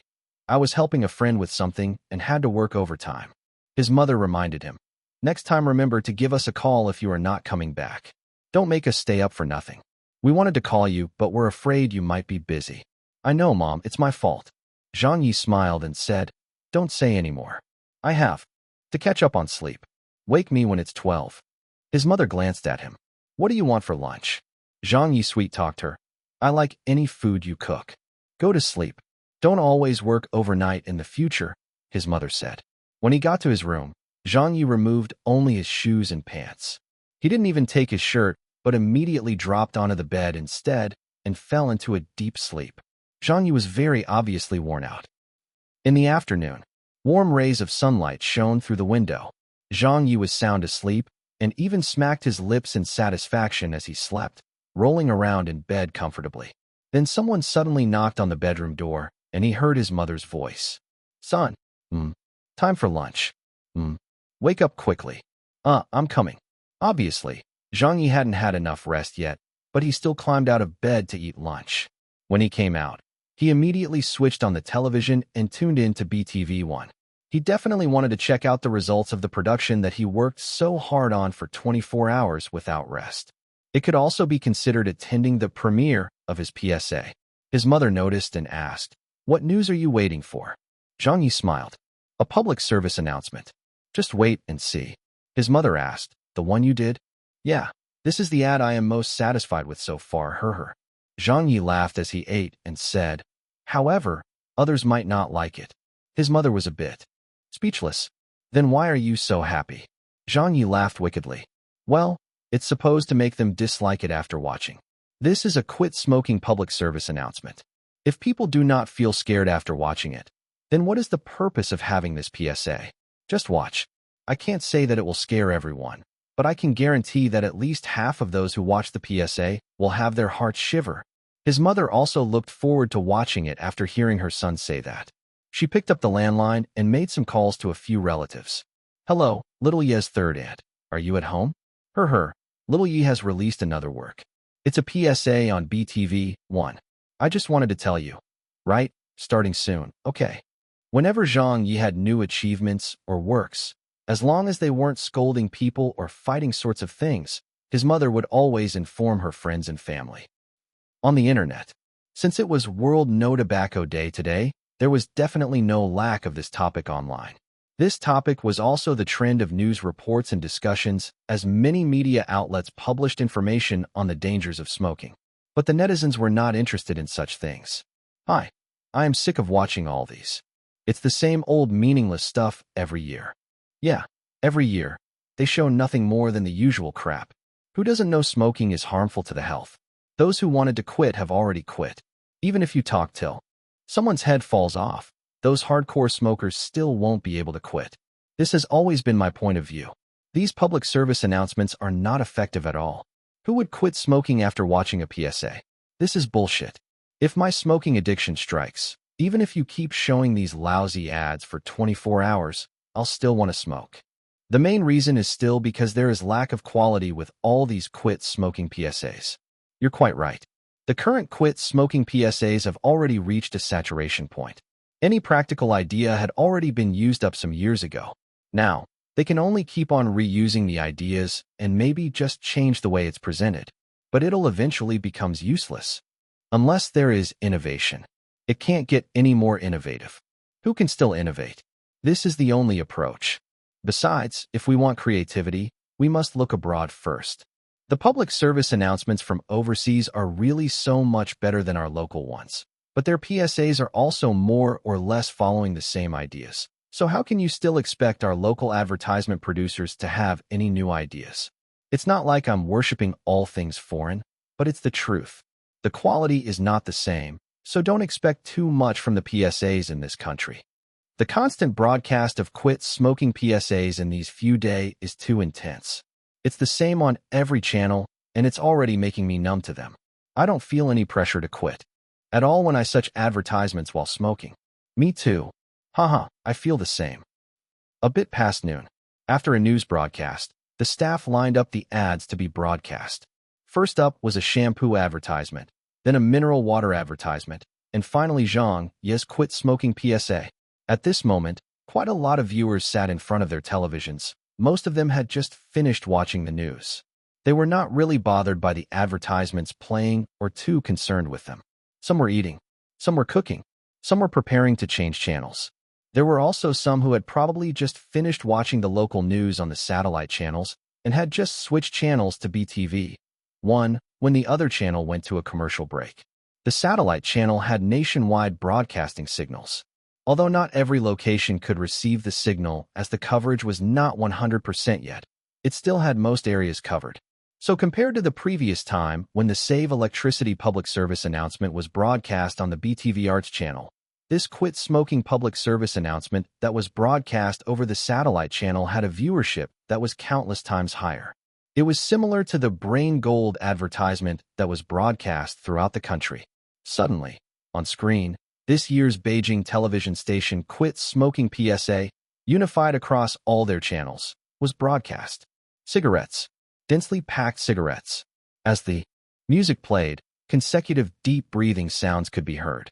On the television, a ghastly-looking replica of a pair of human lungs made out of cigarettes could be seen burning along with the rhythm of breathing and cigarette inhalation, while the lungs could be seen going through a shocking transformation. Inhale. Exhale. Inhale again. The sound of breathing from the television became intolerable to the ears. Towards the end, the only words of the advertisements appeared. Please quit smoking. Give life a chance. Make a new choice. At the very end, in the bottom right corner, produced by Zhang Ye. After the PSA ended, a milk advertisement seamlessly followed. At a public housing apartment in Beijing, a young man was looking at Weibo with his head down, discussing with his internet friends how the recent quit smoking PSAs were utter rubbish. Suddenly, he looked up and called out to his mother, laughing and saying, "Mom, I'm hungry." His mother smiled and said, "What do you want to eat?" Her son said, "Anything will do. I'm so hungry I could eat a horse." His father, who was smoking a cigarette, said, "I'm also hungry. I have to work overtime tonight, so I must eat more this afternoon. Do we still have any of the preserved meat left over that old Zhang brought from his hometown? Let's have that." Beside him, BTV One's PSA appeared on the television. The young man looked over and was shocked into a daze. The father saw the PSA as well. As the PSA played out, a fascinating number of facial expressions appeared on his face. The cigarette between his fingers, his hand started trembling, and he threw the cigarette onto the floor all of a sudden and stamped on it. He couldn't help letting out a curse. K your grandfather, who made this ad. Their son, who was also a smoker, took a few breaths and for a moment felt he could not breathe naturally. His rhythm of breathing was all messed up. "Mom, I am suddenly not hungry anymore." His mother said, "Ah." His father said, "I also don't want to eat anymore." In the Northeast, in a hairdressing salon. Holy shit, it's those PSAs again. Today is World No Tobacco Day. We can't avoid it.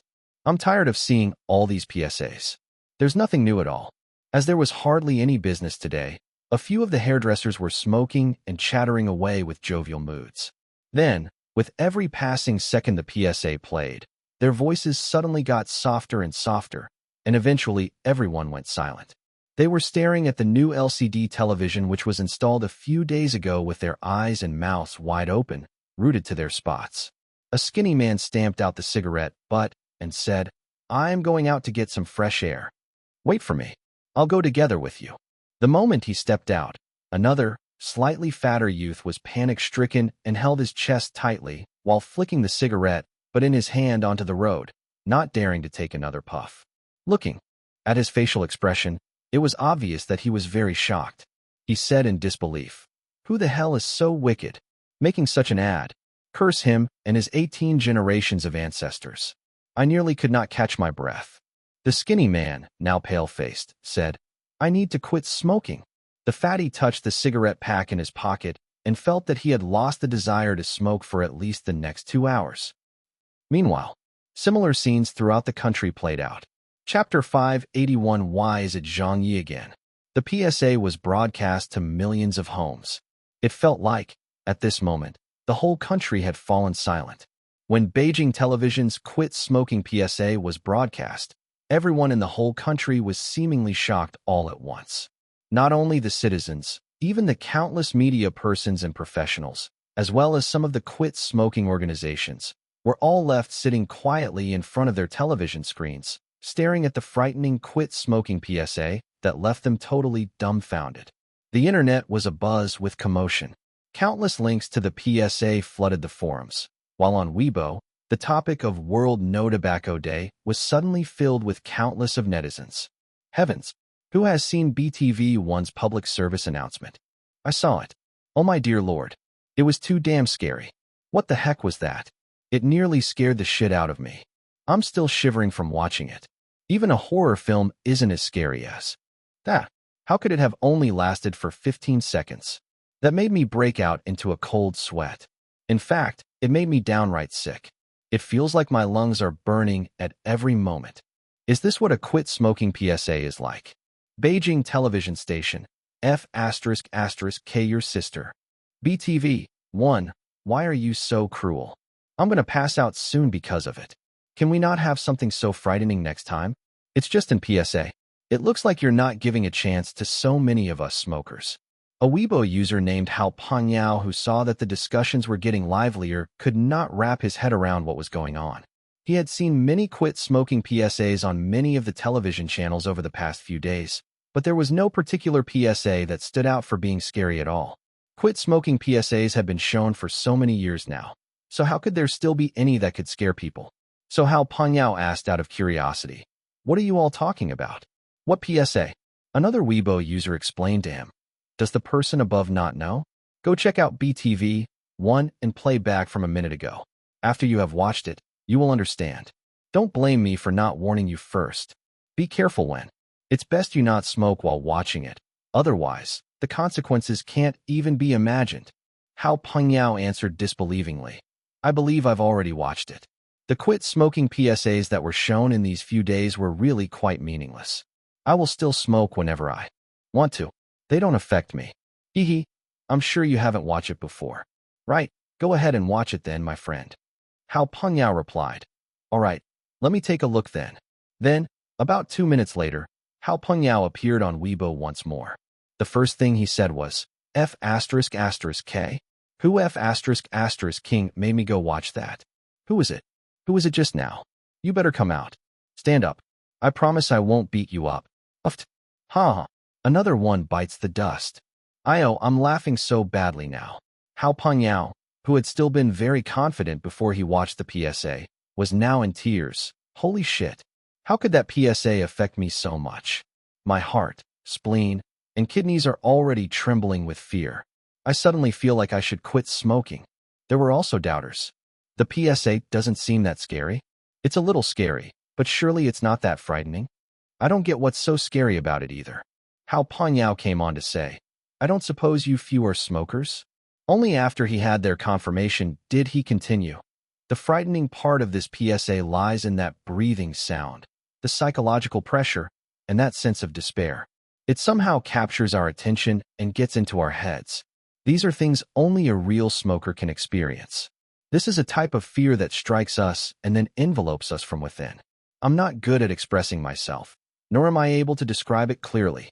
When this group of people started the commotion, many others, who didn't watch Beijing television or did not notice the PSA earlier, could not sit still any longer.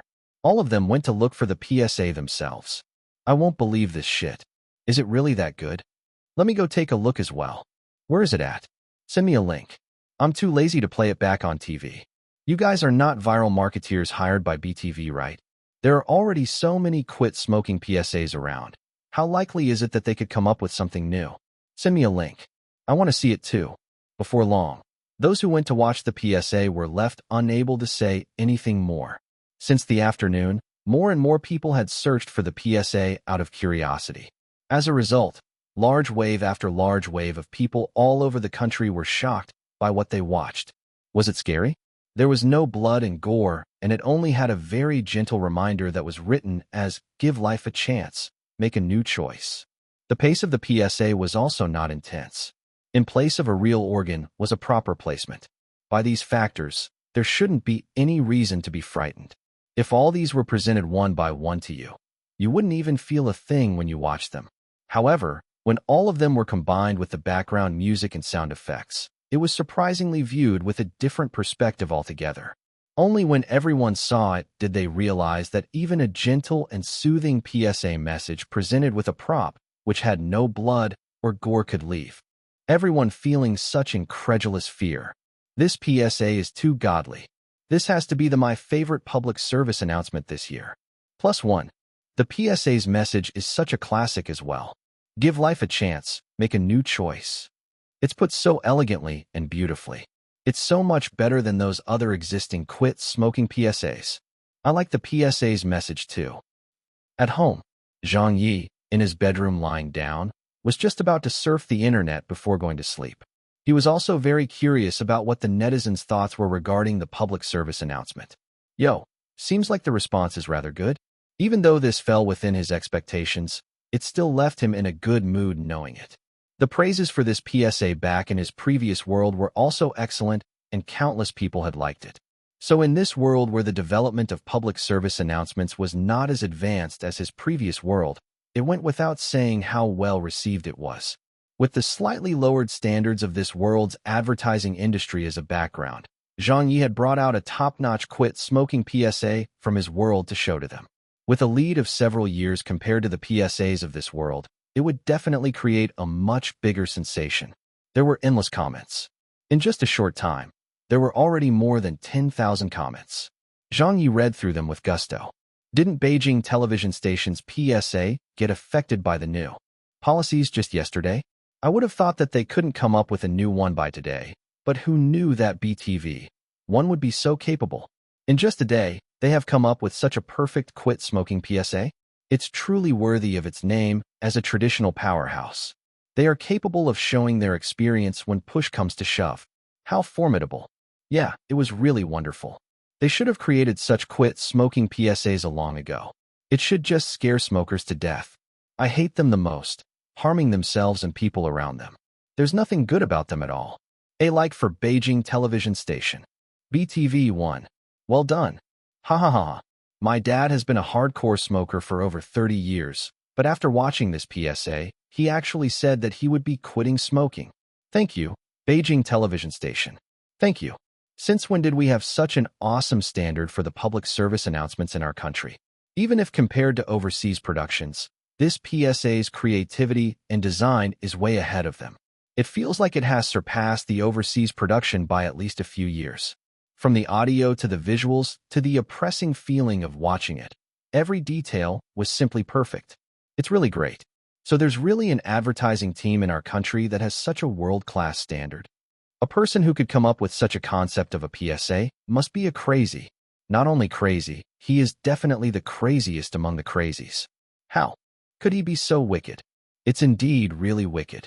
Whenever I pick up my cigarettes now, I don't even feel like lighting up. I have been mentally affected by it. Who is it? Who is it? I swear to God that your child will be born without an ass. That was too damaging. You're totally wicked, I tell you. At this moment, someone posted a screenshot. It was an image of the tail end of the quit smoking PSA. The female Weibo user who posted it said, "Didn't you all notice the words at the end of the PSA? Could I be the only one who noticed it?" What words? Many of these people had not discovered it yet. First, because they paid attention to the PSA's content and were focused on it. and second, because the words at the ending were placed at the bottom in a small font. Besides, when the typical viewer watches an ad, their attention does not usually focus onto this textual information. It's the same when a movie screening ends. The majority of the audience just leaves without bothering to watch the end credits.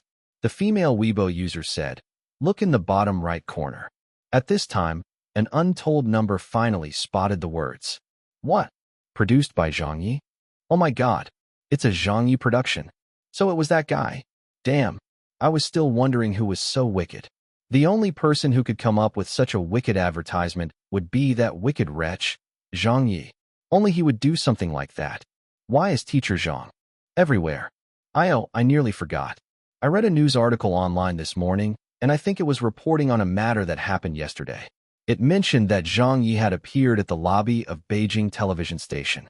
He actually went to help Beijing television station put out the fire. He actually helped BTV1 produce the PSA. That can't be. Didn't Zhang Ye and Beijing television station have a feud? What's not possible? No matter how deep their feud, it was still Beijing television station that groomed Teacher Zhang. Teacher Zhang had also helped Beijing television station create a legendary story for its local provincial channel by getting very high viewership ratings. Even if he had been fired at the end, neither party burned any bridges.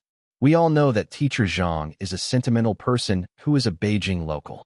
Even if the bones are broken, the nerves still join them together. Unbelievable. Teacher Zhang had actually made a move. Yeah, this is really surprising. I didn't expect that Beijing television station would invite Teacher Zhang to help them out at this critical juncture. And this completed PSA of Teacher Zhang's is really done too beautifully. In my opinion, this is no ordinary public service announcement. It is actually a form of art. Alright, I admit it. I am actually a brain-dead fan of Teacher Zhang Ye. As long as they're Teacher Zhang's works, I'll think they're all masterpieces. You're not the only one who sees it. As a masterpiece, even I see it that way. No matter what award this PSA wins, I say that it will be well-deserved. It's too awesome. Teacher Zhang is still the best. Awesome. Zhang Ye is a god. I'm convinced too. He's truly the legend that made the brain gold advertisement as well. His grasp of the market is well beyond the entirety of the advertising world in our country. To increase sales and raise a brand name, Zhang Ye made a super brainwashing ad. To promote his own program, Zhang Ye made a simple but passionate and inspiring ad. This time, when public awareness was needed to promote the quitting of smoking, Zhang Ye even captured the essence of the market and applied it keenly into that horror of an artistic PSA. This is what a master is. A real master of advertising. It seems that everything was just so simple for him, so casually and handily created by him. Chapter 582, The Darling of the Advertising World. In his room. Afternoon, just past 1 p.m. After checking on Weibo for a while more, Zhang Ye covered himself with his blanket in satisfaction and fell asleep. Snoring, he felt safe and stable as he dreamed a wonderful dream. However, for the outside world and the internet, his legend was still spreading at this moment. Public service announcements, a genre that wasn't usually considered eye-catching, a simple quit smoking PSA that wouldn't have captured the attention of people in normal times, had today created quite a stir throughout the country. This was not a scene that was usually witnessed in the history of China. It created heated debates and shock as it wrote itself into the annals of the advertising world. His mother was in the living room making some calls. You saw it. His mother was grinning from ear to ear. On the other end was a neighbor who said, I watched it. Little Yi has really brought glory to your family. When the old man in my house saw this PSA, his usual habit of smoking 3 to 4 cigs in an hour was reduced to none in the past hour. Little Chow, if my partner manages to quit smoking, then I really will have your son to thank for it. His mother laughed. What are you being so courteous for, Grandma Chui? Grandma Chui said, let me bring some braised pork with pine nuts over to you tonight. No need for that. I still have a lot of food at home. His mother politely rejected.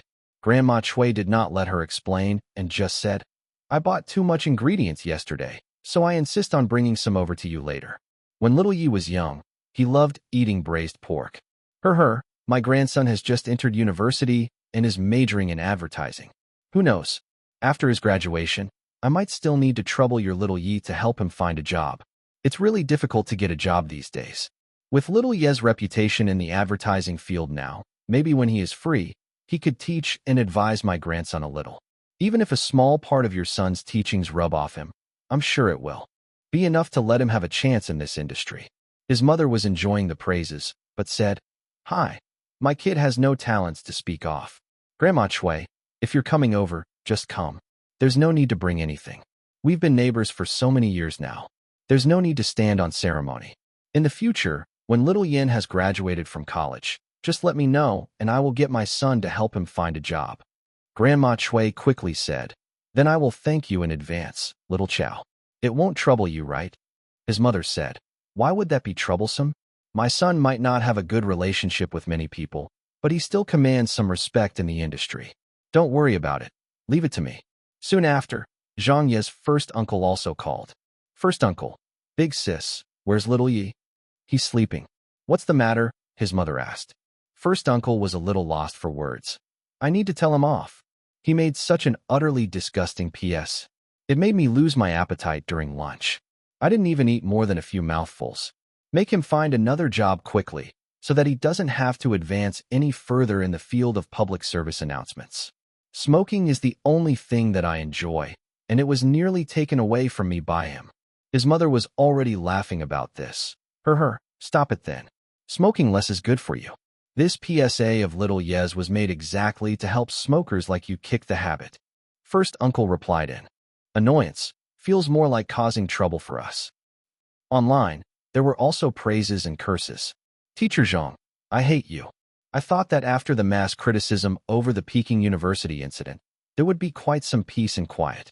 But who could have expected that just after a few days, Teacher Zhang has already sprung out again and is back to doing evil. Last time, he declared war on Japan, but this time, Zhang Ye has pointed the guns at a bunch of pitiable smokers like us. I'm tearing up, flipping tables. Do you think it's easy for us? I am going to boycott Zhang Ye this time, and boycott the quit smoking PSA. Boycotting as well. Quickly take down the PSA at Beijing television station. Yeah, I will thank you all if the PSA gets taken down quickly. Compared to this PSA, I prefer the PSA that featured blood and gore with the blackened lungs. This new policy is also too disruptive. Why do they want to take down the PSAs that had blood and gore in them? Why? Are the people who approved this public service announcement blind too? Don't you all think that this PSA by Zhang Ye is even bloodier and gorier than the previous blackened lungs PSA? Watching this Zhang Ye PSA on BTV once is enough. I never want to watch it a second time. Zhang Ye has even created something new again in the production of this PSA. Although there were scoldings online, these scoldings had to be put into quotes since they weren't really scolding at all. It was closer to banter. You could even say that it was in response to the quality of Zhang Ye's PSA production. If it were any other normal quit smoking PSA, these smokers would have just watched and forgotten about it. Even if they didn't like it, they would have just chosen to ignore it after watching. Earning a collective response of protest from a bunch of smokers ensured it was definitely not a normal PSA. It clearly showed that everyone were unable to ignore this ad and just how scary it was.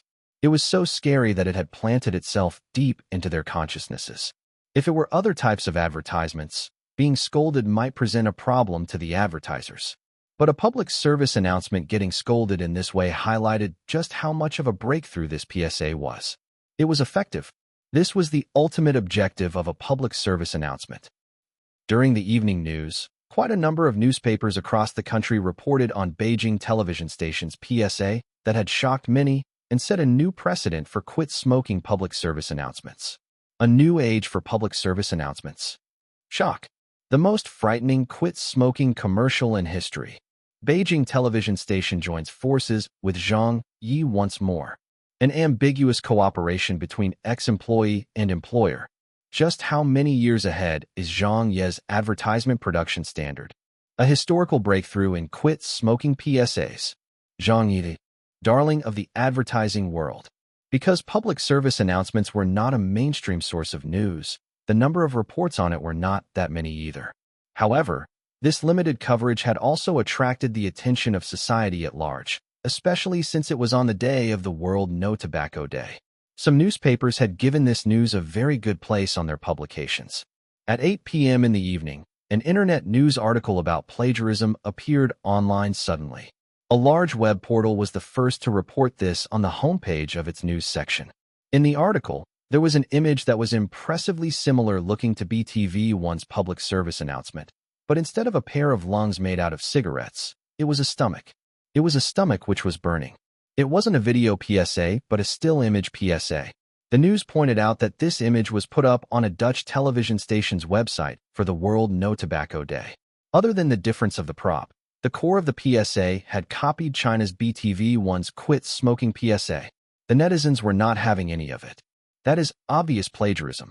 Those people from the Dutch television station must have seen Zhang Ye's work. I believe it counts as a reference.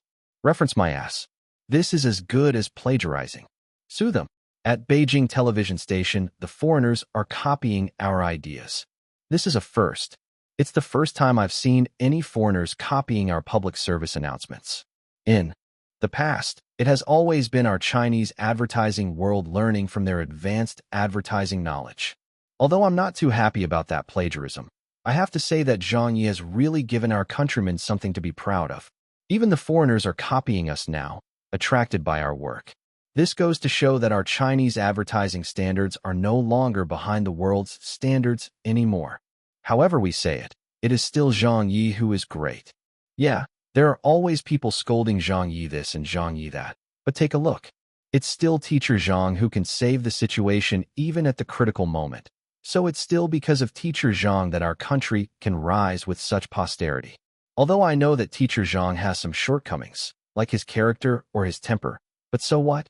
No one is perfect. A genius is called a genius precisely because he is different from all other people. Forever supporting Teacher Zhang Ye. Right. No matter how others see you or criticize you, in my eyes, you're always the pride of China. At this moment, a Weibo-verified professional sociology academic came forward to say something. He posted on Weibo, "A few days ago, I had criticized Zhang Ye after the Peking University incident as I felt that he had some problems. However, I must admit that after watching this Quit Smoking PSA, I now have a greater admiration for Zhang Ye. I am no advertising professional, but even so, I can still see just how much value and excellence this PSA brings to the table. I have always looked and judged matters on their own, not on who does it. So with regards to this PSA, I must definitely give Zhang Ye a like." This time, Zhang Ye's work was no longer attracting mass controversy like his previous ones anymore. Everyone seemed to agree on it, and mainly only had positive things to say about it, as it was a public service announcement. Besides, this PSA that Zhang Ye had picked from his previous world really did not have many shortfalls and was close to perfect. Just as a netizen had mentioned, even if it were not done for the sake of its quit smoking message, this PSA was still very artistic. It was a very high-level piece of art that could be appreciated from many perspectives.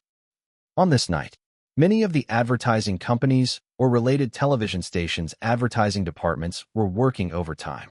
Everyone sat in their meetings, as instructed by their leaders, to go through the details of BTV1's Quit Smoking PSA. 10 times, 15 times, 20 times. Everyone patiently watched.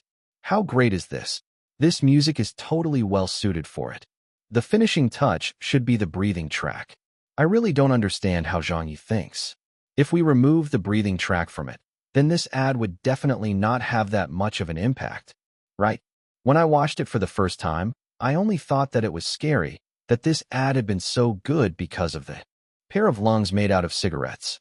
However, after watching it more than 10 times, I find that it's not that simple anymore.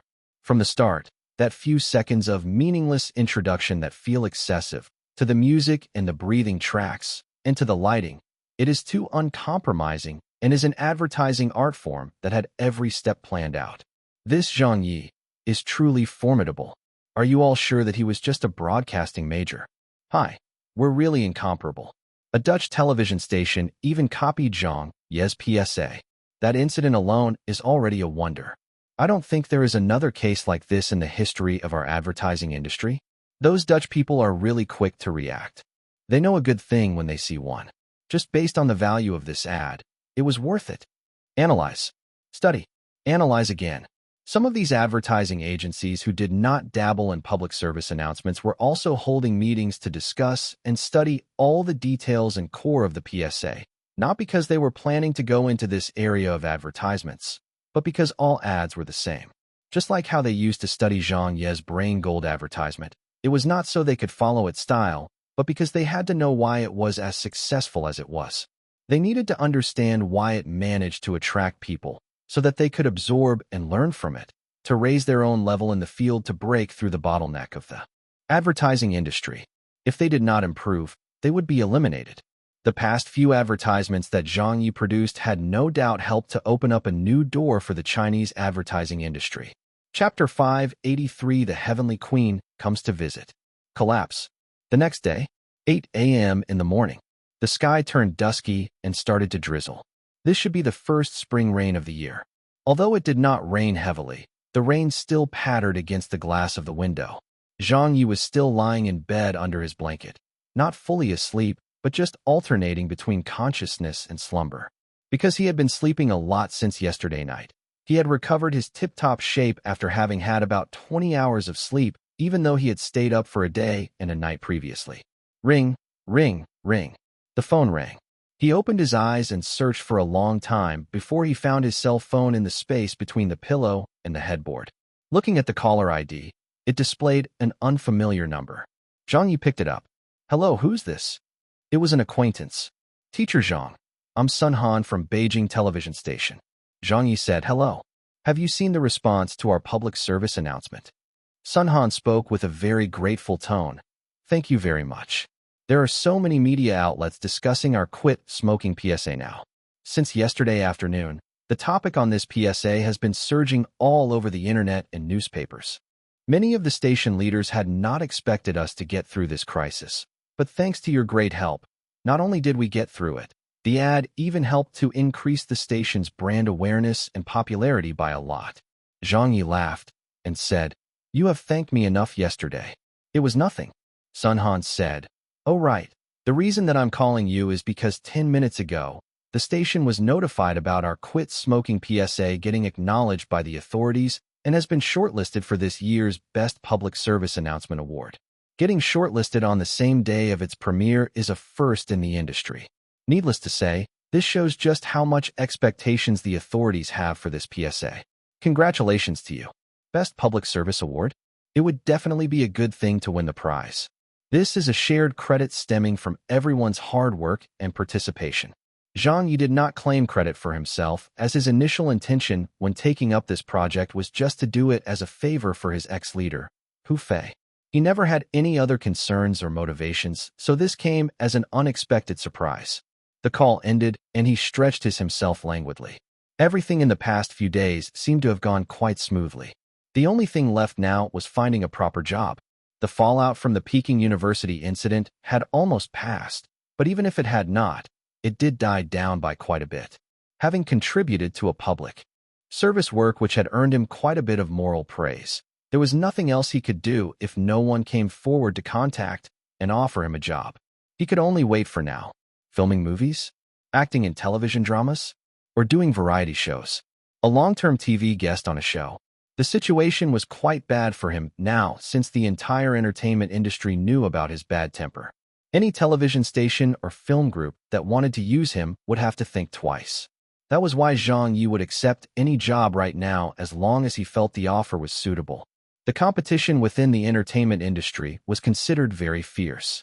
If one did not get enough exposure, their popularity would decline with each passing day and soon be forgotten in the public eye. If this non-exposure was only for a short period of time, it wouldn't matter much, but if it happened over a long period of time, it would prove fatal to a celebrity. This was also why the harshest punishment meted out by many entertainment companies to disobedient celebrities in their agencies was putting them in cold storage.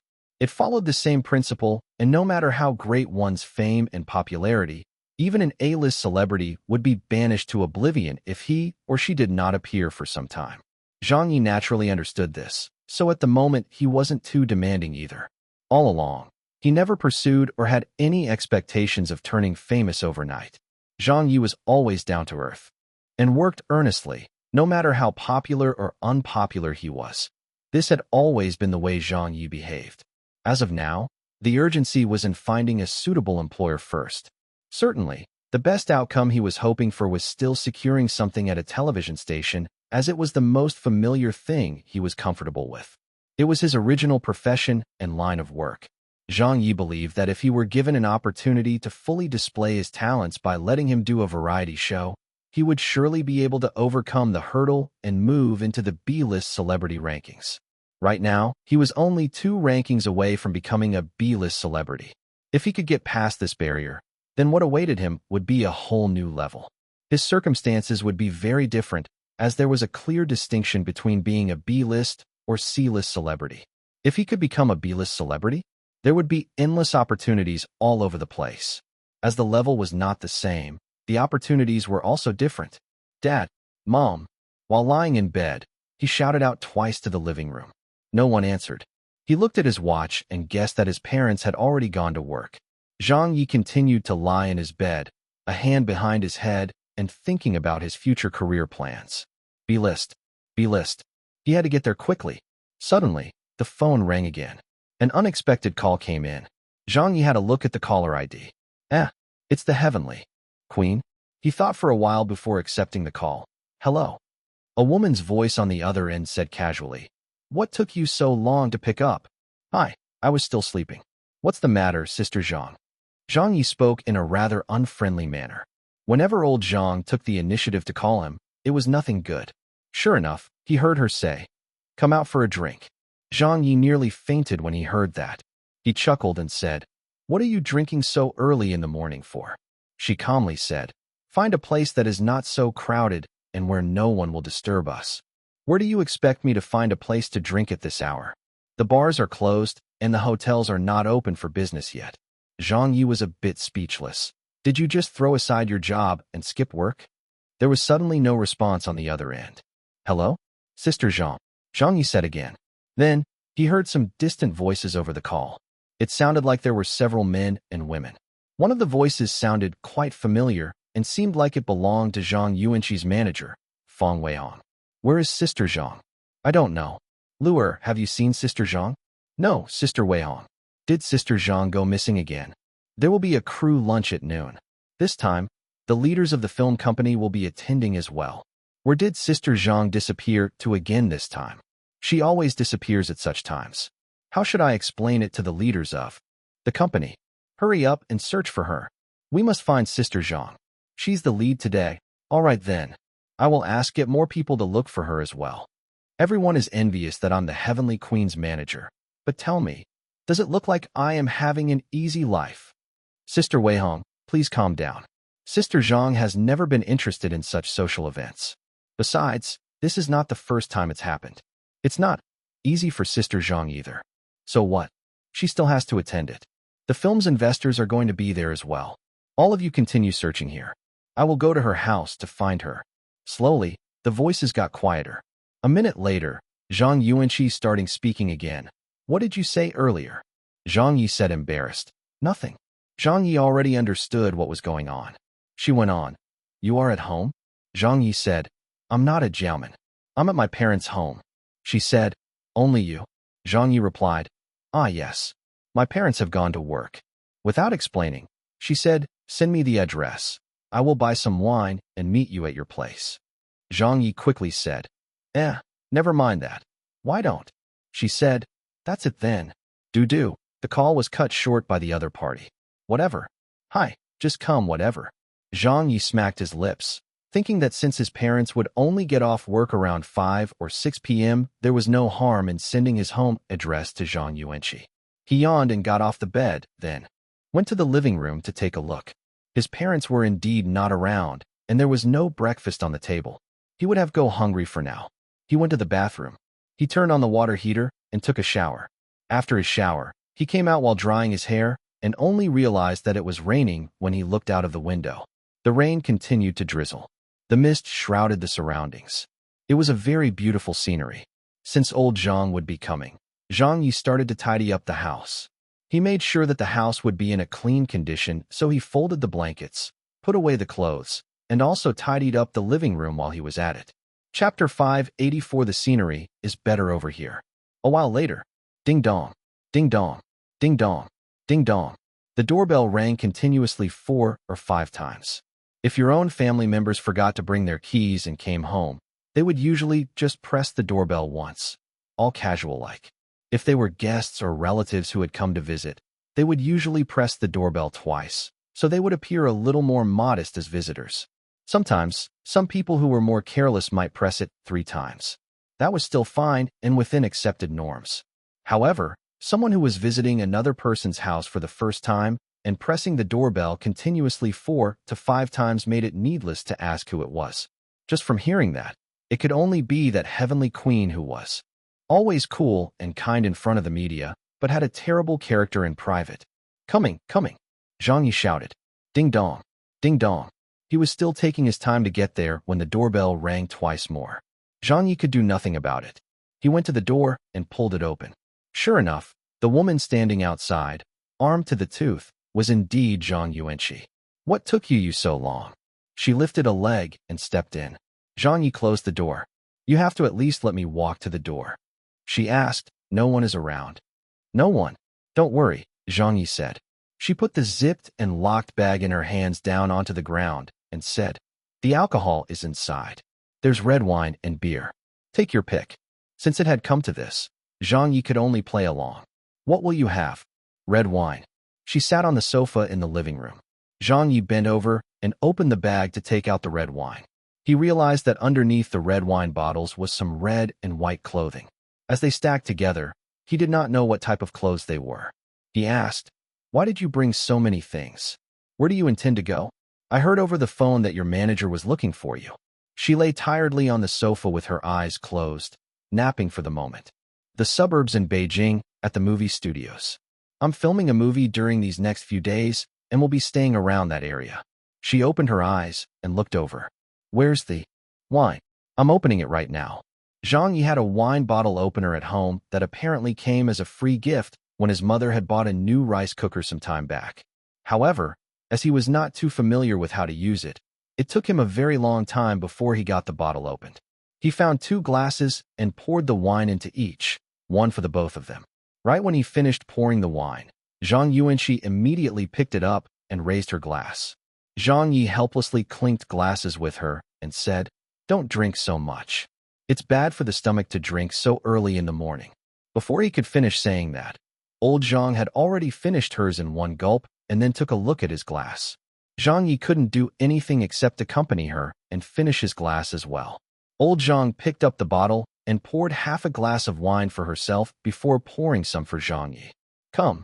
This red wine did not look cheap at all, but the way they were drinking it was as good as pouring it down the drain. They drank 2 glasses in quick succession. The wrinkles on Zhang Ye's beautiful forehead finally loosened. Zhang Ye smiled and asked, how many days have you been holding back your urge to drink? 2 months, she said. Zhang Ye said, if you really want to drink, you can come look for me. Although he spoke as though he was annoyed with her, however, if old Zhang actually came over, Zhang Ye would definitely still be very welcoming to her. In the past, whenever the heavenly queen wanted a break from her work, she would always end up going to Zhang Ye's place. First, because when she was at his place, no one else would be able to find her, as even Feng Weihong did not know about the close relationship between Zhang Ye and Zhang Yuanqi. Second, in this world, other than Zhang Yuanqi's parents, probably only Zhang Ye knew about her aloof personality. Every time she was here at Zhang Ye's place, old Zhang never had to put up a false front and could act like her own natural self. She looked up at and said, you'd still have to make time to drink with me. In just the past 2 months, all I've seen on TV is the news of you relentlessly causing trouble everywhere. When he heard this, Zhang Ye laughed in ridicule. Listen to what you're saying. What do you mean relentlessly causing trouble? I was serving the people all right. Did you watch the public service announcement I produced? How is it? She said. It's whatever. Zhang Ye just laughed it off and did not bother her anymore. At this time, when Zhang Yuanqi had taken off her sunglasses and jacket, Zhang Ye suddenly noticed that her clothes were all wet. Old Zhang was dressed very normally today and had her hair in a ponytail, a look that kept her low profile. She wore a long-sleeved shirt paired with track pants and a pair of white canvas shoes, though they were stained with quite a few muddy spots. Her shirt was wet from the rain at the shoulders and sleeves areas. Walking outside in this getup, even if someone got beaten up and told that this was the famous celebrity, Zhang Ye, they wouldn't have expected or believed it. Zhang Ye said, "You didn't bring an umbrella?" "What do you think?" she said. "Didn't you bring some clothes here? Why don't you go and get dried? Change so that you don't catch a cold." Zhang Ye said hospitably, "If not, you can also take a shower here." She agreed and said, "Okay." Zhang Ye blinked and asked, "You're really going to shower here?" She looked over. "What? Do you think I am going to take a fake shower then?" That's not what I meant." Zhang Ye was thinking to himself that he was just trying to appear as a hospitable host by saying that. "Then go ahead and wash up. I will turn the water heater on for you. But I have to warn you that my house's bathroom is a little messy, so make do with it." She stood up and said, "Drink by yourself first." "It's all right. I will wait for you here." Zhang Ye also found a towel for her. "This towel is mine, but my mom has already washed it, so it's clean," she said. "I have my own in the bag." "Oh, all right then," Zhang Ye said. At last, after Zhang Ye sneezed and sniffed, she finally took her bag with her and went into the bathroom. Pong! The bathroom door closed, and then all was silent. Out in the living room, since Zhang Ye had nothing to do, he started chatting with her across the bathroom door. "You have no filming schedule today." From inside the bathroom, a woman's voice sounded, "It's raining." Zhang Ye acknowledged and asked, "What movie are you busy with these days?" "Grandmasters." "Oh, wuxiao genre. It's a martial arts one type." "Hey, you even know martial arts?" "There's a martial arts director." "What kind of martial arts are we talking about?" 8 trigram palm, Xingyi fist, and Taiji fist. Taiji fist. Zhang Ye was stunned. "I've heard of it. Isn't it a lost form of martial arts? There are even people in the production team who know it." "It's just a movie. Why do you think they need to really know about it?" "Oh, I see. I was still thinking how anyone living on Earth now could know Taiji fist." Zhang Ye mumbled softly, like he was talking to himself. The woman's voice sounded, "What did you say?" Zhang Ye quickly said, "Nothing." In the bathroom, the sound of the slippers on the wet floor could be heard shuffling and squelching. Old Zhang had probably already undressed. Sure enough, the sound of the running water could be heard next. Zhang Ye knew that even if he talked now, it wouldn't be heard from the inside. So he went back out to the living room and sat down. It seemed that old Zhang had also showered very quickly and was probably only washing off the rain from her body. After around 10 or 15 minutes, the door to the bathroom opened, and a whiff of hot air and the fragrance of her shampoo wafted out into the living room. "You're done showering?" "Yes. I've poured some wine for you." "Okay." Old Zhang had not come out from the bathroom yet. So Zhang Ye went over and saw Zhang Ye in a white bathrobe, obviously her own since Zhang Ye's house did not have any. Zhang Ye was looking into the mirror and applying something on her face. A bottle of moisturizing water, some face cream, and even skincare and cosmetic products were all fitted into her bag. She was so well equipped that it made Zhang Ye wonder if she was going to stay at his house and intended not to leave. He asked, "What time will you be leaving?" Old Zhang did not look at him and just answered, "Noon or sometime in the afternoon." "All right then, my parents usually get off work at 5 or 6 p.m. Just leave before that." Zhang Ye reminded and then asked, "Oh, Sister Zhang, do you shed much hair?" Zhang Ye did not bother answering him. Zhang Ye was already long on familiar terms with old Zhang. They knew each other quite well and could speak whatever was on their minds. Zhang Ye said, "My mom's hair isn't as long as yours. If it dropped all over the bathroom floor and they see it, my parents will surely think I brought someone home." In the past, when he was at the rented apartment in Jiamen, it was still all right since he stayed by himself. But since this was his parents' place, he felt that he needed to be more careful. After applying the skincare products, old Zhang did not blow dry her hair, but just walked out with that scent. Following her, she sat back onto the sofa and picked up her glass to have a drink by herself. Zhang Ye also sat down and accompanied her in drinking. "This wine's quite good." "It's not bad." Drink slowly. "Wait for me." "Hurry up. How could I drink any faster? You're the only one around here who drinks so early in the morning." The two had nothing serious to talk about, but the atmosphere blended together extremely well. This had been the kind of relationship between Zhang Ye and the Heavenly Queen all along. If it was said they shared commonalities being celebrities in the entertainment circle, There wasn't actually much in common between the two of them since their personalities were very different. Old Zhang was not a person who liked to talk much in private and was even considered a little stiff, unlike her bright and cheerful persona in front of the cameras. These factors had created such a situation between the two of them. They didn't have much to talk about. But somehow, these two persons who seemingly came from different worlds and were not expected to cross each other's paths much had a friendship that wasn't shallow. They had spent a night together at an express motel. Zhang Ye had also helped old Zhang when she had encountered a problem during the Spring Festival Gala. When Zhang Ye met with his own problems, old Zhang had helped him to the best of her efforts as well, prompting her fans on Weibo to help pressure the police station to release him. She had also prevented him from being discovered by the other female celebrities in the changing room during the Spring Festival Gala. They both hid and ran away from reporters by escaping through a window and scaling a wall together. The two of them had many secrets that could never be spoken to anyone else, only shared between them. This had also created a very special relationship in which they were friends even though they did not seem like friends. Speaking of, it might also be one of the more bizarre things that happened. Zhang Ye treated old Zhang as a friend. Old Zhang did not put up much defense around him either. Just like now. He didn't know if the heavenly queen had brought extra clothes or not. She just sat there with most of her legs showing, deep cleavage visible at the neckline of her bathrobe. As her hair was not blow-dried. Even if she did dry her hair with a towel, it was still wet. Occasionally, droplets of water would slide and fall from her hair onto her bathrobe at the shoulders or directly onto her neck and bosom, slowly gathering before becoming too heavy to cling onto the skin and sliding down from her neck to her collarbone, and then finally down her cleavage and disappearing, unknown whether absorbed by the fabric in there or just continuing down to her belly. The scenery outside was beautiful, but compared to the person in the house, this scenery in here was much better. 1 Wushu. Chapter 585. You guys are touring my house. Collapse. Approaching 9 a.m.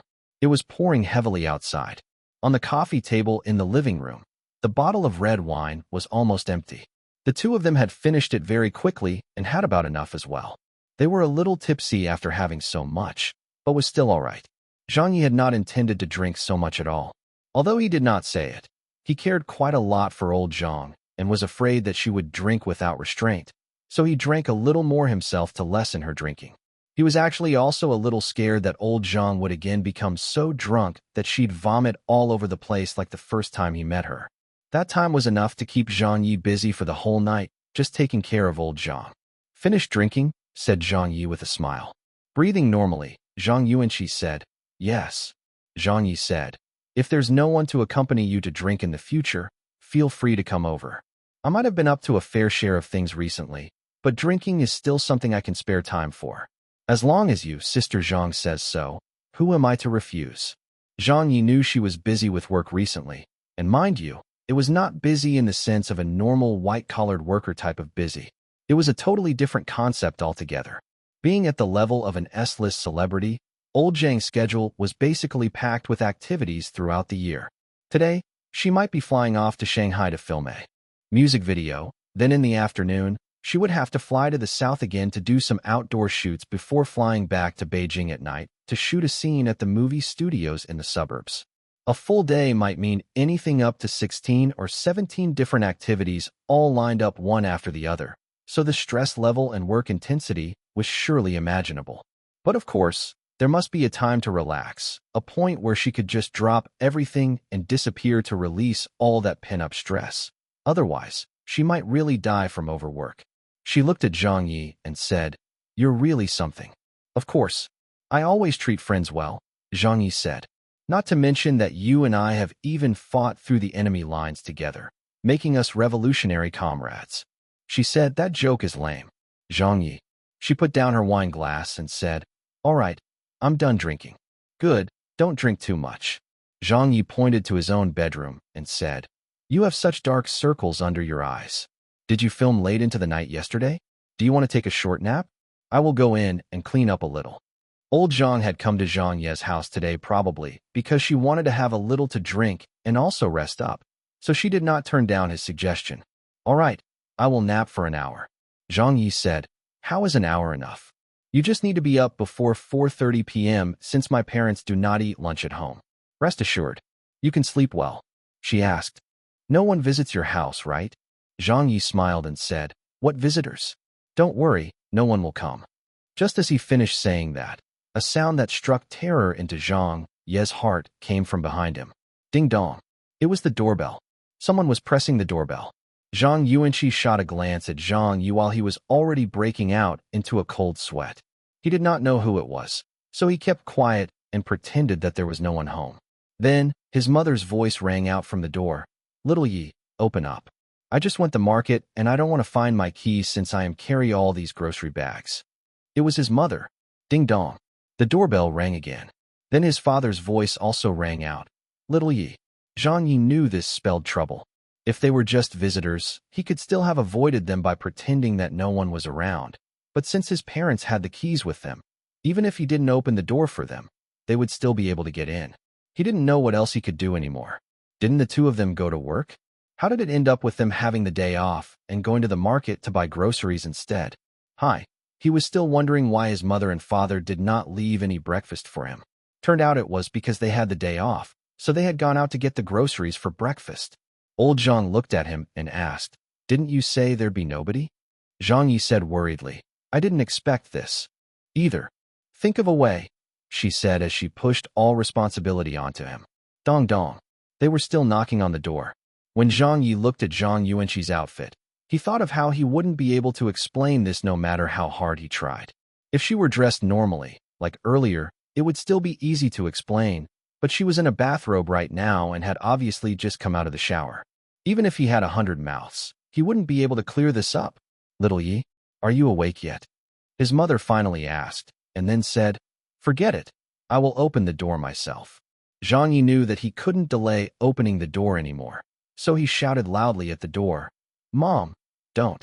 Let me open the door, let me do it instead. I will open it soon. Wait a moment." At least that delayed it a little more. His mother acknowledged and said, "Hurry up then. Change into your clothes." Zhang Ye turned to Zhang Yuanqi to tell her to go into the bedroom. "Hide in my bedroom for now. Close the door." Old Zhang said, "My bag. I will get it for you. Go in." Zhang Ye speedily went into the bathroom and took all of old Zhang's cosmetics and threw them into her bag. He carried the bag out and dumped it in his bedroom, then quickly cleared the red wine bottle and wine glasses from the coffee table. But at this time, he heard the sound of keys clattering outside the door. Unsure if his parents were getting impatient of waiting and were intending to open the door on their own, Zhang Ye panicked and ran to his bedroom to close the door. But just before the door shut, old Zhang muttered, "The wet clothes are in the bathroom." The door closed.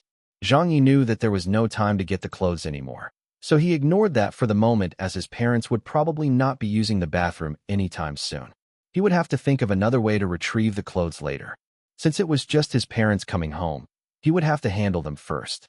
When there was a good opportunity, he would go and put away old Zhang's clothes before suggesting to them that he wanted something difficult to prepare for breakfast and let his parents busy themselves in the kitchen with it.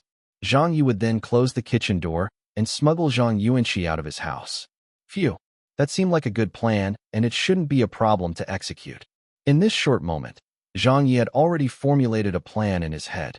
After being sure that he had left nothing to chance, his worries subsided as he regained his calm somewhat. He smiled and walked towards the door to welcome his parents home. He would just adapt his plans as the situation played out. It was no big deal. He was sure he could handle it. The door swung open. Then, Zhang Ye saw a scene that left him with his mouth wide open in shock. His father was carrying 2 bags of vegetables as he walked into the house and said, "You're awake." Behind him, his mother did not walk in, but instead stood at the door and said to Zhang Ye, "Don't sleep anymore. We have guests. They're all our old neighbors.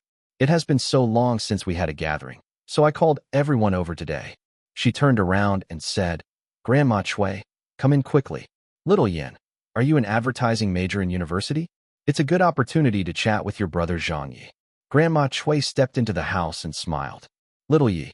Dumbfounded, Zhang Ye said, "Granny Chui." Little Yin said a little stiffly, "Brother Zhang Ye." Zhang Ye continued to be dumbfounded. "Hey." Behind, another middle-aged man entered the house. "Little Yi, haha. I haven't seen you around the district in over half a year now. Terrific, how terrific. You're already a big celebrity now. Zhang Ye was still dumbfounded. Uncle who? Outside, another woman arrived. Little Yi, still remember me? Back when you were in middle school, I always came over to your house here to play mahjong. Zhang Ye kept staying dumbfounded. Auntie you. Then, behind her, a middle-aged man followed. Ah, I haven't seen you two in over 2 years now, Brother Zhang, Sister Chao. Your son is growing up and looking handsomer and handsomer now. He takes after my sister Chao. Zhang Ye. Uncle Wu. His mother laughed and said, That's true. If he took after our old Zhang, no one would want him. The door of the neighbor opposite opened. Yo, old Chao, what's going on here? His mother smiled and greeted her. Sister Wang, hi. My husband and I went out to buy some groceries, and we saw many of our old neighbors. We were just starting to do some catching up when it suddenly rained. So with the market a mess, we invited everyone up to our house for a chat. Is Brother Wang at home? Sister Wang said, Yeah, he's here. His mother insisted on inviting them as well. Come over then, come to my place. We'll have lunch together later. It won't be awkward since we're neighbors and know each other so well already. Grandma Chui also knew her. Little Wang, come and join us. Sister Wang laughed. Alrighty then, let me grab my husband. At this moment, it was as if many black lines had appeared on Zhang Ye's forehead as he just stood there, dumbfounded and silly while looking at them. But just at this moment, another of his neighbor's doors also swung open, and an old man between 60 and 70 years of age walked over while holding a cane. Little Chao, you're treating everyone to a meal here. His mother laughed. Grandpa Lu, I was just about to go over and ask you to join us. Yes, we're preparing lunch for everyone today, so of course you have to join us as well. Come in. Quickly, come in. Let's talk first. Grandpa Lu did not reject either as they had been neighbors for many decades now. With such a long-running relationship, he definitely did not need to appear to be polite by rejecting the invitation. He said, Sure. Then I shall respectfully obey. Oh right, my son's puppy is also at my place. His mother said, Flowers, right? Bring her along as well. I still have some leftover meat from yesterday that I can heat up for Flowers to eat. Grandpa Lu, that's great then. You're saving me a lot of work here. His father greeted, Come in quick. Take a seat, take a seat. I'll go and get more chairs. His mother asked, What tea would you like? Water is fine. Haha, do you have green tea? Yes, we have everything. Then I'll have a cup of green tea too. I'd like a soda, please. The group of old neighbors were all gathered at Zhang Ye's house. A total of 12 people. Yup. Oh, add a dog to that number as well. This tactical formation simply looked too spectacular as the 70 to 80 square meter house was fully filled with people. The volume and chatter of everyone made it sound even busier than the marketplace. As Zhang Ye witnessed these people slowly packing his house, his chest seemingly burned as he nearly spit out a mouthful of blood that would have spewed 3 feet away, feeling like he would be better off if he just fainted there and then. No wonder his parents had kept knocking on the door even though they had their keys with them. It wasn't just because they had a lot of things on their hands, but were instead actually worried that Zhang Ye might not have been properly dressed or in the bathroom. So in order to not inconvenience their guests with seeing what they should not see, they had knocked on the door to give a warning to. Zhang Ye first. Stay calm. Zhang Ye, you need to stay calm. Isn't it just a few more people than you had previously planned for? This shouldn't be a big deal at all. Just follow the plan accordingly and say that you want to get some breakfast. Call mom and dad into the kitchen and get them to prepare it for you. Then, go out into the living room and invite some of the neighbors into their room to talk before going back out to ask the other neighbors to stand by the window to enjoy the view outside while making sure they don't turn around. Oh right, there was also that dog that must be controlled. Maybe adding some sleeping pills into its food would let it. Let it, my ass. Stay calm, your sister. Whatever the plan, it was useless. With so many people and so many pairs of eyes, even if I stuffed Zhang Yuanqi into my pants pocket, I couldn't sneak her out. What the hell are you guys doing here? What special occasion is it today? Why did you all have to come here today of all days? Did all of you organize a sightseeing tour to come to my house? To come as a group to set me up? Chapter 586 Pandemonium. In the living room. It was very crowded and chaotic. Here, have some tea. Little Lou, come and sit over here. There's not enough space on the sofa. There's a chair here for you. Here, have some fruits. I just bought them at the market. Find a spot and have a seat. If it's too crowded, go to my bedroom. The guests were divided into 3 groups. Some women were talking in his parents' bedroom. Grandma Chui and some of the elderly people were sitting on the sofa chattering away, and there were some relatively middle-aged and younger people sitting on chairs and stools. Somehow, they had managed to fit all the guests in the house as everyone settled down. People were chatting away. The dog was barking away. The liveliness of the place didn't even need to be mentioned. His mother said, "Little Yi, why are you standing there like an idiot? Everyone is concerned about you. Come over quickly and talk with your uncles and aunties." Zhang Ye wondered how he could be in any mood to chat, as there was an entire living person who was barely wearing anything in his bedroom right now. Grandma Chui laughed. "There is no need to chat with us. Little Yi is now a busy man who can host, give lectures, and produce commercials. Let him busy himself with work." Grandpa Lu said, "Huh, Little Yi is really that capable." "That's right. When I saw Little Yi back then, I knew he was no ordinary person," Auntie Yu praised. "He had the potential ever since he was young and always did things low-key without showing off. One look and I knew he would be a very capable person when he grew up. Just look at how he's doing now. I was right, wasn't I?" His mother beamed. "Not really. This kid only got a little lucky. Little Yi, take your brother Little Yin and the others to your room for a conversation. It's too crowded out." "Here." Why my room?" Zhang Ye hurriedly said. "No, I have not made the bed yet, and my bedroom is a mess." His mother pursed her lips and said, "What would that matter?" Zhang Ye was, of course, afraid. If he opened the door right then, it would give everyone a fright. Little Yin also came over to consult him. "Brother Zhang Ye, your quit smoking PSA is really good. How did you come up with this idea?" Zhang Ye knew Little Yin since childhood, living in the same district and playing together several times before. But after they grew up and went to university, they did not hang out or play together anymore.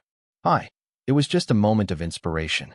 After chatting for a while, his mother suddenly stood up. "You all continue talking. I need to use the restroom."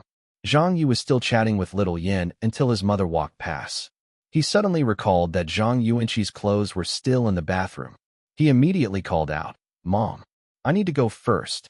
He walked over quickly and intercepted her. His mother stared at him. "You after me? I really can't wait any longer." Zhang Yi pretended that he needed to use the bathroom very urgently, which in fact was the truth. "Could you make some breakfast first? I just woke up and have not eaten yet." His mother pushed him aside. "Let me use the bathroom first. I got here first." Zhang Yi had already entered the bathroom and shut the door. His mother stared angrily and scolded him. "You damned kid."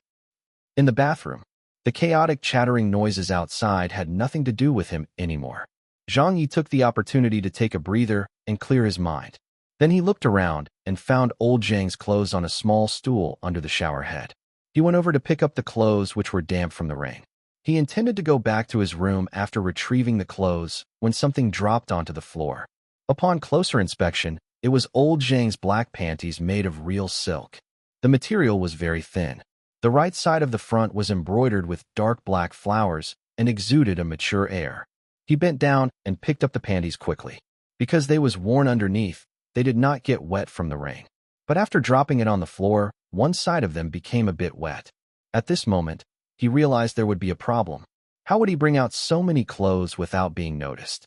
He couldn't possibly leave them in here, as anyone who came to use the bathroom would surely see them. If he brought the clothes out, it would be obvious that they were not his. If parents saw them, they especially would ask. This was why the clothes must stay hidden. How should he hide them? F***K. He decided to hide it on himself instead. Zhang Yi folded old Zhang's track pants and found a good spot on himself to hide it. He pulled up his clothes and stuffed it in the back between his pants and waist.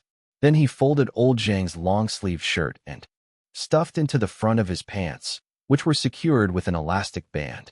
There were still 2 stockings, the sort of ankle-high nude hosiery. Although Zhang Ye's pants did not have any pockets, this was still easy to handle. Zhang Yi took off his slippers and stuffed them into his left slipper and then put it back on.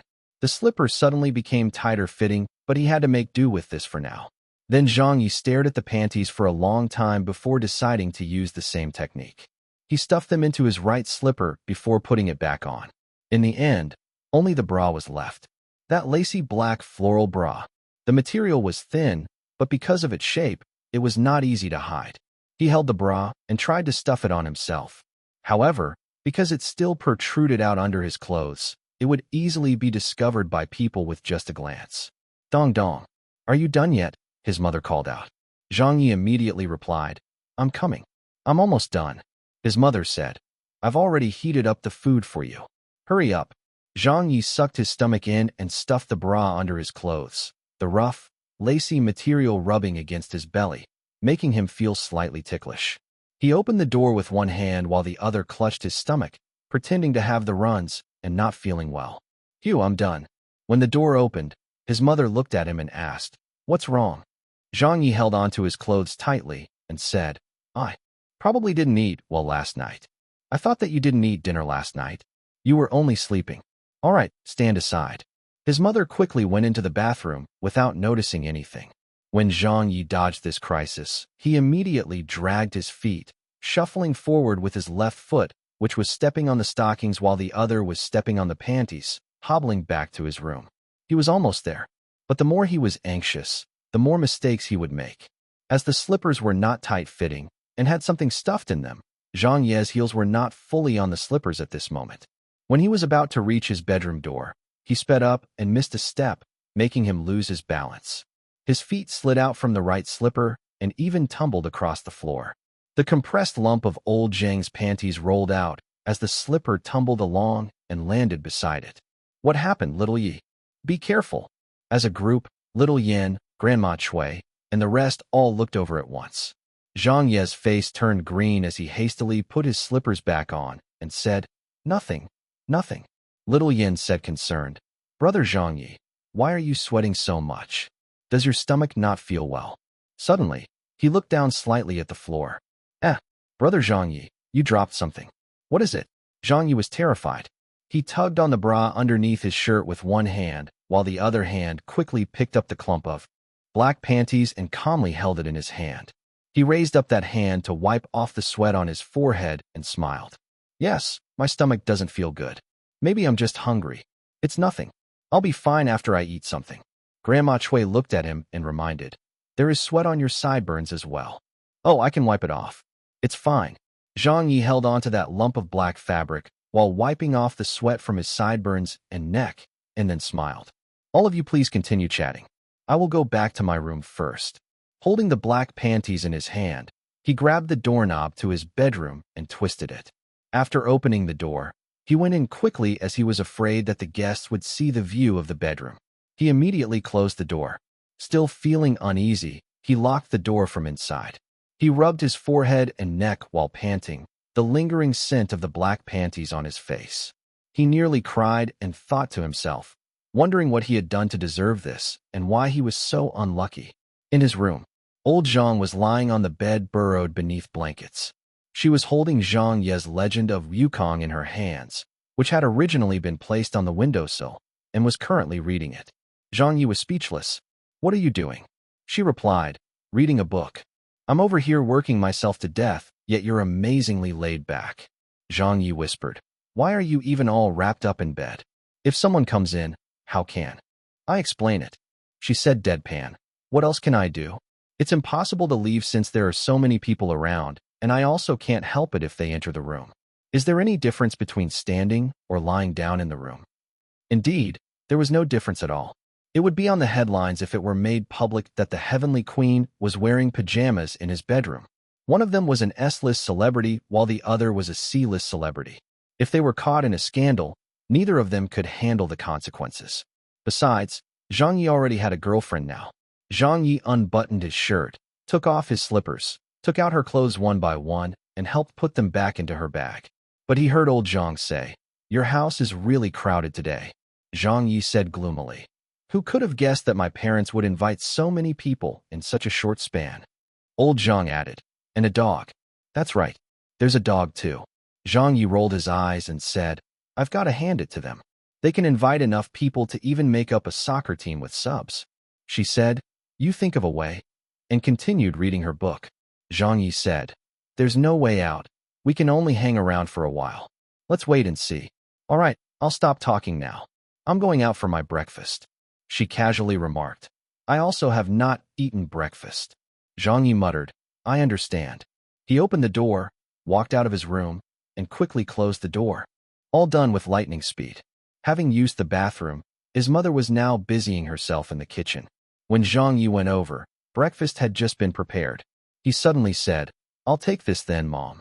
His mother asked, Where are you taking it? There are too many people out there. I'm going to eat in my room.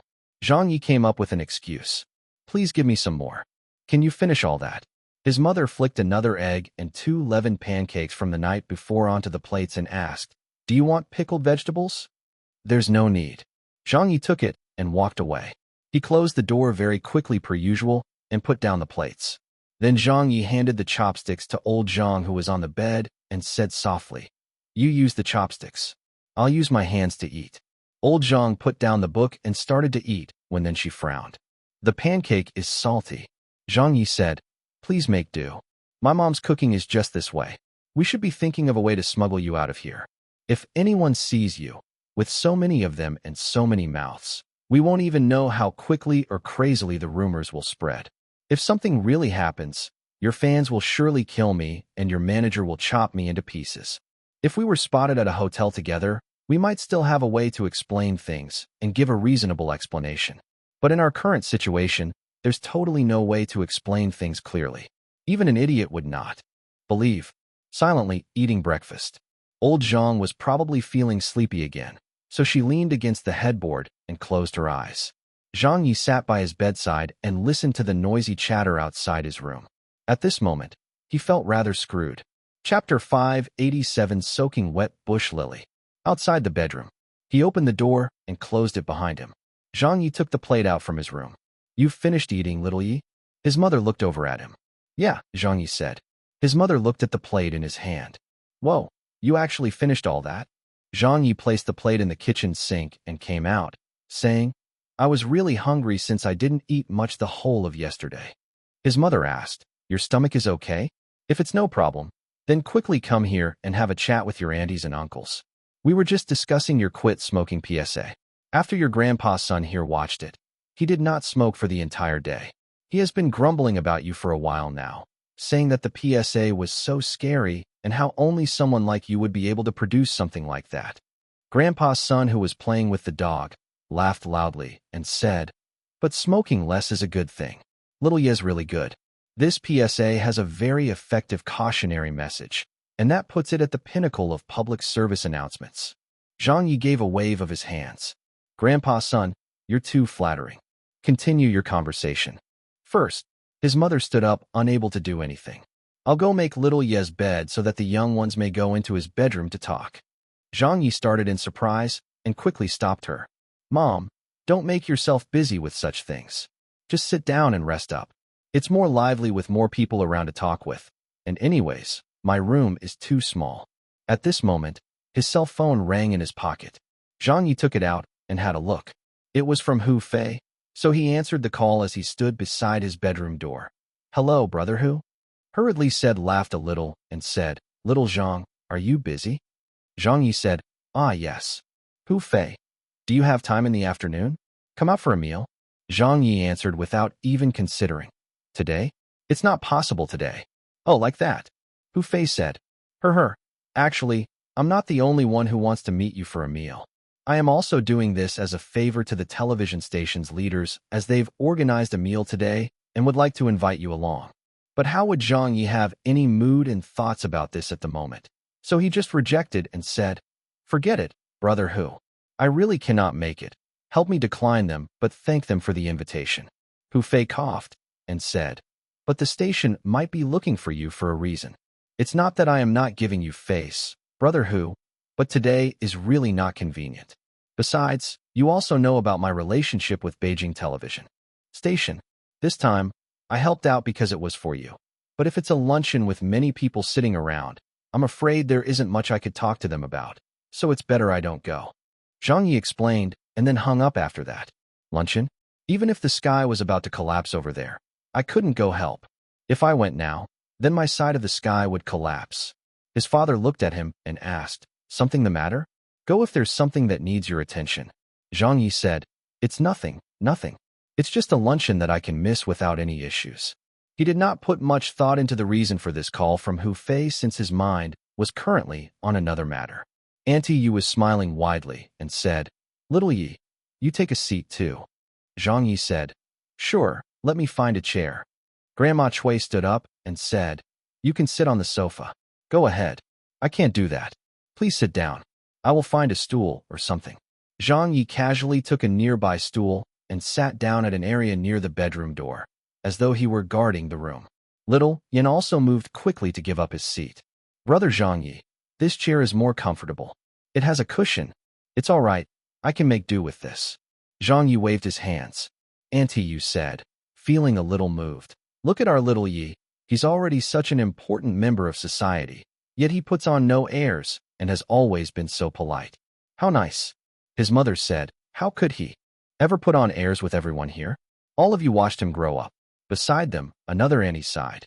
"Yes, who would have thought that little kid back then has already grown up to be this tall and even became a big star. He even worked together with the heavenly queen of the entertainment circle, Zhang Yuanqi. You see, this shows that everything in this world is very unpredictable and no one can know the future." When her daughter, who was seated beside, heard that, she asked, "Brother Yi, I love Sister Zhang. Have you really seen her before?" Zhang Yi simply grunted in confirmation. Auntie Yu said happily, "Little Yi had written 2 songs for Zhang Yuanqi before. How could he not have seen her?" The girl asked excitedly, "Then what is your relationship with Sister Zhang like?" Zhang Yi equivocally said, "Hi. We've only cooperated twice, and that was about it. We don't know each other too well, nor have we exchanged more than a few words." He distanced himself. "Is Sister Zhang's temper as good in her daily life? Is she also especially friendly to everyone? I have never seen her putting on any airs before." Little Yin also said with great interest, "Friendly? Good temperament? I will give you all 2 words now. Her HUR?" But Zhang Yi still guiltily said, "Yes, she is very even-tempered and a very nice person." Then, his eyes couldn't resist sweeping towards the direction of his bedroom door as he wondered if old Zhang was asleep and whether she could hear what he just said. Little Yin said in admiration, "Sister Zhang is my goddess. If I could just see her once, even from afar, then I would die a happy man." Zhang Yi thought to himself that Little Yin did not actually have to wait for another day. If he just opened the door to Zhang Ye's bedroom, not only would he be able to see her, he would even be able to see her in resting. "I heard that Zhang Yuanqi is filming a new movie." "Yes, I think it's a martial arts film."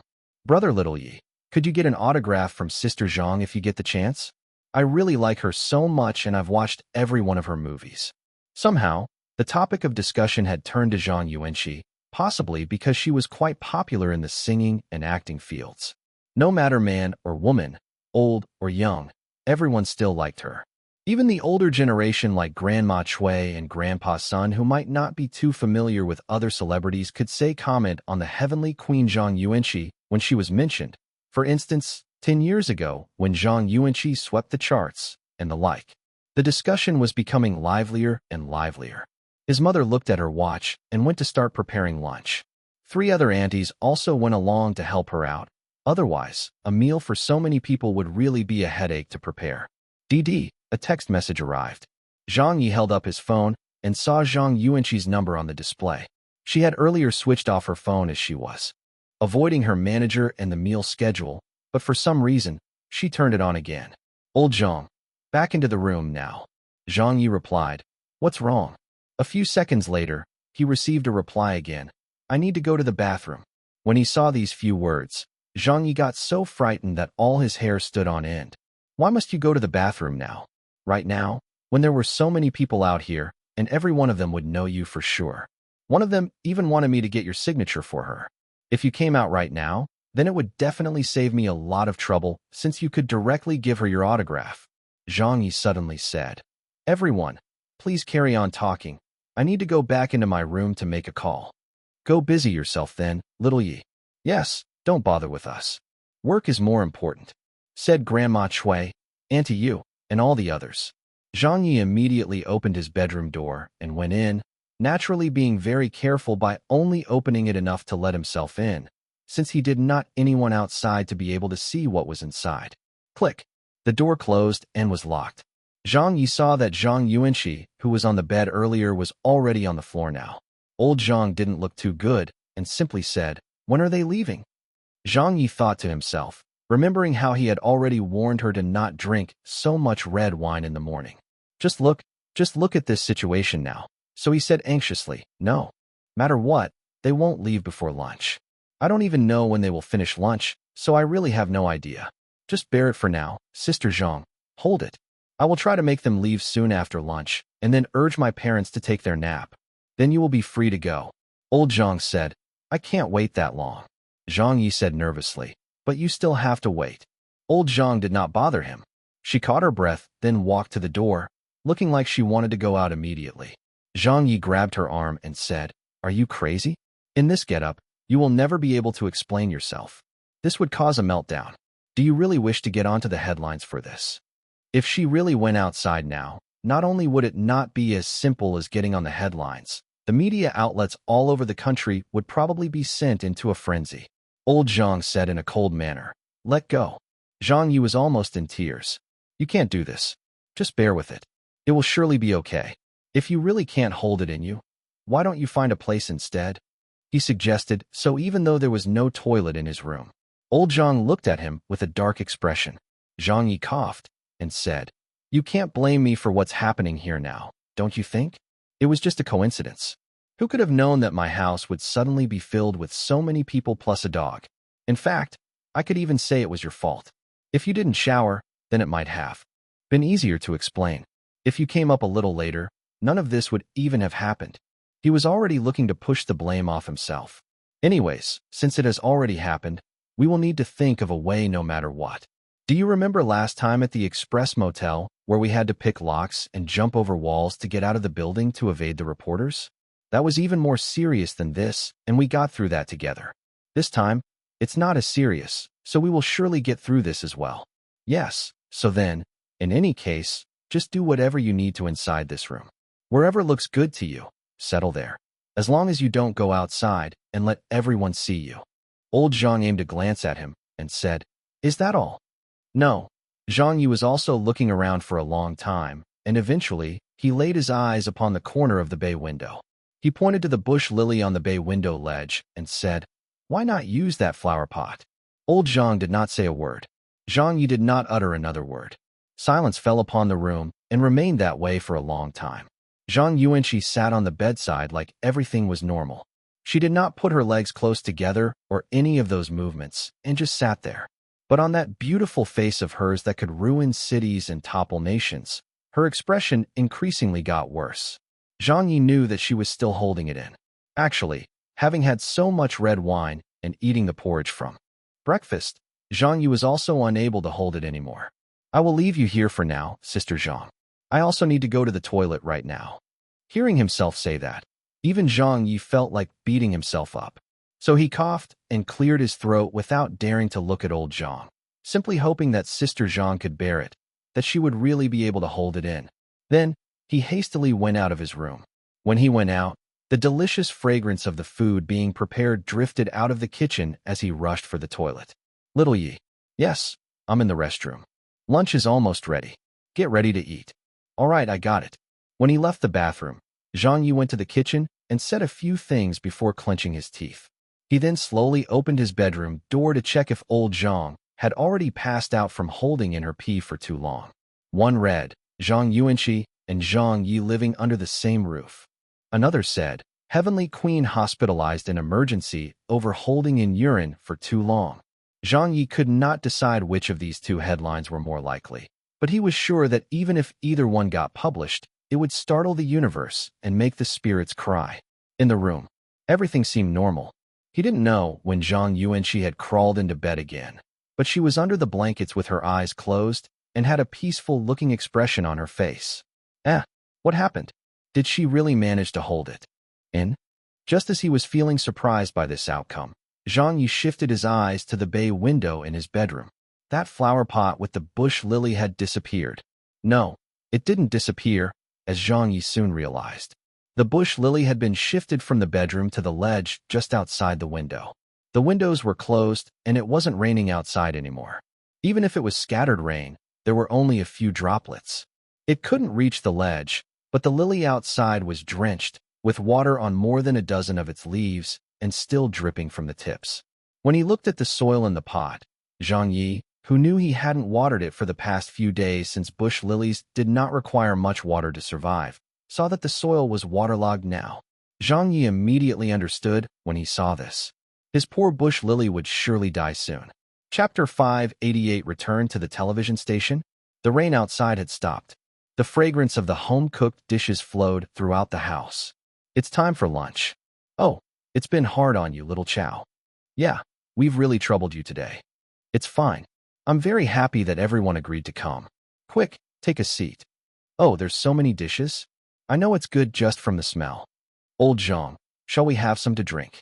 Sure, let's drink together. I have some here, it's YY. YY is top-quality wine and really expensive. Little Yi brought it back home. Someone gave it to him. This brand, YY, is a world-famous wine with a great aroma. In the living room, 2 tables were set up and was somewhat able to fit everyone. Zhang Ye also came out, but did not sit around it. Rather, he kept to his usual position near his bedroom.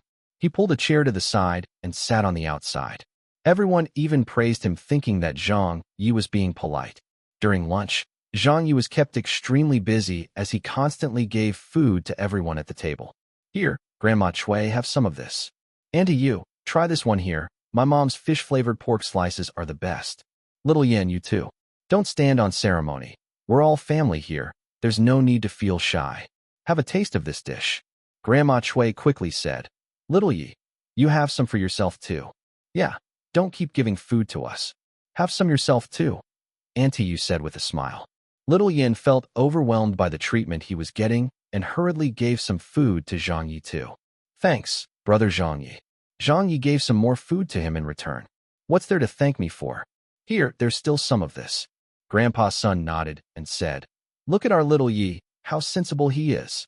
The whole table had Zhang Yi taking care of them as he busied himself here and there by giving food to everyone. Soon, the 3 closest dishes to him were already empty and in the bowls of everyone. Zhang Yi took this chance to remove the empty plates from the table and pulled the dishes that were still full closer to him and continued to distribute the food to everyone. It wasn't that he was being hospitable. This person was just intending for everyone to finish up as soon as possible so they could quickly go back home. With Zhang Yi working hard, the results were striking. A meal for a dozen people only took slightly more than 30 minutes as the plates were emptied. I'm so full, so full. How delicious. I can't eat anymore. Everyone put their chopsticks down. His mother stood up and said, I will go make some tea. Grandpa's son said graciously, Don't trouble yourself, little Chow. We won't be drinking anymore. We have already been troubling you the whole morning, and it's time we go off as well. I still have to take a nap when I get home. With someone taking the lead, the others followed suit and said their goodbyes. Yeah, go and rest now. We will come by to visit again next time. Yes, I have to get going too. Little Yi, come over to my place and visit when you are free. Zhang Yi said cheerfully as he stood up to send them off. That's for sure. That's for sure. His mother said, Why don't you all stay a while longer? There's no rush since we've just finished lunch. I planted 2 pots of flowers a while ago and was intending to show them to you. Auntie laughed and said, The one in your living room, right? I saw it. It's really nice. It's different when you have some greenery in the house. I was still saying that I'd buy a pot someday. His mother smiled and said, Why would you need to buy it? There's no need. Oh right, there's a bush lily in my son's room. He has always been complaining about how these plants attract flying insects all the time. He doesn't seem like he's interested in keeping them. So why don't you take it with you instead? The bush lily? Zhang Ye's sweat glands nearly exploded. This was the nth time he felt like he was about to faint. All of you, this is just unbelievable. Auntie Yu said embarrassed. Is that all right? It's fine, it's fine. Little Yi, go and get the bush lily for Auntie Yu, his mother said to him. Get it? Why would I get it? Zhang Yi said hastily. Not the bush lily. His mother stared at him. Why not? Didn't you say you didn't like keeping it? Zhang Yi explained. That plant of mine isn't doing too well, and the leaves don't look good either. If you want to give one to Auntie Yu, use yours instead. The one that you have been nurturing looks quite good. He thought to himself, Auntie Yu, it's not that I don't want to give it to you. I'm just afraid that the smell would be too musky for you. His mother immediately said, That's right, take my pot then. That one is well nurtured. Come, I will get it for you. Auntie, you said, It doesn't need to be good. I'm not really good at gardening. The bush lily will do. Zhang Ye quickly said, No, no, the bush lily is really hard to care for. A few minutes later, the neighbors gradually had left. Grandpa's son also took his dog away on its leash. His mother, looking invigorated, said, Heh, I had such a good time chatting and catching up with the neighbors today. All you know is boasting. His father said in criticism, Look at that impetuous look on your face. When our son has shown some results, it is because he is capable. Must you be so cocky?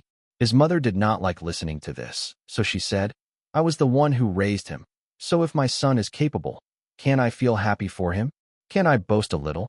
His father said, You have to be more low-key. His mother apathetically said, I've been low-key for over 50 years. Just wash the dishes. Phew, I've had too much to drink. I need to go lie in bed for a while. His father savored and sipped a mouthful of tea and then strolled back to his room in a laid-back manner. His mother followed up sarcastically, You're low-key, especially when it comes to chores like washing the dishes. You're low-key as well. I have never seen you helping out with such things before. When he heard this, Zhang Ye immediately said, Mom, let me. His mother immediately smiled. My son is still the best, her. Don't worry about it. No, let me do it, Mom. Go take a nap with Dad. You've been working tirelessly the whole morning. I will handle the chores today. Saying so, Zhang Ye was already clearing the dishes off the table. His mother did not want her son to trouble himself, so she came to try to clear the dishes instead. Don't do anything. But Zhang Ye did not listen and said, Give me a chance to do something for you. Leave it to me. Your main task right now is to find a job. That is more important. His mother was also rather worried about this as the matter was always on her mind. By right, her son was already a celebrity of such a level, yet he still had to look for a job? Using the word look was seriously a joke. Didn't people on the same level as her son have all sorts of persons trying to snatch their attention, having no end to their movie role offers, or having all sorts of programs and not having the headache of being unemployed? But her son? He did not have a management agency. He did not have an employer. He was either fired or suspended by them, and the key was that no one dared to employ him. This was a C-lister who would soon become a B-list celebrity. This special case was also the only one of its kind in the whole of the entertainment circle. It was truly an oddity. Zhang Ye nudged his mother back to her room. Don't worry. I will ask around in the next few days to see which television stations still require a host or have a new program lined up. Make the best of it. I know. All right then, I will go and rest. His mother went back to her room. Zhang Ye closed the door carefully and heaved a sigh of relief. He cleared the table and brought the dishes into the kitchen half-heartedly as he waited for his parents to fall asleep. When he thought it was about time, he finally turned to walk out of the kitchen and headed back to his bedroom. Old Zhang was still asleep in his bed. Sister Zhang, wake up, Zhang Ye said in a low whisper to wake her up. Zhang Yuanqi, having been roused, did not respond in a friendly manner. What? Everyone has left, and my parents are also asleep, Zhang Ye said. Old Zhang acknowledged him, and then slowly rubbed her eyes before sitting up. Zhang Ye went out into the living room to avoid any suspicions. About 5 minutes later, the bedroom door opened. Zhang Yuanqi had already changed into a new set of clothes. She took every step lightly as she walked out, scanning the living room carefully with her eyes. Zhang Ye put his index finger to his lips and pointed to the main door. Zhang Yuanqi nodded, then followed him and walked toward the outside. 1 step, 3 steps, 5 steps. Finally, they were there. Zhang Ye's heart was already in his throat. When he saw they had already reached the front door, he finally heaved a sigh of relief. The front door was blocked by a wall. Even if his parents suddenly came out at this time, he didn't need to be afraid of them seeing anything. And so, Zhang Ye opened the door and looked to Zhang Yuanqi, saying, You had enough rest? Old Zhang replied without much of an expression. Enough. Zhang Ye said with lingering fear. Next time if you're coming again, call me earlier to inform me. I will be able to arrange it better. Otherwise, if something like today happens again, we might get into big trouble. Go back in, Old Zhang said. Zhang Ye nodded. Take care then. Okay.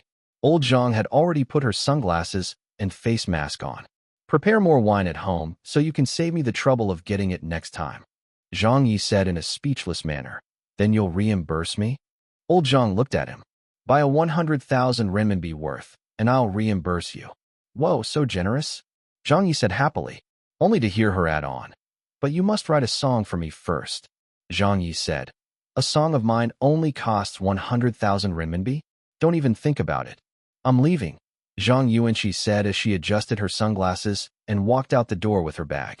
She headed down the stairs where she gradually disappeared from view. Zhang Yi smiled. He had already gotten used to the heavenly queen's lukewarm treatment of him. As he was closing the door, he heard Zhang Yuanqi's footsteps suddenly stopping and the sound of another pair of shoes getting closer, like someone else was coming up the stairs. His heart almost stopped there and then. Holy shit. Old Zhang, you better not be recognized. Only to hear the person saying in a voice that sounded like it belonged to a middle-aged man. Hello. Shit. Did she get recognized? Zhang Ye's heart pounded hard against his chest. Yes. Old Zhang's voice sounded. The middle-aged man said, I would like to ask if teacher Zhang Ye stays upstairs. Old Zhang, upstairs. The middle-aged man? All right, thank you. The footsteps thudded again, with one getting softer and the other getting louder. Several seconds later, Zhang Ye looked through the security door and saw a man in his 40s who might have looked rather familiar, but yet had no impression of. Seeing that the house door was left open, the man was also slightly taken aback. Teacher Zhang? What's the matter? Zhang Ye said. I was just about to go downstairs to throw out the trash and had just opened the door. You are. Out of courtesy, he opened the security door as well. Upon checking his expression, Zhang Ye was pretty sure that he had not recognized Zhang Yuanqi. The middle-aged man put out his hand and said, We met last year at Beijing television station during a meeting, but did not have the chance to speak together. Let me introduce myself again. I am the deputy director of the HR department of Beijing television station. My name is Wang Huayuan. You may also address me as Old Wang. Oh, Beijing television station? Zhang Yi shook his hand and asked, Director Wang, you're looking for me for? The middle-aged man spoke directly. Earlier, I had asked Old Hu to invite you to the luncheon, but Old Hu said that you were busy, so when the luncheon was over, I invited myself over here. I hope that I did not bother you. Since Zhang Ye had worked at the television station before, they could definitely check for his home address easily. Moreover, even the media had gotten their hands on both his house and his rented apartment's address, so it was no longer a secret too. Zhang Ye had only just gathered his thoughts a moment ago and recalled Hu Fei's call in the morning. The station had a luncheon and they had invited him as well. In his mind, he could guess what the matter was, and since this person who was paying him a visit now was from the HR department, it made it even more obvious to him. However, he wasn't exactly sure either, so he suggested, How about this, Director Wang? I just had a lot of guests over at my house, and they just left a short while ago. My house is not cleaned up yet, and is still a bit of a mess now. Why don't we go to a coffee house and talk? The middle-aged man said. Sure, I'll wait for you to get changed then. Zhang Yi took only the keys from inside the house and directly stepped out. He closed the door and security door of his house, and then said, It's not necessary. I'm fine being dressed like this since I'm not an idol anyway. The middle-aged man laughed. That's not necessarily true. My niece likes you a lot and is a hardcore fan of yours. When we were having dinner at home once, she even said that you were handsome. Zhang Yi said at once. Oh ho, then I better get a change of clothes. Haha, just kidding. Director Wang, this way. They went downstairs and chatted as they walked. Chapter 589 Beijing television station's 3 visits to the thatched cottage. Downstairs, at the entrance to the district. In Mayan Coffee House. Ah, you are Zhang Ye. Hello, how are you? So you really do stay here? That's right. I've been living here for more than 20 years now. Welcome. Please come this way. Our place is small, and there aren't any private rooms, so let me bring you to a corner table. It's quieter over there. Okay, thanks a lot. Order whatever you like. It's on the house. That won't do. Please charge us accordingly. I appreciate it. This was a small business where the shop was not big and did not have many customers, so it seemed rather quiet. Today, Zhang Yi was dressed casually and did not wear his sunglasses. When he and Wang Huayuan stepped into the coffee house, the owner recognized him immediately. Without getting the staff to come over and serve them, the friendly proprietress personally led them to their seats. The staff at the other end saw them, and except for one who did not recognize Zhang Ye, the other two were staring with their eyes wide open. They hid a distance away, talking about them, and even secretly using their cell phones to take photos and posting them onto Weibo immediately. Two customers in the shop were also looking wonderstruck in the direction where Zhang Ye was seated. A young male customer looked like he wanted to go over and get an autograph and take pictures together. He stood up a few times, but eventually did not gather enough courage to approach them. The coffee was served quickly. The proprietress excitedly exchanged some words with Zhang Ye, telling him that he must visit them often, before walking away and leaving them to discuss their matters. Wang Huayuan was not surprised at this, as he knew that the current popularity of Zhang Ye was already not the same as the time when he was still at Beijing television station Arts Channel. Director Wang, why are you looking for me? Zhang Ye was not exactly asking the obvious, as he was still unsure what this meeting was about. After all, he and Beijing television station had their squabbles before. Wang Huayuan took a sip of coffee, looked at him, and then said, "It's like this. The station asked me to come over to discuss with you. We were wondering if you have any intentions of returning to the station." Zhang Ye acknowledged and asked, "Why me?" Wang Huayuan replied rhetorically, "Why not you? We've worked together before and are considered old friends. Even if we did not have deep bonds, we are still familiar with each other. I do not know if there are any other television stations who approached or discussed with you before this, but since I did not see any news on the media or related news from the entertainment circle, I suppose that you have yet to sign any contract. If that's the case, why can't we look for you? Although our satellite channel's program ratings are not bad, it's still not ranked as the top few among other provinces' satellite channels. We lack a good program and even a top-rated host. You have fame, ability, and are a professional host and program planner. You even have a group of diehard fans who are more loyal than Hallyu fans. I believe it will be a win-win situation for us if we work together again." Zhang Ye shook his head and said, "To be honest, I've never thought of going back since the day I left BTV Arts Channel." Wang Huayuan immediately said, "BTV Arts Channel was a relatively independent provincial channel, which is different from us. This time it's BTV, one you will be working with." "It's the same," Zhang Ye said with a mild tone.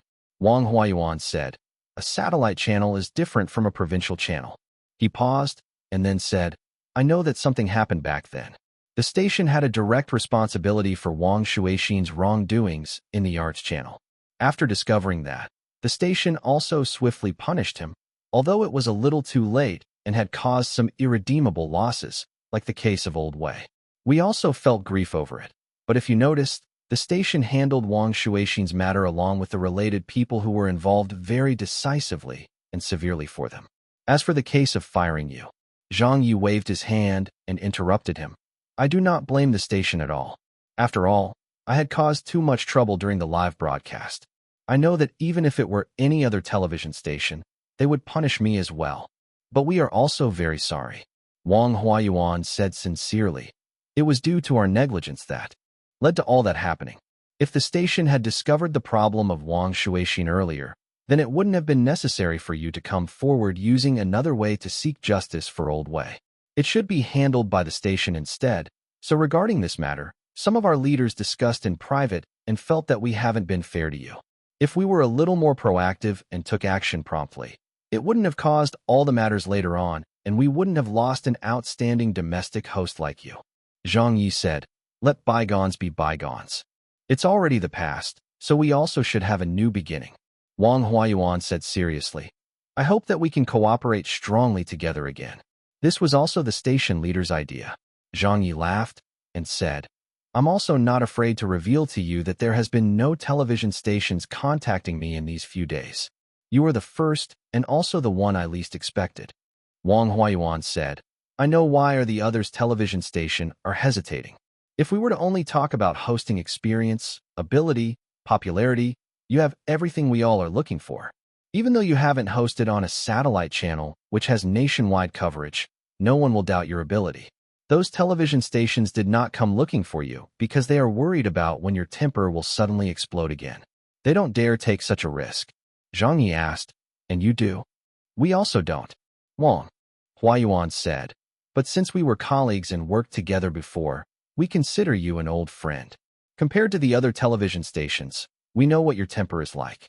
We are the ones who understand you the most as well. The station is confident that we won't let you get a chance to flare up. The last statement was almost a joke. Besides, people are like this. There are good and bad sides. As they say, nobody's perfect. Since the station is willing to invite you to work together again, it shows that after considering all the pros and cons, we feel that your strong points surpass your weaknesses. That is why the station made this decision. Zhang Ye said, "Don't say it that way. You are putting pressure on me." After I was unbanned and wanted to make a comeback, I considered a list of television stations. But I never thought of going back to my past experiences. Besides, after I left the Arts channel, many television stations also did not want me. In the end, it was an online television station that invited me to join them instead.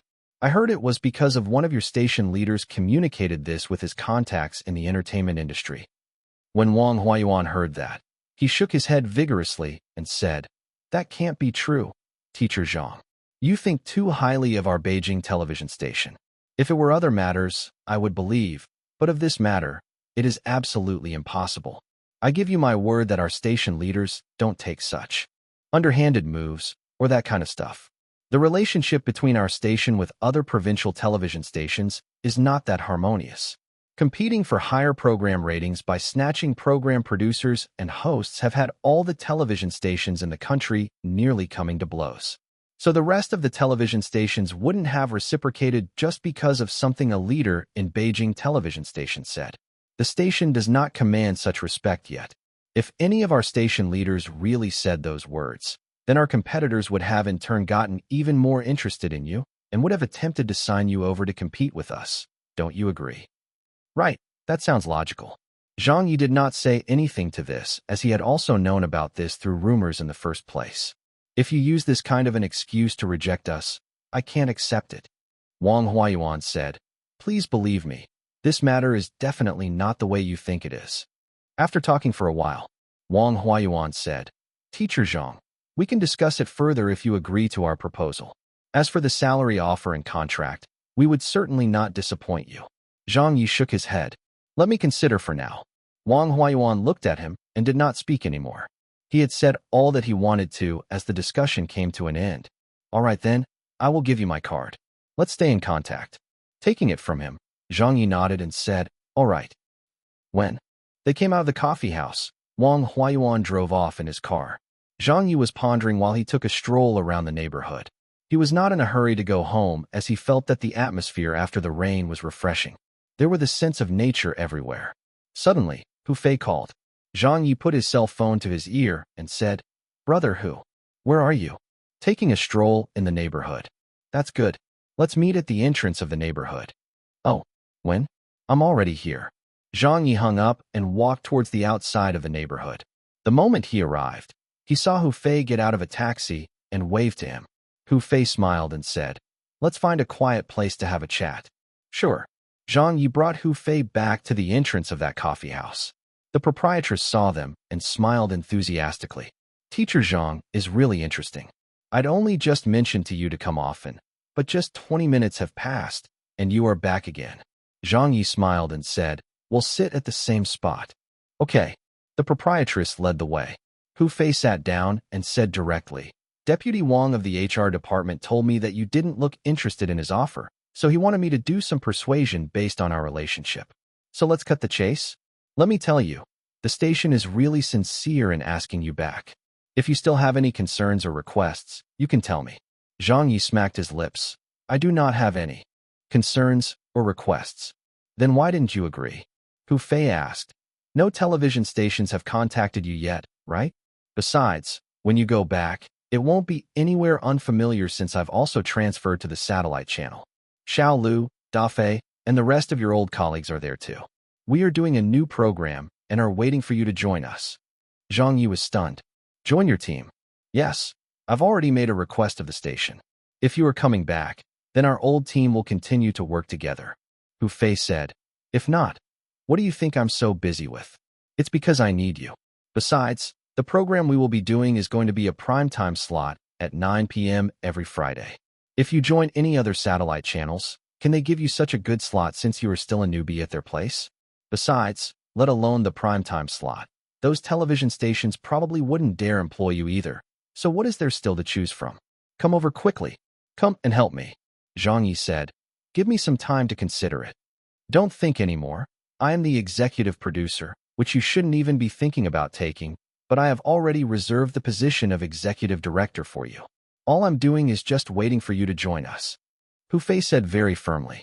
Chapter 590 Dong Shanshan has resigned. Collapse. Later in the afternoon. Around 3 p.m. With the jingling of keys opening the door, Zhang Ye pushed it open from the outside and walked into his house. The moment he stepped in, he could hear a singing program currently playing on television and knew his parents were already awake from their nap. Little Yi. His mother stepped out to take a look. It's me. Zhang Ye bent down to remove his shoes. Did I wake you? His mother said. I just woke up. Where did you go? Zhang Ye took the newspaper from the mailbox and passed it to his mother. Nowhere important. Someone came to look for me from Beijing television station, so I went out for a short meeting. They were looking for you. His father also looked over and asked. His mother also guessed what was going on and said, They're meaning to ask you to go back? Zhang Ye nodded and said, They want me to go back to help them with a primetime slot on Friday nights. It's a program handled by my ex-leader, Hu Fei. His mother asked, What did you tell him then? I said I needed some time to consider and will only let him know tomorrow, Zhang Ye said as he sat down. His father gave him a look and said, If you are willing to go back, then go. Don't be bothered by any other things. It's the satellite channel? A Friday primetime slot is quite good. It's one of the best already. Since they came over to find you to discuss this, it can be seen just how sincere they are. I suppose the salary is quite good too. Zhang Ye looked a little unexcited and said, I didn't talk about that with them, but I don't suppose it is low paying. His father nodded and said, All right then. His mother was strongly opposed to Zhang Ye going back to help out Beijing television station last time, but this time she kept silent for a while before saying, If you really wish to go back, I won't stop you. It's already been so many days now, and there hasn't even been a television station that contacted you. I guess there is no point in waiting any further. Zhang Ye shook his head. Just what are you thinking? His mother asked. Zhang Ye threw up his hands and said, I've already made up my mind. I have no plans of returning to Beijing television station yet. His mother wondered. Then why did you go and help them?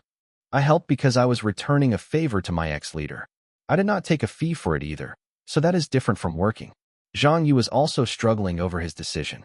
He said, But right now, I am also undecided, because first off, being able to sign with a satellite channel is really tempting. Although many people are calling me a famous host and whatnot, those in the industry all know that I'm not one yet. I've only hosted at a radio station, a provincial channel, and an online television station before. I have never done any work at a satellite channel before. No matter how well-known I am, I would only be considered a host who is not too bad and would not yet qualify to be called a famous host yet. So of course I hope to go on and become a host at a satellite channel next.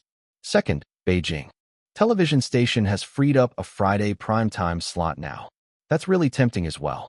Third, because Hu Fei was the person who brought me into the television industry, and Da Fei, Xiao Lu, Ho Gu, and Ho Di are also considered good friends, it would definitely be easier working with them, since I've grown accustomed to their work habits.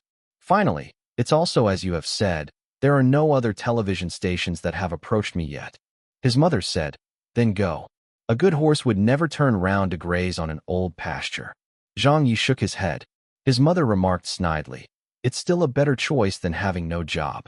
You might not even get such a good chance at all in the future. If you really pass up this opportunity, you could even end up staying home for the next few months. Zhang Ye did not say anything. His father advised, When they fired you back then, it was difficult to pinpoint who was supposed to be blamed, and the matter was already in the past anyway. Well, forget it. I won't say more. You should decide on your own. I'm going back to my room to lie down for a while, Zhang Ye said. His mother said, I will wake you up when it's time for dinner. Sure. Zhang Ye went back into his room, took off his slippers, and crawled into bed. The decision this time was really difficult for Zhang Ye to make in his current situation.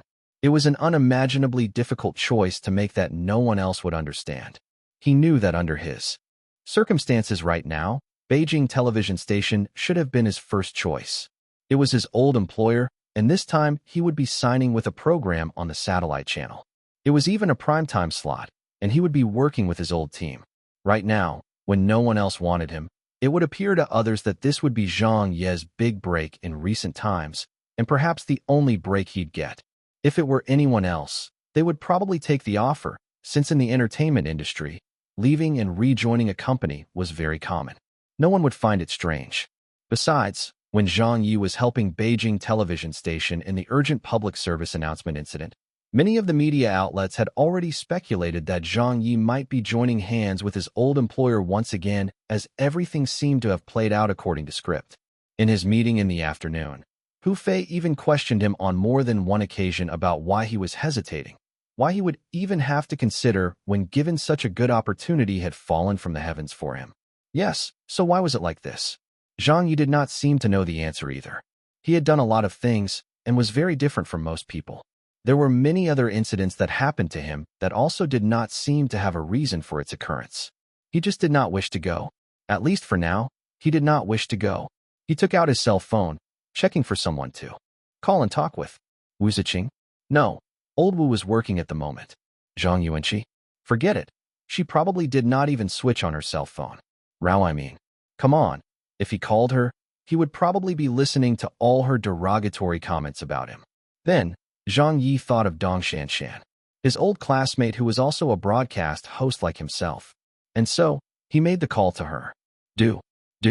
Sorry, the number you have just called is currently busy. Only after 2 rings, the call was cut off. Zhang Ye was speechless for a long time.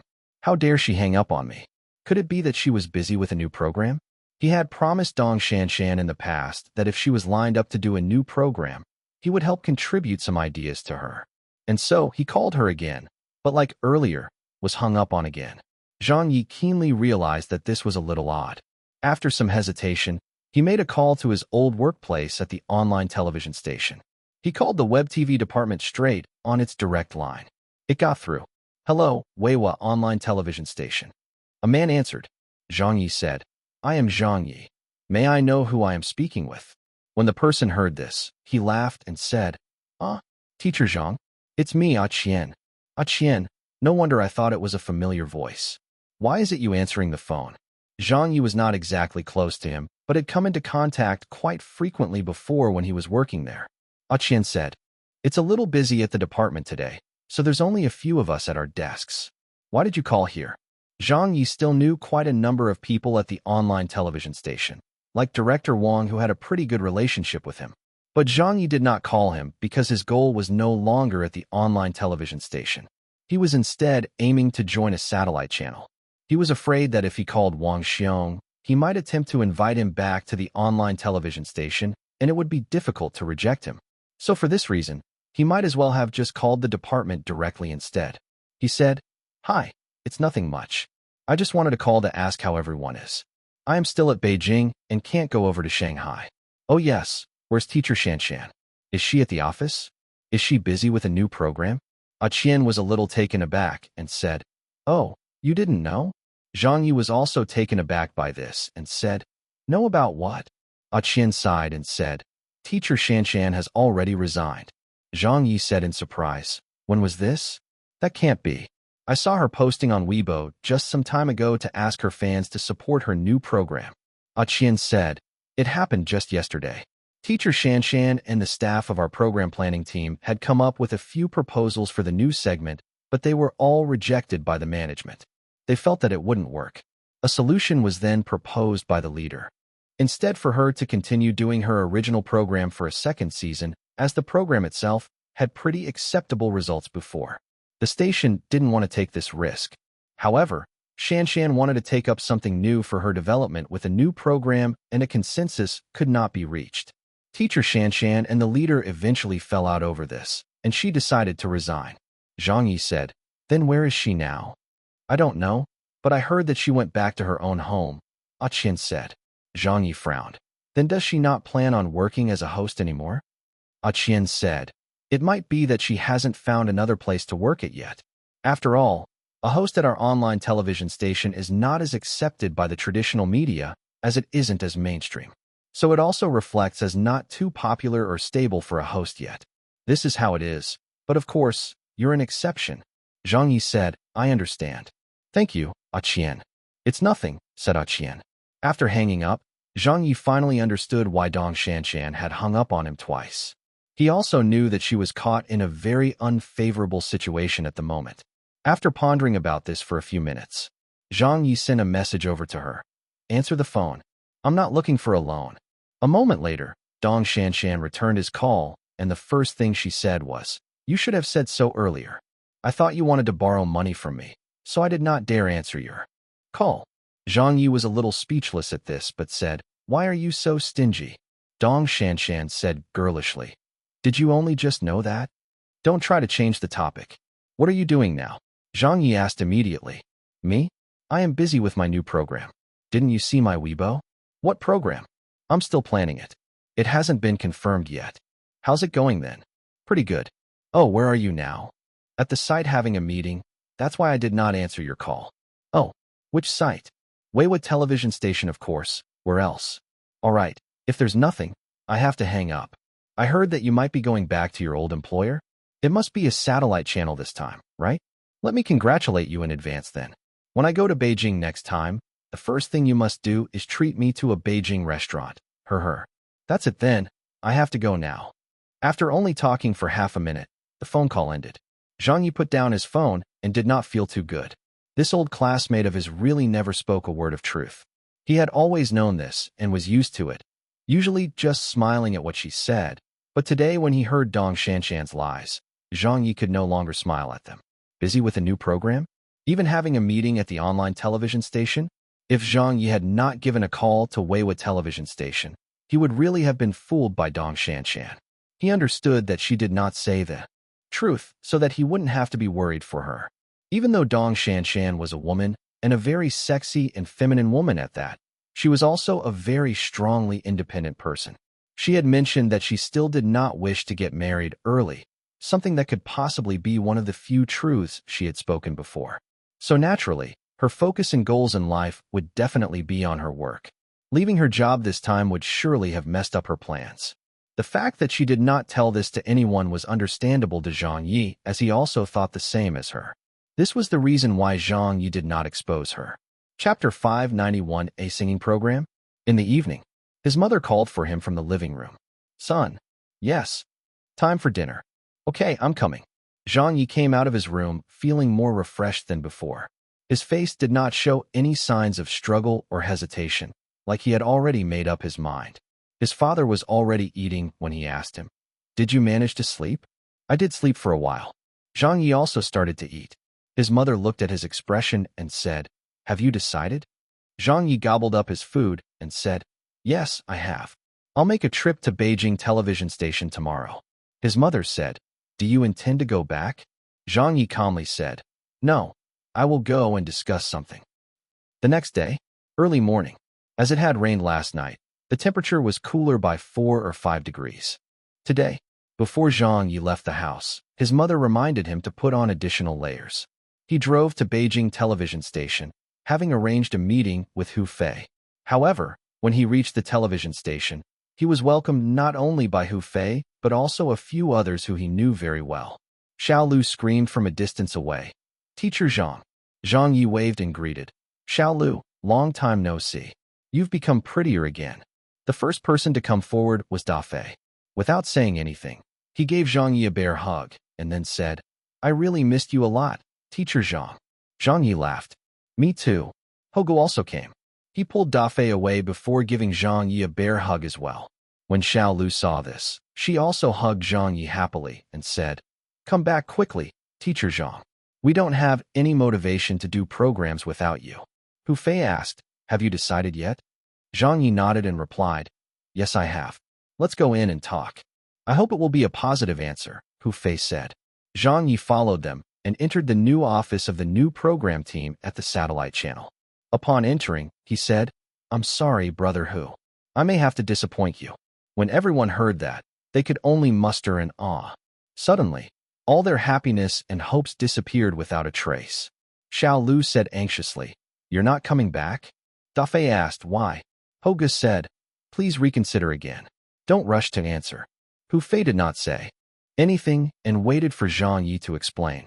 Zhang Ye laughed and said, I'd already decided yesterday. No. To be honest, I had already decided on this matter a very long time ago. After I left Beijing television station, I did not plan on coming back again, at least not now when the time is not yet ripe. Everyone, don't try to persuade me anymore. You all know how stubborn I can be. Since I've already made up my mind, it will not change. I have my own way of persisting.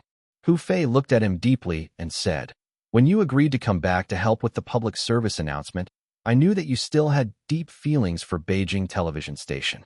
But your decision now leaves me confused.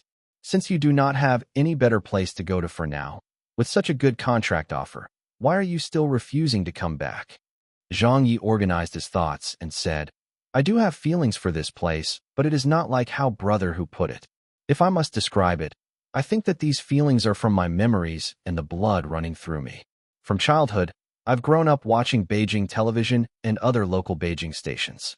Those cartoons, soccer matches on BTV Sports, BTV's Spring Festival Gala, BTV Entertainment News and programs on Beijing's street and food culture. Those emotions are all engraved into my memories and are very difficult to describe with words. I love Beijing television station, and that is not something anyone can change, because I'm from Beijing, and it's that simple. Hu Fei said, then you ought to come back. Xiao Lu said, that's right, that's right. Zhang Ye said from the bottom of his heart, I am confident to say and guarantee that some day from now, I will surely give my best and most excellent television program to Beijing television station, my hometown television station. But for now, I can't come back. It's not the right time either. Hu Fei sighed lightly. It's useless to say anything more than, yes, I've already made up my mind, Zhang Ye said. Hu Fei smiled bitterly and said, all right, then I also will not say any more. I know some people in the industry. After this, I will call up some old friends and ask them to help link you up with the other television stations. Zhang Ye said, no need, Brother Hu. If they'd wanted to contact me, they would have already done so. It's not something that can be forced. I will just wait at home and take whatever comes. Xiao Lu turned around and walked over to the other side of the room and slumped into a chair, wiping away her tears. Zhang Ye was shocked and said, whoa, what are you doing and why are you crying? Xiao Lu ignored him. Hu Fei sighed. The station has added to our burden during this period of time. We have such a good broadcasting time slot, but the new program is still not ready, so everyone is very stressed. We were hoping that if you came back to join us, you would be put in charge of program planning and become the executive director. Forget it, there will be a solution somehow. Zhang Ye asked, what kind of program did the station request? Hu Fei smiled helplessly. A singing program. Hu Fei was promoted, together along with his team in Beijing television, and even secured the critical spot of Friday's primetime slot. Because of that, there were many voices of doubt at the station. Everyone held their breaths and tried to produce a good result, but the outcome did not meet their expectations, the reason being simply because there were too many singing programs on the market. They found out that, in the short span of half a month after they had decided to do a singing program, 6 or 7 other satellite channels had also launched their singing programs at the same primetime slots from Friday to Sunday. 1 or 2 were still acceptable, but 5 or 6, 7 or 8. Moreover, this situation was not a recent occurrence as there were already signs of such a trend beginning since a year ago. No matter how high a saturation level the market could accept, it still couldn't have so many similar programs together at once. Even the most hardcore singing show lover would be bored to death. Hu Fei explained to Zhang Ye and said, a singing program is easy to do, the template is simple to follow, and even if the program ratings are not considered high, the worst it would do is still acceptable. It makes for a very safe choice. That's why many television stations love to do these kinds of programs. But as it coincidentally turned out this time, all those television stations had the same ideas, leading to so many similar programs flooding the market. We were one step too late and didn't seize the opportunity. If we just broadcast like this, our program ratings would surely be very poor. That's why I had been enduring the pressure from the station and did not start on the recording of the program even though the equipment and stage settings were ready. Zhang Ye took out a tissue and handed it to Xiao Lu. Xiao Lu took it and wiped away her tears. Don't cry anymore. Zhang Ye patted her shoulder and said, earlier, as everyone kept on asking me about my reason, I could not finish what I had to say. Since he had come to the station today, he was of course not intending to only reject their offer in person, because if that were the case, he would not have needed to come in person. A call would have sufficed since a face-to-face conversation would have made it even more awkward. Since Zhang Ye chose to come to the television station, he naturally had his own plans. He said, I only said that I wouldn't be coming back, but I never said that I wouldn't help everyone plan a new program, right? Hu Fei looked at him. Xiao Lu also stopped crying and turned her head with teary eyes. Teacher Zhang, what's the meaning of all this? Ho Gu also added, if you are not coming back to work, how are you going to help us do a program? Zhang Ye said, since there are professional program production companies that sell their programs to television stations, I can do the same. But I won't be selling a program. Instead, I will help everyone plan a program and be fully responsible for the initial stage. If it is acceptable and everyone goes along with my program plan, I can guarantee that the program ratings will not be poor. I also do not need any payment in return, except for my most basic copyright fees. Actually, the reason why Beijing Television Station was so desperate to sign Zhang Ye was not because of his hosting ability. That was a secondary priority. The more important factor was because of his program production skills. The station wanted Zhang Ye to come back to help them make a signature program that could compete with the other satellite channels. If the program was bad, even if one had strong hosting abilities, it would be useless. But if the program was well produced, no matter who the host was, as long as he or she was not too bad at it, the host might even become popular as a result of the primetime program. This was why it also showed the quality and the indispensable side of Zhang Ye. It was not for his hosting ability, but for his production strength. How can that be? Is this a good idea? Everyone was hard-pressed for ideas on how to make this singing program into a good one.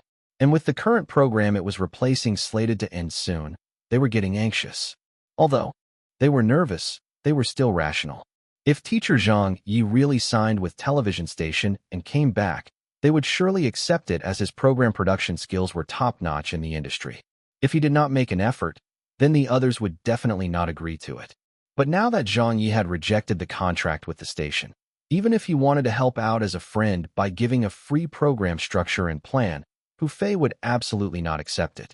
Zhang Ye was a friend indeed, so he could not be ungrateful either. This will not do. Hu Fei rejected directly and said, I appreciate your kindness, but, Brother Hu, please let me finish. Zhang Ye coughed and said, I do not have any demands for the monetary side of things except for the copyright fees. As for the other aspects, I have a request that might be very unacceptable to the station, and that would be my one and only request for helping the station plan a program. Oh, Hu Fei blinked. Let's hear it. Zhang Ye pondered for a while and said, I would like to appoint my choice of host for this primetime program. The station must sign her and let her be the host. That is my one and only condition.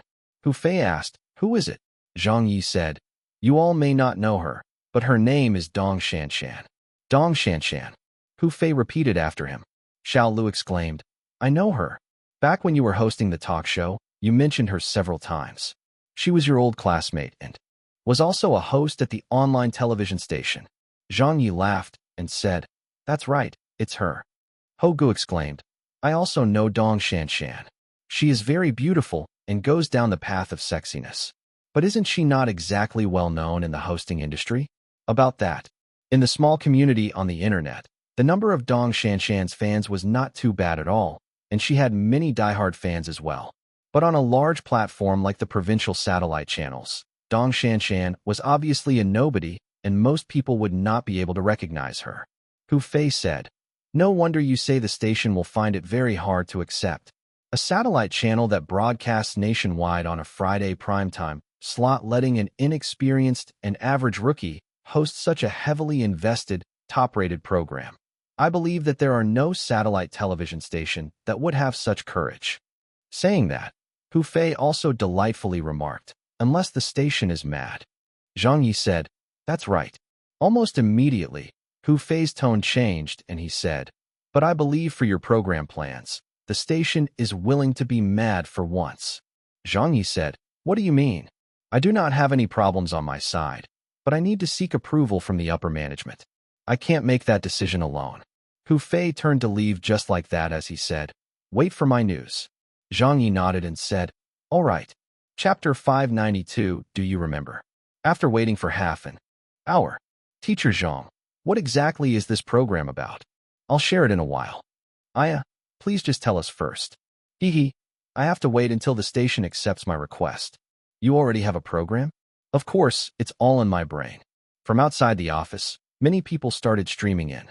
Hu Fei returned with 7 or 8 men and women. There were station leaders, the bosses of the relevant departments, and some program approval board staff members, and others. It seemed that the station highly valued this new program. After all, this was a primetime slot program. One of the bosses walking ahead of the rest said immediately after coming into the office, "Teacher Little Zhang, we've already heard from old Hu. Actually, we still hope that you can join us back at Beijing television station, but if you don't wish to come back, we will of course find it regretful." Old Hu said you have a very good proposal for the new program. "Yes." Zhang Ye smiled. A person behind said, "But for the appointment of a designated host, there has never such a precedent. Moreover, the host is a little-known rookie. Why not change your condition instead? If this program really does as well as expected and can outperform all the other singing programs, then the station will give you a bonus on top of your copyright and production fees. It will certainly be a satisfactory offer." Everyone sat down to discuss. Zhang Yi shook his head and said, "That won't do. I've already said I only have this one small request." That boss said, "That was not a small request. Besides, you should also know that the station does not have any worries about our own hosts as all of them are very outstanding. Once the new program is out, we can use our most familiar and outstanding hosts for it. Purposely headhunting for a rookie to join us. There really has been no such precedent. Why don't you tell everyone about the program proposal, and we'll decide if the program will make it or not. Then we can discuss that issue later." "Right, let's hear about what the program is like." "That's right. Teacher Zhang, tell us first." The other two people also said the same. However, Zhang Yi flatly refused and said, "No, that won't do." Just as the situation was in a stalemate, another 4 people suddenly entered the office. Among them walking in the middle was an old granny who was also the station head of Beijing television station, Su Yuhong. "Station head, why are you here?" "Station head Su." "Station head." Everyone stood up.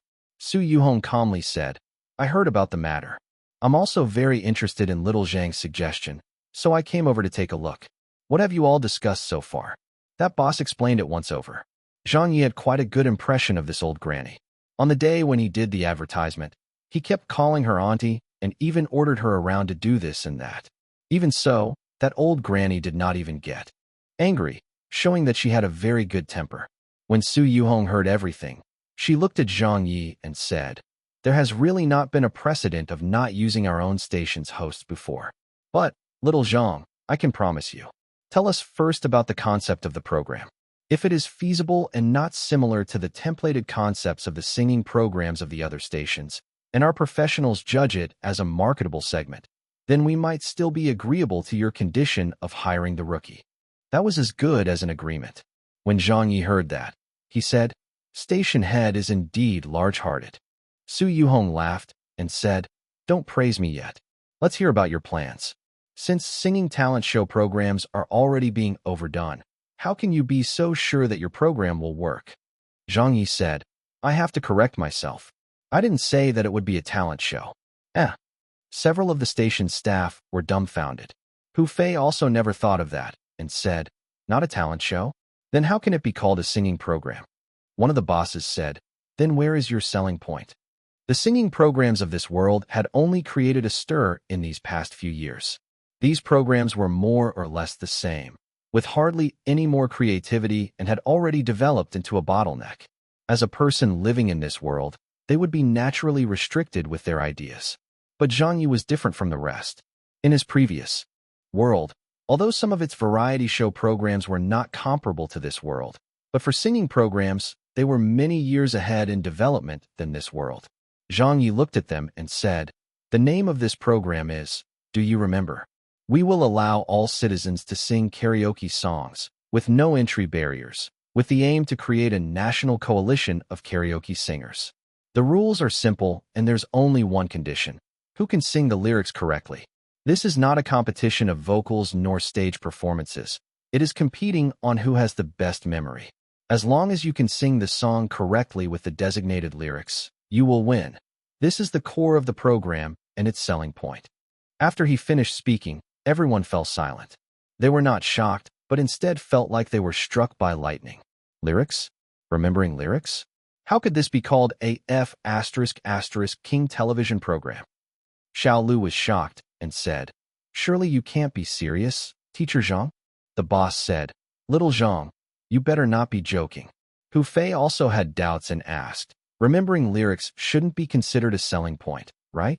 I can't see anything in that which would attract an audience to such a program." One of the program approval board staff members, who looked like he had his brain shaken by huge waves, even thought to himself, "Remembering lyrics, your sister? How idiotic." Hoga laughed and said, "Teacher Zhang must be doing his crosstalk and teasing us." Zhang Ye said helplessly, "I'm not joking. I'm being serious here." Hogu, let little Zhang finish talking, Su Yuhong said. Zhang Ye laughed and said, "Actually, as long as this program is not done up, just my explanation alone will not make everyone fully understand it. I can only use a general overview to explain simply in words about why I want to design such a program. If you just listen to it, a competition-style program that emphasizes remembering lyrics might sound terrible. All right, maybe even atrocious, but this atrociousness might just be from your personal point of view that is based on your mindset. However, if you think about it in a different way, you'd know that such a program might not have the competitiveness and tension of a reality television singing program, with not as many handsome men and pretty women, and even without powerful vocals. When we compare it in this way, it would be edged out on more than a dozen avenues by those other singing programs. Yet Do You Remember has something too that would beat them by a dozen avenues, and that is the fact that it is simple. In fact, it is so simple that anyone can join in. Hu Fei was deep in thought. The rest were also thinking hard. Zhang Yi said, "What you all think of as lame, simple, low class are in fact not the flaws of this program. Instead, they are the most competitive factors and advantages of Do You Remember.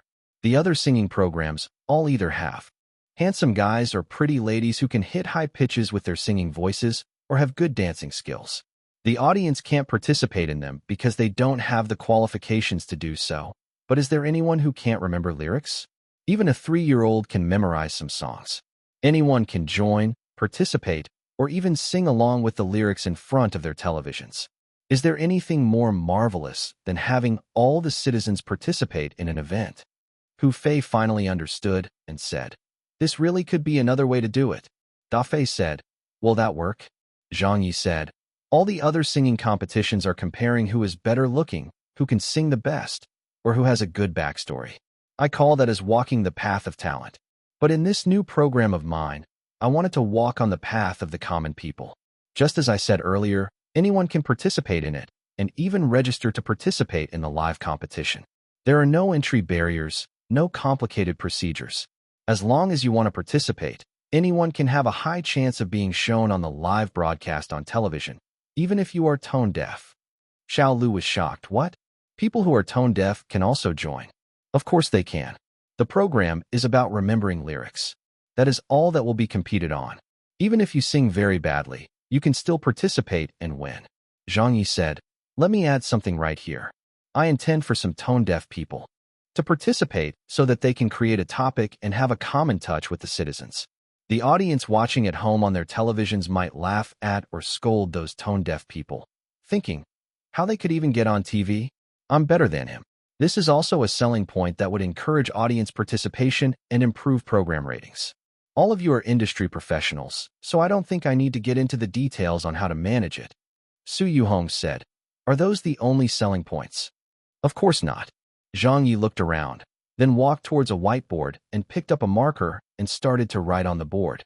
He explained, "This program needs 2 hosts, a man and woman who will be responsible for the humor and help regulate the atmosphere and involve the audience in the show. The hosts do not be too experienced nor need to constantly make witty remarks. On the contrary, the more affable they are, the better it will be due to the style of this program. We will also need a lead singer, as that is also one of the key factors of this program. So how do we choose the lead singer?" Let me go through it all one by one. From the stage to the lighting, from the lead singer to the audience selection, and even the critical scenes to be shown on the screen were described in detail. Finally, he said, the template is like such because it is the most basic structure to the program. As you all had mentioned earlier, because this program is not a talent show, there might be a less receptive mood for it. So to make up for this, at every month's end, we will implement a countrywide mic dominator contest, dividing the cities into North, South, East, West, and Central regions, and pitting them against each other. We will spread this battle fervor across the country, which will later lead to a city versus city tournament. Since the audience will naturally support their own cities, this will up the atmosphere and competitiveness naturally as it happens. In the end, there will be a final showdown where only one city would be declared the winner. As for how to select and how to plan the PK competition, let me explain further in detail. They discussed for another 20 minutes. Those people from the television station were totally stunned and could not say anything at all. They thought of bringing up some misgivings, but when Zhang Ye was explaining, they realized that he had already thought of all the problems of the entire process. Their doubts were answered by Zhang Ye even before they could bring it up. Even the concerns of how the audience would feel when the concept lost its novelty were addressed by Zhang Ye, who had already thought out the necessary adjustments from the hosting style to adding new rounds to the program to maintain its program ratings. When other program planners made a proposal, their initial ideas would just be an idea or a concept, which would then be discussed further upon. It would slowly be edited, bit by bit, making changes here and there before the final proposal would be set. Then when the program was broadcast on television, the audience reaction and program ratings would be considered and changes would be made as necessary. A strategy made today could be changed again the following week, but as for Zhang Ye, he had submitted a proposal which extended 6 or 7 years into the future. He even thought of every single detail and the physiological changes of the audience. It was really flawless. Chapter 593 Launch of a New Program. In the morning, 10 a.m., Zhang Ye's throat was dry from all the talking. He asked in a hoarse voice, "Do you have a drink?" "Yes, of course." Xiaolu immediately ran to get a bottle of mineral water. "Here, Teacher Zhang." "Thanks." Zhang Ye took it and chugged half the bottle immediately. When he saw the others in a state of pondering, he said, "That is the general concept of it. If I did not forget anything, that should be all of it. So if there's any questions, you may bring them up now and I will address them." The manager of Hu Fei's program asked a critical question that would be put across to all new programs. "What is your estimation of the viewership ratings?" Zhang Ye laughed. "Which type of viewership rating?" There were many types of ratings, like the 50 cities viewership ratings, the local viewership ratings, as well as nationwide viewership ratings. Local viewership ratings only measured the total viewership of a single city. For example, when Zhang Ye was hosting Lecture Room at BTV Arts channel, the ratings of 7% or 8% were all local viewership ratings and only reported on the statistics within Beijing city itself. As BTV Arts channel only broadcasted in the region of Beijing, that was the reason why such ratings were used, and because it was a locally broadcasted channel dedicated to an audience who belonged to the same area, the viewership ratings for a local channel would definitely be high. For the 50 cities viewership rating, it basically meant the top 50 cities viewership rating, not including the rural areas. This was the most commonly used statistic. The most objective statistic would be the nationwide viewership ratings, as this had the largest sample size, and so would give a smaller percentage rating. But if a program could hit 1% viewership ratings nationwide, then it would still be considered a very popular program, since 1% would mean that 1 out of 100 persons in the country were watching the program. With the total population of China, one could only imagine the total viewership numbers. The manager said, the nationwide viewership ratings. One of the others also looked at Zhang Ye, waiting for his response to the question. Zhang Ye thought about it for a moment, and then answered, "I can't give you an estimation for the first episode as it depends on the promotions and other factors, and that would leave too much to chance. If we're talking about the average ratings after enough episodes, then my estimate for Do You Remember would be at least 0.6% for the nationwide viewership ratings to 1% tops." An employee immediately said, "That's impossible." Xiaolu's jaw had dropped. She said, "It would be that high?" Ho Gu said in surprise, Reality television singing programs these days at other television stations have at most ratings of 0.5%. If it's low, it can even be around 0.3%. This is because these programs' broadcasts have cannibalized each other's viewership ratings, as there isn't any particularly outstanding one. If Do You Remember can really hit 1% viewership ratings nationally, then it would be too awesome, Zhang Ye categorically stated. It would only be more and not less than what I said. But of course, that is based on my point of view. Since it is just an estimation, everyone has their own opinions on this. Do You Remember was a very popular program some years back in Zhang Ye's previous world. It was not the type of program that experienced overnight success, but one that slowly climbed up to become a popular one. At that time, Zhang Ye was just like them and could not understand how a program that used remembering lyrics as its selling point and felt so inadequate could have a viewership rating that wasn't too bad. Only after he had watched a few episodes of it did he finally understand that every program that was successful would have its own reasons. Yes, even though this evergreen program had suffered a viewership ratings drop in its later years, at the beginning, Do You Remember had still done brilliantly, although its viewership ratings weren't exactly that outstanding or mind-blowing. But it could still be considered successful. In the nationwide viewership ratings for the same time slots, it was a common occurrence to be placed first or second. This was an extremely worthy and valuable program. Why did he choose it? Because Zhang Ye had his own considerations as well. First, Do You Remember had very good viewership ratings. Second, this program was of no use to Zhang Ye. Not only did the style of the program not fit Zhang Ye's development path, even if the others felt that its viewership ratings were good, Zhang Ye was still not too interested in it. What Zhang Ye needed was not just success, but to be the best in the industry. And so, these were the reasons why this program did not matter much to him, since he had no intentions of hosting it. If he wanted to host a similar program, there were much more and much better programs for him to choose from. But if he just left this program unused, it would really be a waste. The originality and style of this program was still very worthwhile, especially at a time when reality television singing programs were at a developmental bottleneck. He had already explained all that he could. Zhang Ye was only waiting for their reply now. The manager, along with Hu Fei and a few of the program planners, began discussing, at times whispering, at times nodding and shaking their heads. They were discussing intensely about the whole proposal. A while later, Zhang Ye could not wait any longer and said, "The program rundown is as what I have explained. I have already given the proposal to you all, with in-depth details up to a few years ahead in the program's lifespan. If all of you think that it is okay, use it. But like I've said, I only have a small request, and that is for Dong Shanshan to be the designated female host. I don't care who the male host is." The manager fell silent. Another station leader made no sound. Zhang Ye continued to say, "If you think that it would not be good or the viewership ratings might not hit everyone's estimates, then just take it like I hadn't said anything. I'll be leaving then." He stood up and prepared to leave. When the satellite channel's manager heard this, he quickly stopped him. Hey, little Zhang, don't go yet. Aren't we all discussing right now? It's not that we think the program is not good. Don't go. Take a seat first. We did not say we did not want it," another deputy director said. The manager looked at Su Yuhong and said, "Station head, what's your opinion?" Su Yuhong waved him off and said, "I won't interfere with your department's matters. Make the decision on your own." She did not say much since the beginning and was more of an observer. The manager understood and then looked over to Hu Fei.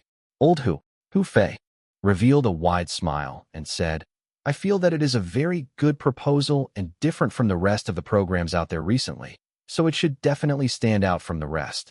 For us, I do not think that there will be any better programs.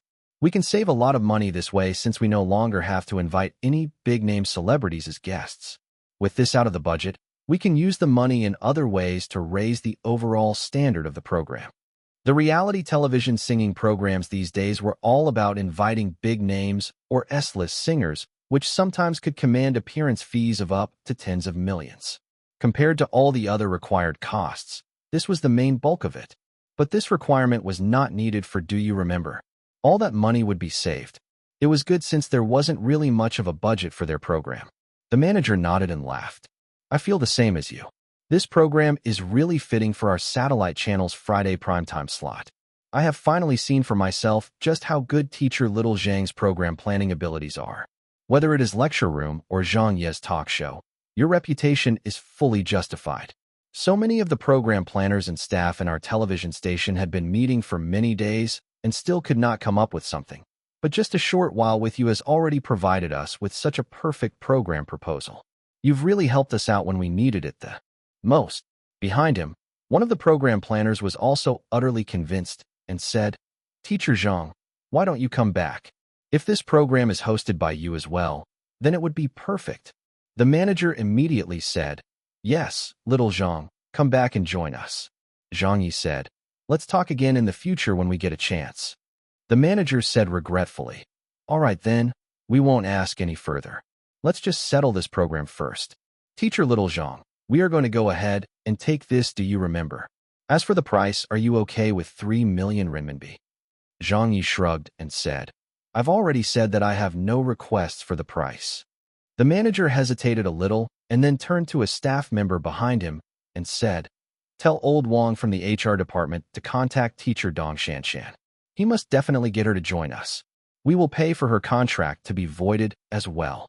Zhang Ye interrupted and said, There's no need to pay the compensation since teacher Shanshan is currently without a job. She is not contracted to any television station currently, as she left her last job 2 days ago. The manager said, Then that's even more convenient. Zhang Ye sincerely said, Thank you very much. The manager raised a hand and just said, Don't say that. If there's any thanking to be done here, it should be us thanking you. A good program was much more valuable than a good host. With his proposed program, Zhang Ye had already completely impressed all of Beijing television station. At some point in time, Su Yuhong had disappeared and left the meeting. With the station head gone, the atmosphere had also become much more relaxed. The manager and Hu Fei continued raising quite a few more questions and program details. Since Zhang Ye had already accepted the role of the program planner for this, he would surely have to do his part. But he probably only had to do this today, for once the program begins production, Zhang Ye would no longer need to do much more. All of the issues should be handled by Hu Fei's team from there, and because Zhang Ye had no plans of returning to Beijing television station to work, he could only do the program planning without joining in the actual production work. Soon after, the manager left with his team. Hu Fei then started delegating the tasks. The new program team no longer only consisted of Xiao Lu and the others. It had expanded to include quite a number of other employees as well. He said, Starting from today, the program for Do You Remember is officially launched. Xiao Lu, go and mock up a promotion proposal. Da Fei, the stage layout will need to undergo some changes. A lot it will need to be modified to follow teacher Little Zhang's design for the stage, so please go and coordinate this with the recording studios. Chapter 594 Dong Shanshan and her family are shocked. At this moment, in a county that was neither big nor small, it was just past 11 a.m. when Dong Shanshan, who was now back at her family home, was still lying in bed in her rather cramped room. On the wall were some old and dog-eared posters which looked pretty aged with a yellowish tint. The layout of the room was also from the time when Dong Shanshan was still in middle school. It was clear that this was where she was born and stayed at, but also a place she hadn't come back to often in many years. Dong Dong. The bedroom door was being knocked on very lightly. Dong Shanshan raised her head and said, The door's not locked. Mother Dong opened the door and looked in, asking, Why are you still not up yet? I've been working too hard on my shows recently, so I'm a little tired.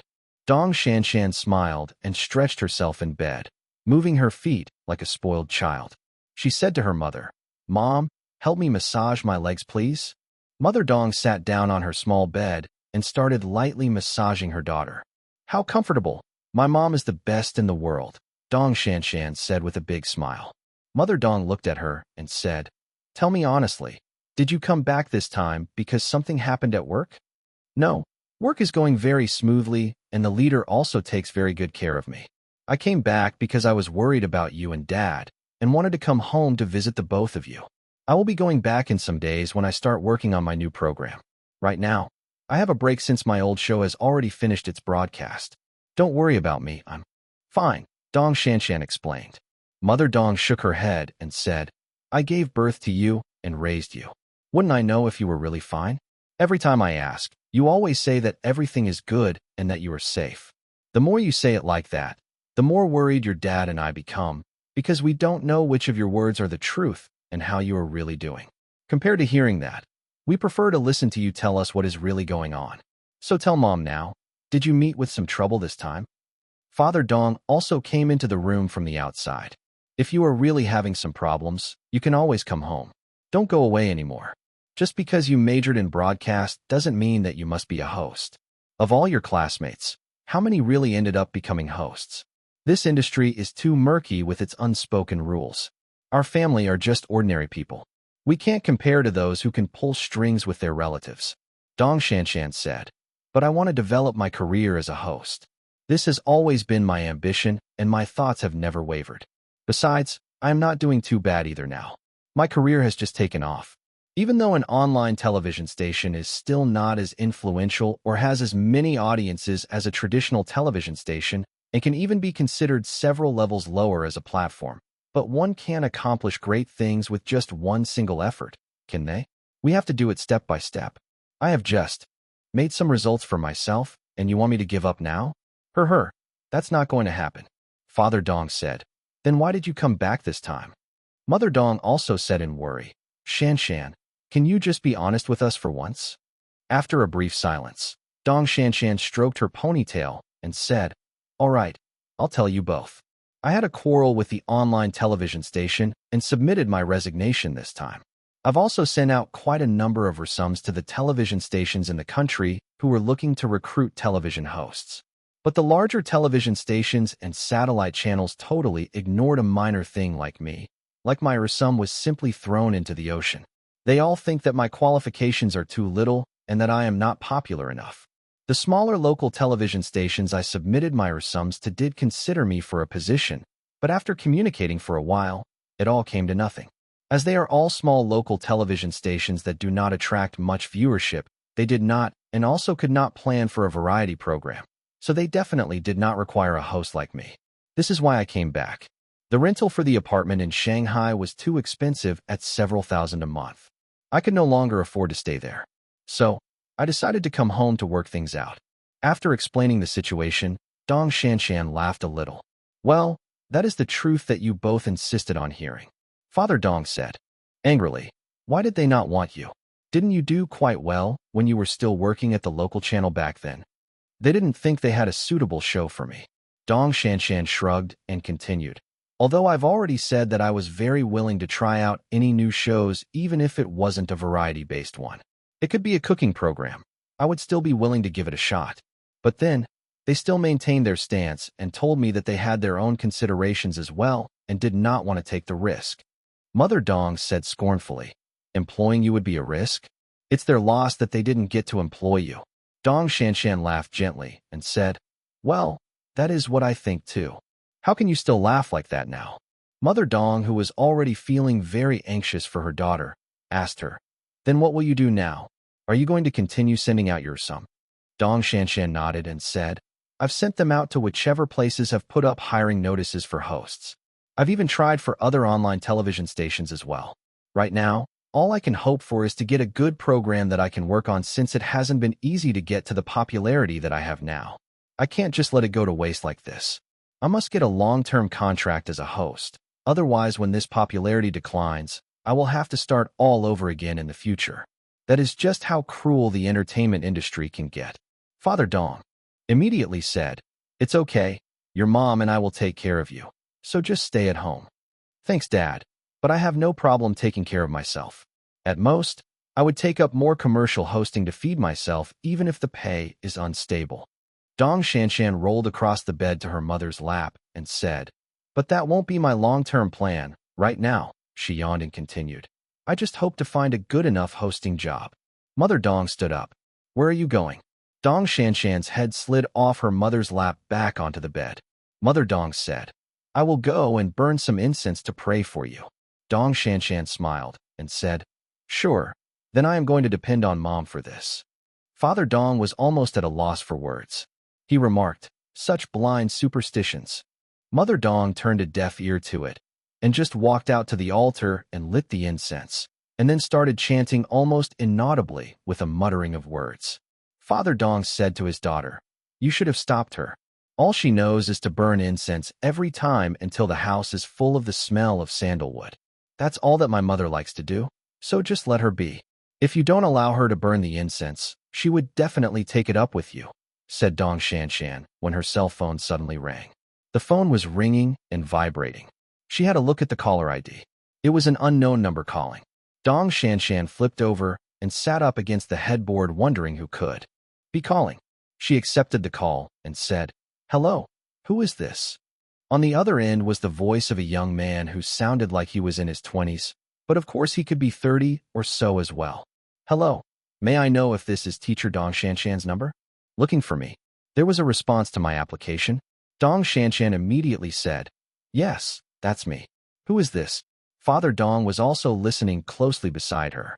The youth said cheerfully, I am from the HR department of Beijing television station. You can call me Lu. When she heard his introduction, Dong Shanshan was slightly taken aback. Beijing television station? She did not remember sending in her sum to them. Then the young man continued. It's like this, teacher Shanshan. Beforehand, I would like to ask if you are currently contracted to any television station. Dong Shanshan said honestly. No, I've already left my previous job. The young man said. Then your management agency. Dong Shanshan said. I don't have one either. The young man said. All right, that makes things much simpler then. Dong Shanshan was still clueless as to what was going on, so she asked, Tell me about it. Sure, as long as there's no contract involved, I will just speak directly. Our Beijing television station's satellite channel, also known as BTV1, would like to invite you to join us, said the young man, whose words surprised her. Beijing television station? And it was even the satellite channel? How could this be possible? Dong Shanshan hesitated for a bit, wondering if the other party was making a scam phone call to her. Mr. Lu, if I remember correctly, I don't think I submitted my resum to your station. Resum, the young man said. I don't know about that, teacher Shanshan. We did not contact you due to any resum, and as the overall situation is a little complex, I'm not too sure either. All I know is that the program team from the satellite channel got us to contact and inform you regarding their intent to work together with you. As for what kind of program and its details, perhaps you can discuss it directly with the program team's manager or the related personnel. I don't have all the information with me since I am just handling the contract. Dong Shanshan asked in disbelief. Beijing television? The young man said, Yes. Dong Shanshan asked again. Could you tell me in general what kind of program we are talking about? The youth. It's a large-scale variety singing program. Dong Shanshan. What time slot? Friday, the young man said. Friday's primetime slot at around 9 p.m. Friday? Satellite channel? Large-scale variety program? And it's even at a primetime slot? How could something so good be true? Dong Shanshan was a little befuddled by this, and was beginning to feel that this really was a scam phone call. She made up her mind that as long as the person started asking for money or to make a credit transfer to them, she would hang up immediately. Then what do you need me to do? Dong Shanshan asked. The young man answered, You don't need to do anything. I would like to understand if you have any requests before I proceed to let you know about the details. I have no requests whatsoever. Dong Shanshan said. The young man laughed and said, Alrighty then, it should be easy to discuss. The general situation right now is that we have a new program segment that urgently needs to take over a current program slot. So the recording schedule is also quite urgent because of that. The team has already started prepping today and will start with the production tomorrow. So if you are fine with it, it's best we have a face-to-face meeting today to settle the contractual agreements. If it's convenient, could you make a trip to the television station today? To Beijing television station? Yes. When she heard this, Dong Shanshan was pretty sure that this was not a scam phone call.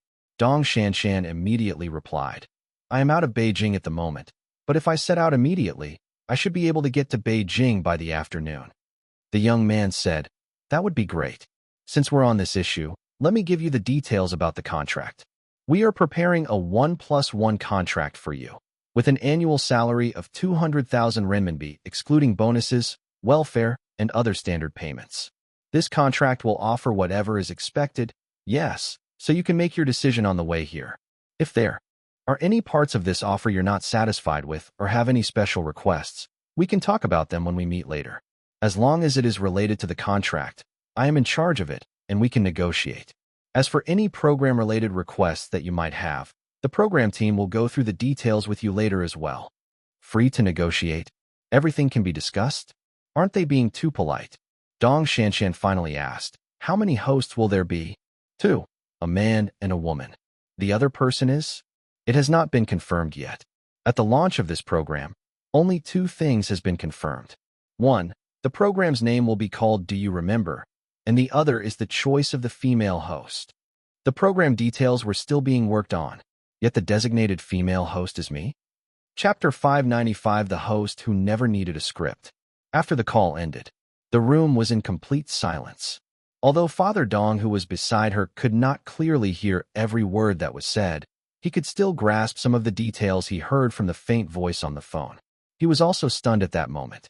After Mother Dong had finished burning incense in the living room, she returned to the room and asked, what happened? Father Dong grabbed onto his spouse and said, Shan Shan has found a job. So fast? Mother Dong said in surprise. What kind of job?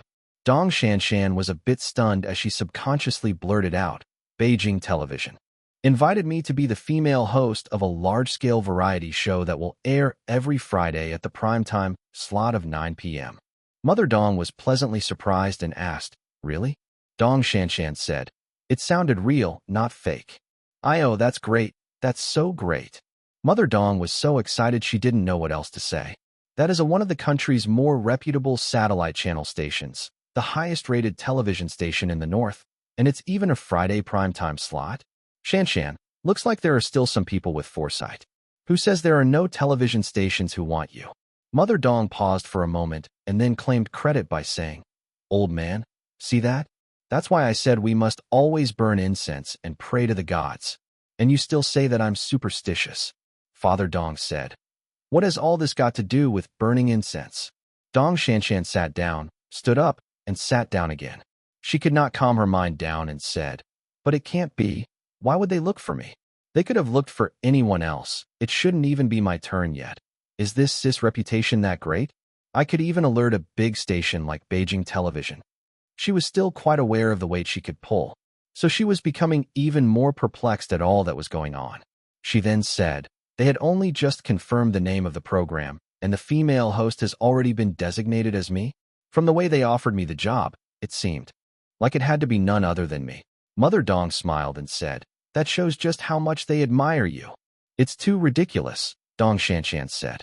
She had already begun packing her luggage. But I must still go no matter how ridiculous it sounds. If I miss this opportunity, I will jump off a building. Mother Dong went to help with the packing and said, I'll help you pack. Dong Shanshan said, Dad, Mom, I will go to Beijing to discuss with them. If it is a fake offer, I will come back again. The distance between Inner Mongolia to Beijing is not that far anyway. Father Dong kindly smiled and said, Go on, just do what you need to do and don't worry about the matters at home. In a short while, Dong Shanshan was done packing her luggage. Actually, most of her stuff was still inside since she hadn't taken them out when she had returned home. I'm leaving. Dong Shanshan left quickly as she was the type of person who got things done very quickly. Be careful on the way. I'll call back if the job is confirmed. Later in the afternoon, at Beijing Television Station. At noon, Zhang Ye scrounged a meal from the station before leaving. Hu Fei and his team started to get busy as they were racing against time to speed up the preparations for the program. No one from the program team lazed around. Do we have any candidates for the male host? What about Teacher Li? I thought Little Li went abroad for training. How about Teacher Yu? Teacher Yu still has a program, so he's not available. Besides, old Yu's getting up there in years and won't suit this program. Hu Fei, Xiao Lu, and a few people were discussing, when suddenly, someone came in from outside. It was little Lu from the station's HR department. Beside him stood a long-legged beauty. When Ho Ge saw her, his eyes shone brightly, and he said, This is... Ho Di and Da Fei also stopped what they were doing and looked over together. In fact, all of the male colleagues in the office area appeared to suddenly focus their attention onto the figure of this long-legged beauty, or her legs. This was Teacher Zhang Ye's old classmate. She was even prettier in person than on television, especially that pair of long legs. How could they be so long? Did you connect another joint on it by yourself? Is this the legendary 9 heads tall figure? That HR department young man gestured to his side with a smile and said, "Let me introduce her to everyone. This is teacher Dong Shanshan. Her contract has already been signed, and the joining formalities are being processed at the moment. From today onwards, teacher Dong Shanshan will be a staff member of Beijing Television. Brother Hu, I brought her over already, and I will hand her over to you now." Hu Fei led the applause. Da Fei, Xiao Lu, and the rest also applauded in unison. "Welcome, our new colleague. Teacher Shanshan, we were all waiting for you. We warmly welcome you." The atmosphere of Hu Fei's new program team was excellent. This was the kind of style that he built up in any of his teams. He didn't allow or condone any of his program team colleagues to have friction or conflicts between them. Hu Fei set a good example for others. He was always dedicated to all of his subordinates. At the same time, he also requested that they should build a good relationship between themselves. No matter how famous or highly experienced you were, you could not put on airs or be lazy. He felt that only a relatively harmonious team could be the best soil to grow a good program upon.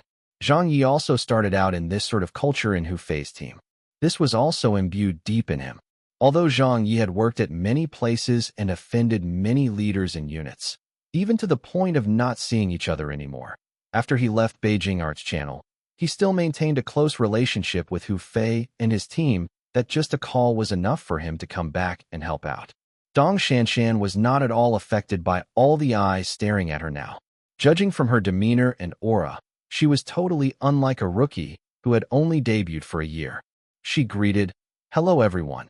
It's my first day today, so please take care of me." Hogu immediately said, "Sure, sure." As expected from brothers, Hodi also said in unison with his brother, "Sure, sure." The HR department young man laughed heartily. "Brother Hu, the task that was passed to me has already been completed with all the necessary work. When the program starts broadcasting, I'll be waiting to join in your celebratory feast." Hu Fei patted his shoulder like a close friend and said, "All right. Thanks, Luer. You're welcome. I'll leave now as I still have some matters to attend to." The young man turned around and walked away. Hu Fei looked at Dong Shanshan and finally put out his hand for a handshake and said, "Welcome. I'm Hu Fei, the executive producer and executive director of Do You Remember?" Dong Shanshan smiled and shook his hand, saying, "Hello, executive." Hu Fei smiled and said, "Don't address me like that. Just calling me Brother Hu or Old Hu will do. Come, let me introduce the team to you. This is Xiao Lu, this is Da Fei." She was getting to know the team members in quick succession. Finally, Hu Fei said, "Teacher Shanshan, we will be officially starting the production of the program tomorrow, but I have not planned your hosting script, nor is there a draft yet, as the program concept had only been fixed this morning. For the matter of the hosting script, let's talk about it later. I need to find someone to write it on an ad hoc basis for now."